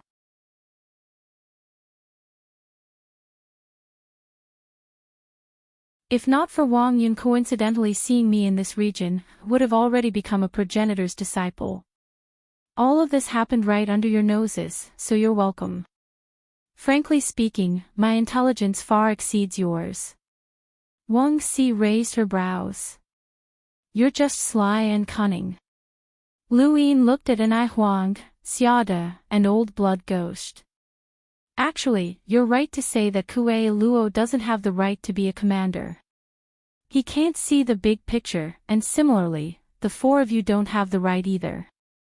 Anai Huang's expression changed. In terms of cultivation, who here dares to say that they can surpass me? In terms of experience, I participated in the final battle with the 6th mainland, and in terms of experience, I fought against the Eternals on the backside for countless years. I've seen almost all of the 12 marquises, yet you're saying that I don't have the right. Lu Yin faced Anai Huang directly. I've already said that cultivation has nothing to do with command. As for experience, did you command the final battle with the 6th mainland? If that's the case, then that won't do, because we lost that battle. If you've never commanded, then you're even less qualified. This junior has seen people who have survived from the Daosaurus sect's era, and you're not the only one. As for your understanding of the 12 marquises, that's just information. Does Senior intend to hide this information from us? Anai Huang frowned. Even so, it's not up to a junior like you to command us. Lu Yin suddenly looked at Elder Chan, Senior, may I ask who is the most famous person in the 5th mainland? Elder Chan was stunned, and so were the other half-ancestors. Who was the most famous? How could this be counted? Even as half-ancestors, they did not dare to claim that they were the most famous. After all, people at different realms would interact with different people. Ordinary cultivators, even hunters, would not have heard of them. If this had been a few decades ago, there would have been no way to answer this question. Even if Elder Chan was the Hall of Honor's master, how many people in the 5th mainland had heard of him? The stronger a cultivator was, the more they would hide themselves. But now, Elder Chan answered without hesitation, of course it's you, Lu Yin. Anai Huang's eyes narrowed as she stared at Lu Yin. Lu Yin smiled, raised his head, and swept his gaze across all the half-ancestors. That's right, it's me, Lu Yin. Ever since the Astral Combat Academy, I've been famous throughout the universe. I became the paragon of my generation during the Sovereign Tournament, and the Great Eastern Alliance unified the Innerverse and Outerverse. Who doesn't know about that? I even established the fifth pagoda and enlightened the fifth mainland. Lu Yin looked at Ni Huang and the other half-ancestors in high spirits. Go and find out how much influence my words have on the fifth mainland. Even in front of the various seniors, I dare to say that the sky belongs to the Lu family. Not only were Ni Huang and the others shocked by Lu Yin's words, but even 9 luminaries and the others were shocked by Lu Yin's words.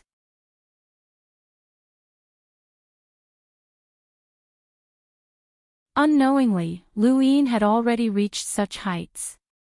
Although his cultivation had not caught up to theirs, his influence far surpassed theirs. Even the 6th mainland's Daosor sect or the 5th mainland's Hall of Honor would not dare to say that their influence surpassed Lu Yin's. As long as he was willing, he could face off against the astral beast domain alone, make the 6th mainland compromise, and influence the Hall of Honor. He was the ultimate figure that everyone in the 5th mainland recognized. When it comes to commanding, who is more suitable than me, Lu Yin? Lu Yin roared. Drunkard spoke up. I agree. He had personally witnessed the war between the Outerverse Great Eastern Alliance and the Astral Beast Domain, so he knew who Lu Yin had commanded and who he could influence. Cultivation was not an obstacle to him, and he would even dare to command a progenitor, let alone a half-ancestor. Heavenly Master Shangxing said, I agree as well. Elder Gong spoke up. I agree. Ni Huang and the others looked at Elder Chan. Elder Chan nodded and sighed. When it comes to commanding, no one can compare to this brat. Xia Ji did not speak. Lan Xian was the first to speak up. I agree. 9 luminaries was shocked. The medicine immortal also spoke up. I agree. The head judge spoke up. I agree. Lu Yin smiled. Including Kuei Luo, more than half of the participants agree. Of course, you can also suggest others, but it doesn't seem likely that they'll surpass me. 9 luminaries shook his head. Forget it, we'll choose him. He then looked at Lu Yin. Tell us a plan, and we can choose whether to listen or not. Let me tell you something, we can use the sky-piercing pillar to seal the entrance to the Starfall Sea. You don't need to know too much about it, you just need to know that there's something that can seal the entrance. Lu Yin's eyes flashed. He was not naive enough to believe that these half-ancestors would unconditionally listen to his orders. That was impossible. The only reason he had fought for command was because he did not want to put his life in the hands of others. Furthermore, none of these half-ancestors were qualified to command him. Lu Yin raised his hand and activated his gadget. Wang Wen, how's the plan coming along? It's already been settled. This battlefield isn't that complicated. I'll send it to you. Wang Wen then hung up. Soon, Lu Yin saw the battle plan that Wang Wen, Shu Chuanshao, and Wei Rong had come up with. What, do you need someone else to come up with the plan? Then why are you fighting for command? You might as well let that person take command, Wang Si said coldly as she glared at Lu Yin. If possible, she would not mind killing this brat first.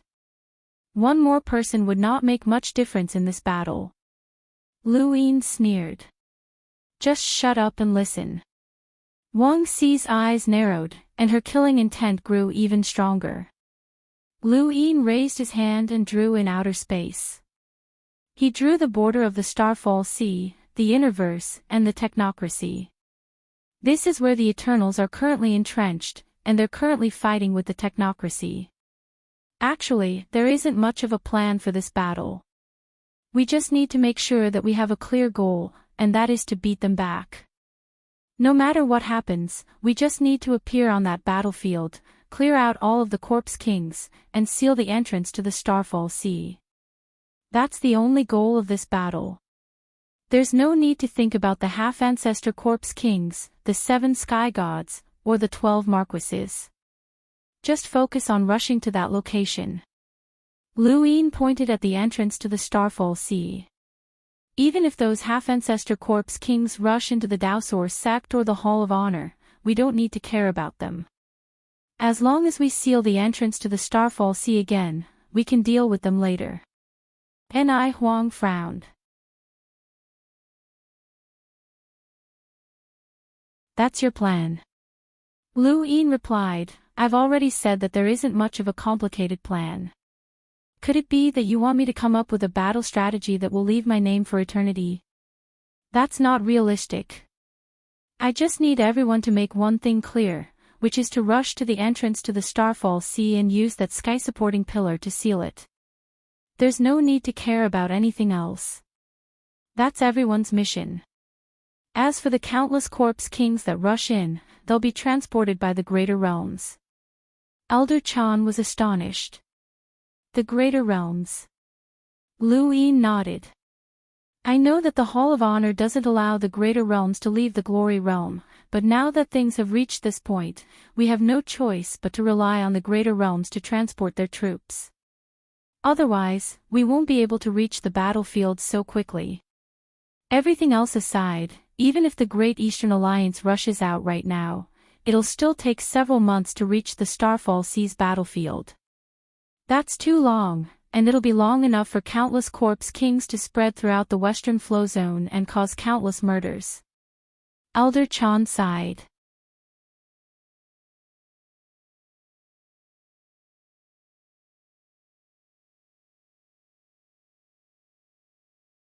Welcome aboard.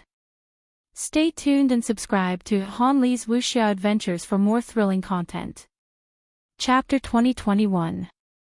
Once the Eternals are defeated, we'll find a way to lure you away and prevent you from appearing at the Starfall Sea's entrance.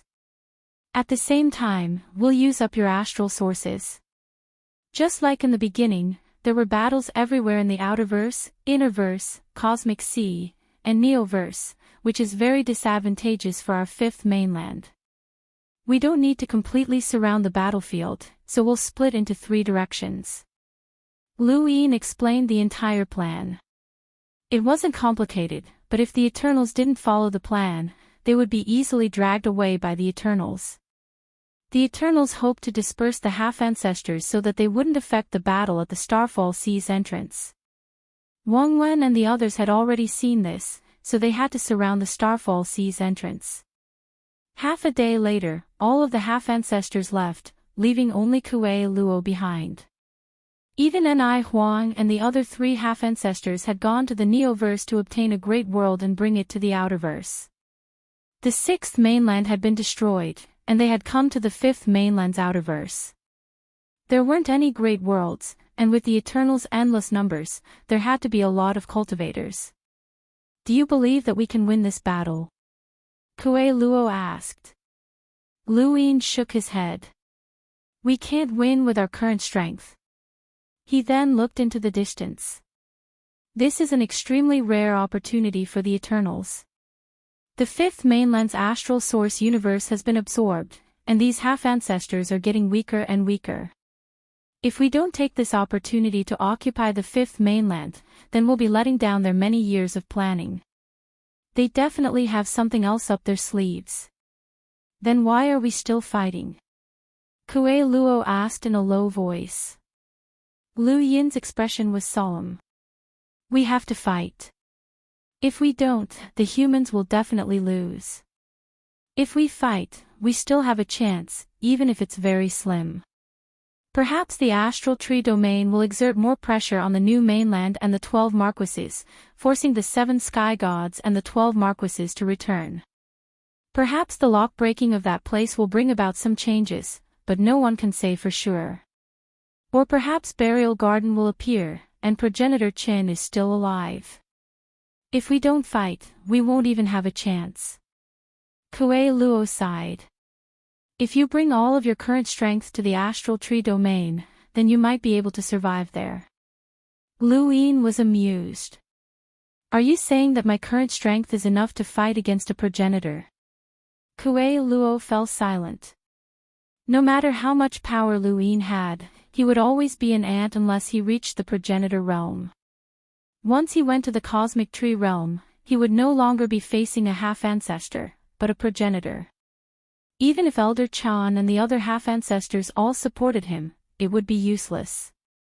The fifth mainland could still bear the surname Lu, but the Lu family no longer had a place to live in the starry sky tree. Over the next few days, Lu Yin brought all the people he valued into Mount Supreme, such as Wang Wen, Wei Rong, and the others. In just a single day, the Ross Empire's stronghold was emptied, leaving only the people who had originally lived there. If possible, Lu Yin wanted to bring everyone with him, but he didn't have the ability. Mount Supreme was huge, but he couldn't bring everyone with him. What he wanted to do was fight. Once he lost, he could immediately take everyone to Jupiter, leave the fifth mainland through Jupiter, and hide in the starry sky of trees. This was the final solution. After clearing out the Ross Empire's strongholds, the next target would be Xenia Star, and finally, Earth. The people that Lu Yin valued were all in these places. Other than the captain of Leon's armada, the rest of the members were also inside Mount Supreme. However, they were all going to participate in the final battle, and none of them could escape. This was not just a matter of a few individuals, but the entire human race, and the Astral Combat Academy was no exception. The next day, Lu Yin received a notification that he could leave for the Western Flow Zone, and he rode on the ancestral turtle. Almost all of the Mavis family's members were participating in the battle. "Aren't you afraid that you'll all be wiped out?" Kuei Luo asked Cloud Shadow Mavis curiously. Cloud Shadow frowned. This old man's words were really unpleasant. "The ancestral turtle can protect us." "Then protect this old man as well," Kuei Luo tried to curry favor with her. Cloud Shadow Mavis kept a distance from him. How could there be such a shameless half-ancestor? Lu Yin's expression was calm. The outcome of this battle would determine the ownership of the fifth mainland, so he should be very nervous. However, he was abnormally calm. After experiencing life and death, everything was different. The ancestral turtle dragged the Great Eastern Alliance's army and quickly headed towards the western flow zone of the Innerverse. In the Outerverse, the 9 luminaries and the other 3 half-ancestors led their worlds towards the Starfall Sea. In the Neoverse, Elder Chan and the others also led their worlds towards the Starfall Sea. At the entrance to the Starfall Sea, the battle between the Eternals and the mechanical ants was nearing its end. The skies were filled with corpses and mechanical fragments. Marquis Wui was still trapped in the mine net. Aside from him, several other corpse kings were also trapped. They were all test subjects used to test the limits of the mine net. In the end, the Eternals concluded that the weakest attack that the mine net could detect was at least the power level of an 8th origin tribulation cultivator. As long as the attack did not exceed that level, the mine net would not be able to trap it. However, once the power level of an 8th origin tribulation cultivator exceeded that level, they would definitely be trapped. A half-ancestor definitely could not use their inner world. The inner world was the embodiment of a half-ancestor's power level, and it was also the materialization of everything that a half-ancestor had cultivated to this point. As long as the inner world was used, it would definitely exceed the power level of an 8th origin tribulation cultivator and would immediately be trapped. This was a day that would be recorded in the annals of human history. Of course, the prerequisite was that the humans of the fifth mainland would continue to exist. From the Neoverse, in the direction of the Innerverse and Outerverse, 15 half-ancestor experts led countless cultivators to the entrance of the Starfall Sea to fight the Eternals. This was a war without strategy. There was no other choice but to fight to the death. In the north, around the 9 luminaries, countless cultivators walked out from their macro worlds.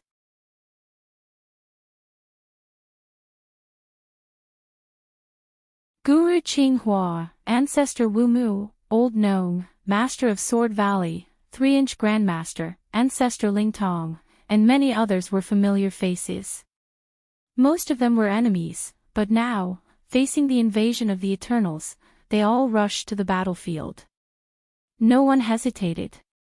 Even Fan Shun, the Qinghua duo, and the other juniors rushed to the battlefield to fight the Corpse King. Imprints lit up the sky as bright as day. Countless roars accompanied the ancient music of the Lan Xian Three. Mysterious reached its peak. In the south, presiding Judge Muan, Yang Ji, Yen Zhu, and Sirius Sect's Elder Yao Shan and Elder Yuan Ko also rushed to the battlefield without hesitation. They faced the powerful Corpse Kings and their countless scarlet eyes. "Come, brats!" Heizij Woody roared at the sky. He was as domineering as he had been at the Realm Mountain. Heizij Shenwei's expression was still as Heizij Leon's tyrannical blade slashed down beside him. After that, black and white lights wreaked havoc on the battlefield, killing Corpse Kings one after another. It was Little Black and Xiao Bai. On the other side, the experts of the seven courts walked out one after another. Hui Kong looked to the west with a complicated expression, and his eyes reddened. He had found his answer: the technocracy was not the human race's enemy. That was a backup plan that the Hui ancestor had left behind for the Eternals. This was the Hui ancestor's strength. He had not been wrong, as how could the ancestor be the human race's enemy? Lu Yin stood on the ancestral turtle's back and looked at the entrance to the Starfall Sea. Experts rushed out one after another, and the Great Eastern Alliance's thousands of warships bombarded them. However, a pair of scarlet eyes that had transformed into green pupils were reduced to ashes, just like the tens of millions of cultivators who had been guarding the entrance to the Starfall Sea. Numbers did not mean much against experts. Lu Huang, Lu Qianjue, Wen Zizai, and the other leaders of the 8 great flow zones all rushed out, including Yi Huang Academy's Dean Han and the other deans from the Astral Combat Academy. They all stood at the edge of the cliff, as this battle was humanity's last hope. When he saw that the warships had suffered heavy losses, Shui Chuanshao immediately ordered all of the warships to retreat. Among the human cultivators, those who had reached the Explorer realm fought in outer space, while those who had yet to reach the Explorer realm fought on the planets. Slaughter became the only theme in this part of space. The ancestral turtle continued to charge towards the battlefield, and none of the Corpse Kings were able to step onto its back.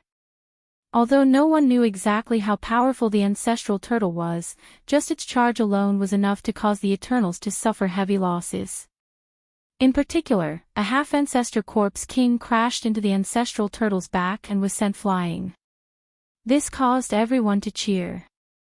Lu Yin heaved a sigh of relief. Although the Eternals had the advantage in numbers, the 7 sky gods were unable to display a strength that far surpassed Xia Ji and the others under the mind net. As long as they could quickly deal with the Eternals' half-ancestor, this battle was still feasible. Ancestral turtle, charge! Smash him to death! Lulu shouted, and the glowing fruit of the god tree changed direction. The ancestral turtle's head abruptly changed direction and coincidentally crashed into Marquis Qingzhu. Unknowingly, they had rushed to the battlefield where Ni Huang and Marquis Qingzhu were fighting. Marquis Qingzhu hurriedly dodged and was shocked. "Is this that pet from the Lu family? Long time no see, Marquis Qingzhu." Marquis Qingzhu looked at Lu Yin. "It's you. You're a remnant of the Lu family." Lu Yin sneered. "Lulu, have the ancestral turtle ram into him." "All right, ram." Lulu controlled the glowing fruit. The ancestral turtle only had eyes for that fruit, and it didn't care about Marquis Qingzhu at all. Marquis Qingzhu was helpless, and he hurriedly dodged. "You won't be able to escape," Ni Huang said as she raised her hand. Her arm transformed into a strange claw as it swiped towards Marquis Qingzhu. Marquis Qingzhu said helplessly, "It seems like you're planning to end this quickly. Smart, but you humans have a weakness, and that is your emotions. I'll go and slaughter those cultivators from the starry sky of the trees. Let's see if you can handle it. Ni Huang's expression changed, and she ignored him. This was the reason why Lu Yin had emphasized that he had to be clear about his goal. If he chased after Marquis Qing Zhu, not only would he not be able to determine the victor quickly, but he would also exhaust his astral source and ultimately lose. This was Marquis Qing Zhu's goal. Lu Yin could only allow Qing Zhu to slaughter a portion of the cultivators while he focused on charging towards the entrance of the Starfall Sea and killing the corpse kings. It didn't matter if all the cultivators on this battlefield died. As long as he could exterminate the corpse kings, he would be able to defend the fifth mainland, and the humans would be able to continue developing, just like when the fifth and sixth mainlands had fought. Ni Huang suddenly felt grateful that Lu Yin had kept the important people locked up in Mount Supreme. Otherwise, they would have died as well. Marquis Qing Zhu wasn't a threat, and he found a corner of the battlefield. With a wave of his hand, a group of cultivators from the astral trees were pierced by Qing Zhu, dying miserable deaths. He turned around and saw that Ni Huang hadn't chased after him. He felt helpless. Looks like it won't be easy.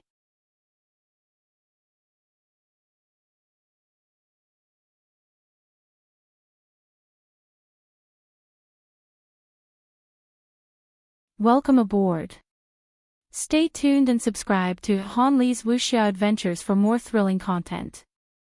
Chapter 2022. Similar scenes were happening all around the battlefield.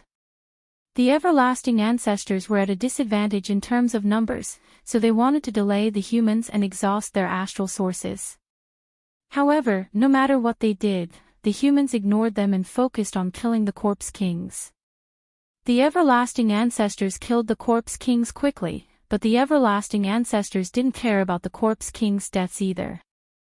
The everlasting ancestors are trying to stall for time, Wang Wen said. He, Shui Chuanshao, and Wei Rong were all on the ancestral turtle's back, where they were the safest. Lu Yin surveyed the battlefield. Do you think they know about our plan? Wang Wen's eyes narrowed, but he didn't say anything. You already know the answer, right? Lu Yin asked. Wang Wen replied, if they know, then it means that there's a traitor among them. Lu Yin clenched his fists. I've always been prepared for the worst. It all depends on whose methods are better. There was only one sky-supporting pillar, and all of the half-ancestors had rushed towards the entrance to the Starfall Sea. Only Lu Yin knew who had the sky-supporting pillar, and not even Elder Chan or Wang Wen. This was to prevent the Eternals from destroying the sky-supporting pillar. If there was a traitor among the humans, they would definitely do everything they could to prevent the everlasting ancestors from rushing towards the entrance of the Starfall Sea. Lu Yin kept a close eye on the battlefield, but he still hadn't found any clues. He hoped that the everlasting ancestors didn't know about this plan. With the strength of a half-ancestor, it wouldn't be difficult for them to rush to the entrance of the Starfall Sea without a powerhouse of the same level blocking them. In the current situation, Heavenly Master Shangxing and the other half-ancestors were blocked by powerful everlasting enemies.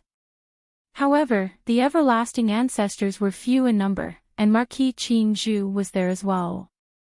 The Forgotten Ruins god planned to stall for time, so she didn't directly confront Ni Huang and 9 luminaries. Instead, she allowed the 2 half-ancestors to rush towards the entrance of the Starfall Sea. In an instant, 6 half-ancestor experts rushed towards the entrance of the Starfall Sea. They were Drunkard, Ni Huang, 9 luminaries, Xia Ji, Kuei Luo, and the Inquisitor. The Forgotten Ruins god sneered. I don't believe that you don't care.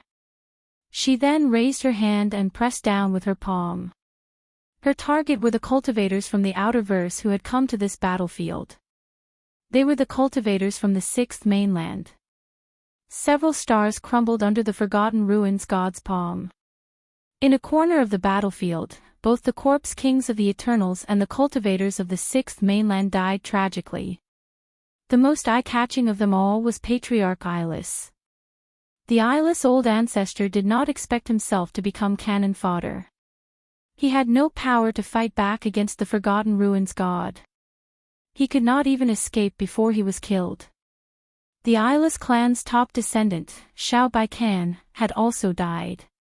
He was an arrogant person who had dared to fight against a realmling, and he was second only to the Black Blood Realm's realmling, Shang Rong. However, on this battlefield, he had been nothing more than cannon fodder. 9 brilliances saw it but did not return. Instead, it continued charging towards the entrance of the Starfall Sea. The Forgotten Ruins deity was astonished. Let's see how many of you can withstand my attacks. With that, he waved his hand in another direction. Over there, the Sword Valley Master was aghast. He let out a shrill roar, "Run!" Jian Ru looked over and saw that an Enlighter Corpse King in front of him had been beheaded. Just as Jian Ru was about to attack the other Corpse Kings, everything in front of him turned black and vanished. In the next moment, a crack appeared in the void and swallowed all the corpses, including the Sword Valley Master, Jian Ru, and the others. All the cultivators that the Cloud Valley had sent to the battlefield disappeared in an instant, including the Valley Master's sword servant who secretly sided with Lu Yin. The Forgotten Ruins deity had caused great losses to the Sixth Mainland, but the Sixth Mainland's half-progenitors did not stop and continued to slaughter the Corpse Kings. Under the might of a half-progenitor, the number of Corpse Kings on the battlefield decreased significantly. The first to approach the entrance of the Starfall Sea was Kuei Luo. The old man had just reached the entrance when he suddenly felt that something was amiss.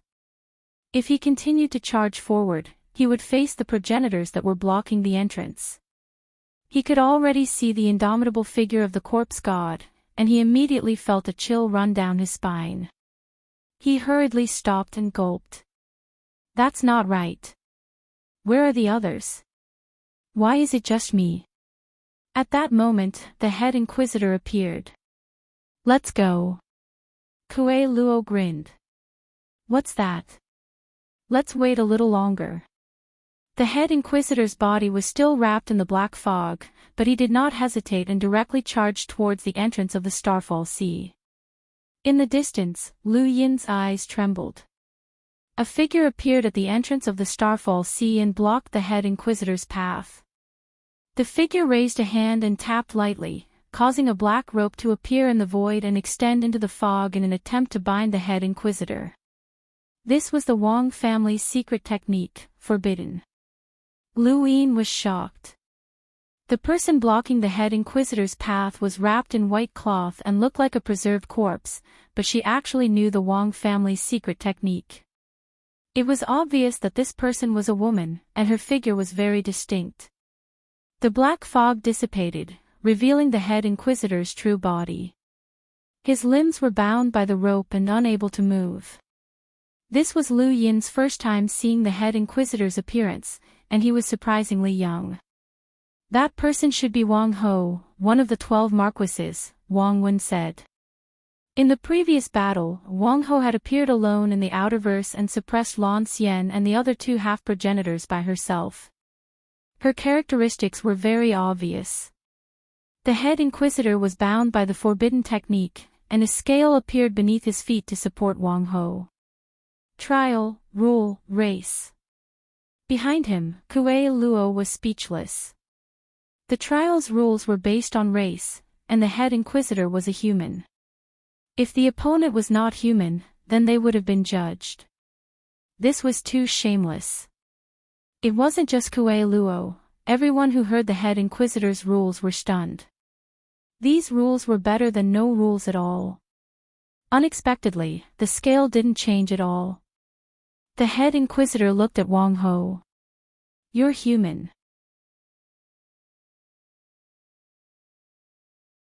Wang Ho raised his hand and sent a palm flying through the void towards the head inquisitor.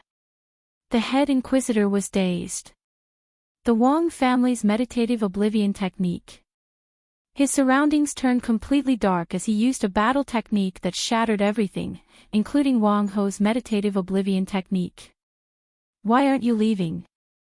The head inquisitor barked. Kuei Luo gritted his teeth and charged towards the starfall sea. On the other side, Xia Ji and the drunkard had arrived as well and were charging towards the starfall sea. All of the eternal half-progenitors' positions had been determined, and aside from Wang Ho, no one was blocking the path to the starfall sea. Wang Ho was the only one who could block Kuei Luo's group, but he was held back by the head inquisitor and was powerless to do anything. Lu Yin watched the scene closely. Suddenly, a figure walked out from behind Wang Ho.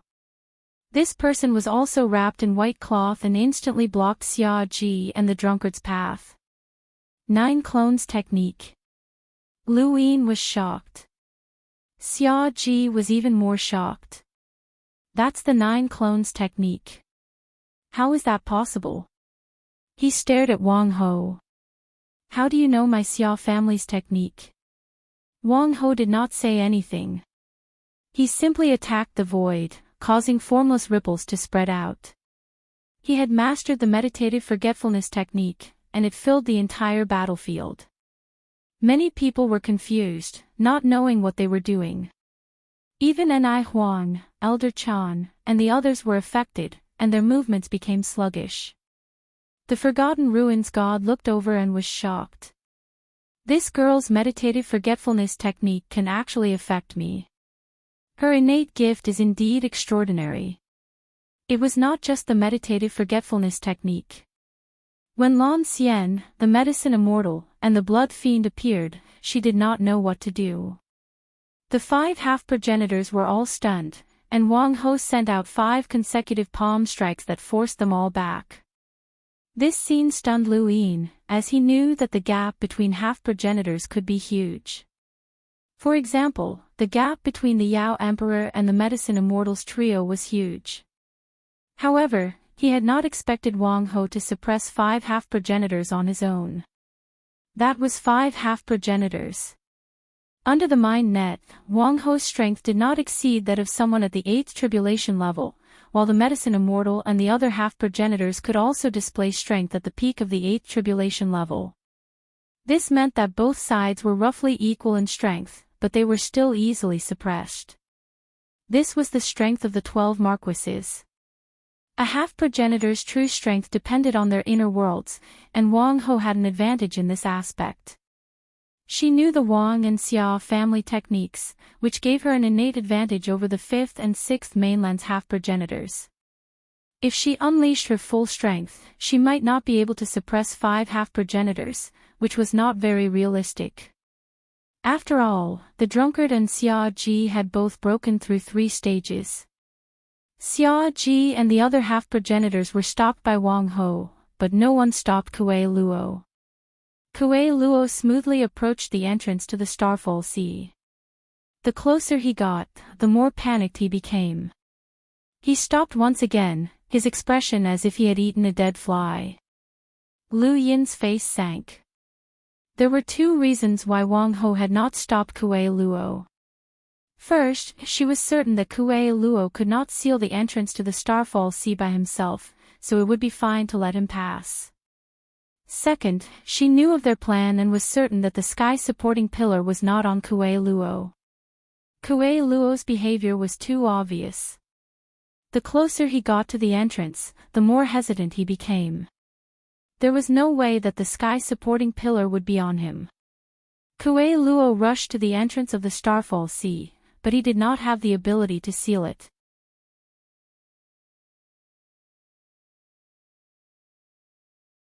When the corpse god looked over, Kuei Luo was so frightened that he immediately retreated. That was the corpse god, one of the 7 sky gods, a true progenitor. She was also the oldest progenitor. Even though she seemed immobile and needed to hold the entrance, Kuei Luo did not dare to approach. Senior Cloud Shadow, have the ancestral turtle charge over, Lu Yin ordered. Cloud Shadow nodded and gave Lulu an order. Lulu immediately waved her glowing fruit and charged towards the Starfall Sea with the ancestral turtle. Ni Huang arrived, passing by the head inquisitor and rushing towards the entrance. Wang Ho had already blocked the 5 half-progenitors, so there was no way she could stop him. The 9 clones technique did not mean that there would be 9 clones, and it also did not mean that each clone would have the power of a half-progenitor. Otherwise, the Xia family would have been invincible long ago. The 4 side scales understood each other very well. He had fought more than once or twice with the 9 clones technique, so he did not care at all. Wang Ho's body flickered, and another clone appeared. He used a strange footwork to quickly approach Ni Huang. That footwork was the reverse step. Lu Yin's expression changed. Another reverse step. Was this footwork very common? Ever since he had encountered progenitor Chen's clone using the reverse step during the emissary's origin tribulation, this was the 3rd person he had seen using the reverse step. Progenitor Chen, the undying god, and Wang Ho. What was the relationship between these 3? Wang Ho used the reverse step to block Ni Huang, who raised her right arm. Sinister spikes appeared on her arm, and she viciously swung it at Wang Ho. Wang Ho's palm caused the void to explode with a bang, and his body was sent flying back. Ni Huang was not someone the wine addict and the others could compare to. She was infinitely close to being a progenitor, and was on the same level as the 12 marquises. You want to stop me with a mere clone? Dream on. Ni Huang barked coldly and charged forward again. Wang Ho's clone did not stop her, but instead looked at her and spoke for the first time. His voice was crisp and pleasant, completely at odds with his image. Can you take the scepter?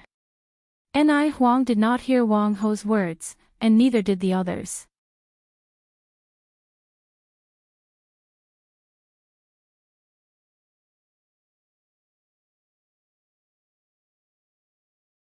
Welcome aboard. Stay tuned and subscribe to Han Li's Wuxia Adventures for more thrilling content. Chapter 2023. An ancient-looking royal scepter suddenly appeared in Ni Huang's hand as she charged towards the Starfall Sea. He was confused. What was that? He wanted to shake it off, but he couldn't. Suddenly, he turned back to look at Wang Ho and seemed to recall something. He couldn't believe it. You're the sect master of the Yuhua Sky sect. Wang Ho, you're actually you. Wang Ho looked at Ni Huang calmly. The next moment, the royal scepter in Ni Huang's hand exploded with a resplendent light before suddenly splitting apart. It transformed into a ray of light that pierced through Ni Huang's body, causing her to spit out a mouthful of blood. Her body swayed as she clutched her chest, her face deathly pale. Wang Si and the rest were shocked. They knew how terrifying Ni Huang was. She was infinitely close to becoming a progenitor. In the astral tree realm, no one in the half-progenitor realm could surpass her. How could she be injured? Lu Yin's scalp went numb. What the hell? Even Elder Chan didn't understand. Although he had also come from that era, he was just a small fry back then. He didn't understand that era at all. Only Zhou Yao seemed to know something, and he stared at Wang Ho fearfully. Wang Ho had severely injured Ni Huang, shocking everyone. For a moment, no one dared to charge forward. It was also at this time that the ancestral turtle picked up speed and charged towards the Starfall Sea. The glowing fruit was especially eye-catching. Wang Ho looked in the direction that the ancestral turtle had come from, and his gaze landed on Lu Yin. Lu Yin's scalp went numb. He had seen Ni Huang's miserable state.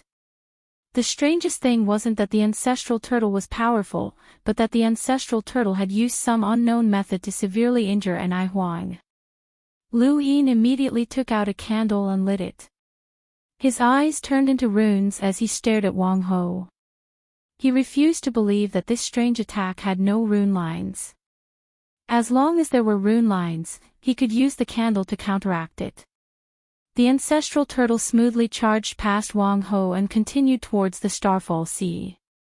Wang Ho didn't stop it. Lu Yin looked into the distance and saw a figure that connected the heavens and the earth. It was the corpse god, one of the 7 sky gods. He was an incomparably ancient and powerful existence. Wang Wen paled. Are we really going to charge over? Where's the sky pillar? Where is it? It's with me, Lu Yin replied calmly. Wang Wen's jaw dropped as he stared at Lu Yin. What? With you? Lu Yin didn't reply. Wang Wen cried out, You're crazy. You're just an emissary. How could you possibly have the ability to block the starfall sea with the sky-supporting pillar? My worst-case scenario is that there's a traitor among us. If the Eternals know that the skyscraping pillar can block off the starfall sea, then they'll definitely think of a way to delay all of the half-ancestors. That way, I'll have a chance, Lu Yin said. Wang Wen shouted, Even if you are allowed to go to the starfall sea's entrance, where will you find the ability to block it? Lu Yin raised his head. There's no need for me to block it. Just take it out. The martial ancestor and the blood ancestor will know what to do. Wang Wen's face twitched. I used to think that you were very rational and prudent, but now I've discovered that you have a crazy side to you. Lu Yin exhaled as he watched the entrance to the starfall sea grow closer and closer. Crazy? Not necessarily, as the sorcerer god's scheme was something that the 7 sky gods knew about. It was unlikely that he would be directly killed. Of course, he wouldn't entrust his hopes to the Eternals, as this was a gamble. Sometimes, people had to be crazy. He had feelings for the 5th mainland, and there were people here that he valued.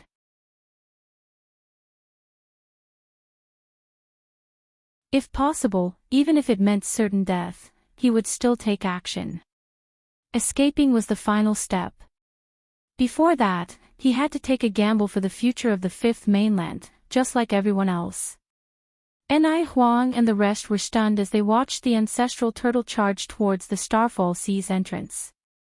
Was the skyscraping pillar on the ancestral turtle's back? As the ancestral turtle approached the starfall sea's entrance, the corpse god's enormous figure became clearer. Kuei Luo climbed onto the ancestral turtle. Kid, what are you doing? Lu Yin stared at the distant figure that had created the world. The stars were like grains of sand, and even though he had seen progenitor Chen's memories, he still couldn't imagine a giant that was even bigger than progenitor Chen. Thump. Thump. Thump. The corpse god's heart thumped as her scarlet gaze fell onto the ancestral turtle. The ancestral turtle's sluggish gaze suddenly changed, and its body stopped as it looked at the corpse god. The corpse god propped up the starfall sea's entrance and slowly lowered her head. She then let out a furious roar that shook the entire heavens. The sound waves from the roar swept across the 5th mainland, causing countless stars to explode and galaxies to flow backwards. The void was torn apart like a curtain. Lu Yin's brain buzzed as if someone had punched him, and he almost fell over. Elder Chan and the other half-ancestors all spat out blood. The higher their cultivations, the more severe the injuries they suffered from the roar. The ancestral turtle looked at the lofty corpse god, and its enormous eyes filled with fear. It then turned around and fled. The Mavis people had never seen the ancestral turtle like this before. It had clearly encountered an ancient god of the 7 sky gods before, but it hadn't been this terrified. Now, however, it was as if it had met its natural enemy. Quick, get down. Lu Yin grabbed Kuei Luo. Kuei Luo gritted his teeth. He didn't want to go down, as that was too terrifying. He can't do anything. The Hui ancestors' power is suppressing this place, Lu Yin shouted as he grabbed Kuei Luo and jumped down from the ancestral turtle. At the same time, he took out the egg that he had obtained from the celestial dipper. It was said to be the egg of an ancient creature that had been upgraded twice. It could withstand attacks from someone on the level of the Second Night King. The Second Night King was an expert with 8 origin tribulations and a power level of 1.2 million. This egg could be considered the limit of what the mind net could withstand. If someone's attack exceeded the egg's defenses, they would be trapped by the mind net. Wang Ho's gaze landed on Lu Yin. She hadn't paid much attention to Lu Yin and had only paid attention to the ancestral turtle, but now that it had been scared away by the corpse god, this emissary was still here. The ancient god's voice rang out, "Capture this kid, but don't kill him." Lu Yin hid in the egg and said to Kuei Luo, "Push me over." Kuei Luo was stunned as he looked at Lu Yin's appearance.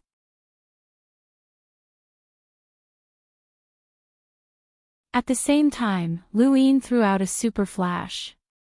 The tear bomb wasn't an attack, but rather a signal. Before the battle, Lu Yin had told all the half-ancestors that whoever released the signal would be able to take the sky pillar with them. The other half-ancestors only needed to help that person rush to the entrance of the Starfall Sea. The sky pillar would only be sealed at the entrance of the Starfall Sea. Otherwise, it couldn't be taken out or they would be targeted by the Eternals. They watched as Lu Yin released the super flash. The tear bomb shocked Anai Huang and the others. The sky pillar was actually on him. No one had expected that the sky pillar would be on Lu Yin's person. This was a battlefield between half-ancestors, and a mere emissary had dared to enter. He was simply courting death. The drunkard immediately charged towards Lu Yin. Lan Xian, Blood Fiend, Medicine Immortal, Nine Brilliance, and the other half-ancestors all rushed towards Lu Yin to protect him. Kuei Luo's spiritual force swept out without restraint, especially towards Wang Ho. Only Wang Ho could pose a threat to him. Wang Ho hadn't expected Kuei Luo to suddenly attack her.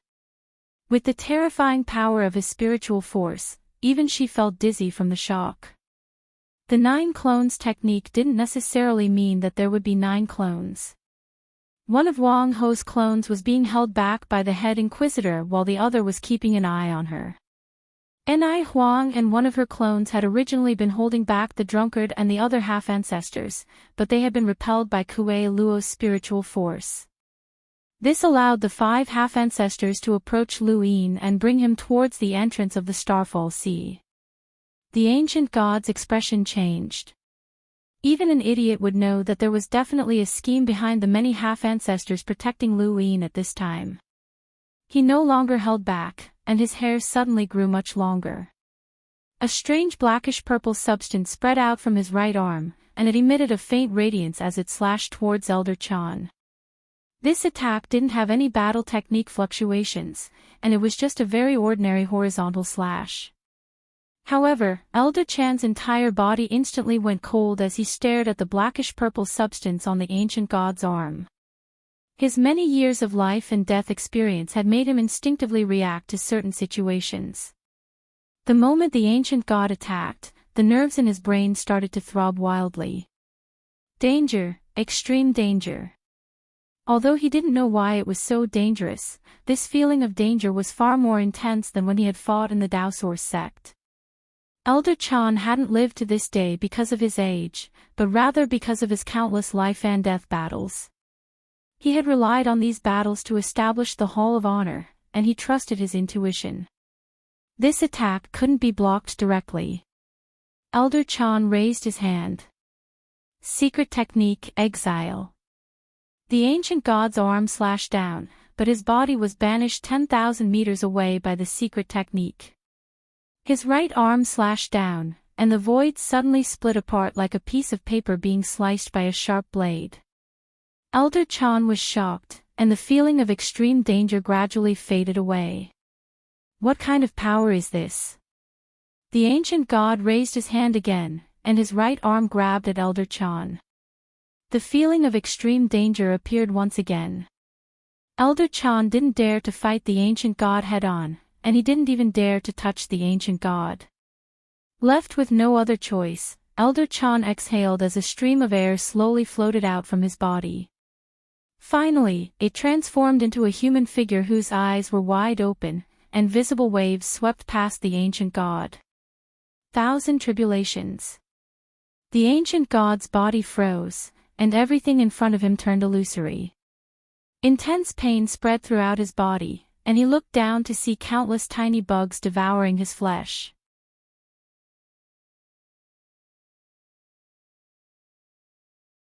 The pain of being eaten was magnified countless times, and even the ancient god couldn't bear it.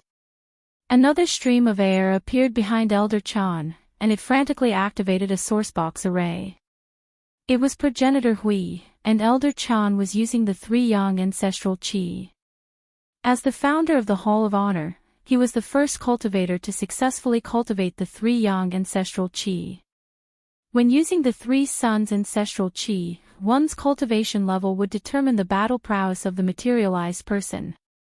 Given Elder Chan's strength, the ancestor Hui he materialized was at the half-martial ancestor level.